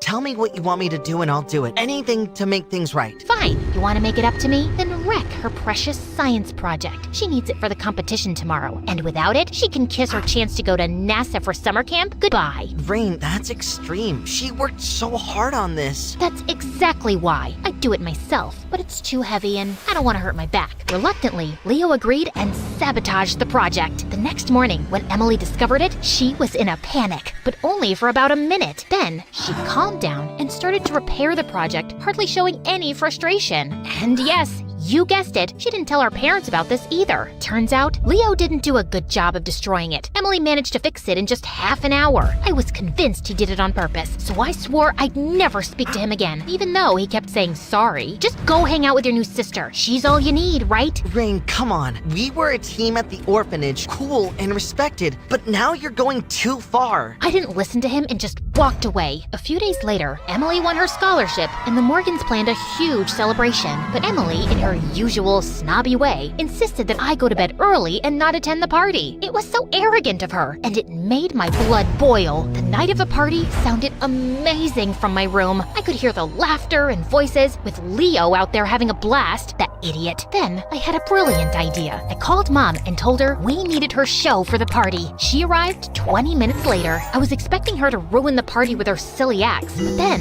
Leo sent me a photo on Instagram. To my surprise, everyone was actually enjoying Mom's performance. Ugh! That night, I decided to try a new tactic. I'd be nice. My plan was to get close to Emily, understand her better, and then, as her friend, I could easily manipulate her to become her boss. The next morning, I prepared breakfast and took it to Emily's room. Everyone was shocked. Did you put poison in this? Want Leo to taste it first? Leo showed up from behind her door. Obviously, he was eavesdropping. No thanks, I want to stay alive. To my surprise, Emily said the breakfast was delicious. From that day, I was nicer to her. I even tricked Leo into keeping Emily busy so I could set up a birthday surprise in her room. In reality, I wanted to snoop through her things for answers, but I found nothing. Weeks passed, and I was getting along better with Emily. I was secretly messing with her though, like turning off her alarm so she'd miss her weekend lessons and hiding her homework, but I was done with petty pranks now. So one morning before school, I came down crying frantically. I can't find my necklace. The one Mom gave me, the gold one.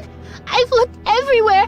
I swear it was on my side table. I can't lose it. I just can't.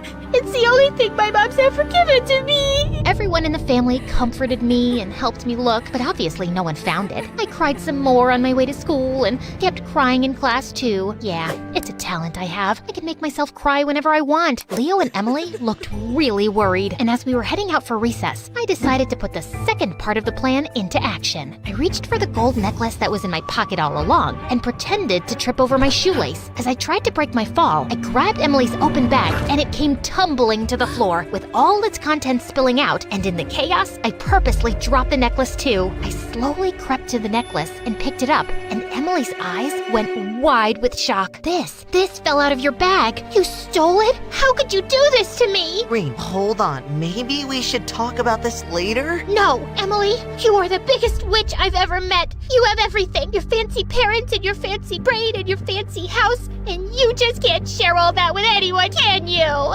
You hate having me around so much. You decided to take away the one precious thing I had too. Who steals from an orphan? Only someone heartless. A crowd had gathered, and then the principal walked in on the scene and took Emily with her.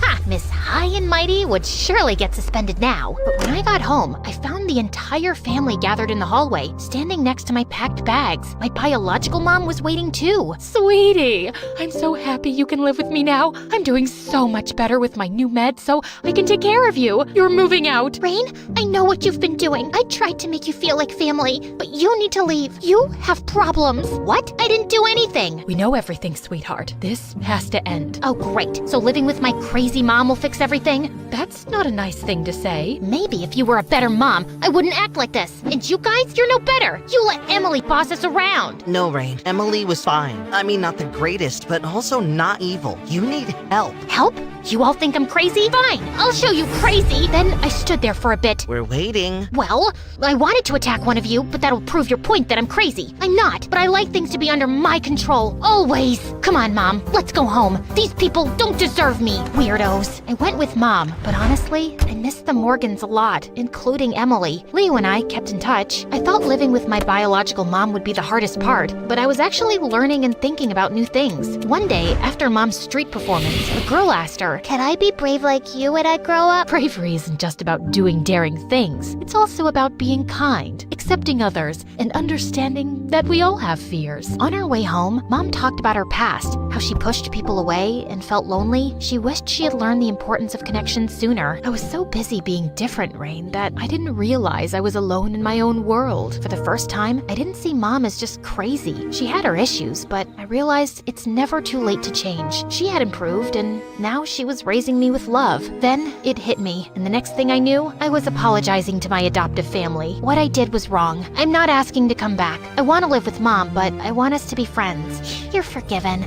We're more than friends. We're sisters, and always will be. I hugged everyone and left for my first therapy session.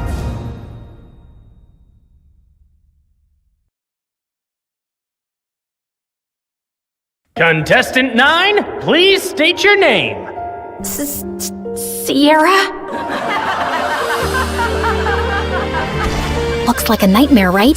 Hi, I'm Sierra, and ever since I could talk, I've had a stutter. I didn't think much of it until I moved to a new town when I was 6. Welcome to the neighborhood. I'm Dean. This is my daughter, Kelsey. What's your name, sweetheart? Sierra. Why do you talk like that? It was the first time anyone had asked me that. It wouldn't be the last. My stutter happened frequently, but it got worse when I was nervous. My mom barely noticed or cared that I had a stutter, or that I really existed. She was always working. And my dad? Well, he left the picture a while ago. Most days, Mr. Dean would watch me after school, and Kelsey and I became fast friends. We did everything together. Played at the park, put on fashion shows, grabbed ice cream at Scoopy's. When we went out as a trio, I'd secretly pretend that Mr. Dean was my dad, and Kelsey was my older sister. In those moments, it felt like the family I'd always wanted. But things started to change when Kelsey's mom announced she wanted a divorce and moved out of state. After that, Kelsey started to change. She wasn't just upset. She was furious. She yelled at everyone, and once even smashed the living room furniture in a fit of rage. She lashed out in class and got held back a grade. And if her dad hadn't been the superintendent, she probably would have been expelled. By middle school, we ended up in the same class, and Mr. Dean dropped us off on the first day. Wow, your daughters are so beautiful. Aren't they? I'm a lucky dad. Kelsey looked like she was about to explode. I'm Kelsey. I'm his only daughter. My mistake. And what's your name? Sierra. Sierra? Why do you talk like that? Yeah, can you not speak properly? Or are you stupid? The class erupted into laughter, and I could feel my face burn. Since then, Kelsey wasn't my friend anymore. A real friend wouldn't do that. Through the years, Kelsey's hatred only grew. Anytime I had an accomplishment, she had to ruin it. Opening night of the school play, she stuffed worms in my costume. She threw her birthday party on the same day as mine every year and literally paid people to skip mine.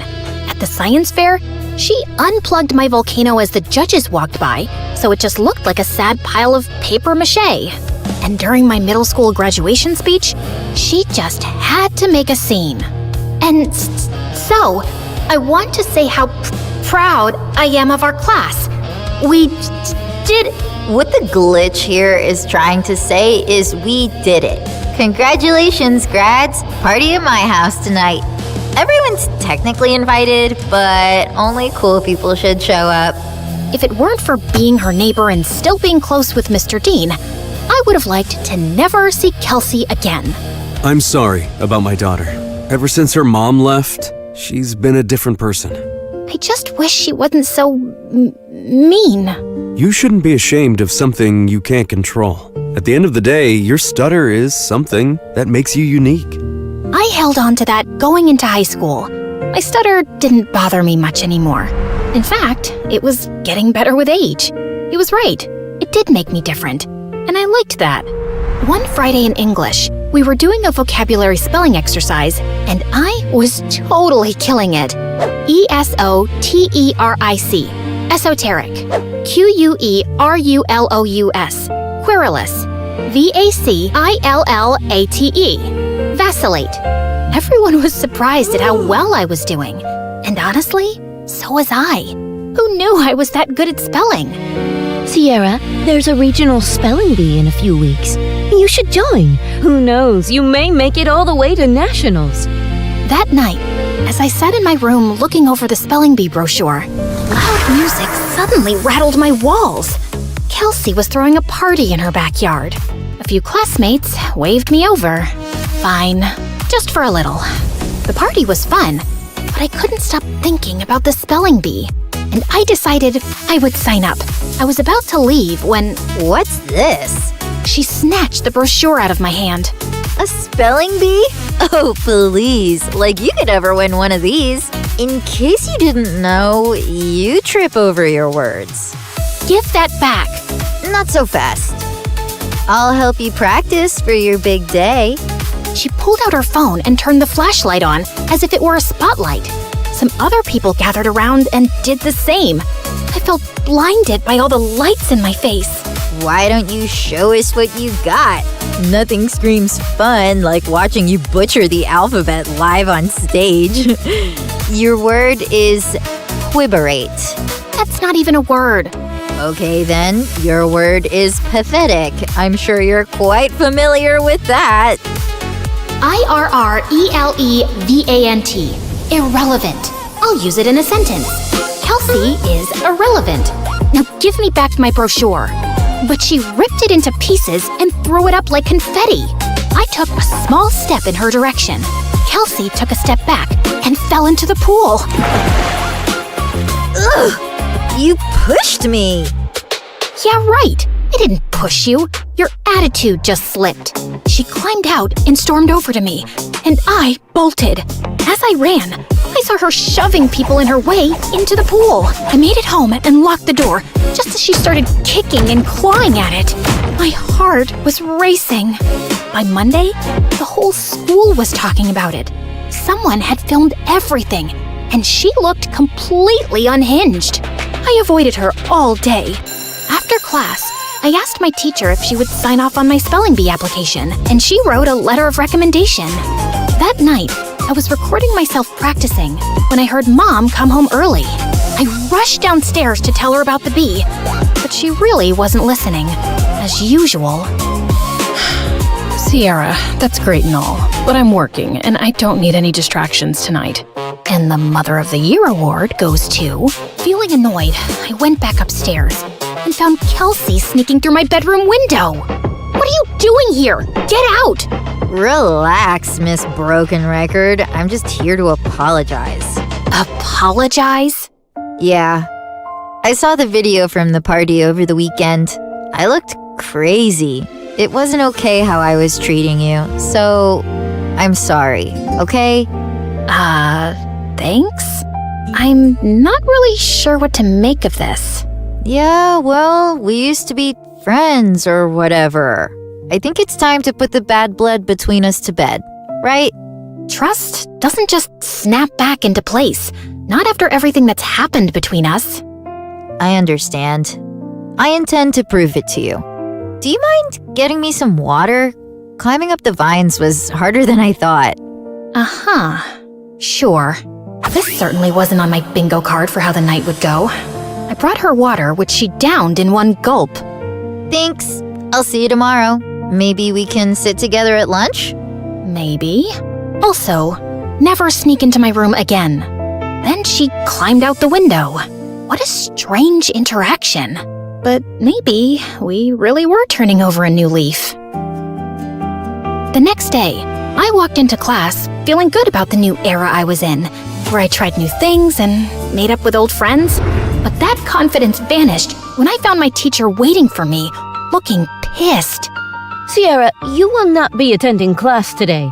I've contacted the spelling bee and pulled my recommendation for your application. What? What did I do? You should be ashamed of yourself. The principal is waiting for you in his office. What was going on? It has come to our attention that the English exam answers were sent to your entire English class yesterday. I'm sorry. I have no idea what you're talking about. That's strange. Given the exam answers were sent from your email address, you'll be suspended for 3 days. Your mom is on her way here to come get you. What? This wasn't possible. I didn't do it. When Mom showed up, the veins in her forehead were practically bursting. I begged her to believe me the whole way home, but she didn't say a thing. When we pulled up to the front of the house, she told me to get out of the car. I can't believe I missed an hour of work for this. You're grounded. Then she just drove off, and I burst into tears. I was wrongly accused, suspended, banned from the spelling bee, and all my mom cared about was missing work. Over the next few days, I stayed home and studied, and I kept practicing spelling words anyway. F-A-I-L-U-R-E. Failure. D-I-S-M-A-Y. Dismay. Okay, Maybe I was leaning into the drama a little. When I finally got back to school, everyone basically hated me. A bunch of students had used the answers sent from my email, so the teacher failed the entire class, and now everyone was blaming me. The next few weeks were so lonely. I walked straight out of school one day and went to get an ice cream cone from Scoopy's, and Mr. Dean happened to be passing by. I told him everything that happened. Let's go talk to the principal right now. It was nice to have one person who actually listened and seemed to care. Back in the office, Mr. Dean demanded answers. It was sent from her email account. My hands were tied. Steve, you're talking like you weren't the biggest troublemaker back in school. Honestly, I'm shocked you became a principal. Mr. Dean insisted on seeing the email with the timestamp. It was around the time I was practicing spelling. Wait, I had recorded myself doing that. I pulled out my phone to prove it. We watched me spelling, then leaving when Mom got home. Then Kelsey climbed through my window and went for the laptop, but I walked in. Once she sent me away for water, she sat down and typed out the email. She did this. They called her into the office. Dad, what are you doing here? You framed Sierra for stealing exam answers when she's completely innocent. I did not. He showed her the video. Of course you go to defend her. She's never been completely innocent, Dad. What had I ever done to her? The principal and I had front row seats to their screaming match. Kelsey got suspended for a week, and the principal and teacher apologized to me and reinstated me in the spelling bee. That night, I heard a commotion outside. I looked out my window and saw Kelsey stuffing suitcases into her car. I'm over you, Dad. Just like Mom was. She slammed the door, rammed the car into the garage, and peeled out of the driveway. I ran to Mr. Dean, who was covered in food. What happened? We were in a huge fight about what she did to you, and she threw everything in the fridge at me. I kicked her out, and she's gone to live with her mom. As much as I wanted to jump with joy at the thought of never seeing Kelsey again, I didn't want things to be like this. Mr. Dean looked crushed as he walked back inside, and I followed him to help clean up the mess. At school, word got out about what Kelsey did, and people started being nice again. Things weren't just back to normal, they were better. I gave an incredible anti-bullying speech at a school assembly that got a standing ovation. I started a support club where victims of bullying could share their stories. And at every free moment, I was practicing for the spelling bee, often with Mr. Dean's help. He still seemed down about being alone, but when I was around, he cheered up.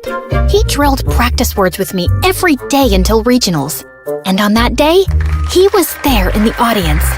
My mom wasn't.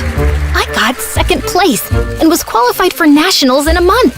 Afterward, the top contestants did a group photo shoot. I was smiling for the camera when someone put an arm around my shoulder.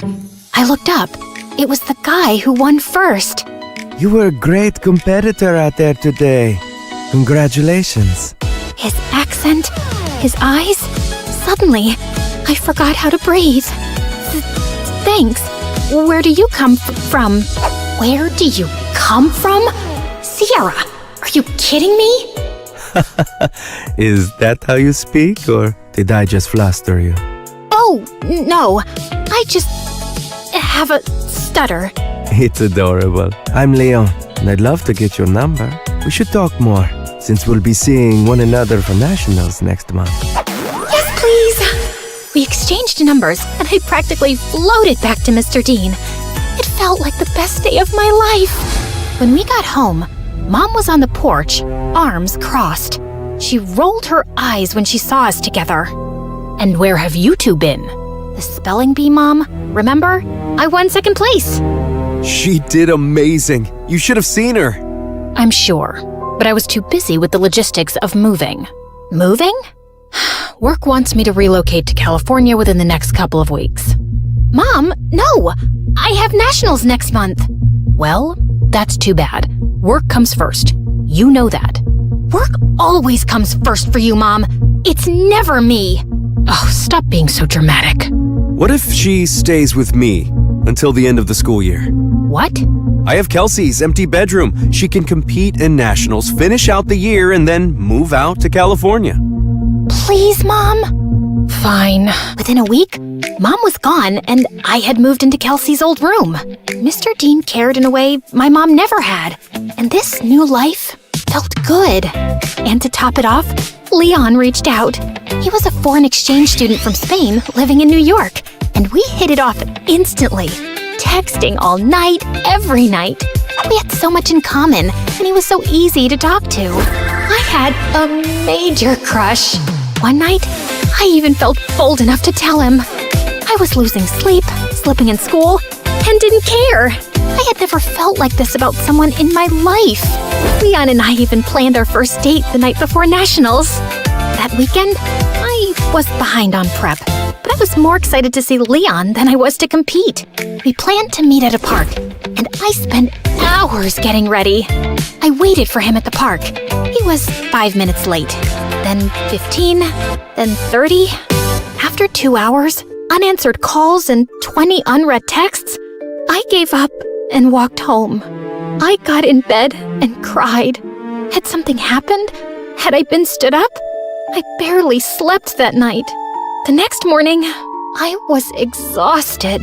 Mr. Dean and I headed to the B. I checked in and looked for Leon. Nothing. When it was time to go on stage, I scanned the crowd. No Leon. But then backstage, I heard whispered voices. I turned and saw Leon talking to someone behind him. No, I can't keep doing this. Leon, come on! It's not that hard. He pulled away, and I gasped. Their heads snapped towards me. Kelsey laughed, while Leon froze like a deer in headlights. Was this all just a setup to mess with me? Sierra, wait! My ears started ringing, and I don't remember anything else that happened until... Contestant 9? Contestant 9, please step forward! A contestant sitting next to me tapped on my shoulder, and I walked up to the mic, trying to steady myself. Sierra, why do you talk like that? Yeah, can you not speak? Are you stupid?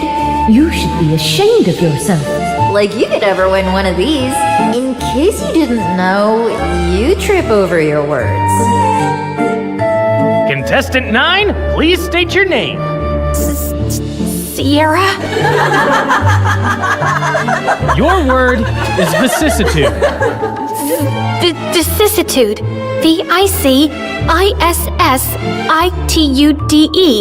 That is correct. And just like that, my first round was over. With every ring of the bell that told me I got the word correct, my confidence rose. I shut Kelsey and Leon out of my mind. Contestants were dropping like flies, but I stayed strong until it was just Leon and I. Your word is appoggiatura. Appoggiatura.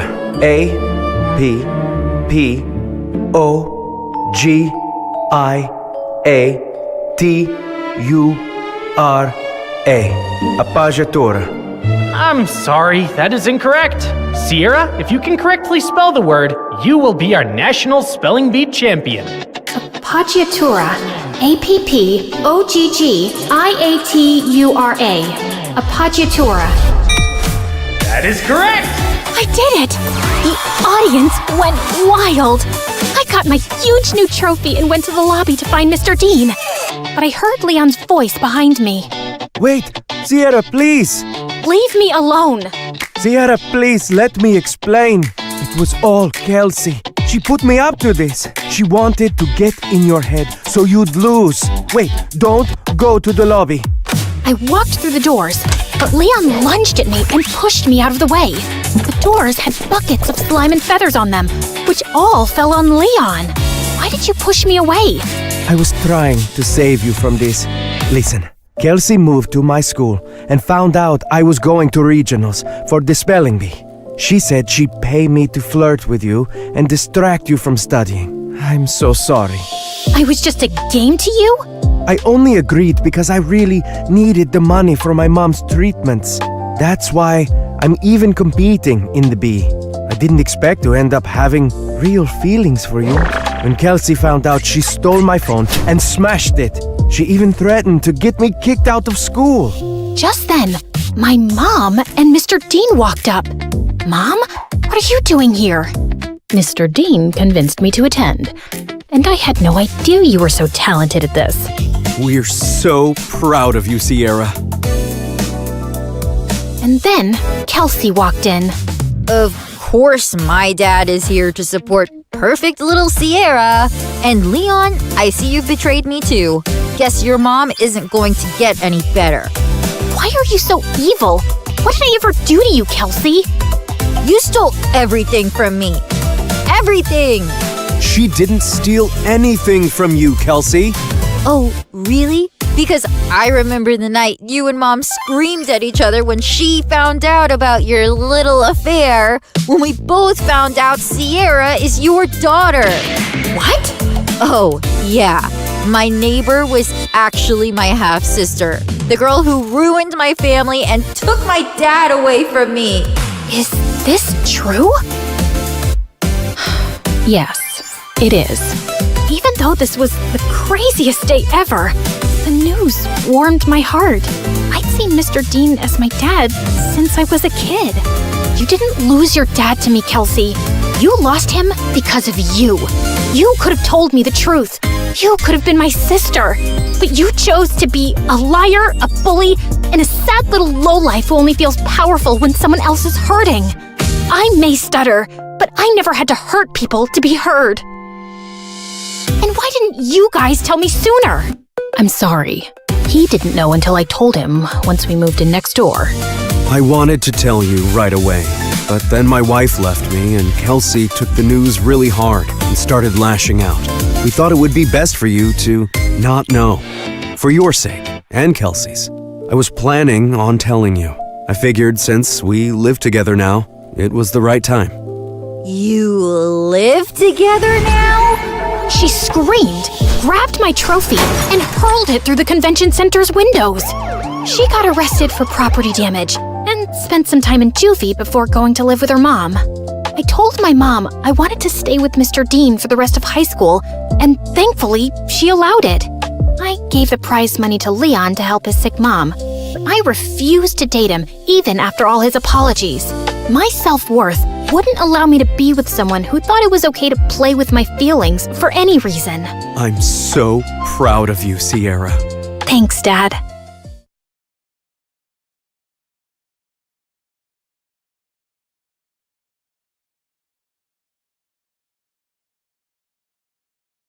Hi, I'm Joy from Chicago. Please like and subscribe. My parents always loved to call me a unique child. When I was little, I was always making toy buildings out of random stuff. Seashells, bottles, cereal boxes, anything I could get my hands on. I was also kinda shy and found it more fun to help out with chores at home than play with other kids. One day, Mom was teaching me how to make pancakes when she suddenly stopped and stared at me. Sweetie, what's the matter? Am I going too fast for you? No, Mommy, everything's fine. But you keep blinking a lot, like there's something wrong. I hadn't even realized it, so Mom took me to a doctor, and I got diagnosed with an excessive blinking condition. It was nothing serious, but in school, kids started making fun of me for it, and I'd mostly just stay away from them and sit alone. One day in 3rd grade, I was making a presentation and this stupid boy kept interrupting. Miss Brown, why does Joy blink so much? Just keep quiet and listen to Joy's presentation, please. But how can I listen when Joy's eyes are doing all the talking? The whole class burst out laughing. Just then, this kid Martin walked over to the annoying boy's table. Hey, don't talk about Joy like that. Oh yeah? Who are you, her boyfriend? Martin jumped on him and the two started wrestling like crazy. They both ended up in detention for a week. So after school, I snuck into the detention room and sat next to Martin. Hey, thanks for sticking up for me. I hate when people tease you. You're like the awesomest, smartest girl in our class. I joined Martin for detention every day, and after that, we hung out all the time. It turned out he even lived in my neighborhood. I'd always been a loner, but for the first time, I had a best friend, and it was amazing. Having Martin in my life made me less shy, and I changed a lot. We stayed super close through the years, but when we reached high school, Martin gave me some news one day. My dad's business really took off, and we're moving to another neighborhood. I'm also going to a private school. Wow, that's super cool, but I'll really miss you. Hey, why don't you apply for a scholarship? then we can still be at the same school. My parents were happy for me to try to get into a better school, so I applied for the scholarship, and I got in. Little did I know that it was the worst decision ever. On the first day of 9th grade, I almost fell over when I saw Martin there. He was dressed head to toe in designer clothes and was wearing a gold watch? Who are you, and what did you do to my friend? And how much gel is in your hair, dude? This is just how the cool kids dress nowadays. You didn't know that? No. Should I? Yeah, you should. You need a makeover, girl. I just laughed and punched his arm. Later at lunch, a bunch of rich kids walked by our table. Hey, Martin. I've seen you around my neighborhood. Want to come to my party this Friday? Sure. Can I bring Joy with me? She'll have to buy new shoes first. I bet the one she's wearing right now came from a garbage dump. Hello, I'm right here, and I love these shoes. Joy, she's joking. Calm down. The girl walked away with her minions, and I felt so annoyed at Martin. How could he think that comment was a joke?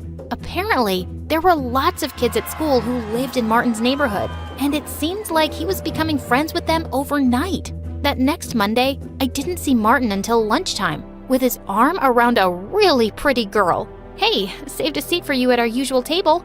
Actually, I have a girlfriend now, so I'm gonna go sit with her. Oh, okay. Well, have fun. I went to sit by myself and watched Martin from afar. He looked happy, but he just wasn't acting like himself. As weeks went by, Martin got super handsome and muscular and really popular. I missed my friend, but I gave him his space. But one day, I caught Martin and his friends surrounding a younger kid, and Martin was reading his diary out loud. Stephanie Twain, the love of my life since 5th grade. I ran forward and snatched the diary from him. What are you doing?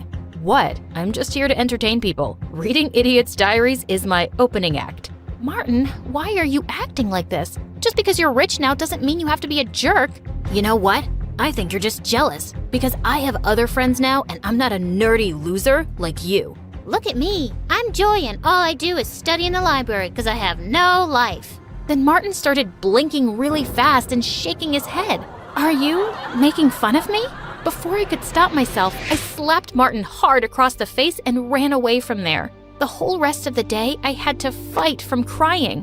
What a jerk! But when I got home, I forgot my troubles when I found Mom sitting in the kitchen, looking really worried. What's wrong, Mom? Joy, your dad and I are in serious debt. If we don't find a way to get some money soon, we could lose the house. Lose the house? Are we gonna end up homeless? No, I shouldn't have said anything. We'll be fine. Don't worry about it, honey. But I did worry about it. I watched MSA videos on YouTube to take my mind off of things, but I didn't get much sleep that night. Weeks went by and things kept changing. I just focused on my studies and saw Martin from a distance, turning into a completely different person. Then one day, a new guy named Cameron arrived at school. He looked like Harry Styles, and based on his Lamborghini, he was clearly rich. All the girls were drooling over him, but I just rolled my eyes and walked away. He was probably just another snooty brat. But I was surprised when Cameron came and sat next to me in my robotics class. He seemed super impressed with the robot hand I was building. I've been working on it for almost a year. Are you like a genius? You can tell me the truth. You don't have to be modest. I laughed and ended up sitting with Cameron for lunch, and he never once made fun of my blinking or even asked about it. We were having a great time until Martin walked over. Dude, what's a guy like you doing with someone like Joy? I'll introduce you to my friends. They're more your type. Martin, why are you such a... Sure, I'll come and say hi right now. Cameron leaned over to me and whispered, trust me, you just sit back and enjoy the show. I wondered what he was up to as he walked over to Martin's friends. And when Martin introduced his girlfriend, Cameron suddenly took her hand and kissed it. I'm heading to a yacht party tonight. I'll offer you $500 to be my date. His girlfriend instantly pushed Martin away and put her arm through Cameron's. You got yourself a deal, cutie. Wait, what the heck? I thought you really liked me. Cameron pulled away from Martin's girlfriend. Your friends really are something. I just wanted to show you that. And I don't like hanging out with fake people. Don't ever come near me or Joy again, okay? Cameron walked back to me, and I saw Martin's face had turned really red as he stormed off furiously. I hoped he'd had some sense knocked into him. Later that week, I got some amazing news. My teachers wanted to enter my robot hand into a huge science fair with a big cash prize. If I won, I could help my parents out. Your hard work is finally gonna pay off, Joy. I wish I were as talented. Wait, what if you enter the science fair with me? You can help me with the finishing touches. Are you serious? You're the coolest girl ever. Cameron and I worked hard on it all month. The night of the fair, I reached the venue before Cameron, who was bringing the project, but hours passed and he just didn't show up. I called and texted frantically, but he wouldn't answer his phone. I was called to the stage empty-handed. The judges couldn't wait any longer. I was disqualified. But just as I was leaving the venue, Cameron showed up. Oh my God, where were you? How could you let me down like that? Joy, I'm so sorry. When I left the school with the project, all my tires were flat 10 minutes later. I couldn't even call you because my phone wasn't in my bag. I don't know who stole it or slashed my tires, but I can make a guess. Martin? I was burning with rage. The next day when I saw Martin in school, I walked up to him and grabbed his collar. You heartless jerk! You did that to Cameron, didn't you? Hey, back off. And yeah, I did. But why are you so worked up? So your lover boy had to wait on the road for a while. Big deal. It's not just about him. Martin, I missed the science fair because of what you did. You know I've been working on that project for a year. Doesn't that mean anything to you? For a second, he looked taken aback, but then he just shrugged. How was I supposed to know all that? Anyway, I did you a favor. You've been a nerdy loser since I met you. It's time you found a new hobby, Blinky. I sprung forward and pushed Martin to the ground. I'm just through with you. I used to think you'd be the last person to ever hurt me, but I don't even recognize you now. You're just a big jerk bully. I turned around and fled from there. At that moment, I hated him so much. A few days later, I was studying at the library for exams and realized it was really late. As I walked out of the building, I heard laughter coming from the back alley. I went over to see what was going on and nearly fell backwards. Martin and his friends were spray painting the principal's brand new car. Are you crazy? What are you doing? Ugh, what are you doing here, Joy? Martin, just please stop this. You could get in so much trouble. As if you care. Just keep walking and pretend you never saw this. I had no choice but to leave, but seeing him this way was so frustrating. The next day when I went to school, all everyone was talking about was how the principal's car was wrecked, and he was raging mad. But in the third period, I was shocked when I was called to the principal's office. I saw on the CCTV footage that you were on the premises last night when my car was destroyed. But sir, I had nothing to do with it, I swear. Oh, I know that, but I think you saw who did it. I just stared back at him and then spoke. It was really dark. I wouldn't be able to tell you who it was for sure. Joy, you're here at this school on a scholarship. If I don't have a name by Monday, you'll lose it for next year. I suggest you be smart and think about your future. I walked out of the principal's office in shock. Just then, Cameron caught up with me. Joy, what's going on? Why were you called to the principal's office? I told him everything that had happened. You can't just throw away your scholarship like that. You have to turn Martin in. How can you even suggest that? He used to be my best friend, and I'm not a snitch. He's not your best friend anymore. He's a jerk, and he deserves this. If he was a nice guy once, he's changed, Joy. But I didn't change. I just can't do this, Cameron. I won't do this. I'll go to another school. It won't be as great as this one, but I'll be okay. Tears stung my eyes. I thought about the colleges and opportunities I'd never have now, but I was doing the right thing. That Monday, I went to the principal's office with a heavy heart, ready to lose my scholarship. But he told me the most shocking news. Martin had come to his office and confessed to destroying his car. So what's gonna happen to him now? He's already expelled, of course. I couldn't believe it. Why did he suddenly confess? And he even took the fall for his friends. I found the other two brats who were with him that night snickering in the hallway, and I asked them, "We don't know why that loser did it. We'd all gotten away with it. It wasn't his idea. He just does whatever we tell him to, always trying so hard to be one of us." I've known Martin for years, and trust me, he's 10 times better than all of you. I shoved them aside and left. I was totally off the hook, but Martin was gone for good. My head was spinning, but when I got home that day, I found my parents in the living room with huge smiles. Joy, we have the most wonderful news. We're not in debt anymore. Are you kidding? That's amazing. But how? Some anonymous donor paid off all the money we owe for the house. We have no idea who did it. It was probably Cameron. He's an amazing friend. I just know it was him. I rushed to my phone to call Cameron and thank him. But suddenly, I realized Cameron didn't know my landlord or anything about my house. There was only one person outside my family who did. The next morning, I took a bus to Martin's new place and knocked on his door. Hey, I have a weird question. Did you pay off our mortgage? Yeah, I did. But hey, don't worry about it. Our moms ran into each other and your mom told my mom everything. I told my parents I'd help them out at work every weekend if they paid your loan. Martin, I don't understand. I thought you hated me now. Why would I hate you? Cameron told me what you did for me. After how horrible I've been, you were gonna give up your scholarship and ruin your future for me. I guess I'm not really surprised because that's just who you are. The best friend one could ask for. I couldn't let you do that though. I got expelled because I deserved it. And I'm really sorry about everything. I was so touched to see Martin's teary eyes. Hey, don't make me cry, bro. It's okay, and thank you for apologizing. I'm just glad to see my old friend back. Me too. And for the record, Cameron's a really good guy. You have my blessing to be with him. Yeah, I didn't ask for your blessing, but thanks anyway.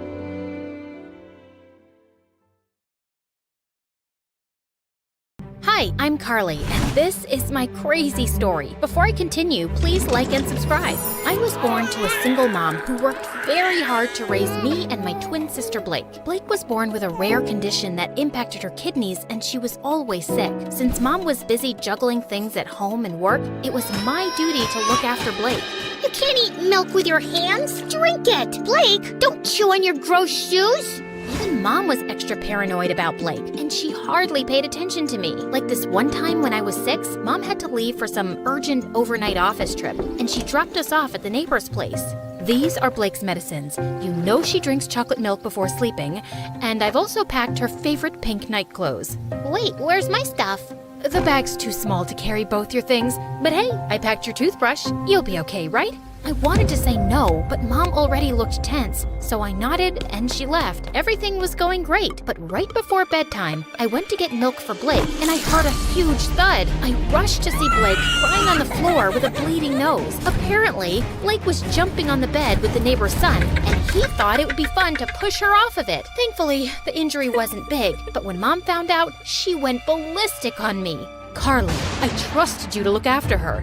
And I did. I was just getting her milk, like you asked me to. And she's okay, Mom. Everyone falls sometimes. Your sister isn't like everyone else. After that day, Mom banned both me and Blake from participating in any extracurriculars at school or playing in the park afterwards like other kids. I was always stuck at home with Blake, so I never really got a chance to make new friends. And those at school joined clubs and got busier. I missed having a normal life, but Blake needed me more. Mom got more paranoid with time and took special care preparing food for Blake. I knew how tired she was, so I'd get by with frozen meals. And over time, I started taking comfort in junk food, eating candy bars from the hospital vending machines while I sat in waiting rooms for hours. By 13, I was much bigger than most girls my age. One time, our aunt was visiting us and she hadn't seen me and Blake in a while. Look, I bought you girls matching outfits. Go on, try it. I'll just wear it later. What are you saying? Come here. Aunt pulled me to her and tried her best to fit me into the dress, but it barely got past my neck. I was so embarrassed, I went to my room and didn't come out till Aunt left. Don't be so sad now. So what if you're a little bigger? Easy for you to say. You don't have to wear clothes 3 times your age. You're thinking too much. Here, I got you these. Blake's health improved as we got older, and by 16, she was much better and put on medication to manage her condition. Soon after, Mom got married, and a year later, she delivered my twin brothers, Jake and Jonah. I was happy for Mom, but I could tell Blake wasn't adjusting so well. I want to pluck out my ears, they cry so much. I know for a fact Jonah hates me. He farted and gave me the stink eye. That one's a devil. I knew Blake didn't mean that. She just missed Mom since she was busier than ever. And I tried my best to make Blake comfortable, but she was constantly throwing tantrums and hardly ever helped me take care of the boys. Jonah pooped his pants again. Quick, hand me a nappy. Right. What's that? Forget it. Can you just warm up the milk? Actually, I don't feel so well. I'm getting a headache in my stomach. A stomach in my headache. Ugh, you get the point, right? And when I asked Mom to hire a babysitter, she just gave me a lecture on money and expenses. My grades were getting affected too, and I was an overall mess. I knew it had something to do with my eating habits, so I started taking care of my health. I went for runs, ate better, and over time, I could see the results. One day I was jogging when I saw someone taking my picture, hiding in a bush. I caught him by the collar and dragged him out. What do you think you're doing? I just thought you were pretty. I'm good at taking pictures. Here, have a look. Wow, that's me? Yeah, whatever. But you should be asking me first rather than acting like a creep. I get it. I'm sorry. Can I make it up to you with some coffee? Fine, but I want a copy. Deal. Eli and I went to a coffee place close by and hit it off instantly, and soon we became good friends. He was into filmmaking and would always have his camera around his neck. Watching him, I got interested and tried my hand at handling a camera too, and it was love at first sight. Okay, so that's how you focus. Now look at that sunset. Beautiful, isn't it? Yeah, you know so much about the camera. It's really fascinating. I've always wanted to make movies, and I love the ocean too. I'll tell you a secret. I'm part mermaid. Oh yeah? Prove it. Eli got up from the rock he was sitting on and started doing an awkward dance, flapping his arms like fins. Okay, I believe you. Well, good, because I was afraid I'd have to splash you with my tail. Really? That was on your mind? Well, that and something else. With that, Eli jumped down and pulled me in for the most magical kiss. Eli and I started dating soon after, and I decided to make him finally meet Blake. So the next time he invited me out, Blake tagged along, but the moment she saw him, she burst out laughing. Oh my God! Where did you get that shirt from? Your grandpa's closet? Actually, yeah, he has a really good shirt collection. Do you like it? I can get you one. Ew, no thank you. I'd rather wear a tent than slip into something so cringe. Come on, Blake, that's not very nice. What? I'm kidding. I'm sure Ebola can handle a few harmless jokes. Eli. Blake made it painfully obvious that she didn't want Eli around, and even though Eli kept his cool, I knew she made him uncomfortable. Then one time, Eli invited me and Blake to the launch of his dad's new restaurant. I appreciated the effort he was making with her, and I hoped she would too. But I was so wrong, because minutes into the event, Blake threw a massive tantrum over pickles. What do you mean you're out of pickles? Pluck them from a tree or something. Could you please keep it down, Blake? Everyone is staring. So, you care about all these fancy people, but not your sister? No one understands me. I just had a very big lobster, and I feel like throwing up. You know pickles calm me down. This is such bad customer service. Hey, you have pickles, and you, and you. And then she started taking pickles off of everyone's plate till Eli intervened and dragged us outside. What's the matter with you, Blake? What? It's not my fault your party sucks. At least I brought some entertainment to it. Blake, let me handle this. Eli, I'm really sorry for the mess, but what? Your sister's not normal. And you are? You're so boring, if someone stole your identity, they'd give it up, because it sucks. You really need to watch your tongue. And you need to watch your hands around my sister. Guys, please. Before I could say another word, Blake started hyperventilating and fainted. We immediately took her to the hospital, where the doctors told me that she passed out from anxiety and high blood pressure. Thankfully, she was out of danger. I'm really sorry about Blake, but that girl's out of control. You've got to draw a line somewhere. You saw what happened, Eli. You can't just scream at her like that. She's my sister. I can't be around her, Carly. This is going to be a problem. I wanted to stop Eli, but there was nothing more I could say. Blake was my sister, and she came first. I didn't meet Eli for a few days, and a week later, he told me that one of his movies that I'd helped him with had gotten selected for a local film festival. He wanted me to come, but Blake was still recovering, and I couldn't leave her alone. But when he came back, he told me something shocking. Everyone loved the movie, Carly. One of the biggest film schools in New York wants to take us both in, on full scholarship. How amazing is that? I don't know what to say, but I don't think Mom would let me go to New York, Eli. You're a great filmmaker, Carly, and you should give it a fair shot. And think about it. You could finally live your life on your terms. God knows you need it. I was numb for a second, and then I felt like someone gave me new wings. It did sound like an amazing opportunity. All I had to do was convince Mom, but when I told her, she looked at me like I'd asked her for her kidneys. Have you gone crazy? You can't move to New York. Your life is here with me and Blake. I applied to this marine biology course on behalf of both of you, and you guys got in on scholarship. This was always the plan, and it's the right one. But that's not what I want to do. I want to make movies. I'm really good at this. Everyone says that. Everyone or Eli? Who's Eli? Just this dumb boy she's dating. I'm sure he's the one who's filled your head with this sawdust. How can you even think about leaving me? I just want to do what I want for once. Can't you give me a few years from my own life? Oh, stop being so dramatic. And not another word about this movie business, Carly. You'll stay here with us. Is that clear? Mom left and I turned to Blake angrily. You couldn't take my side for once? What did I do? Oh, you mean telling Mom about Eli? I don't think she even noticed. I left the room angrily and didn't speak to Mom or Blake for the next few days. I thought I could confide in Eli, but suddenly he was acting really cold. Every time I tried to talk to him, he would turn the other way, till one day I finally cornered him after class. Am I imagining things or are you ignoring me? Neither. I'm just busy. So, I told my mom I want to make movies and she went bonkers, but look, Carly, you and your family have issues and I don't want to get in the middle of it. Do whatever they say. But you told me to live my life. You said... Yeah, I did. And now I'm saying I don't care. You'd choose your clown sister over everything. I've seen that. So good luck, but I don't think I can be with you anymore. Eli, wait! Tell your sister she won. I felt frozen in my place as Eli walked away, and a week later, he left for New York. I couldn't believe he'd just dumped me like that. I felt so bummed out that I didn't come out of my room for days, and Blake was the biggest pain in the butt.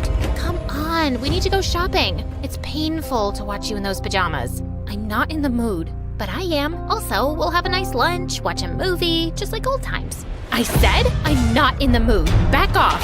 Jeez, why are you so snappy? Because of that stupid boy? He wasn't stupid. I loved him, Blake, and now he's gone. Because I chose you over him, like always. And you don't care about my feelings, like always. Carly, just leave me alone. Blake left with a small face, and I felt kind of bad, but I was too mad to go after her. The next day, I calmed down a bit and was about to call Blake when her phone started buzzing like crazy. I picked it up, and I was shocked to see it was Eli. Before I could answer, the call got disconnected, and a text message appeared. I did what you wanted. Leave me alone. My mind went blank, and I opened the call logs on Blake's phone to see multiple calls to Eli. Suddenly, it all started making sense. Of course Blake must have driven Eli away. No one hated him more than her. What's this? You don't understand. Oh, I understand everything perfectly. You asked Eli to dump me so you and Mom could use me as your servant all my life, right? Before Blake could even say more, I pushed her out and slammed the door in her face. I started packing my bags and stormed downstairs, only to run into Mom. What's wrong? Is Blake okay? Yes, she's fine, but I'm not, and I haven't been fine for a while now. But you don't care, do you? Of course I do, sweetie. Why would you say that? Because you never have. Not since we were kids. Carly, I knew you could take care of yourself, and you were the healthy one, and Blake...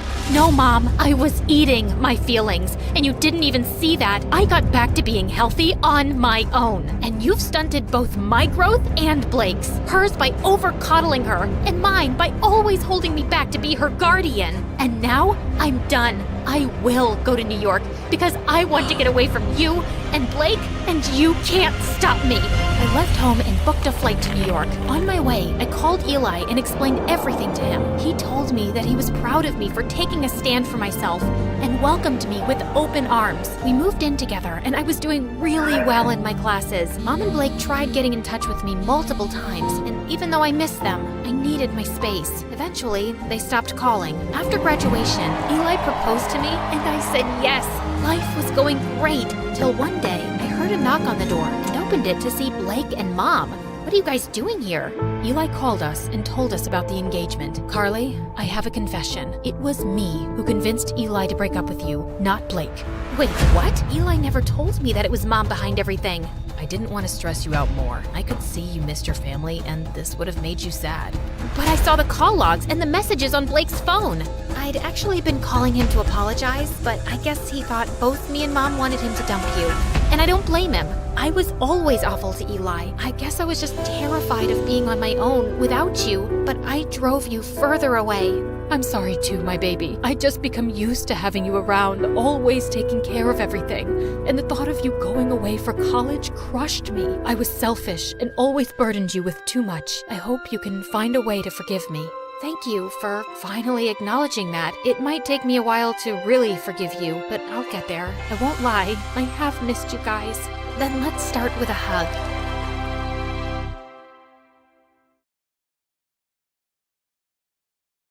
All my life, people have told me I must be magic. Hi everyone, I'm Tanya from San Francisco. Please like and subscribe to hear my secret. I have a unique skill that makes me popular with almost everyone I meet. When people come to me for advice, I'm able to help them achieve their goals, making the varsity soccer team, asking out their crush, acing a big test. Somehow, I was always able to get them what they wanted. In truth, there was no magic to it. I was a good listener and tried to give the best advice I could. It always just seemed to work out. Eventually, it gave me this reputation for being a miracle worker. My friend Elaine thought I should be paid for it. You really should be charging for this. I like helping people. Hey, nothing wrong with getting paid for doing what you like. By the way, my boyfriend loved the birthday gift you suggested. And we're going to the restaurant you recommended later. Try the chocolate cake. Ironically, my own life was kind of a mess. My grades were good, but not great since I was so caught up with everyone else's problems. I didn't have a boyfriend, and in general, my future seemed both uncertain and scary. Not to mention, I had the most embarrassing dad in the world. A few years back, my dad fell in a manhole on the sidewalk and sued the city. He won so much money in the lawsuit that he quit his job in big tech. Now all he does is sit on the couch and watch YouTube videos. You gotta see this video, honey.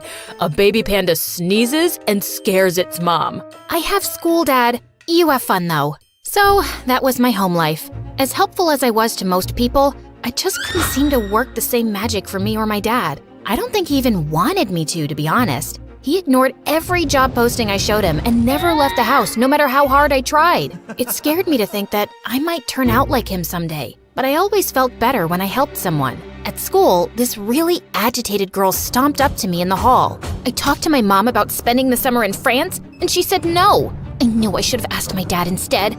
Everyone says your advice is foolproof. Did you give me bad advice on purpose? What? No, of course not. I would never do something like that. Maybe you misunderstood what I told you? I did exactly what you said, word for word, and it blew up in my face. You're a fraud. I was stunned. This had never happened before. I tried to remember what my advice had been, but so many people came to me for help that the details were hazy. Shake it off, Tanya. It was upsetting, but just that morning, 3 people had approached me and said I was a lifesaver. This had to be a weird freak accident. It wouldn't happen again, right? But then later that night, Elaine called me crying. She and her boyfriend Joe had gone to the restaurant I recommended, but the server insulted Joe and they got into a fight. Joe almost got arrested. Why would you tell us to go to that place? The server was a criminal. Maybe he was new. The service was great last time I went. You ruined Joe's birthday. I don't have a crystal ball, you know. I'm a human being. I make mistakes like anyone else. Maybe your boyfriend shouldn't have punched out the waiter. Ugh, whatever, Tanya. Keep your advice to yourself from now on. Did you at least try the chocolate cake? I did. It was dry. What was going on? Had I lost my touch? If I couldn't help people anymore, then what was I gonna do? I guess I could try fixing my own life. That night, I dreamed that everyone who ever came to me for advice confronted me and accused me of ruining their lives. No matter where I turned, I couldn't escape. When I woke up, I knew something needed to change. If people only cared about me when I was solving their problems, maybe they didn't really care about me at all. You know what? Fine. You can all solve your own problems from now on. At school, I turned away anyone who asked for something. I didn't like saying no, but it got easier after a few times. During gym class, we were playing dodgeball when a boy approached me. Hey, you're Tanya, right? I'm Matt. I heard you're a miracle worker. I'm retired. Could you make an exception? I'm trying to get my ex to take me back, and you're the only one who can help. Trust me, you don't want my help. What if we help each other? Like a trade? There's gotta be something you want too. That was different. Not many people ever offered anything in return. Not that I expected them to pay me back, but it was nice to be asked. Okay, here's a challenge for you. I want to figure out what my thing is. I spend so much time giving everyone else advice that I've never had a chance to figure out my own goals. If you can help me do that, then I'll help you get your ex back. Sounds like a deal to me. Matt and I met after school to get started. So what do you think I should try first? Send her a dozen roses? Write her a song and play it outside her bedroom window? Do you want her to take you back or file a restraining order? Then what's your great idea? Why did you two break up anyway? She said I don't pay attention. I have some thoughts, but before I tell you, we're focusing on my thing first. Did you come up with any ideas? All he did was smile. Uh-oh, what was I getting myself into? Turns out, Matt had a whole day planned out for us. We explored cool architecture in the city like the Golden Gate Bridge, baked sourdough bread, volunteered at a local animal shelter, and even visited Alcatraz to see what a real prison was like. Matt was patient and a great guide throughout all our adventures. At the end of the day, we stopped at Pier 39 to grab some ice cream. I always loved seeing the sea lions flop around and bark at each other out on the bay. So what do you think? Architect, baker, veterinarian, prison guard? To be honest, I really don't see any of those things being my career. I had a lot of fun though. Good. I've got more planned for tomorrow. What about your ex? She can wait. Hold on a second. Was someone prioritizing my problems over their own? I could get used to this. The next day, we did it all over again, except this time with brand new activities. We tried photography, fitness classes, and went on a ride-along in a police car. Nothing yet? No. I mean, I'm still having a good time, but I can't picture myself doing any of those things for the rest of my life. Maybe I'm being too picky. Hey, you gotta choose what's right for you. This is everything I had planned, but I can definitely come up with more. You've done a lot already. Let's work on your goal for now. I want you to write a letter to your ex tonight, and tomorrow we'll go over it together. You're giving me homework? You'll survive. The next day, Matt shared his letter with me, and I read it during lunch period. Well, what do you think? This is all about your feelings, your memories, your regrets. There's almost nothing about her. This could be about any girl. I worked really hard on that. You said yourself that she thinks you don't pay attention. This letter doesn't really prove otherwise. What do you like about her? Is she smart, empathetic? Does she tell funny stories? Matt had to think about it. I didn't understand why he found it so difficult. She's a good big sister, and I like how she sings along to every song on the radio, even when she doesn't know the words. That's more like it. Matt revised the letter. I hid around the corner and watched while he approached his ex to give it to her. She looked surprised, but seemed to appreciate the gesture. Finally, progress! More people came up to me that day to ask for help, but I kept turning them down. I even had to say no to a teacher. A football player got really mad when I refused to help him. We all know you're not really retired. I saw you help that Matt kid. Guess you only help guys you like. Excuse me? Who did this jerk think he was? It's not like that. Matt and I are helping each other. So if I take you on a date, you'll help me too? Suddenly, Matt appeared and shoved the football player into a locker. Speaking of your little boyfriend, I'm not her boyfriend. Apologize to her. Just then, I noticed Matt's ex. She looked at me like I'd stolen her boyfriend or something. I didn't stick around to see what happened next. I needed to get away. I'd never been so embarrassed in my life. Everything was such a mess. My recent advice had all backfired. Matt wasn't any closer to getting his ex back. I was fighting with my best friend, and I still had no clue what I wanted to do with my life. When I got home, my dad was snoring on the couch. For all I knew, he hadn't left that spot all day. Ugh! Before, I could at least feel proud about how many people I'd helped. Now, I didn't even have that. The next day at school, I decided to tell Matt our deal was off. What? But what about our plan? You're gonna let some jerk football player push you around? That's easy for you to say. You're not the one who's being treated like an outcast just for saying no to people. And our plan isn't working anyway. I haven't figured out my future, and you haven't gotten your girlfriend back. I don't care about getting her back. For a second, I almost thought I heard him wrong. Then what's the point of everything we've been doing? I cared at first. I really did miss her, but I realized we broke up for a reason.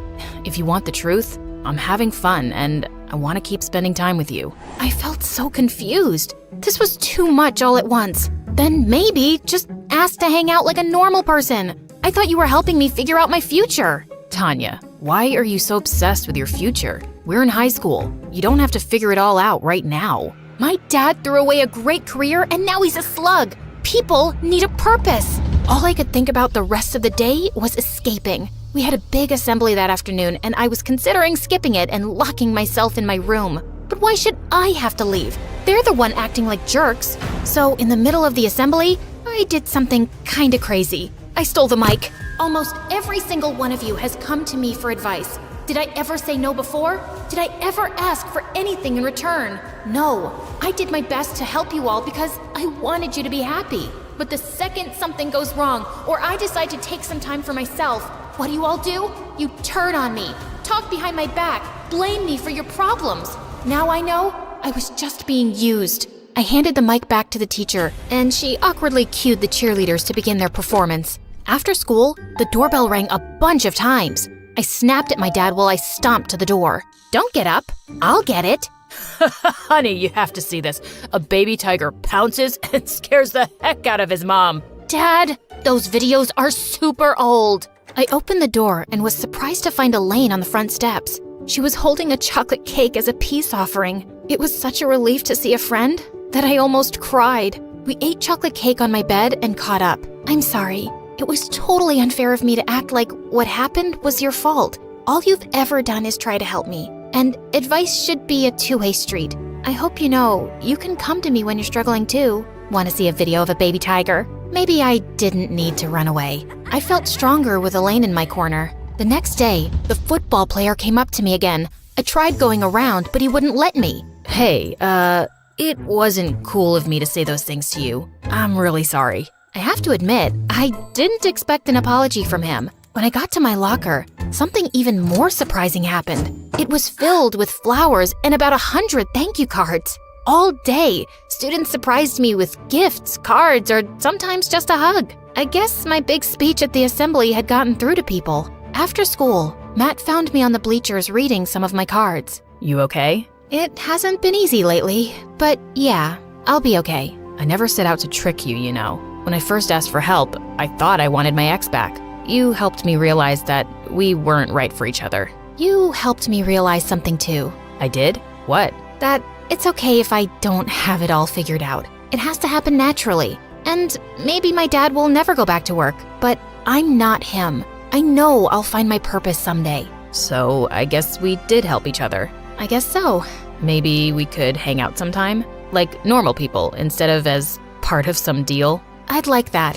Things got a lot better after that, and I realized something else. That no one can give perfect advice 100% of the time. But that doesn't mean I should stop trying. I liked helping people. I was gonna keep doing it, even if sometimes I failed. The people who mattered most to me would be in my corner no matter what. And the times when someone told me I'd made a difference in their lives, no matter how small, made it all worth it.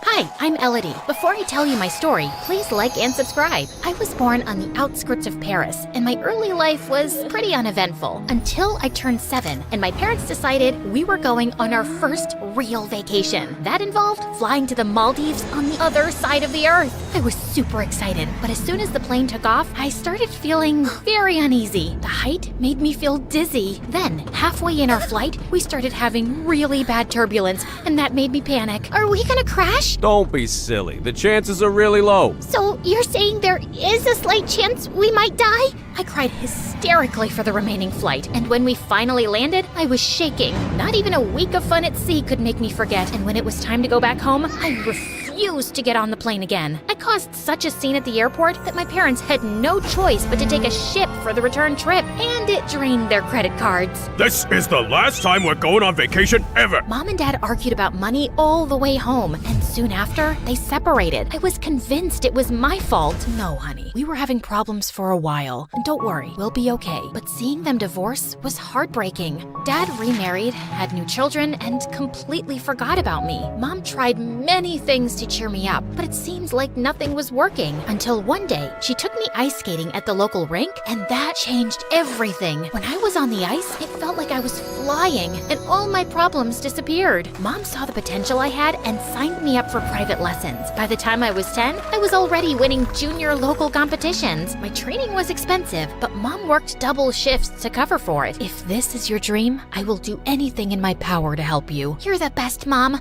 I'll make you proud. At school, I did well enough. My peers admired bothered me, but unfortunately, I didn't have many close friends. Also, as time went by, I started noticing I wasn't like other girls my age. Like one time when I was 15, I was at a friend's house for a sleepover and we were watching the movie Titanic. During the final scene, all the other girls were crying, but I just couldn't get it. I snatched the remote and paused the movie. This is so stupid. Look, there's enough room on that door for Jack to climb too. Elodie, you're ruining the moment. This moment is already ruined. Who even likes such dumb movies? Needless to say, I was never invited for a movie night again. So maybe I wasn't that much of a romantic. Or at all. Big deal. As I grew older, most of my peers started dating, breaking up, and crying over ice cream, while I was still waiting for my first crush to happen. I felt like I was being weird, and the only person in the world who got me was my best friend Louis. We got closer months ago. Mom is happy I'm not getting distracted by dating, but her sister and friends always ask why I don't have a boyfriend, as if there's something wrong with me. It's not something you can force, the same way I can't like girls. And even if you never fall in love with someone, who cares? You're amazing just the way you are. I know, but sometimes I wish I wasn't so different, and that guys would stop asking me out. I wish that was my problem. It would be if you came out. No thank you, I'd rather swim with alligators. Louis was terrified of his father finding out he was gay. In a way, we were both fishes out of water, and maybe that's why we got along so well. I knew I could talk to him about everything without being judged. When I turned 18, I was added to the national competition that would send the winner to the Olympics. That would give me the opportunity to have a real sponsor, relieving Mom of the huge financial burden. By that point, I was training daily, and my coach had given me a very complex program. You have a real chance of winning, Elodie, but you really need to land that triple axel. That jump would keep me up at night. It was so difficult. Less than 20 women landed it in competition, ever. And as if that wasn't enough, one day, the restaurant where Mom worked caught fire, and she ended up in the hospital with a broken ankle and some burns. Her condition wasn't too serious, but she needed time to recover. I won't be able to work for a while. I'm sorry, Elodie, but I can't pay your coach anymore. I was devastated. It felt like my only chance at a career had just been taken away. But I didn't want to show that to Mom. She was already feeling bad, and I didn't want to make her feel worse. I picked up a job in a small cafe to earn some extra cash, but between studying and working, I was exhausted. I was crying on the phone with Louis one night when he came up with a crazy solution. You won't like it, but hear me out. My dad is having this big party in a couple of days with all his business partners, and he insisted that I invite my girlfriend. What girlfriend? I may have lied about that. Dad kept asking me why I was still single at my age, so I panicked and told him I was dating someone. I know, it's wrong, but I never expected him to meet her. Anyway, you could pretend to be my girlfriend, and I'll ask him to sponsor you.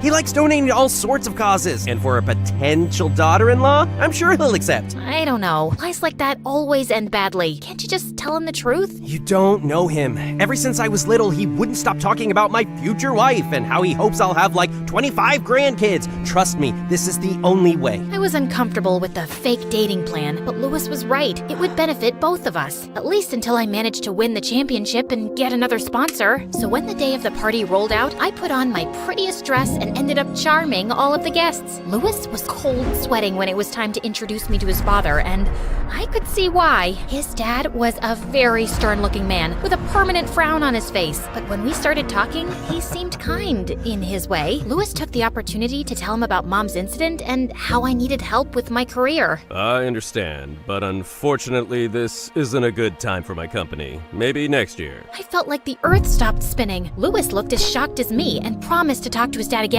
but it was of no use. Some days later, I was at the cafe working, but I really couldn't focus and started crying again. Just then, someone tapped on my shoulder. Why is a pretty girl like you crying? You're ruining your makeup. I looked up and saw Henry, a famous skater who had won the championship the previous season, staring at me. He sat me down, and I ended up telling him all my worries. So now, my career is basically over. It doesn't have to be. I could pay for your training. Really? You can?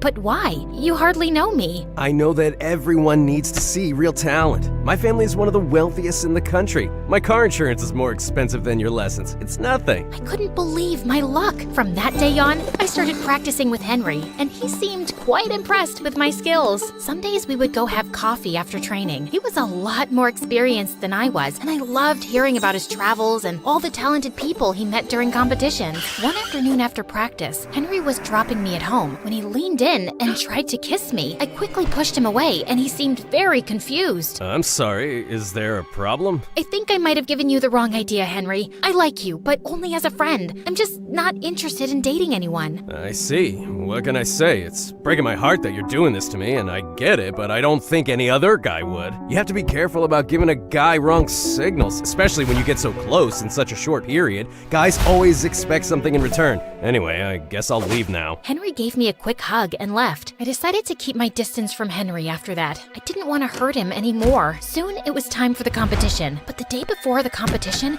I was so stressed out I could barely stay still. So Louis asked me to go to the local fair with him to calm my nerves down. We went to all the booths trying our luck. I spent an embarrassing amount of money at the duck pond game, and Louis won at the miniature rifle range. The lady gave him a huge heart-shaped plushie, which he gave to me. A lucky charm for tomorrow. Sure. It has nothing to do with how bulky this is. We were having a good time, going on roller coasters and eating fries, but just then, I heard someone calling my name from the crowd. I turned around and saw Henry walking in our direction. So, he's the reason you broke up with me? Henry? No, you're misunderstanding. Louis is just a friend. Just like I was a friend to you? You know, if you liked someone else, you could have just said that. And what's even about this guy that made you reject me? Is it money? Careful, dude, you got yourself a gold digger. Don't you dare talk to her like that! Or what, you'll hit me? Henry took a step forward, his fist balled up, but I got in the way and pushed Henry aside. It's not worth it, Louis. He's just a crazy, possessive guy. Forget about him. Oh, wow. Crazy and possessive? This is how you say thank you for being a good friend and helping you? Something this idiot would never do? I wanted to argue more, but I decided against it and left with Louis. I couldn't believe Henry would turn on me like that. I thought he was my friend, but I couldn't waste too much sleep because of him. I had a competition to win. I set the alarm on my phone and went to sleep early so I got some rest. But the next morning, I woke up to Louis screaming in my face. Get up, Elodie, you're late! What? Oh my god, how did I not wake up? I checked my phone and the screen was glitching. It looks like my phone's broken. We don't have time for that. Hurry up or you'll miss the competition. I quickly got dressed and left with Louis, but the road was jam-packed with traffic. It was the weekend and the main carnival day. As if that wasn't enough, the main bridge was closed because of a small accident. This is the only way to cross the river. We're never gonna make it. What am I gonna do? I might have an idea. Louis got out of the car and we made our way back to the fair from the previous night. Okay, anytime now. Who? What? That. I looked where Louis was pointing and my heart dropped. Right over the fair, a couple of hot air balloons were already taking off and others were waiting for customers on the ground. Oh, no.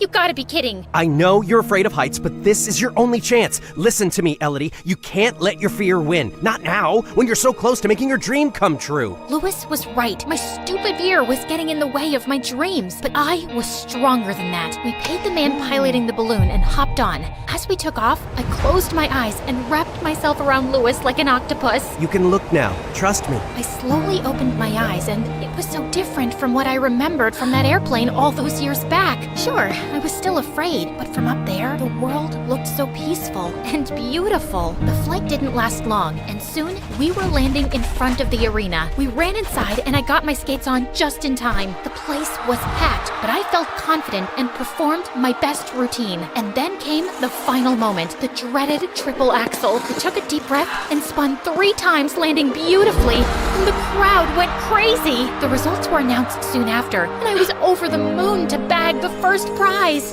Right after I got my trophy, I was getting back to Louis when Henry got in my way. What now? I just came to tell you that I'm sorry. I was wrong and totally out of line. Also, I really thought that hackers would hack your phone and keep you away from the competition, but I guess talent always finds a way. You hacked my phone? That's why the alarm didn't go off and nobody could reach me? That's horrible, Henry. Why would you do that? Because I wanted to show you your place. But like I said, I was wrong, and I'd like to start a new friendship with you from scratch. Yeah, I don't think so. I can't trust you, and friendship is based on trust. Now, if you'll excuse me, my friend is waiting for me. I went backstage to Louis and was kind of surprised to see his dad waiting for me. Congratulations, young lady. I'm proud my son has such a talented girlfriend. Actually, Dad. Louis gathered himself for a moment and then told his dad the truth. I'm sorry for all the lies, but all this time I was afraid of disappointing you. You're right, I am disappointed, but with myself. I kept projecting my ideal life without even considering you'd want something different. Son, all I really care about is for you to be happy. And you, young lady, this was a big step in your life, and I have a surprise for you. Louis and his dad took me home with them, where his dad had organized a party to welcome Mom after her discharge from the hospital. She couldn't be at the competition, so the party was our chance to celebrate together. Mom introduced herself and thanked him, and then they kept chatting, and it gave me a weird feeling. What's going on with our parents? They're so red. Are they sick? Worse, they like each other. And yes, you guessed it. That's how I ended up with a stepfather and brother. I learned that you have to face your fear, or you'll be afraid for the rest of your life.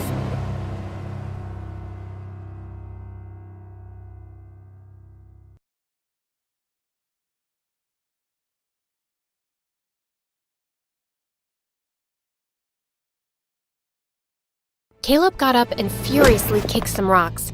Fine, I won't do it. I'll think of another solution then.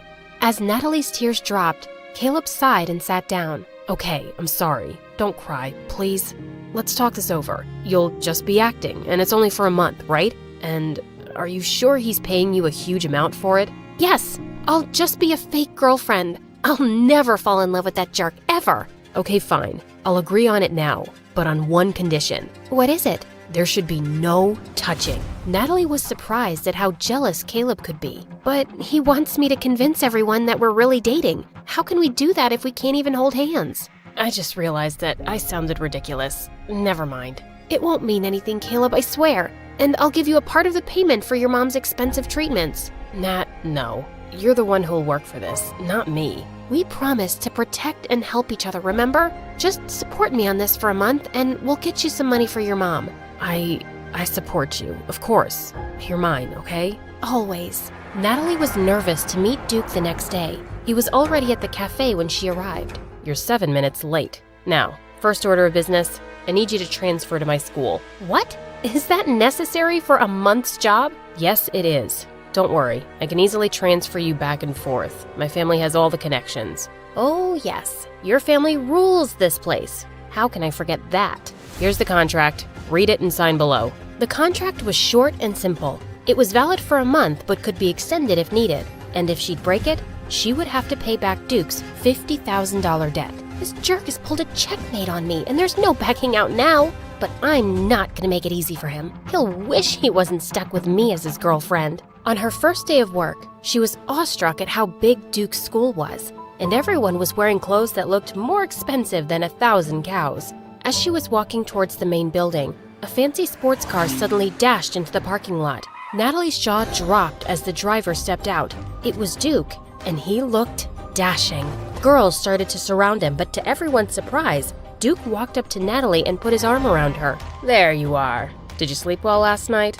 I didn't, because I couldn't stop thinking about you. Can you stop being so adorable for a second? It's killing me. Dude, who's that? This is Natalie, my girlfriend. In one corner, Duke's sister Harper was fuming. Of all the girls in the world, he chose her?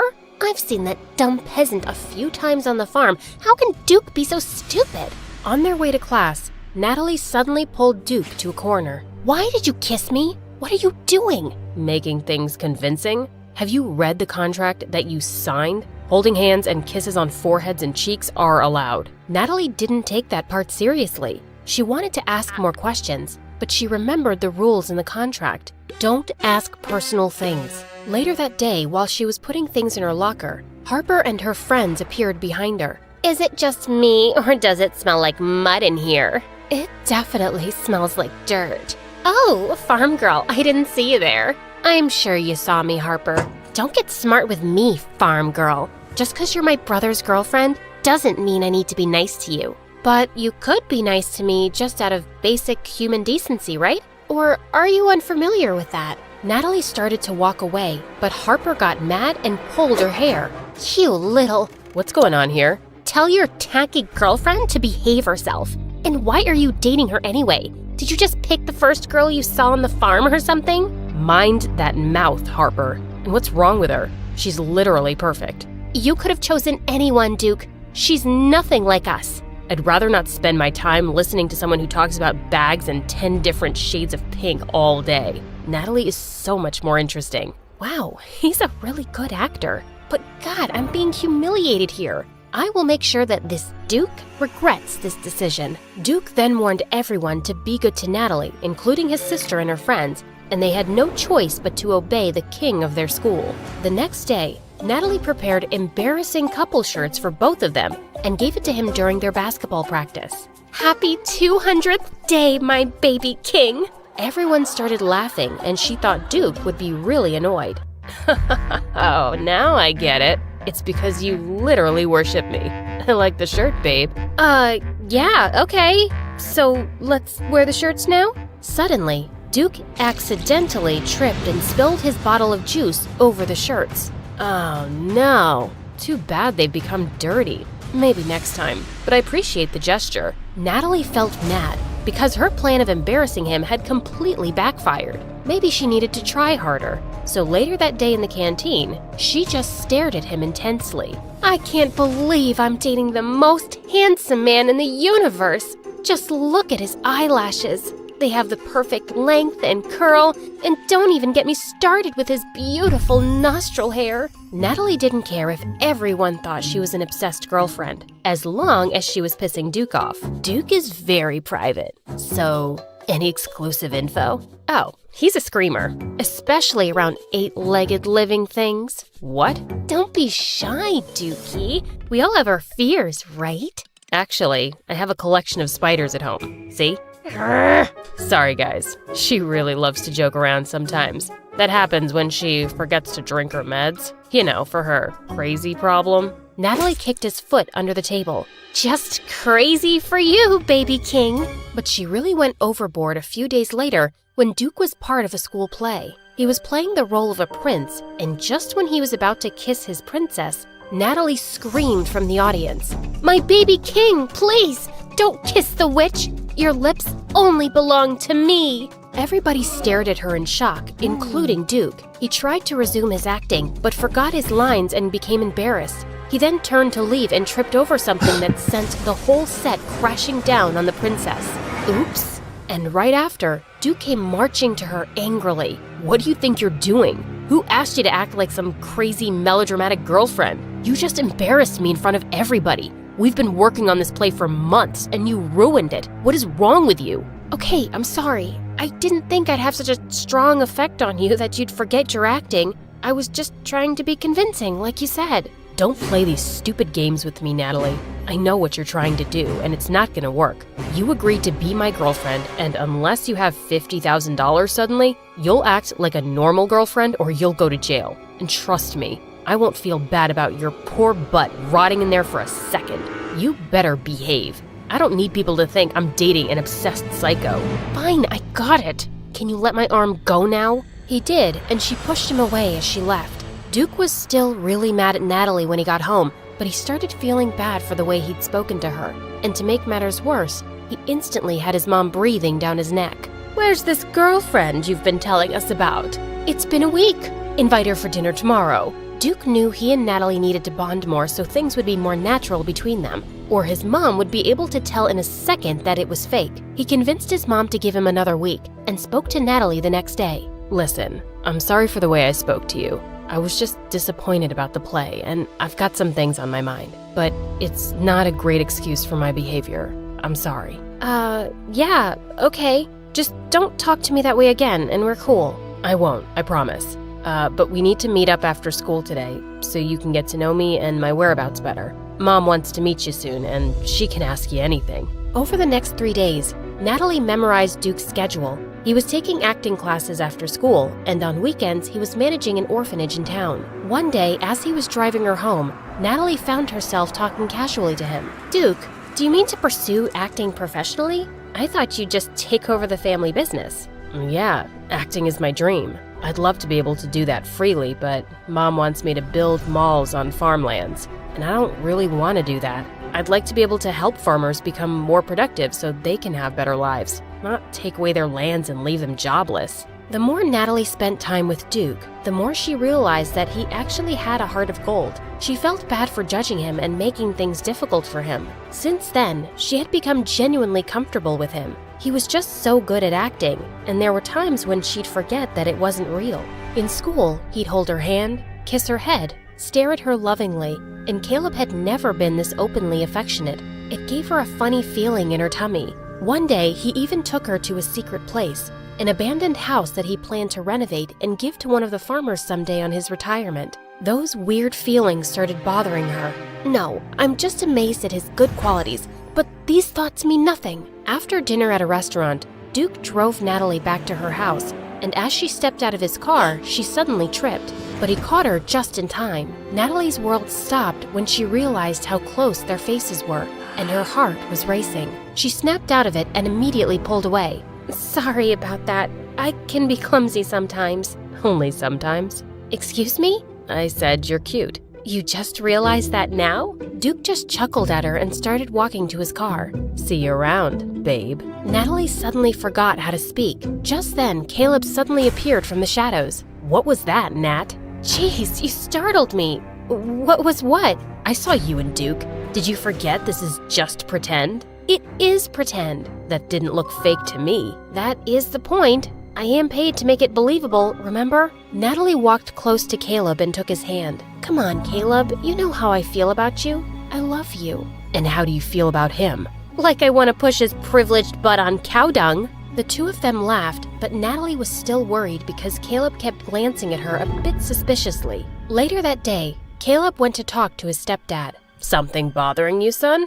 I'm scared, Dad. Nat says she hates Duke, but I can tell she likes him enough to be able to be close to him, even when there's no one around. Well, they are pretending to like each other enough to be convincing. It's just an act. I know, but still, it's Nat, and this is hard for me. Hey, none of that. Their pretend relationship is not forever. Focus on the end goal. A week later, Duke invited Natalie over for dinner with his family. As they stood in front of the door, he noticed how nervous she was, so he reached for her shaking hand and smiled. She felt a lot better instantly, and they walked in. Harper and his parents were all waiting for her in the living room, and they all looked so sophisticated and intimidating, especially Mrs. Harrison. It's a pleasure to finally meet you, darling. You're even more beautiful than the way Duke described you. I heard your mom sells root crops in the market and used to work for one of our ranches. Yes, sir. Oh gosh, I feel sorry for us the way we have such a low-class guest.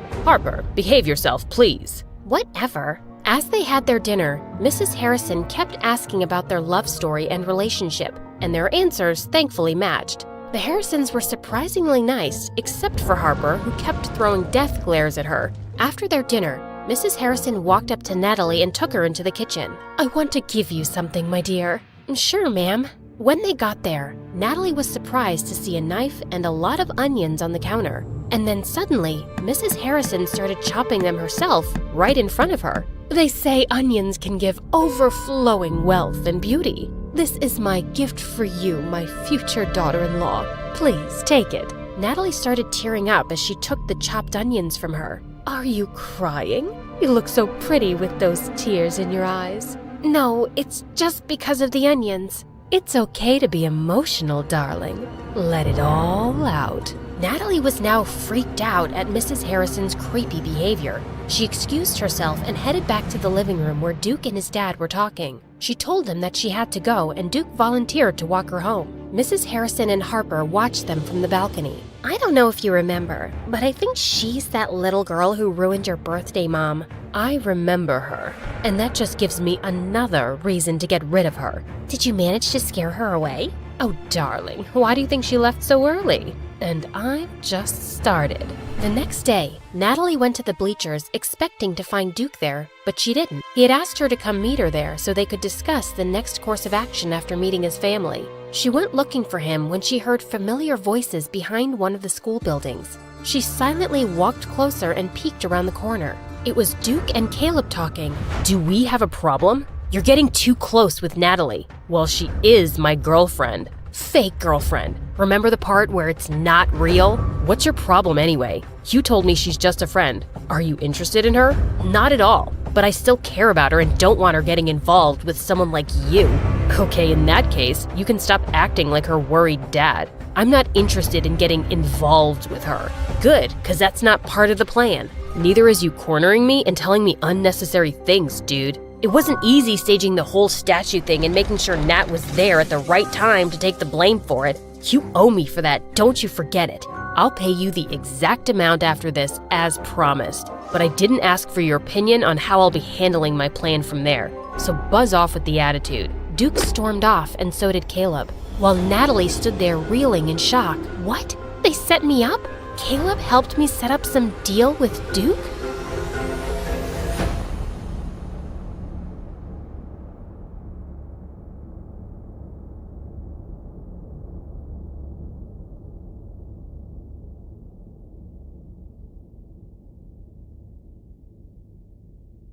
I'm Adley from Boston. Please like and subscribe, because my story animated will give $1,000 to one lucky person in the next coming 7 days. My mom got pregnant many years ago after she married my dad, and they were both overjoyed to have a daughter. After my birth, they were waiting anxiously for me when the nurse walked in, looking nervous. I'm not sure if you want to see her. Oh my God. Is she ugly? I'm going to have a heart attack if she's ugly. I think she's a dwarf. Mom leapt forward and took me from the nurse, and Dad stared at me in horror. I was really tiny and ugly, like a frog. I'll have you fired, you moron. I don't care what my daughter looks like. She's mine, and she's beautiful. So what if she's a bit small? But as years went by and my progress was monitored by doctors, I was diagnosed with slower growth than most people, which meant I'd always look younger than I actually am. Mom didn't care, as long as I was healthy, but Dad couldn't handle it. How is it even possible? Everyone in my family is practically a basketball player. Be honest with me, woman. Is she even mine? Mom started screaming and throwing things at him, and he went running out of the door, and that's the last I ever saw of him. Once, when I was 6, Mom took me to a birthday party at her boss's house. I was really excited to meet other kids, but the minute they saw me, they all started staring and then laughing. OMG, just look at it. It's so tiny. With that, the birthday girl Brenda took my hairband off. Hey, give it back, you jerk. Catch it if you can, shorty. Come on, jump a little higher. Suddenly, I lost it. I climbed onto a chair and pounced on her, and we went crashing into the pile of birthday presents, which landed straight in the pool.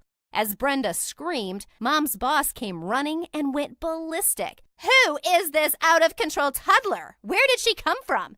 That's my daughter, Adley. But you said your daughter was 6 years old. I don't know who this child is. I'm calling the police. Her boss just picked me up and started carrying me away. Oh my God, she's mine. But her crazy boss wouldn't let us go till the cops arrived. Of course, Mom was able to prove I was her kid, but she was so furious. She flung a piece of cake at her boss's face. I'm not working for you, psycho. I quit. Even though Mom was struggling to find a new job, she soon enrolled me in the best school around. On the first day, I was about to go inside the building when a giant limo almost bumped into me. Hey, are you blind? You could have hurt me. A girl got down from the car, and it was that awful Brenda. Ow! Shut up! You're hurting my ears. It's not our fault you're as tiny as an ant. Who can even see you? She spat on my shoes and walked off. And when I went to my classroom, I discovered she was in my class. Ugh! And all the kids were flocking around her like she was the queen of the school.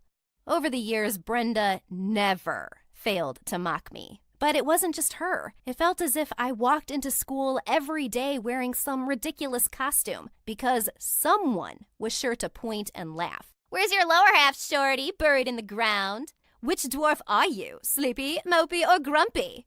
I was so sick of it all.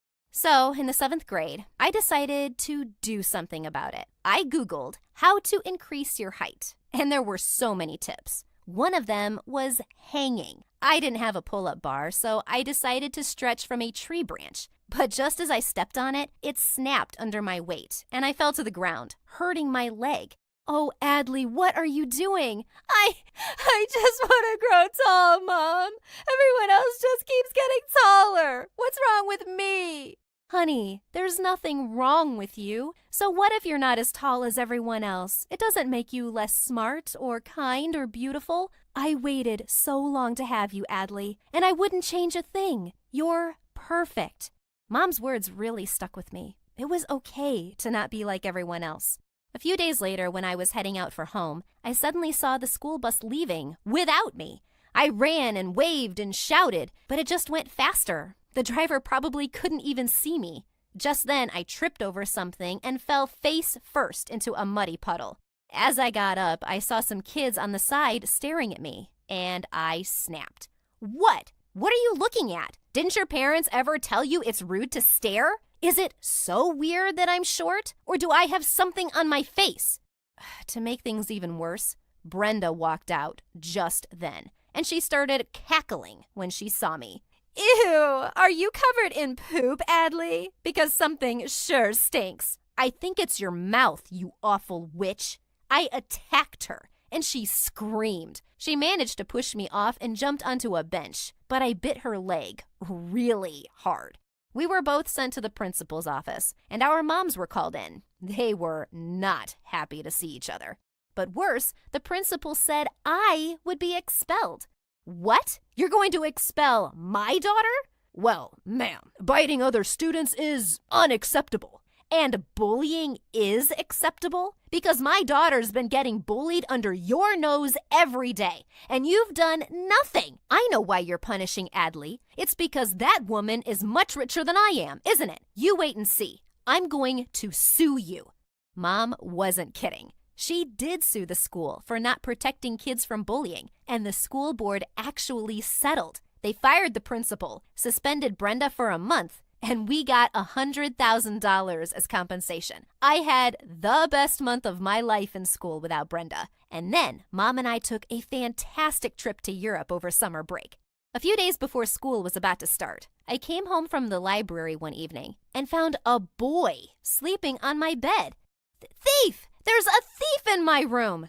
The boy suddenly jumped up, and I saw he was very tall and really cute. Just then, Mom came running and told me he was her friend's son Andrew from France. He'd be staying with us for a few months because he was here as an exchange student in my school. But why is he sleeping in my bed?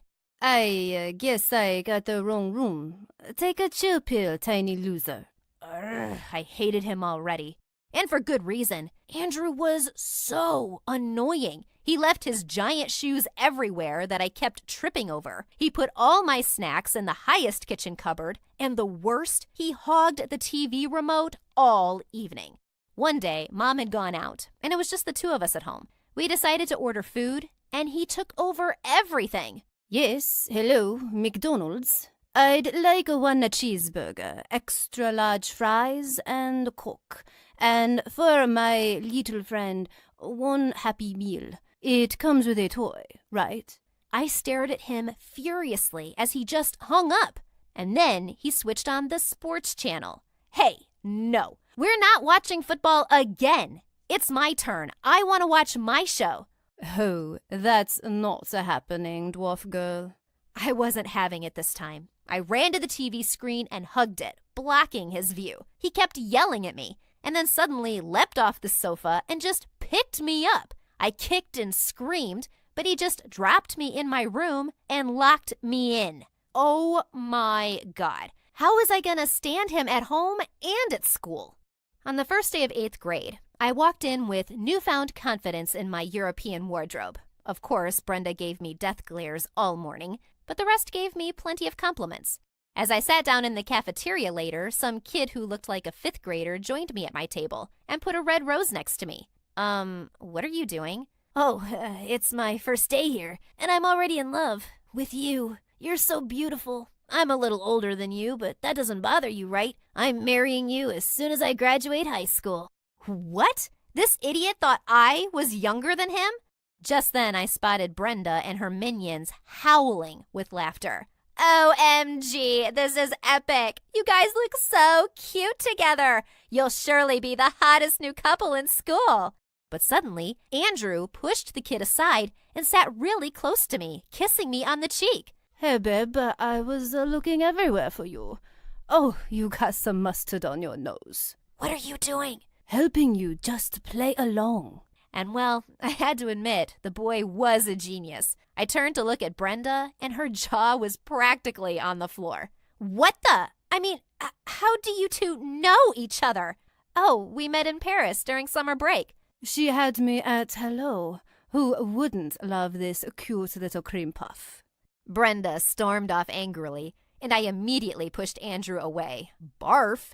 But we decided to stick to this plan for a while, and my popularity was rising fast. I was the girlfriend of the hottest new jock in school. Suddenly, I was invited to all the cool parties. I had front row seats at all of Andrew's games. And when his team won the final football match, he picked me up and ran all over the stadium with me on his shoulders. Gosh, he was such a nut. But I was actually having a really good time with him. Sometimes I even felt butterflies. On Valentine's Day, Andrew put a heart-shaped chocolate box next to me on the table at breakfast.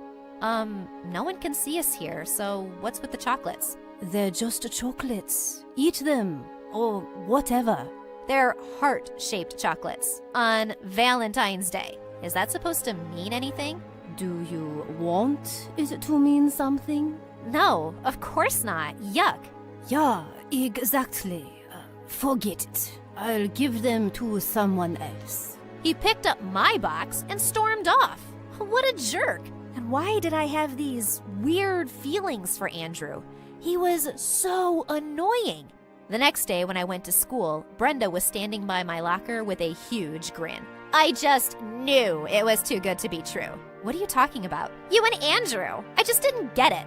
This makes more sense. And with that, Brenda turned her phone to me and showed me a picture of a blonde girl with her arms around Andrew. And I felt a pang of jealousy. I just turned and started walking away. Aw, is your itty-bitty heart broken? He was obviously playing around with you. Everyone could see it. Why would someone like him want to be with a dwarf like you? You look like his kid. Maybe I'll ask him out. I'm prettier than this blonde girl.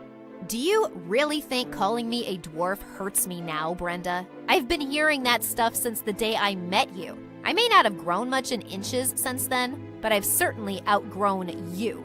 You don't bother me anymore, and I like myself just as I am. Go ahead, ask Andrew out, but trust me, he's gonna turn you down, because he knows what a small, petty, mean mommy's princess looks like. Suddenly, Brenda snarled and attacked me. As I was trying to push her off, I was pulled away by Andrew, and standing next to Brenda was the new principal. You were given a strict warning last time, and I saw you attack this girl for no reason with my very own eyes. You're expelled, Brenda. And with that, he angrily marched her away. That witch had it coming. Adley, are you okay? What are you two fighting about? Oh, just get lost. Go back to your dumb girlfriend. What dumb girlfriend? I don't have one, but I'm trying to get one. Yeah, go on then. Who's stopping you? You idiot. I want you to be my girlfriend. I like you. I stared at him in shock and then smiled. Oh, yeah, well, who wouldn't want a cute little cream puff like me? Andrew grinned, and I stepped onto a stool and pulled him in for a kiss. Hi, I'm Hope from Scotland, and this is my story. Please like and subscribe because MSA will give $1,000 to one lucky person in the coming 7 days. When I was little, Mom used to tell me I was a grown-up trapped in a child's body. I was different from my twin sister Faith, a typical sand-eating, jello, sticky kid. From the moment I started kindergarten, I'd help Mom with everything around the house. Laundry, cooking, taking out the trash. My sweet Hope, you're what we call an old soul. But I think I only helped Mom out because I was scared our lives would fall apart if I didn't. My dad lay around the house like a sloth all day, dreaming about becoming a famous actor. I wasn't born to do petty jobs. I'm here to be a great actor, like Michael Jackson. Dad, Michael Jackson was a singer. Ignore her, Dad. When you become rich and famous, will you take me to Disneyland? And can I have my own castle? My princess, I'll buy you a dozen castles. Obviously, Faith was Dad's favorite daughter because she'd fall for all his lies. When Faith and I were in 6th grade, our parents got divorced. Dad went to the US to fulfill his acting dream. He took Faith with him, while I stayed behind with Mom. Dad hardly kept in touch, and Mom and I missed Faith so much. Mom was also having trouble finding a good job. And then one day, I had a brilliant idea. Mom, you make amazing cupcakes and cookies. What if you put up a stall at my school carnival next week? Mom loved the idea, and sure enough, her stall was a huge success. From that day on, Mom set up baking stands at the park, and a few years later, she started her own bakery. But she worked long hours, so I was mostly by myself in the house. When I wasn't doing household chores, I was reading or studying. I was the top of my class at school, but I didn't have many friends. On my 15th birthday, my life took a turn. Dad called us with wild news. Faith is coming back to live with you guys. I'll send her flight details soon. With that, he hung up without even wishing me happy birthday. But Mom was overjoyed, and so was I. It turned out Faith had been living the life of a billionaire. Dad had married a wealthy woman who lived in a palace. They were sending Faith to us on a private jet. When Faith arrived, all she could talk about was America. I'm already missing the US so much. It's like the coolest country on the planet. Apparently, Faith also had a filthy rich boyfriend. She was wearing tons of gold jewelry that he'd bought her. His name is Nate, and he's a junior in high school. He's even flying in to see me soon. If your life is so great in America, why'd you move here? I needed some change. I thought the fresh country air would be good for my skin. Fresh country air? We live in Glasgow, Scotland's largest city. When we reached home, Mom asked me to show Faith around. That's when she saw the trophies I'd won over the years. OMG! I see you're still the same nerdy Hope. If nerdy means having top grades, then yeah, I guess. If I managed to get a C, I'd treat myself to a spa day. Studying really messes with my brain. The next few days, all Faith did was sleep or watch TikTok videos on her phone while I went to school and did all the chores. I even did her laundry, but apparently that wasn't enough for her. Iron them for me too. They're wrinkled. They're wrinkled because you tossed your clothes on the floor. I was basically a 15-year-old mom raising a royal brat. When Mom enrolled Faith at my school, she instantly became popular as this cool bubblegum chewing kid from America. Whenever I was with Faith, an army of students followed us everywhere. One time, some girls even followed us into the bathroom. She has to pee. Do you want to watch her do that too? Just then, Faith came out of the stall, totally transformed. She'd knotted her shirt way up her waist, exposing a belly piercing and tattoo. And her knee-length skirt was now barely reaching her thighs. Come on, girls. Who wants to take some pictures? The girls queued up for a selfie with Faith. Then they gave her £1 each. What was that? These girls wanted a photo of me when I told them about my tattoo and piercing. And since Mom gives us peanuts for allowance, I thought this would be the cool way to make some money. Mom does the best she can. Why do you have to complain about everything? Why do you always have to play the perfect child? Don't you get bored? Actually, I do. Some days, I want to be just like you, lazing around the house, sleeping like a log, and acting like a jerk. This made Faith so angry that she spat out her bubblegum and was about to stick it in my hair. But I pushed her, and she went flying into one of the cubicles, landing straight into a toilet bowl. Now this is a throne perfect for a spoiled princess like you. Faith and I pretty much ignored each other after that. She spent all her time hanging out with her friends and going to parties every night. And as usual, I was all alone. But on the last day of school, I walked to Mom's bakery and found Faith sitting outside, looking upset. Faith, what's wrong? Hope, I'm a failure. A stupid, dumb failure. I flunked all my classes. I have to repeat the 9th grade. What do you mean you have to repeat the 9th grade? How could you fail all your classes? Don't you see I already feel horrible? Stop judging me for once. I fell silent, and after a moment, I reached down and helped her up. It's not the end of the world, Faith. Come on, let's go in and help Mom out a little. Faith and I helped Mom out all day. Faith was sweating and exhausted, but Mom was overjoyed with the work we did. She offered us both summer jobs. You girls did so well today. And Faith, I think having a job will be good for you. To my surprise, Faith agreed. It took her weeks to get used to working in the kitchen, but after a while, we started having lots of fun. From that day on, Faith and I spent every minute together. I was having more fun and not working as hard. Faith even invited me to her friends' parties. But a couple weeks later, Faith's boyfriend Nate flew in to visit for a few days. He arrived at our house in a limousine with a white horse trotting behind. I got you your own horse, babe. We can ride him together.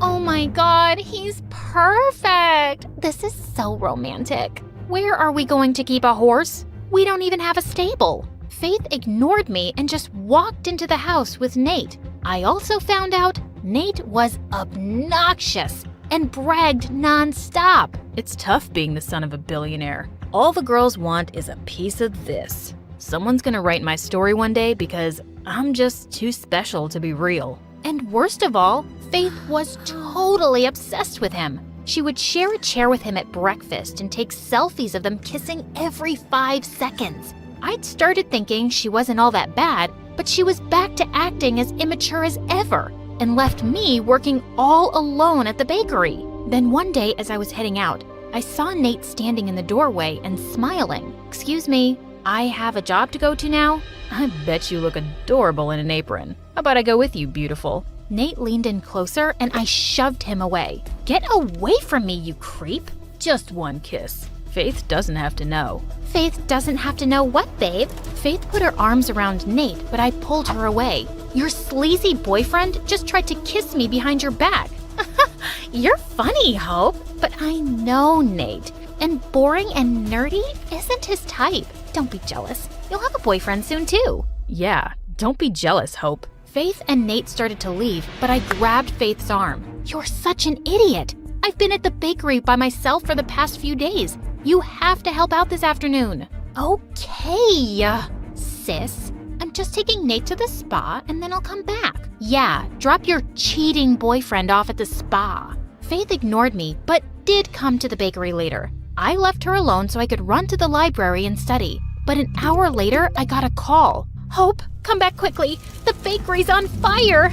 I felt as if someone had pulled the ground from under my feet. I immediately called the fire brigade and rushed back. How did this happen? I don't know. I was baking cupcakes, but the batter overflowed, and first the oven caught fire, and then Faith. How stupid can you be? It was an accident. I'm sorry. Just then, Mom arrived on the scene too. The fire brigade managed to put out the fire, but by then, everything was lost. No one had dinner that night. Mom's eyes were puffy from crying, but neither Faith nor Nate said a word. It's okay, Mom. We'll build everything again. But it will take months. How am I going to pay the bills? How am I going to send you girls to school? I hugged Mom and stayed with her the whole night, while Faith shut herself up in her room with Nate. Nate was leaving the next afternoon. Before his flight, Faith blindfolded him and led him to our back alley. Ta-da! I bought you a car, babe. Are you serious?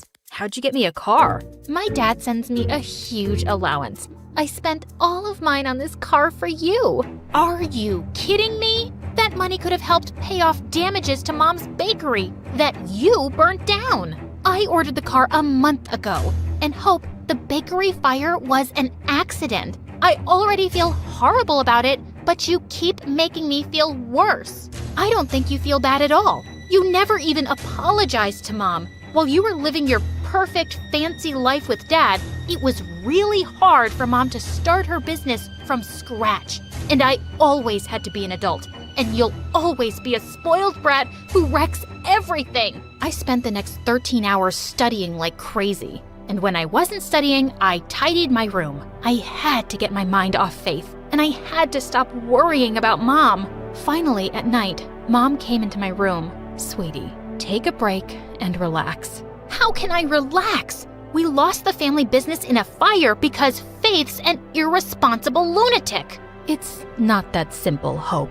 What do you mean? Honey, Faith got diagnosed with bipolar disorder last month. I didn't tell you because I didn't want to worry you. People who are bipolar do crazy things sometimes. Then they get really tired and sometimes even sad. It's why Faith sleeps so much and has trouble doing schoolwork. What? Why would you guys hide that from me? It was her decision. And honey, trust me, Faith feels terrible about the bakery.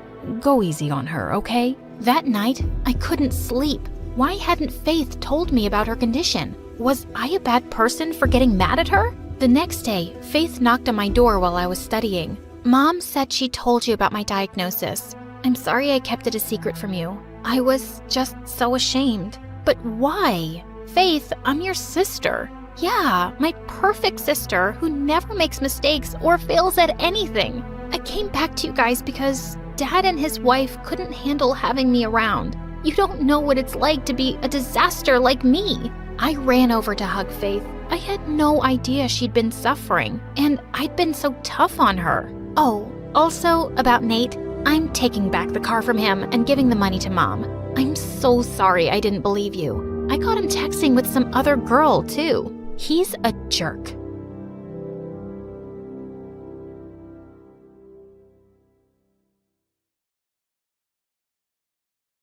Hey friends, I'm Jessica from Pennsylvania. Please like and subscribe. I was born 2 minutes after my triplet sisters, Zoe and Dana. And even though we look alike, Zoe and Dana always made me feel different. They stuck together, wore the same outfits, and even had their own language, just so they could talk about me behind my back. Hosaga Galago. Kosaga Galaga Mene. What is the deal with you two? You sound so dumb when you talk like a duck. No, we don't. You're just jealous because you're not part of our cool club.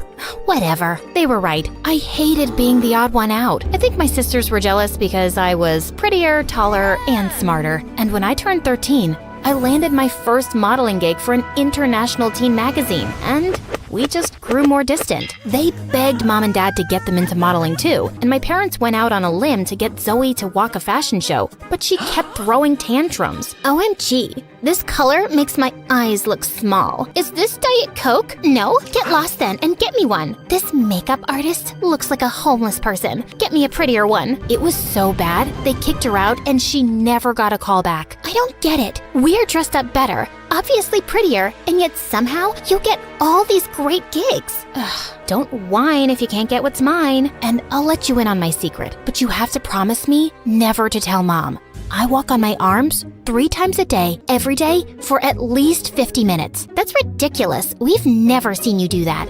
I won't do it in front of you, dummy. It's called a secret for a reason. Walking on hands helps me with my posture, and I walk better on the ramp. It was a lie, of course, but my sisters were so dumb. They tried doing everything, but couldn't even land a handstand. And one time, Zoe ended up falling and crashing right into Mom's $1,000 vase, smashing it into pieces. Mom was furious, and they both ended up getting their butts grounded, while I had the TV all to myself for a good 2 weeks. Absolute bliss. But after that day, they never trusted me, but I couldn't care less. Eventually, they gave up on their dream of ever becoming a model. As for me, I continued being the professional that I was, and I only got more famous. One day while working on an ad, I was a bit confused about my lines. It makes me look hot. Excuse me, this is supposed to be a winter wear commercial, right? The lines are all wrong. Let me see. I turned around and saw Peyton walking in my direction. He was modeling royalty with over 10 million followers on Instagram. I was doing this commercial with him? How did I miss the memo? Say it like this. I feel so hot when I'm wearing these, I can barely feel the cold. You try. I feel cold, hot. No, wait, I can get this right. It's okay. I have that effect on girls. I'm Peyton, by the way. I'm sure you've heard of me. Who hasn't? It's such an honor working with you. Peyton and I absolutely nailed that winter wear ad, and our chemistry was so good, we ended up doing a lot of ads together. We started hanging out more and more, and soon became good friends. The more I got to know him, the closer to him I felt. You know, apart from good looks and almost perfect body, I also happen to be an amazing singer. Oh, how cool. I've always wanted to be a model, but do you want me to sing for you? Oh, yes. I'd love to. Before I could even finish my sentence, Peyton started singing, and it was so bad. I could feel my eardrums cry. But despite that horrible singing, when Peyton asked me out that evening, I happily said yes. And when my sisters found out, they burned with rage. Seriously? You think I won't know you're talking about me and Peyton? Guess your secret language doesn't make you cool enough to be with someone like him, so I'm just gonna ignore you. Ignore us all you want, but you can't ignore the fact that Peyton is too good for you, and you'll never be able to keep him happy. Say what you want, I'm late for my meeting with my super hot boyfriend. It felt so good to rub it in their faces. The next few weeks were bliss. The news about me and Peyton being an item skyrocketed our reputation, and everyone wanted to sign us up. Life was perfect until my agent booked us for a Christmas ad, and this time they wanted to use my whole family, including Zoe and Dana. I begged my agent not to go through with it, but she didn't give a rat's butt about it. The press is big on this, Jeff. If you guys crack this, people will run to get in line for your autographs. Come on, I'm sure your sisters are not that bad. They're horrible! But if this brings more work, then I'll try and give it a shot. I tried to make peace with it, but the next day when the photographers came, Zoe plopped her butt right next to Peyton, and I felt my insides explode. Every time Dana gave Zoe a look, Zoe whispered something in Peyton's ear, and they burst out laughing. What? What's so funny? Tell me too. Forget it. Your boring brain wouldn't get our jokes. It's okay, Jess. I'll just tell you everything later. And with that, Zoe whispered another joke to him. The photo turned out great and did a fab job at making us look like a perfect family. If only they could see my inner rage. As the photographer was packing up, I had some final paperwork to sign. When I looked up, Zoe and Peyton were nowhere to be found. I went to look for them outside when I found the two of them hugging. You know you can tell me anything, right? Thanks, Zoe. Feels like I can talk about anything with you. Thanks for being the perfect friend. Excuse me? I thought I was your perfect friend. Jess, that's not what I meant. Then what did you mean? Can you stop being so pushy? Jeez, poor Peyton is going through so much in life. Did you even know that he has a sensitive throat? He can't sing anymore. Oh, wow. Really? Newsflash, he could never sing. He sang like a toad with a throat infection. You want to be friends so bad? Then go ahead. But I'm done with all of you. Jess, wait. Oh, just leave her. You're better off without her. Peyton kept shouting at me, but I was super mad. The next morning, I was feeling a bit better, so I called Peyton, but he didn't answer. Instead, my agent called me up and gave me the shock of my life. The company we did the Christmas ad for loved Zoe and Peyton's flawless chemistry, and they want to go ahead with them. They want you off the project. Are you kidding me? She's the worst model ever. I'm really sorry, Jess. I was devastated beyond words and rushed to give Zoe a piece of my mind. But when I went to her room, I saw something interesting. Zoe and Dana were arguing over Peyton. You shouldn't keep him all to yourself, okay? We decided I'll get a fair chance to impress Peyton too. Really now? I don't think he's interested in anyone. I mean, look what happened to Jess. She's prettier than both of us combined, and he chose me over her. You don't stand a chance. We'll just see about that. Just stay away from him till I ask him out on a date, okay? Wow, at least they accepted I was better than them. But this was the first time ever I'd seen them argue. I thought this was the worst they could do. But a few days later at the success party of our Christmas ad campaign, Dana walked up to me asking if I'd seen Zoe, and the perfect idea struck me. I think I saw her go upstairs in the study. Oh, Dana, I think she's with Peyton. If I were you, I'd let them be. She's what? I'm gonna kill that witch. Dana looked like a raging bull as she ran upstairs, and of course, I followed. She opened the door dramatically, just as Zoe was about to kiss Peyton. Get your filthy hands off him. Oh my god, Dana, are you crazy? Get out. Not before you tell me what's happening. What do you think is happening? We're making out? And then Dana jumped on Zoe, and the two broke out in a huge fight. Peyton and I tried to separate them. But suddenly, Zoe lost her mind and somehow ended up smacking Peyton across the face. Oh my god, perfect! Peyton left angrily and Zoe followed him, while Dana ran and locked herself in the room. I celebrated with the team alone and managed to impress them so well, they gave me another individual project. That evening, as I went onto the porch to get some fresh air, I saw Dana sobbing silently. Here, drink this. It's vanilla milkshake, your favorite. What? Suddenly, she hugged me tightly and started sobbing inconsolably. I'm so sorry. I'm the worst sister in the world. Please, please forgive me. Ew, you got a booger all over me. Yuck, Dana. Sorry, it's just that I've been awful to you all my life. I even tried to get in the way of your career and love life, and look where it landed me. My life's a mess. No, it's not. Get a grip, girl. And why are you sorry now? Did you not think about the time you left me alone while you gossiped in Egyptian with Zoe? What? Your dumb secret language? Oh, that was actually nothing. We just said some nonsense to piss you off. It was Zoe's idea. So you're telling me there's no language at all? Man, you guys are evil. Wait, Jess, I know we've been really bad to you, but how about we join forces and get some good old-fashioned revenge on Zoe? You know you want it, and God knows she deserves it. And how am I supposed to trust you? You have to take your chances, but I won't let you down, I promise. I had to admit, that sounded pretty tempting, but I wasn't a spiteful person. Or maybe I was. Either way, I wanted Zoe to pay for butting into my life and stealing Peyton from me. So I agreed. The plan was simple. Every time Peyton and Zoe went out on a date, Dana and I would follow them and tip off the paparazzi to take the weirdest pictures, till one of them eventually got annoyed. It went on for days, till one day Peyton got so fed up that he turned to one of the photographers with a snarl. Come on, Peyton, how about a smile for the camera? How about this instead? Peyton punching the reporter and Zoe's smirking face was all over the papers and tabloids. He lost most of his contracts, and so did Zoe, since she only worked on his recommendation. Once their professional relationship was over, their personal one soon followed. Dana and I watched as Peyton came over to see Zoe. I can't get any work since that terrible night. Why couldn't you control yourself? It wasn't such a big deal. Of course it's not a big deal to you. You like the attention. I don't. What do you mean? I mean that a small-time dumb model like you would want cameras to follow you everywhere. Wait a minute, maybe it's you who keeps tipping them off. This makes no sense. Oh, it makes perfect sense. Getting photographed with someone as famous as me would be a dream come true for someone like you. Shut up, Peyton. You can't talk to Zoe like that. Why are you jumping to her defense? Did you forget how she took over your life and your boyfriend? Seems like she did me a favor there, because I can do a lot better than a bug-eating idiot like you. And so can Zoe. Now do us both a favor and get out before I knock your teeth in. Peyton pouted and left, and Zoe turned to me. Why did you do that? I clearly don't deserve your sympathy. You're my sister, Zoe. The only person who can talk down to you is me. But I hope you learned a lesson. I did, and I'm sorry for everything. All the times I've been mean to you. Yeah, we're sorry too. We're the ones who tipped off the paparazzi.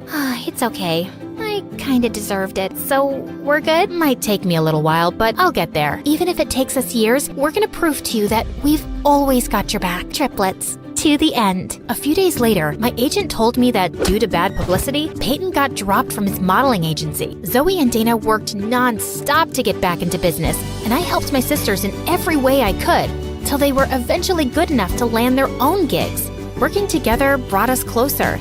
But I think the best part was when we got to go on vacation and just relax and do little things together like chatting and even learning new languages. Agana binagutke, amugachugadu.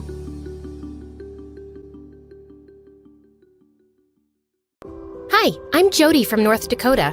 Please like and subscribe, and you'll be able to fulfill all your New Year's resolutions. Ever since I can remember, Dad made me and my younger brother Josh compete for everything. This teddy's mine. I grabbed it first. So what? I saw it first. Don't fight, kids. The one of you who burps the loudest gets it. Josh's burp was way louder than mine, and the teddy went to him. So annoying. On our way back home, Josh and I fought over the window seat. And again, Dad had a weird solution. Let's see who can stick their head out of the window and spit the farthest. Josh won again.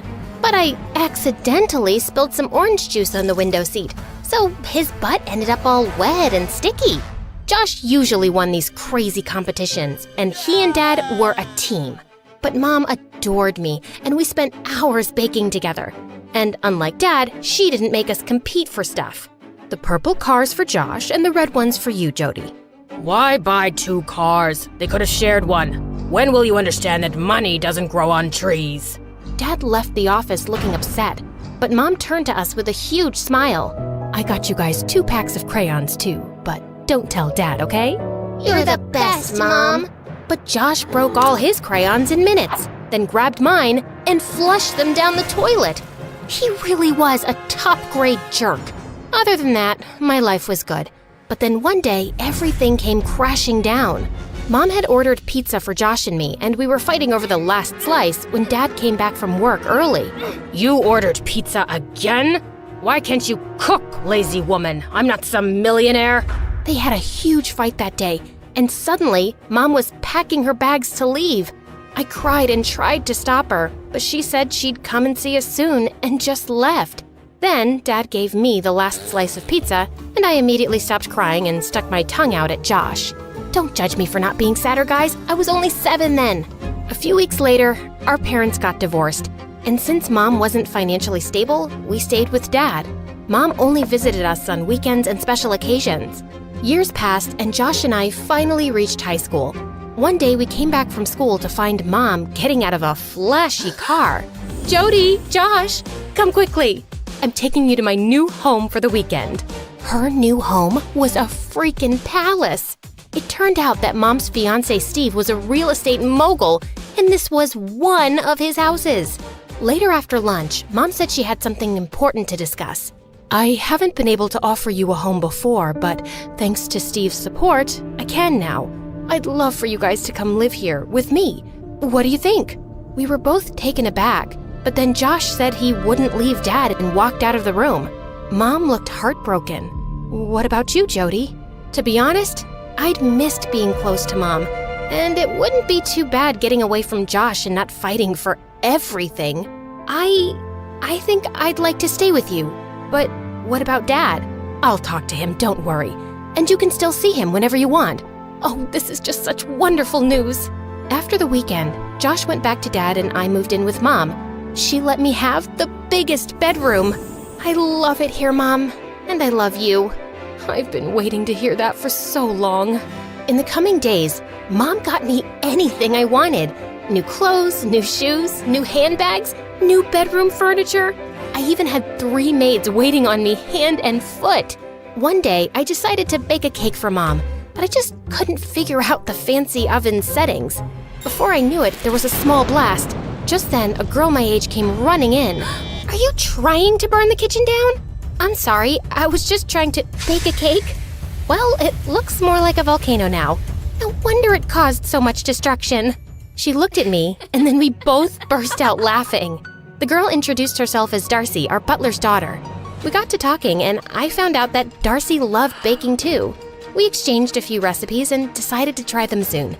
The next day, Mom got me enrolled into a fancy private school, but it looked more like a 5-star hotel. And the students looked like they'd walked off a modeling ramp. Feeling kind of nervous, I was trying to find my classroom when a group of the most gorgeous girls suddenly blocked my way. New admission. We like your Gucci's and Chanel, girl. You can join our pack. And just like that, I became a part of the most popular group in school, the Wildcats. And boy, these cats were wild. They partied like crazy, blew thousands of dollars on useless stuff, and got tattoos in the weirdest places.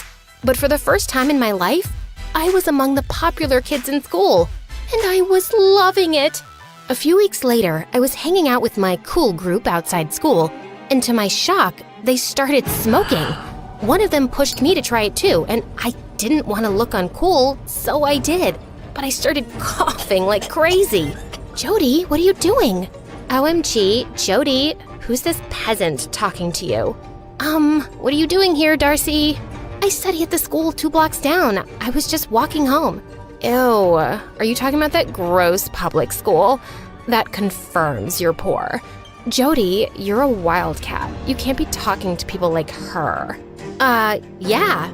Darcy, please go away. I'll talk to you later if I have time. Darcy gave me a disgusted look and left.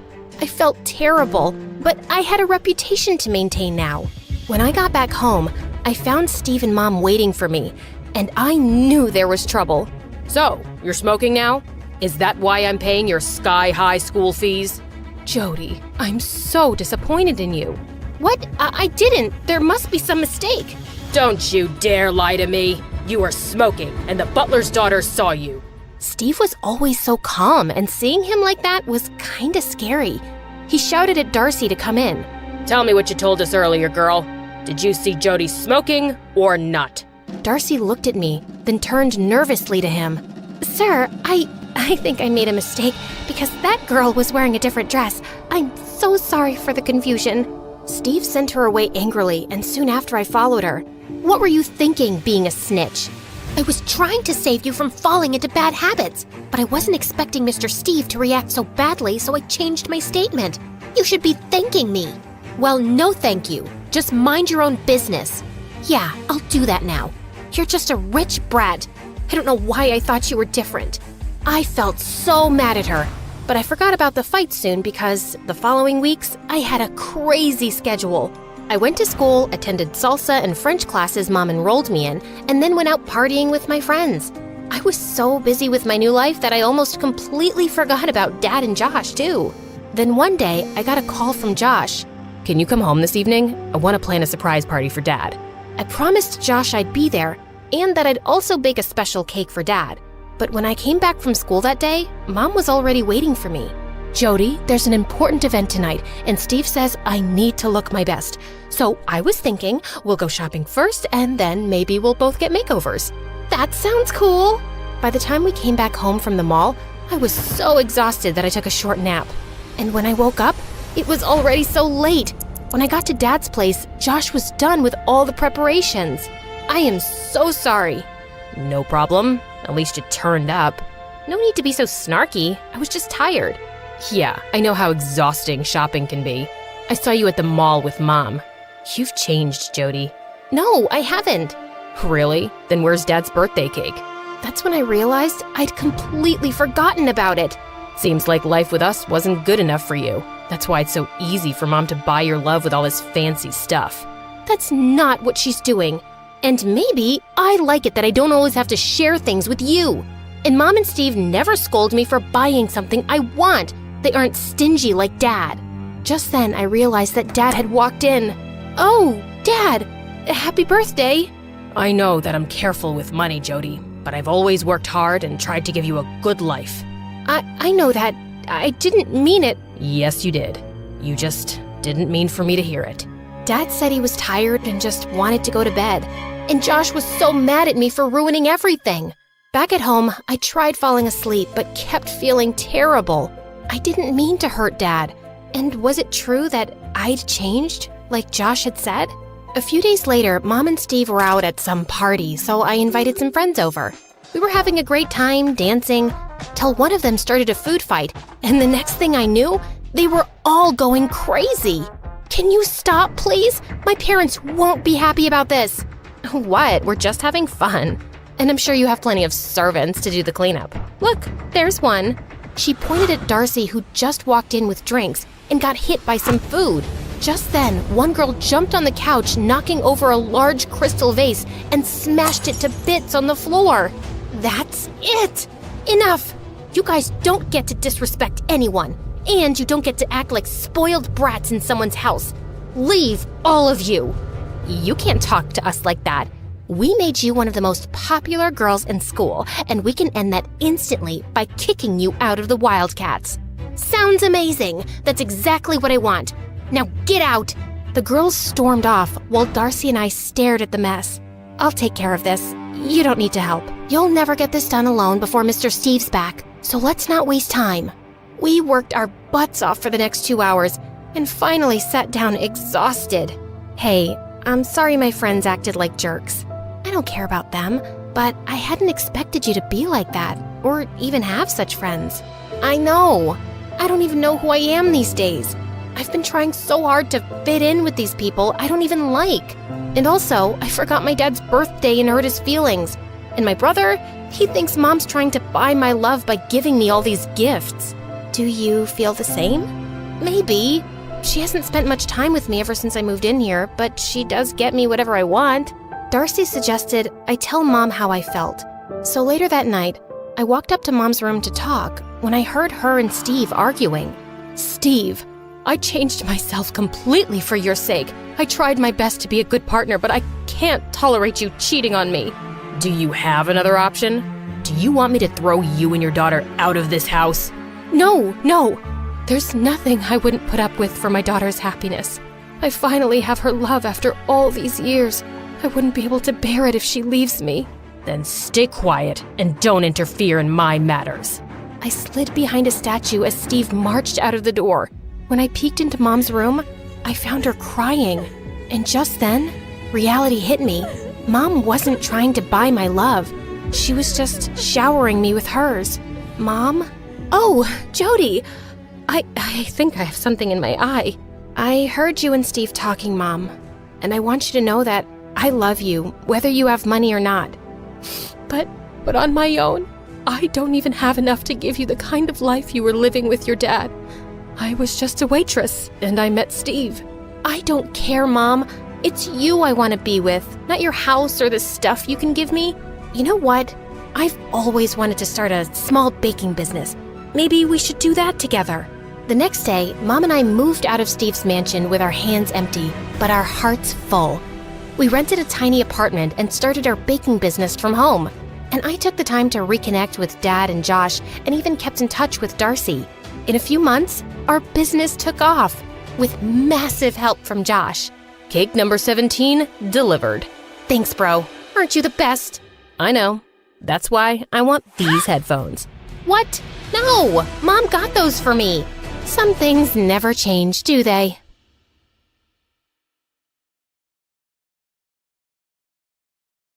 Hi, my name is Chinami, and I moved to America all the way from Japan when I was 12 years old. The first thing I noticed about being here was just how big everything was. The houses, the food portions, the cars, everything was huge in America, and I loved it. I ate as much food as I could at every restaurant I went to with my mom and always asked for seconds, which left her totally embarrassed, but I didn't care. I didn't even want to move here, and I had to break up with my boyfriend before we left because I wouldn't see him again for so long. We both cried a lot. So that's why I figured I would have as much fun as I could in America since I didn't really have a choice about moving. As you may have guessed, some of the kids at school were horrible because I looked different and couldn't speak English very well at first. But I didn't let their awful hazing make me feel bad. I was confident and knew who I was, so I always walked with my head held up and didn't let anything anyone said or did make a difference in how I felt about myself. The bullies were not used to this approach at all.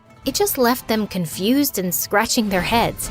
I guess they never met anyone quite like me before. Good. So eventually, they just left me alone. One day, my mom asked why I had no friends at school, and I told her they were all jerks. I don't believe that. I'm sure a lot of them are exactly what you say, but there must be some nice ones too. I love how independent you are, but everyone needs a friend. The truth is, my mom knew something I was trying to hide, which was, as comfortable as I was with myself, I was terrified of making friends or dating anyone new.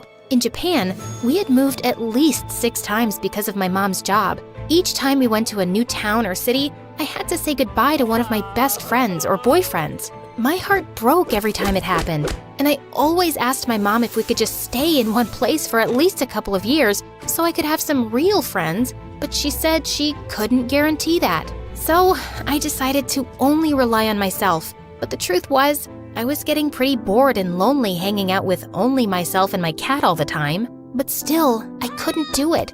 I was too scared. I ate lunch alone, walked home alone, and spent every weekend playing video games or dressing my cat up in fun costumes. Until one day when I was in 8th grade, a boy called Max came to my lunch table and sat across from me. He started talking as if we knew each other our whole lives, and I didn't even have time to be scared like I had been with everyone else because, well, he just didn't give me a choice. I told Mom I wouldn't talk to Max anymore in case we had to move, but she told me this time we would be living here for a long time, so I may as well try to find a real friend. From then on, Max and I were best friends. He helped me to learn English, and I taught him some Japanese, but he was terrible at it. I know what you're thinking. We're gonna fall in love because we're such good friends, but nope, we just stayed friends. Even as we grew up and went to high school, neither of us had feelings for each other. Thank God, too, because he was my biggest helper when it came to boys, which is ironic since he was constantly getting broken up with. I tried to warn him about the girls he was dating. They were all shallow and absent-minded, but he didn't care. As long as he had a pretty girl beside him, he felt like he was on top of the world. But of course, they would always break his heart and leave him for someone else, which only made him more sad and want to date prettier girls to prove that he wasn't, as he put it, a total loser. and the cycle would begin all over again. You really deserve better, Max.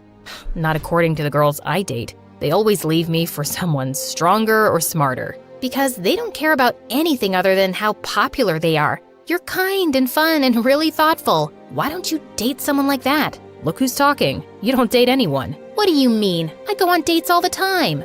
Yeah, one date. And then, no matter how cool they are, you stop talking to them. So many really cool guys want to at least try to be your boyfriend, and you never give them a chance. Like who? There was George with the gelled hair and nifty vest, Tom, who asked you to the dance, and Pete, who, well, doesn't have a lot going for him, but he's really nice. What's so wrong with being single anyway? What's wrong with dating around? You only do it because you're insecure. And you're only single because you're scared. It's a miracle we even became friends. All you ever want to do is be alone with your stupid cat. If you're not careful, you're gonna miss out on a lot of great things in life. And what if you meet the one and don't give him a chance? Well, if it's up to you to meet the girl of your dreams, you'll probably pass her up for someone with an expensive car and a pretty face who doesn't even know where Japan is. You know it's happened before. All of a sudden, he stopped talking and just stared off. I thought maybe I really insulted him or something, but then he smiled and said, "You're right. What if we switched lifestyles for a month just to see what happens?" Switch lifestyles? Yeah, you go out with one of those nice guys who likes you for at least 3 dates, and I'll ask out someone who knows where Japan is, and maybe who won't dump me for the football captain for once. Date someone for 3 dates? That's practically a relationship. I can't do that. All of a sudden, I couldn't breathe, my palms got sweaty, and I got nauseous. Well, what do you say? But before he had a chance to ask again, I ran out of the cafeteria and hid in the bathroom. I avoided him all day after that and ran home so fast he could never catch up. I guess I was even more afraid than I realized. Mom saw how frazzled I was when I got home and asked, "Honey, what's wrong?" "Max wants me to date someone nice and be happy." What a jerk. I know. I was kidding. Oh, well, I don't need a boyfriend anyway. Well, there we agree. You're not even allowed to have one. What? Since when? When you were little, it was okay, but now you have to focus on your schoolwork, so no boys. You're the reason I can't get close to anyone, and now you won't even let me if I want? You have too much to do to prepare for college. Sorry, honey. I ran to Max's house right away and told him I was in. What changed? You freaked out earlier. My mom said I couldn't. Ah, yeah, that makes sense. So, you aren't too scared anymore? You mean, what if I fall in love only to have to move again and maybe it just doesn't work out and I'm left broken and hollow and sad and crying like every other time I ever got close to anyone? Yeah. Well, that's easy. I just won't fall in love. And you? You're gonna be able to date a normal girl who doesn't look like a supermodel? Hey, I'm not shallow like that. I just date them because it makes me feel good about myself. But I know, you don't have to tell me. That's not a good reason to be with someone. Then why do you do it? Because if I date a girl I actually like and she breaks up with me, it won't be because she wants to be more popular. It'll be because I really wasn't good enough for her. I don't know if I can take that. Well, I won't do it if you won't. You have to. You can't be scared your whole life. And you can't be insecure your whole life and just date girls who don't even care about you. Fine, but we both have to do it. Okay. We shook hands and made it official. As scared as I was, at least I knew I wasn't alone. Now, all I had to do was find someone I liked, but didn't like enough to actually fall in love with. I stalked the halls trying to find the perfect guy who wouldn't be boring or too full of himself, but also wasn't very cute or smart or caring. This was a lot harder than I expected. I liked Peter, who played basketball and was very confident, but that made him way too attractive, so I kept looking. Eventually, I found Sean, my neighbor who was quiet, respectful, but he didn't play any sports or do any plays. He had only one friend, and I think he got mostly C's in class. He was perfect. Not too confident, not too smart. He was just average. Hi, Sean. Do you want to take me on a date? Cool. Come to my house tonight at 7 and pick me up. At home that night, I got dressed and ready and just paced the house waiting for him. But by 7:30, he still hadn't shown up. Hey, you were supposed to pick me up. No, I wasn't. I never agreed to date you. Wait, what? He didn't want to date me? My whole life, I never met a boy who didn't want to date me. Except for the bullies, of course. Are you a bully? No, I just don't want to date anyone. I'm happy as I am. Really? Me too.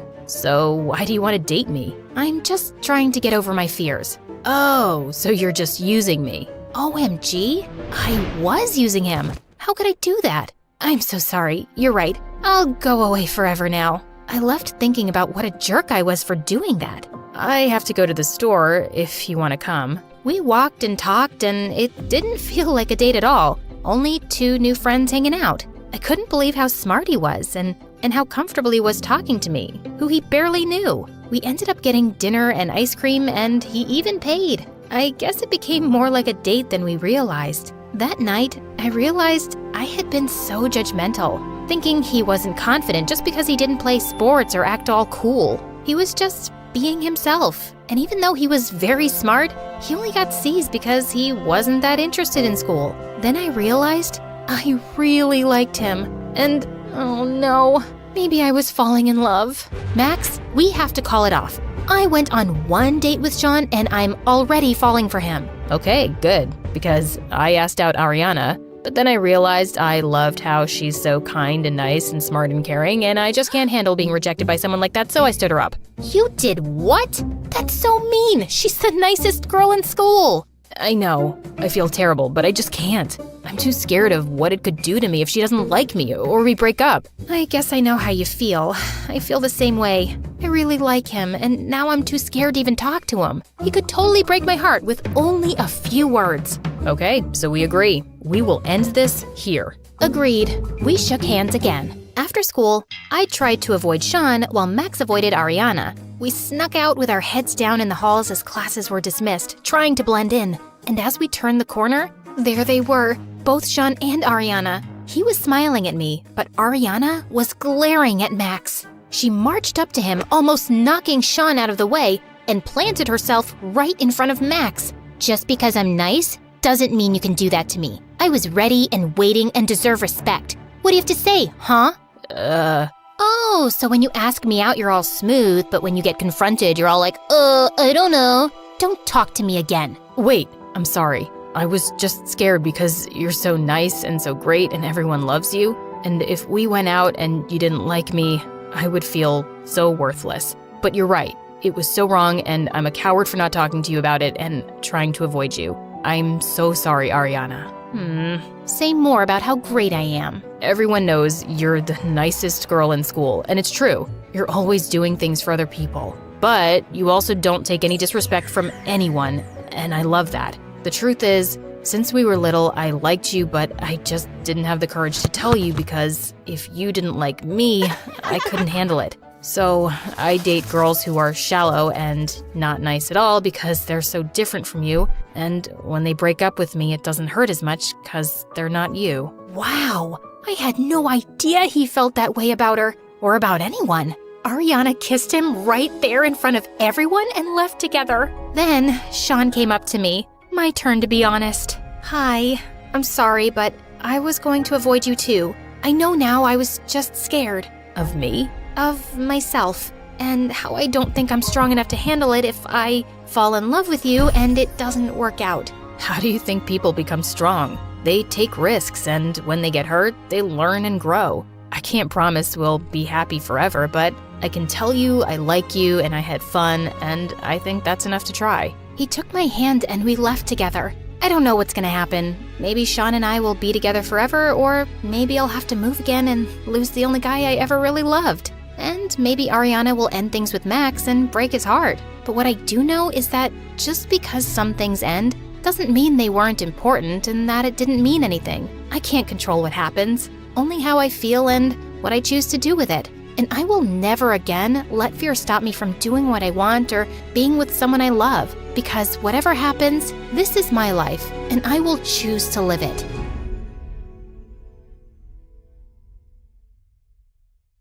Hi everyone, my name is Hope. Please like and subscribe to MSA. Also, we've just dropped some exclusive MSA merch. We're talking stylish bottles and notebooks that are total must-haves. Click the link in the description and see for yourself. That winter, when I was in 5th grade, the world turned all white with snow. Our classroom was cozy. But one day, the principal brought in a new girl named Maya. She seemed shy and wore old clothes. Our teacher, Miss Albert, asked us to welcome her, but most of us stayed quiet. Maya sat next to me, smiled, but I moved away. My best friends were Kendra and Sophie. We whispered secrets and giggled together. Maya tried to join us once with her toys, but we said no. As days passed, we whispered and laughed about Maya's old clothes and strange toys. We didn't want to play with her. As spring arrived, Maya wore a pretty dress, but it looked like someone else's. We called her Never Knew and laughed again. One day, she jumped rope alone, not looking at us. This time, she didn't ask us if we wanted to play with her. She jumped and jumped and jumped until we went back inside. Then one day, Maya didn't come to school. In class that morning, we talked about kindness. Miss Albert placed a big bowl on her desk and filled it with water. We all gathered around and watched her drop a small stone into it. Tiny waves spread out from the stone. This is what kindness is like. Every little act we do sends ripples into the world. Then, Miss Albert let each of us drop a stone in while sharing our kind deeds. Joseph had helped his grandmother. Kendra changed her baby brother's diaper. And even Andrew, the bully, had done something nice by carrying the teacher's books upstairs. I stood there, holding Miss Albert's rock, but I couldn't think of anything to share. I passed the stone on. Maya didn't come to school the next day or the day after that. Every morning, I walked to school slowly, hoping today would be the day Maya returned and smiled at me. I promised myself this would be the day I smiled back. Each kindness, Mrs. Albert had said, makes the whole world a little bit better. But Maya never came back to school. Miss Albert told us she had to move away. I walked home alone, thinking of the smiles I never shared, the kindness I never gave. I threw stones into the pond, watching the ripples. It was like the chances of being kind to Maya were gone forever.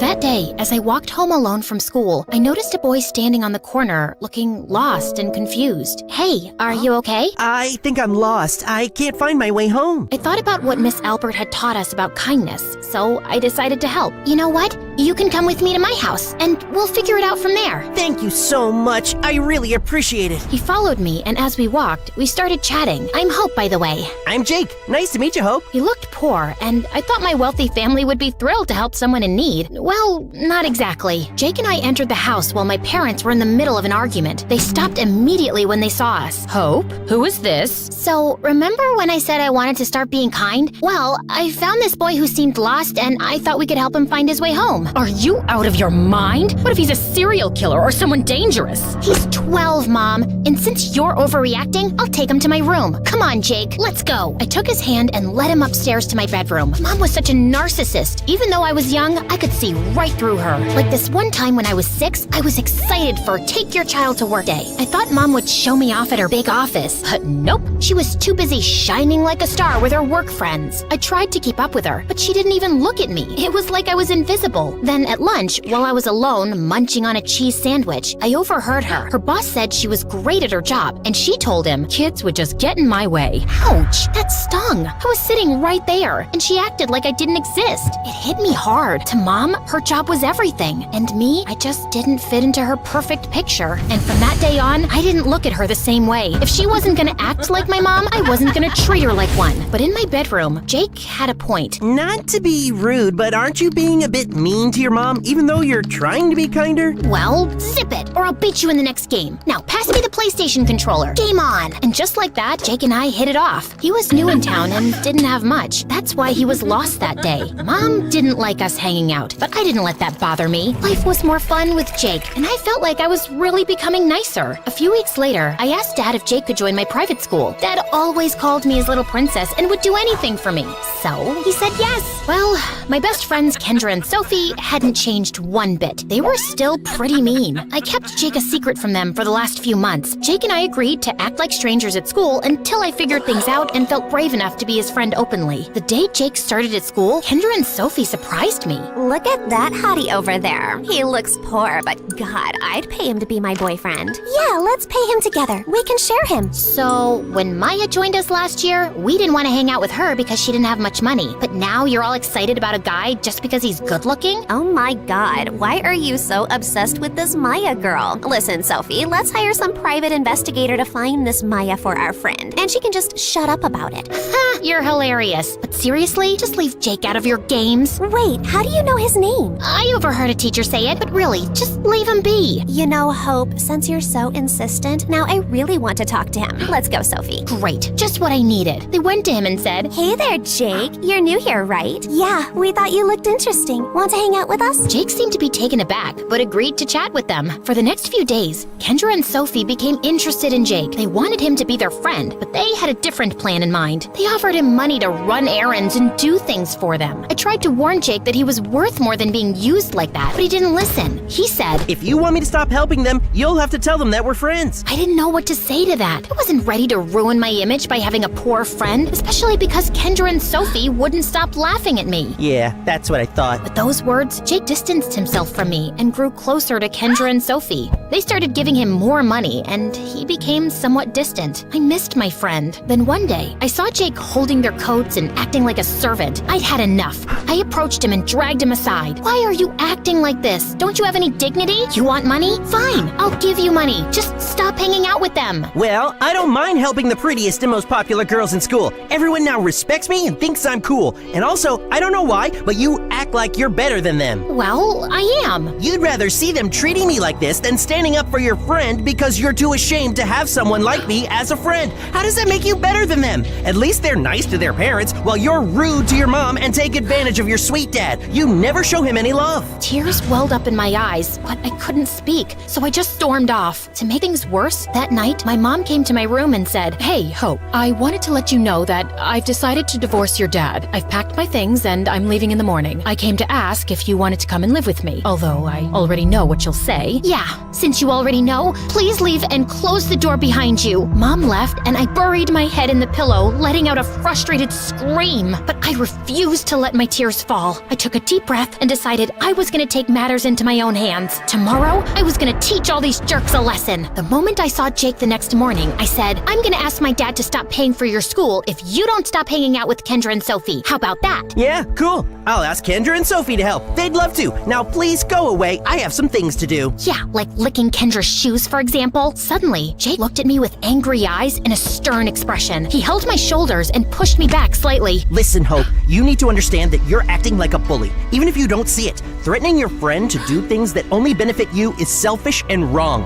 I appreciate everything you've done for me, but for now, please don't talk to me. Whenever you see me, just look the other way. I hope you have a good life, Hope. And with that, he walked away. I stood there in shock, then rushed to the bathroom to let out my feelings. When I got there, I found Kendra and Sophie laughing and chatting. In a moment of frustration, I said, "Listen, you two, you need to stop treating Jake like he's here to do your commands." Whoa, calm down, girl. We don't treat him like that at all. He's just a nice guy who offers to help. But you pay him. Yeah, so what? If you have a friend who has less money than you and could use some help, why not? Oh, come on. We all know you're not exactly the nicest people. Yeah, we're not denying that, but at least we're not ashamed to be seen with a less fortunate friend in public, unlike you. How did you even know that Jake was my friend? Well, it's pretty obvious that you care about Jake. We even think you have a crush on him. Yeah, just be nice to the person you like. I know it can be hard for you, but look at us. We can do it. If being nice to a friend means treating them like a servant, then I'll pass on that kind of advice from people like you. With that, I left the bathroom. Weeks passed, and I stopped talking to Jake, Kendra, Sophie, and my mom. Although Mom hadn't stopped messaging me and inviting me to her house, I ignored her. One day, I woke up super sick and couldn't go to school for 4 days. No one asked about me or missed me. I felt very sad and vulnerable. I didn't know what to do, but I knew I had to talk to someone, and I knew exactly who that someone would be. I went to Miss Albert's house. She looked surprised to see me. I told her everything. I don't get it. I wanted to be kind. I helped a person in need, but they chose to be with someone mean, and when I tried to warn them, they told me to buzz off. And now the mean people are the ones who are giving me advice to be a kind person. How exactly did that happen? Honey, you helped a person in need, and it's a good thing. But you want to help them on your own terms only, and this isn't how kindness works. Sometimes you have to go out of your way to help others. True. It basically implied that I was ashamed of Jake, and now he chose to be with some mean girls. Remember that there's goodness in everyone, even if you think they aren't nice. We're human beings. We have goodness and evilness, and the best of us are the ones who can control their evilness when it's most called for. I hugged Miss Albert tightly and left. The next morning, I entered the classroom and excused my teacher to say something. I just want to say I'm sorry to Jake. He's a good guy, and I'm honored to be his friend. The whole class fell silent, surprised by my confession. Jake smiled warmly at me, and I could see the relief in his eyes. Your mom's been texting me and asking me about you. She doesn't know we weren't talking, obviously. Want to go to her place after school? I'd love to go with you. I smiled and nodded my head.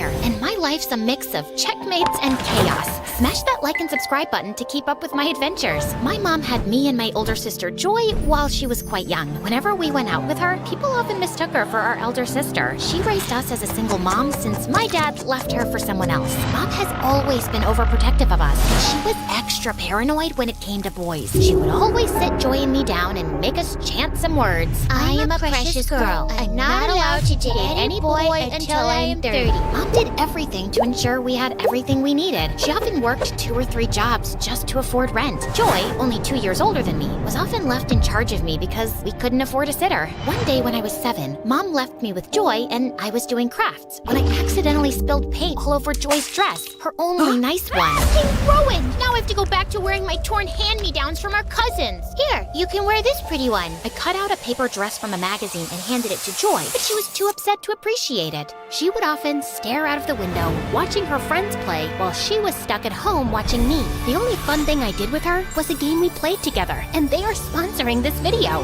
Joy, I found the perfect thing that mixes strategy with style. Dragon City. It's a game where we can create our own dragon empires. And guess what? We can even have dragons that match our personalities.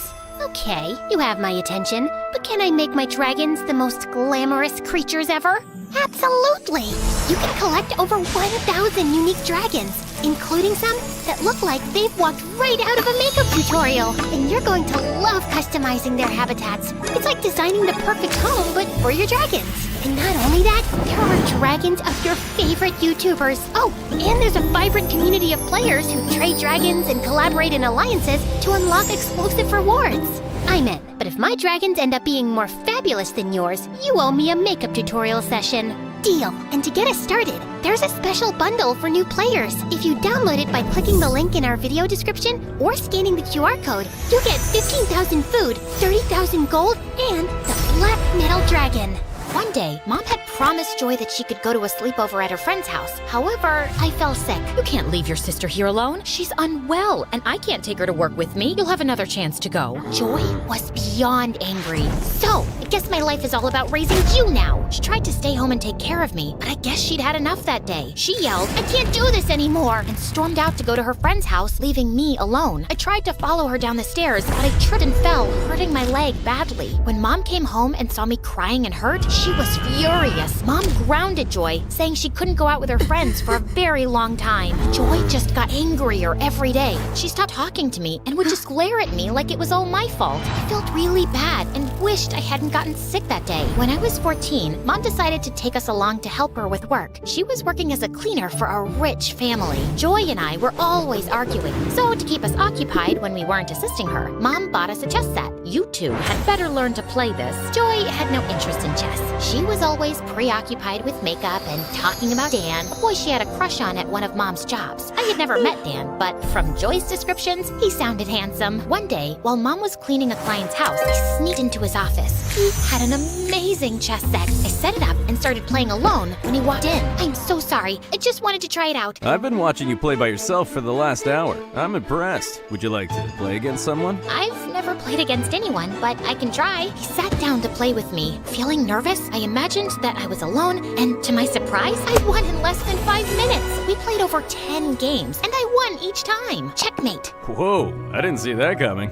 Maybe I've lost touch with the game. After many tries, he finally admitted defeat. He showed me his trophies from various chess tournaments, revealing that he was once a world champion. I was astonished that I'd won against him. Maybe you need a younger challenger. He then introduced me to his son Dan, who was incredibly handsome. This is my boy Dan. I'm training him to be a champion too. Don't expect me to go easy on you just because you're pretty. Bring it on. Playing against Dan was a real challenge, but I was beating him. Everything was going well until I noticed him swap a piece on the board. Hey, you've cheated. I saw what you did. Don't blame me for being quick. Just as I was about to win, Mom walked in and was furious. What do you think you're doing, playing with a boy? Hey, I was just about to win. But Mom dragged me out of there and banned me from going to work with her again. Despite my attempts to explain my victory over the world champion, she wouldn't listen. What have I always taught you? That I'm a precious girl and I'm not allowed to date boys until I'm 30. It's Joy who's always daydreaming about Dan. I haven't done anything wrong. When we got home, Joy was cold towards me and even threw my chess pieces out the window. What is the matter with you? Why did you have to tell Mom I like Dan? I just panicked. I shouldn't have told her. She was just being hard on me. As I went outside to get my chess pieces, I saw a posh car parking outside our house. It was Dan's dad. He entered our house and handed Mom some papers, then left. When Mom came in, I practically jumped on her. What was that about, Mom? That nice man has decided to sponsor you for a chess tournament in Europe.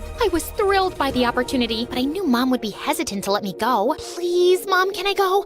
I promise I'll be on my best behavior. I can't have you away from me, and I can't leave my work or we'll be homeless. I was about to protest furiously when Joy stepped in and offered to accompany me. I can take her, Mom. I'll watch over her. Everything will be all right. Please, Mom. Joy can take care of me like she always does. I'll think about it. After researching the tournament and discovering the $100,000 prize, Mom agreed to let us go. You can go, but you must follow everything Joy tells you. We flew to Europe in Dan's dad's private jet, with Dan joining us. Once airborne, Joy imposed a rule. I was forbidden from speaking to Dan. She made it clear she was on the trip to get closer to him. Remember what Mom said. You have to follow everything I say. I was fine with the rule. To me, Dan was a cheater who nearly robbed me of victory. Deal. It won't even bother me. I avoided Dan throughout the trip, but Joy was constantly around him, laughing at his jokes. When we landed, Dan approached me with stories about places he wanted to visit. Listen, I'm here for the tournament. I need to focus. Ooh, scary.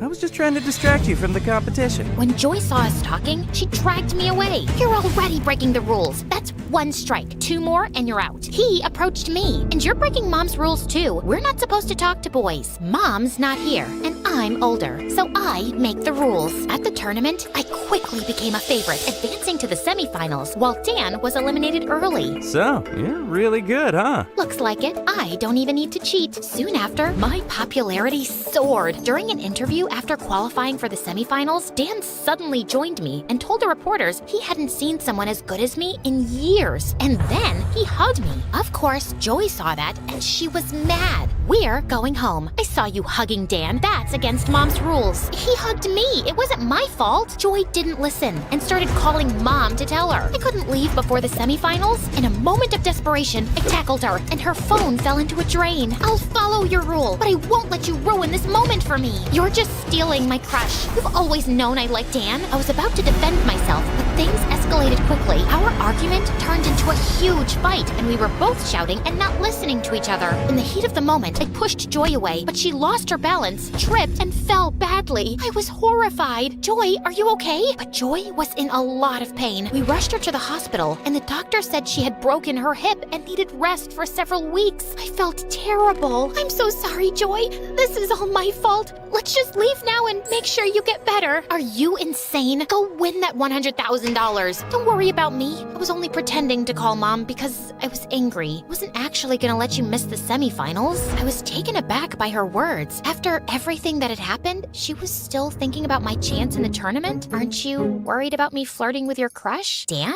Oh no, I don't like him. Not really. What? So why were you stopping me from getting close to him? I've always taken care of you. I never had friends or anything special going for me. And when I felt a little crush on a boy, he liked you. I wanted to stop it, but then I realized I really didn't even like that boy. I just didn't back off because I didn't like you having everything. I understand, Joy. You've always been there for me, and I've taken that for granted. You deserve to shine and have your dreams too. Let's promise to support each other from now on. No hugs, please. Your sweat stinks. Now go win that prize. I need some rest. Thank you, sis. I hugged her and left. The evening after Joy's accident, I was sitting outside the tournament hall before the match started, and I was startled when Dan quietly sat beside me, handing me some flowers. These are for Joy. I thought you could take them with you to the hospital. The flowers were Joy's favorite, daisies. It showed he really cared about what was happening in my life, not just the chess tournament. I've arranged for a video call set up in your room so you can talk to her before and after your matches.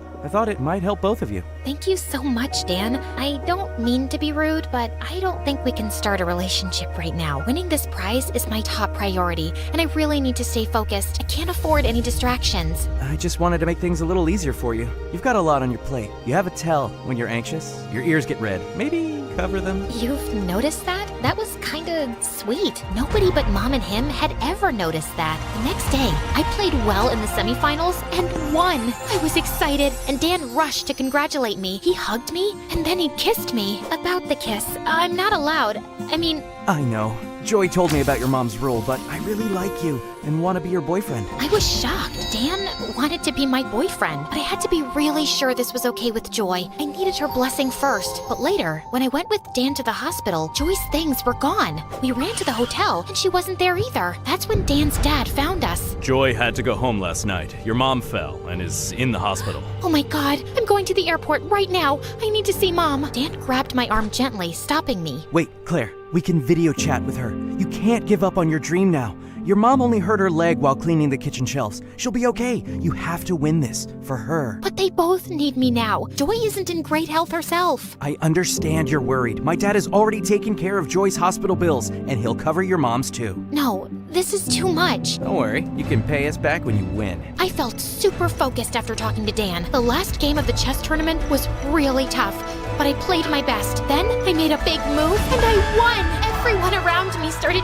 cheering. I was so happy and excited. I saw Dan in the crowd. I ran up to him and gave him a big kiss. Cameras were there and they showed our kiss on TV. When I got back home, Mom and Joy were waiting. Joy was smiling, but Mom looked serious. She was proud of me for winning, but she said, "You're still grounded for having a boyfriend." I guess some things never change. And remember, you can download Dragon City by clicking the link in the description or scan the QR code and get a special bundle with 15,000 food plus 30,000 gold plus the black metal dragon to get you started.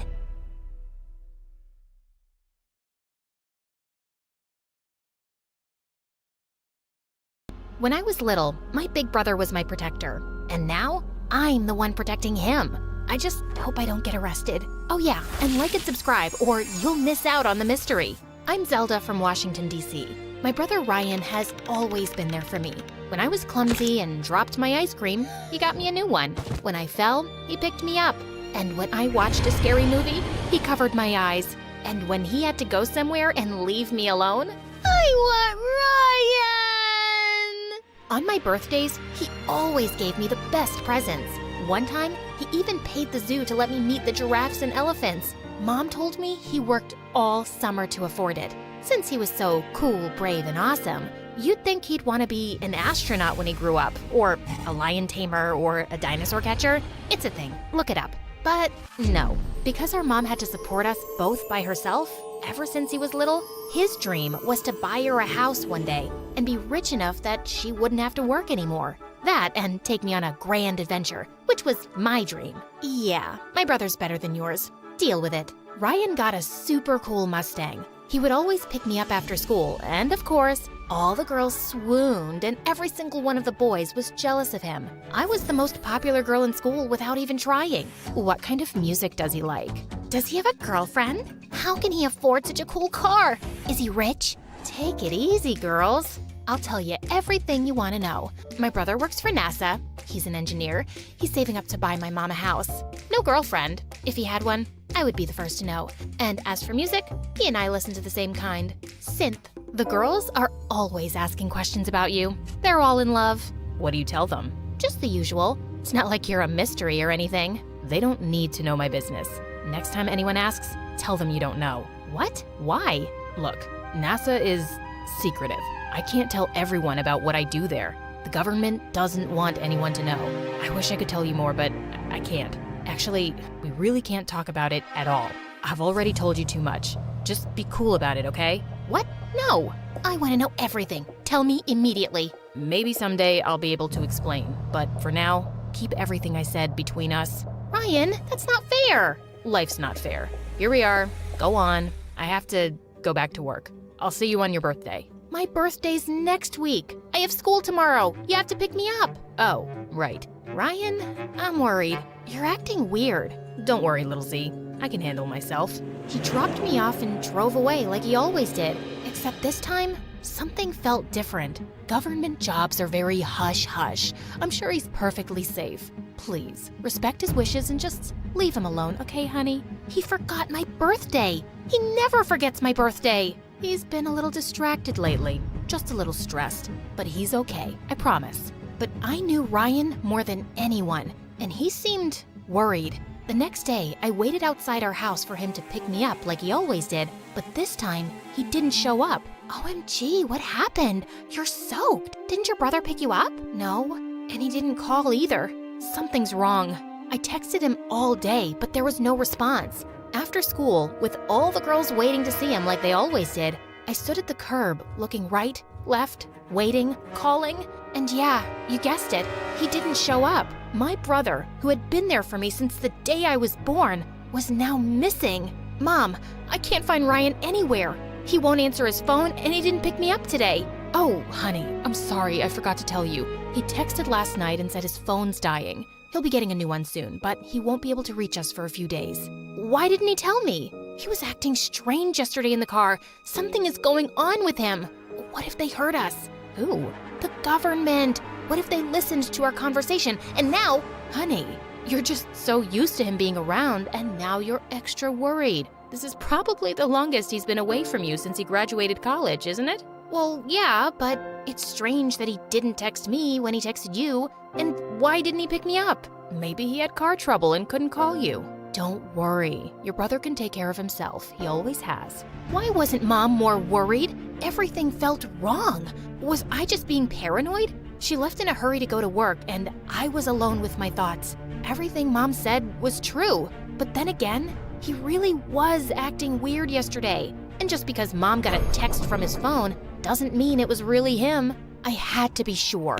I rushed to the bus stop and went to the only place I knew I could get some answers, NASA. I would say he was an engineer, just like he told us, so they wouldn't suspect I knew anything more, which I guess I didn't really. I couldn't believe the giant space shuttle and huge NASA logo out front. This place was intense. At the front desk, I asked if I could speak to my brother. What's his name, darling? I told her and waited while she was on the phone. While she talked to the person on the other line, she looked at me as if there was something she didn't want me to know. Sorry, sweetie. No one here has that name. That's when I saw two men in black suits and sunglasses at the end of the hall looking at me. Or were they looking at me? Maybe they were just waiting for someone. I didn't want to find out, so I hurried out of there. I had no idea what was going on. It didn't make sense. Unless they really didn't want anyone to know where he worked because he was part of some top secret mission. Without any other choice, I decided there was only one more place I could go to try to find him and find some answers. His apartment.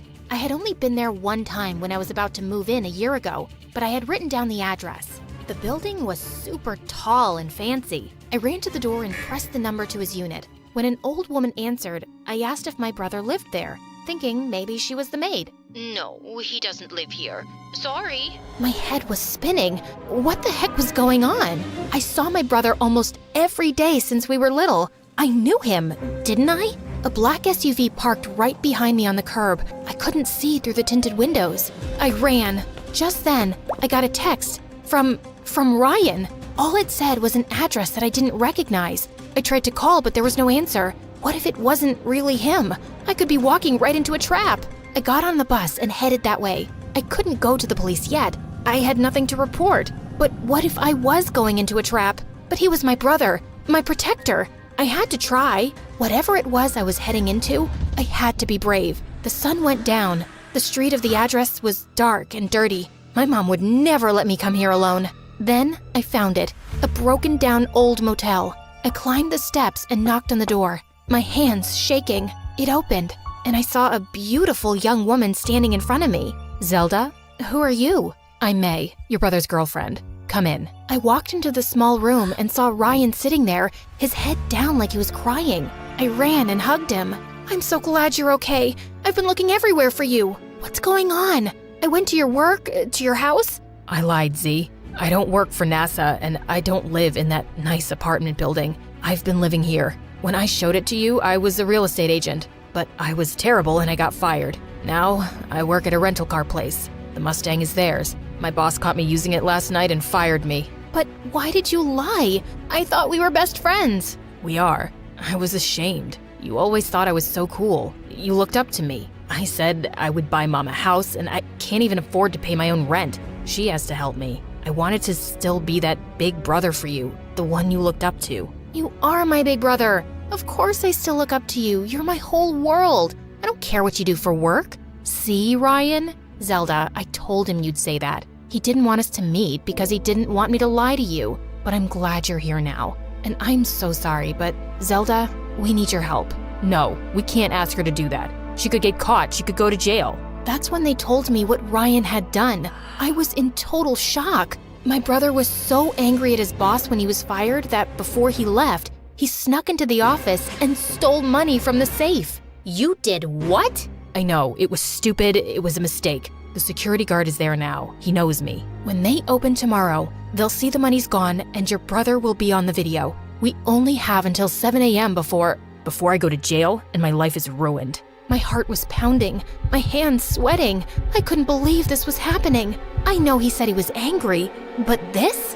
I don't understand. That's not you. Why did you do it? I wanted to pay back Mom for all the money she let me borrow. I'll go. I'll put it back. No, Zelda, if the security guard ever sees him, he'll be caught. If he sees you, he won't know who you are. You can run. But this is my mistake. I'll face the consequences myself. I wouldn't help you steal money, but we're not stealing it. We're putting it back. So I'll help you because you've always helped me. Yes, I knew it was dangerous. I knew I could get into serious trouble, but all he wanted to do now was make things right. He drew a map of the office and explained to me exactly how to get in and out. The problem, of course, was the guard, and the fact that he had been caught on tape, which meant I would have to delete it. I had no idea how, but he wrote it all down along with the combination to the safe on a piece of paper. Why not just send it to my phone? You can't take your phone. If they suspect you, they could use it to see that you were here. I'll call Mom and tell her you're sleeping here. So, my mom knew he'd been lying? That's why she wasn't worried. Here, the money is in this purse. Just pretend it's yours, and take my hoodie to cover your head. I left the apartment, following the directions he gave, until finally, I was outside the office. The guard was outside the gate. There was no way around him. My first thought was to cause a distraction, but there was nothing anywhere. So I just walked right up to him. Sir, please, can you help me? What are you doing out here at night, miss? I forgot my phone in the car I rented. Everything I have is in there. Can it wait till tomorrow? I'm not supposed to let anyone... I can't. He took pity on me and let me in. He asked which car, and I pointed to a random one, getting ready to cry again when he didn't find it. And that's exactly what happened. Can I use the bathroom? In the stall, I checked the paper Ryan gave me. I had to climb into the vent to get to the office. I knew the guard would get suspicious, but there was nothing else I could do. I just had to hope he was too uncomfortable to go into the women's room. Before I put the money back, I wanted to make sure the video of my brother was deleted, so I went to the computer. There was a password, but Ryan had written it down on the... Where was it? I checked all my pockets and even the purse. It was gone. The door flew open, and the security guard aimed his flashlight at me. Come with me, young miss. I failed. There was nothing I could do now. He led me out, and at the gate, I saw the black SUV, and from inside, a man in a dark suit and sunglasses was waiting for me. What was happening? When I got close, the man smiled and took his sunglasses off. It was Ryan? Happy birthday, little Z. How'd you like your adventure? But my birthday is next week. I know. Then it wouldn't be a surprise, would it? I'm pretty sure this would still be a surprise. Ryan told me he did work at NASA, and he owned the car rental place because 6 months ago, he invented something for the government, and now he was a billionaire. What about May? She's my friend from work. If I was dating someone, you'd be the first to know. Why? Do you think she likes me? But your apartment. I moved out 2 months ago because I bought a house. Wow, you got your own house? No, that one's yours and Mom's. Mine is that one. Mom came out from inside, smiling and waving. Thanks for trying to save me, little sis. My protector. I was happy. He really was the best brother ever. Except for one thing. You made me walk to school in the rain. Hi, I'm Reese from North Dakota, but everyone calls me Bug because of my love for, well, it's easy to guess, insects. But before I continue, please hit like and subscribe. My mom says my passion started in the crib. She remembers that when I was a baby and I was crying my lungs out, a ladybug landed on my nose and I immediately calmed down. Most people don't like insects, but for me, They're just so cute. Luckily, I wasn't the only one who loved bugs. My neighbor Thomas shared my passion. The moment they moved in, our moms became besties and started planning our whole lives together. We grew up listening to the same music, eating the same food, and even having matching clothes. It was like we were twins, except we weren't even related. I would drag him all over the fields and woods, and we'd come home covered in mud and grinning from ear to ear. It was the best. You're the best mud monster friend ever. And you're the best spider catcher friend ever. But everything changed when we were in the 4th grade. I was excited to show my teacher the worms I'd collected from the garden, but the only thing I had to put them in was my lunchbox. So I had to toss my sandwiches to make room for my new little friends. Everyone is gonna think you're gonna eat them for lunch. I thought it was a silly fear, but when I got to science class, everyone was teasing me about my worm lunch. Thomas, tell them it's not true. But they are in your lunchbox. The whole class laughed, and I felt my face turn bright red. Thomas eats his boogers. It wasn't true, but now everyone was laughing at him, and we both felt angry and betrayed. After that epic fight, things between Thomas and me were awkward. He stopped coming on bug hunting missions with me, and there was always this weird tension in the air, like we were both waiting for the other to start something up again. And then the pranks started rolling in, and they never stopped, even as we were growing up. And that's how Thomas turned from my best friend to my worst enemy. He was the proof that you can be a beautiful butterfly on the outside and a stink bug on the inside. Every day was a new prank. Like in 8th grade, I was already late for my final exams, and he had glued my locker shut. Are you feeling stuck? You jerk.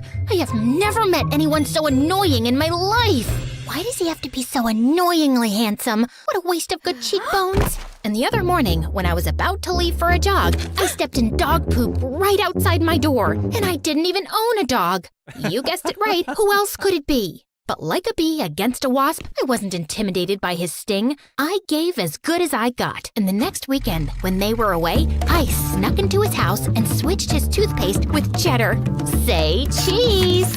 And also rearranged his room's furniture since I was at it. This was a war, and we gave no quarter. Unfortunately, our poor classmate John was often caught in the crossfire. One time, he sat on the wrong chair, which Thomas had covered in tacks. What is wrong with you, man? You did this all for Reese because you wanted to make fun of her? Just stay away from her, or what? You want to fight? Come on, John, don't waste your energy on him. I'll settle this with him. So another time after art class, I prepared a little surprise in a bucket. And unfortunately, John got a face full of green paint. I'm so sorry, John.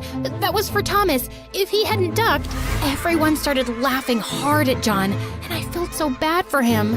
I ruined your clothes. I need to make it up to you. No, just stop. Didn't you and Thomas used to be such great friends?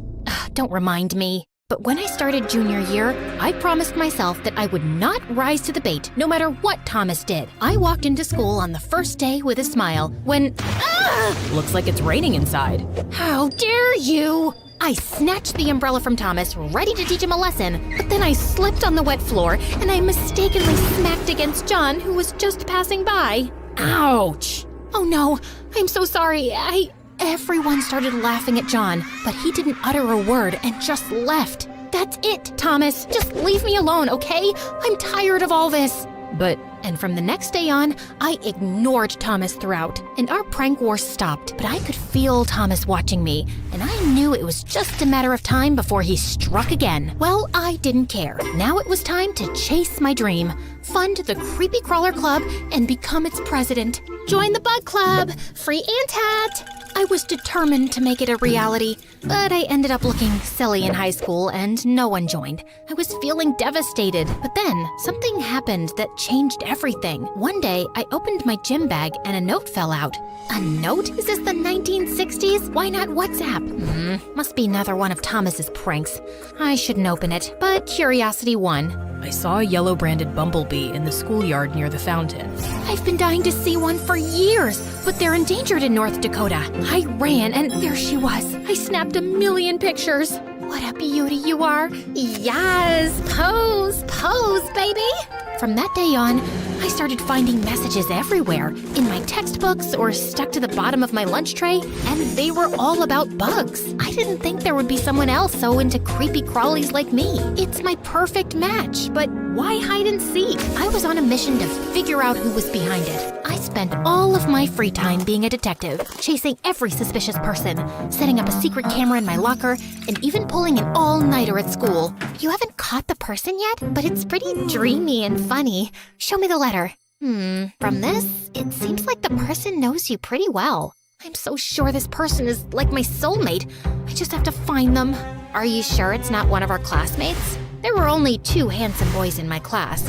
One was Alex, but no, he never smiled at me. And the other was John. He was kind, tall, and sporty. Could he be my secret admirer? My spider senses were tingling, but I needed proof. After all my hard work, I finally found it. One of the notes was scribbled on the back of a concert ticket for this sick local band. So I threw on a wig and a disguise and went to their next show. And John was there. I was right. It is you. Hey, Reese, what are you doing here? Drop the act, John. I know you're my secret admirer.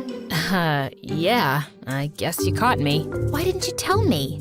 I didn't think you'd like me back. To be honest, I liked you since you caught that spider on my desk 2 years ago. So he likes insects too? Can he be any more perfect? And so we started going on dates. Our first date was at a local ice cream shop. He knew my favorite flavor was mint chocolate chip and he ordered it for me. Teaches you not to judge a book by its cover. But then, when we walked around school holding hands the next day, everyone was excited for us, except for Thomas. What are you doing with him? I'm dating him. John, really? What do you even like about him? Why should I have to tell you? But he's so romantic. John couldn't recognize romance if it slapped him in the face. I didn't care about what Thomas said, but soon I realized that dating your perfect secret admirer is harder than it looks. On the second date, John took me on a roller coaster, but I'm terrified of heights. I had to put up a brave front for John, but I screamed all the way down. Wow, you won the loudest scream award. Maybe next time we can go to the entomology museum. I've wanted to go for ages, but no one ever wants to come with me. Sure, of course. Why not? How did I get so lucky? John's the best boyfriend ever. But the following weekend, John called. I'm sick. I can't come. The warrior wasps escaped. The museum's closed. Let's go paragliding instead. Private event. Hiking? The staff is on strike. Trapeze class? Whenever I came home from hanging out with John, I felt like I'd been through a tornado. Why don't you tell him you're afraid of heights? I want to go to the museum with him, Mom. He's the only one who gets me. Like you used to go all the time with Thomas? Right. I'd forgotten about that. What a shame he turned out to be such a jerk. I realized that Thomas had stopped following me around since I'd started dating John. He barely talked to me at school. And then one day, I saw Thomas with, was that his new girlfriend? And why are her legs so long? Who cares, Reese? You have a boyfriend. Are you okay? Like a beetle rolling dung. Like a what? Anyway, I was thinking maybe we could go climbing. Climbing? What about the museum? Next time, I promise, okay? I was about to tell John about my fear of heights when I heard Thomas's new girlfriend laugh from behind me. And I don't know why, but something flared up inside me. But I kept calm and put all my focus back on John. Mama didn't raise a quitter. Maybe I'll find some rare bugs on the top of that mountain. But the next week, the weather turned for the worse. Big, fat, rainy clouds covered the sun. Are you sure it's safe to go? Sure, I've done it a million times. I'll just see you there. I've sent you the coordinates. So I packed my clothes and my butterfly net and followed John's instructions. When I arrived at my destination, it started raining, and all I could see was an old run-down cabin. John? But the cabin was empty. I turned and wham! The door closed behind me. I rushed to it, but it didn't budge. Someone had locked me in. I was afraid and worried for John, who wasn't replying to his phone. Soon, however, the rain turned into a thunderstorm. What if no one finds me? What if I'm locked in here forever? My teeth started clattering. And then, crash! The door flung open. I'm saved! John! Wait, Thomas? Reese, you're all right. It was you! You locked me in! It wasn't me, I promise. It was John. Liar! No, I actually overheard him talking with his friends, and when I asked about you, he laughed, so that was enough for me. I just frowned at him, and he spilled out. He never really wanted to date you. It was revenge for all the times he got caught in our pranks, and especially that day when you accidentally smacked him and then he got the name Flatball from class. That made him furious, and he just wanted to even it out with you. He was gloating that he was just gonna leave you here for a bit. But all those dates! Come on, everyone knows you're scared of heights. You don't even step on a chair because it makes your head spin.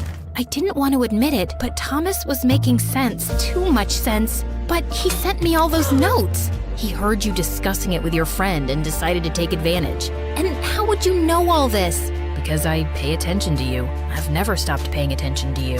I narrowed my eyes at him. Then I noticed his t-shirt. It was for the local band where I had met John, the one on my secret admirer's note. And if John had been lying, like a speeding Rubik's Cube, it all came together.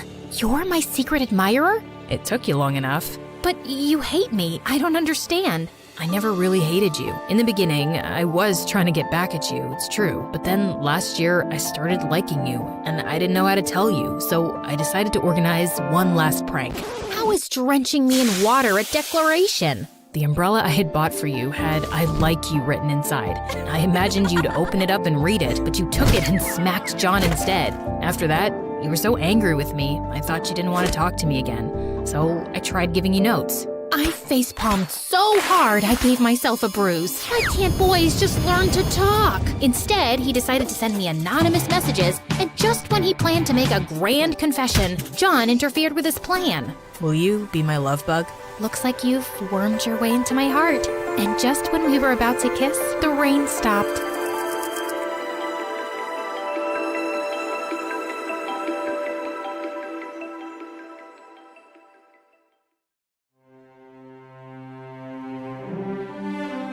They'll tell you I'm a thief, an outlaw, a rebel. All of it's true. But what they miss is the best part. The part when I met her, Maid Marian. Because before her, I was fighting for a cause, sure. Taking from the rich, giving to the poor, but it was just a fight. Marian didn't just join my cause. She transformed it to a crusade. Our greatest enemy was the Sheriff of Nottingham, a man whose unfairly high taxes made life unaffordable for all. I was just a boy when he came for us. My father, a proud and honest farmer, couldn't pay the rent after a season of failed crops. His men banged on the door, then dragged us into the street like animals. I was terrified, but my father stood tall. We've paid our dues every season. A man's worth shouldn't be measured by the gold in his hand, but by his work and his honor. Honor doesn't pay the sheriff his rent. My mother begged and pleaded, but they tossed us out and set fire to the fields. I watched everything my family had worked for turn to ash. I swore that night I'd never let anyone feel that powerless again. In my world, the rich lived in their own bubble of luxury and ignored the poor. I never felt guilty robbing them. The noble women were no different, lost in gossip and gowns, and unaware of the struggles beyond their lavish walls. That's just how it was, until I met Marian. Disguised as a beggar in the bustling marketplace, I kept my head down. The sheriff's men had plastered wanted posters of me everywhere. Amid the usual chaos, a desperate cry caught my attention. A frail old man who had been caught stealing bread was pinned to the ground by one of the sheriff's brutes, ready for the usual harsh public punishment. Just as I prepared to intervene, a confident voice interrupted. Stop that! The crowd parted, and she stepped forward. At first glance, she seemed like any other noblewoman. A public beating of an old man for stealing bread? Have you no mercy? Kindly go about your business, milady. I am Lady Marian of Beaumont, and I will not let this man go! Lord Beaumont was a powerful man, the sheriff's top tax collector and the reason the poor starved. But besides being beautiful, his daughter also had a spark and kindness I'd never seen in a noblewoman before. My heart beat faster than a fiddler's strings. The guard, unsure of what to do, let the beggar go. As she turned to leave, I saw her look at one of my wanted posters. Be warned, he's one of the most dangerous criminals in all of Nottingham. He says he steals from the rich, but the poor pay the price. More guards roam the streets because of him, which means higher taxes and more punishments. He thinks he's helping, but he makes it worse. I watched her go, assuming I would never see her again. It wasn't my place to think of her, for I was betrothed to a woman I didn't love. It was a match arranged for peace between families that my heart had no part in, nor hers. But still, I couldn't help telling my loyal merry men of my encounter with the compelling Lady Marian. You're smitten by someone from the Beaumont family? She might have a sweet face, but her heart and loyalty will always be with her family coin. He's right, my friend. Temptation comes in many forms. She'll lead you to heaven first, and then straight to your doom. Trust me, Robin. I've seen it before. Her world and ours, a distant shore. Despite my friend's warnings, I couldn't shake her from my thoughts. That very night, as fate would have it, I would see her again, and everything would change. It was an ideal night for stealing. The sheriff's grand party would keep the nobles busy, the perfect place to show off their riches. I sneaked through the back of a grand estate into the kitchen and quietly took what I could. But upstairs, as I reached for an ornate necklace, I sensed someone else was in the room. You're Robin Hood, aren't you? The dangerous criminal? I turned slowly and knew exactly who it was. And there she stood, Lady Marian, bow drawn, an arrow pointed at my chest, the same fire in her eyes that I'd seen in the marketplace. I put my hands up. I mean you no harm, and I am no criminal. I steal back what they've already taken from us. I knew you'd come. I was waiting for you or one of your merry men. I knew the banquet would be the perfect distraction. Clever. Well, I hope the reward is worth it. You think that stealing trinkets and silverware is helping your cause? Maybe in the short term, but you need a better, longer plan if you are to win. I don't remember asking for your advice, my lady. Go back to your silks and oysters where you belong. This is not your fight. It's only a matter of time before the sheriff catches you. And then what will the poor do? Ever thought of that? I couldn't believe her cheek. But deep down, I knew she was right. Well, it looks like I've been caught. So you tell me. I don't want to turn you in, Robin. I have a plan. You're stealing from the wrong places. The real wealth isn't in these houses. It's in the vault beneath the castle. The taxes collected from the poor. Now I see it. You're insane. How am I supposed to get into a steel vault? Why, Robin, it's simple. I'll get the key. I was shocked. Her plan was bold, yes, and brilliant. But I was hesitant. And why should I trust you? Because it's my fight, too. I've watched my family grow fat while others starve. I've seen food wasted on dogs while people beg for scraps. I've seen the sheriff's men drag families from their homes, beat them for a few missed coins, and I've had enough. But if you get caught, you'd be an outlaw, and your betrayal will never be forgiven. I don't want forgiveness. I want change. Her words struck me hard, as if she had shot me in the heart with her arrow. I saw my own past flash before my eyes, the night my family was thrown out by the sheriff's men. The fields burned, our home reduced to ash. Marian wasn't just a noblewoman playing rebel. She meant every word. Then so be it. Finally, she lowered her bow, and for the first time, we smiled at each other. I was captivated by her, and knew it wasn't just her plan I was falling for. It was her. Together, we could ignite a change far greater than anything I could ever achieve alone. We arranged to meet the next night that night, and I ran straight to the merry men, eager to explain my plan. But they were less trusting. She's not here for the people, Robin. This is just her rebelling against her father. Her heart's burning with anger, not justice. The fire can consume us all if we're not careful. It's a clever plan, I'll grant you, but don't easily place your trust. When it's her or your head, she'll leave you for dust. It took me a while to convince them, and even then, I knew they were placing their faith in me, not Marian. And my heart believed in her, but my mind couldn't silence the doubts. What if it was all a setup? But I decided to brush all negative thoughts away and focus on the task ahead.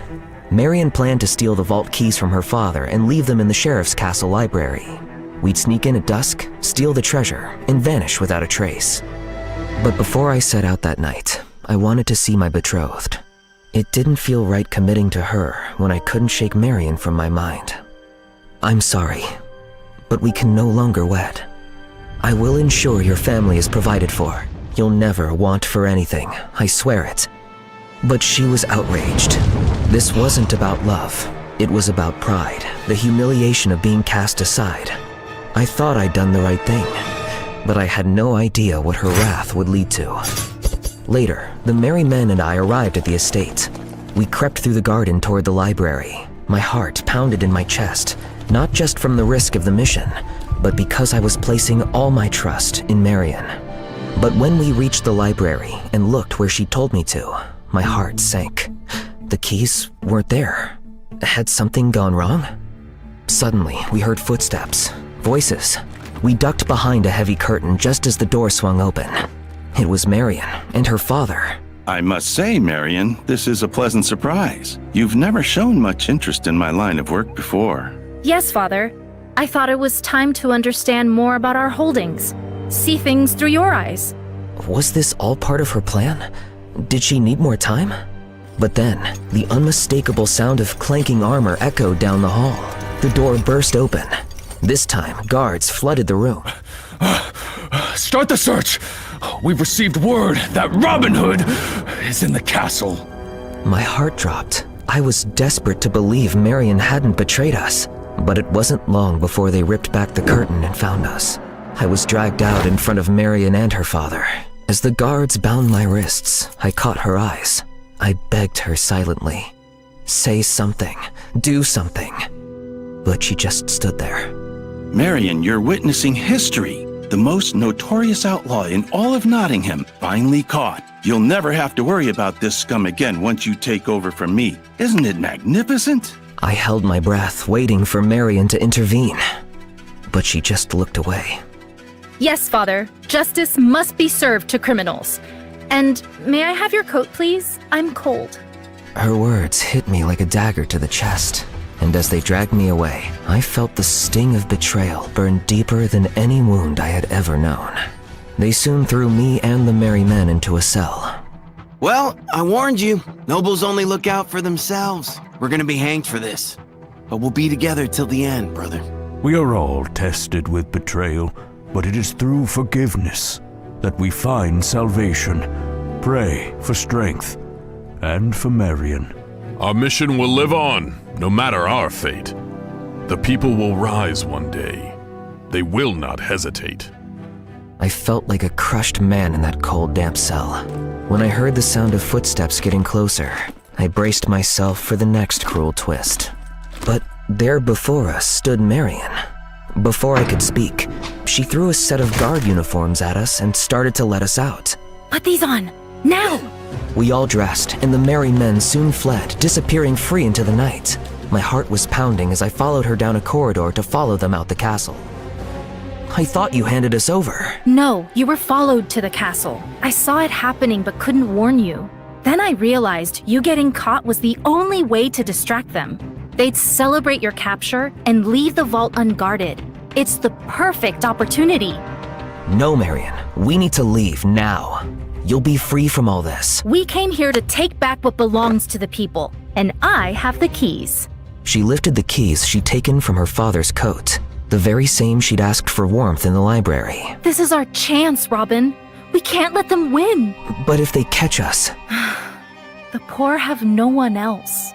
Her words pierced my doubt, and I followed her, deeper into the belly of the castle. We reached the underground chamber, which was unguarded just as Marion had said, and she unlocked the door. We walked over to the vault door at the back, and she unlocked that too. I turned its handle, but it wouldn't budge and kept slipping from my grasp. As I struggled, Marion stepped forward and placed her hands over mine. Your hands are trembling. Here, let me help you. Our eyes locked briefly as we pushed down on the handle together, and the door clicked open. We soon filled sacks with coins and gold, our hearts racing. But just as we were about to leave, laughter and voices carried down the hall. And it was none other than Lord Beaumont and the Sheriff of Nottingham. Let us take what we can before the celebrations end. The king won't miss what he doesn't know exists. Only you and I know the amount of cash and gold we really have here. We quickly shoved the bags behind a pillar, but we had nowhere to run. Just then they entered, and Lord Beaumont hastily hid a sack behind his back. Guards, what are you doing inside? Wait! The vault! It's open! Lord Beaumont drew out his sword. Show yourself! I was thinking about how to tackle him and the sheriff when suddenly, Marion stepped forward calmly. I had no idea what she was doing. Then she lifted her visor, and the color drained from her father's face. Marion? What in the world is this madness? What are you doing here? It's obvious, is it not? How dare you steal from the king? Isn't that what you were both about to do? But father, you have it all wrong. I was stopping the robbery. My heart plummeted. Would she really do this to me? But when she pushed me down to my knees and handcuffed me, I knew my fate was sealed. Is that so? But why are you in armor? Looks like a disguise to me. Father, look at how he doubts my loyalty. I knew all the guards would be drunk and busy in celebration, so I came here in armor to do my duty. And I found this thief here in armor too, which he stole from a guard he attacked earlier. You should be thankful I caught him, because it's none other than Robin Hood. Marion pulled off my helmet to reveal my face. The sheriff and Lord Beaumont looked shocked, then started laughing. Marion, I always knew you had the mettle of a true Beaumont. Well done. Excellent work, my girl. You see, Robin Hood, no matter your cunning, you cannot outwit true loyalty. I desperately tried to make eye contact with her, but she didn't meet my gaze. Guards! Guards! Suddenly, Marion kicked my back, and I fell face forward. No need for them, Father. Look at how pathetic he is. He's in handcuffs and can do no harm. Why don't you check the vault first and reassure yourselves that everything is in there? I hope I've made you proud. The sheriff and Lord Beaumont walked towards the vault as she quietly unlocked my handcuffs. And the second they were inside, we both rushed to the vault door and pushed all our weight against it, slamming it shut. As we heard the muffled shouts and cries of the two men inside, Marion quickly locked the vault door, and we walked out of there with the bags of riches and big smiles. That was close. You really had me thinking this might fail. It was never meant to fail. Not for me. What do you mean? The vault was empty days ago. What we loaded into these bags? Fake painted rocks. Tonight wasn't about gold. It was a final farewell to my father and my soon-to-be fiancé. The sheriff? So this was... a trap. I knew the sheriff couldn't resist a quiet raid. I hoped my father would follow. He never trusts anyone with the money. Lucky me, caught red-handed in an empty vault, with no one to blame but each other. The royals will handle the rest. You played them. I played everyone, but I chose you. She wasn't just escaping her world. She tore it down, piece by piece. Oh, and tell Friar Tuck he was wrong. I didn't fall from grace. I burned the palace down first.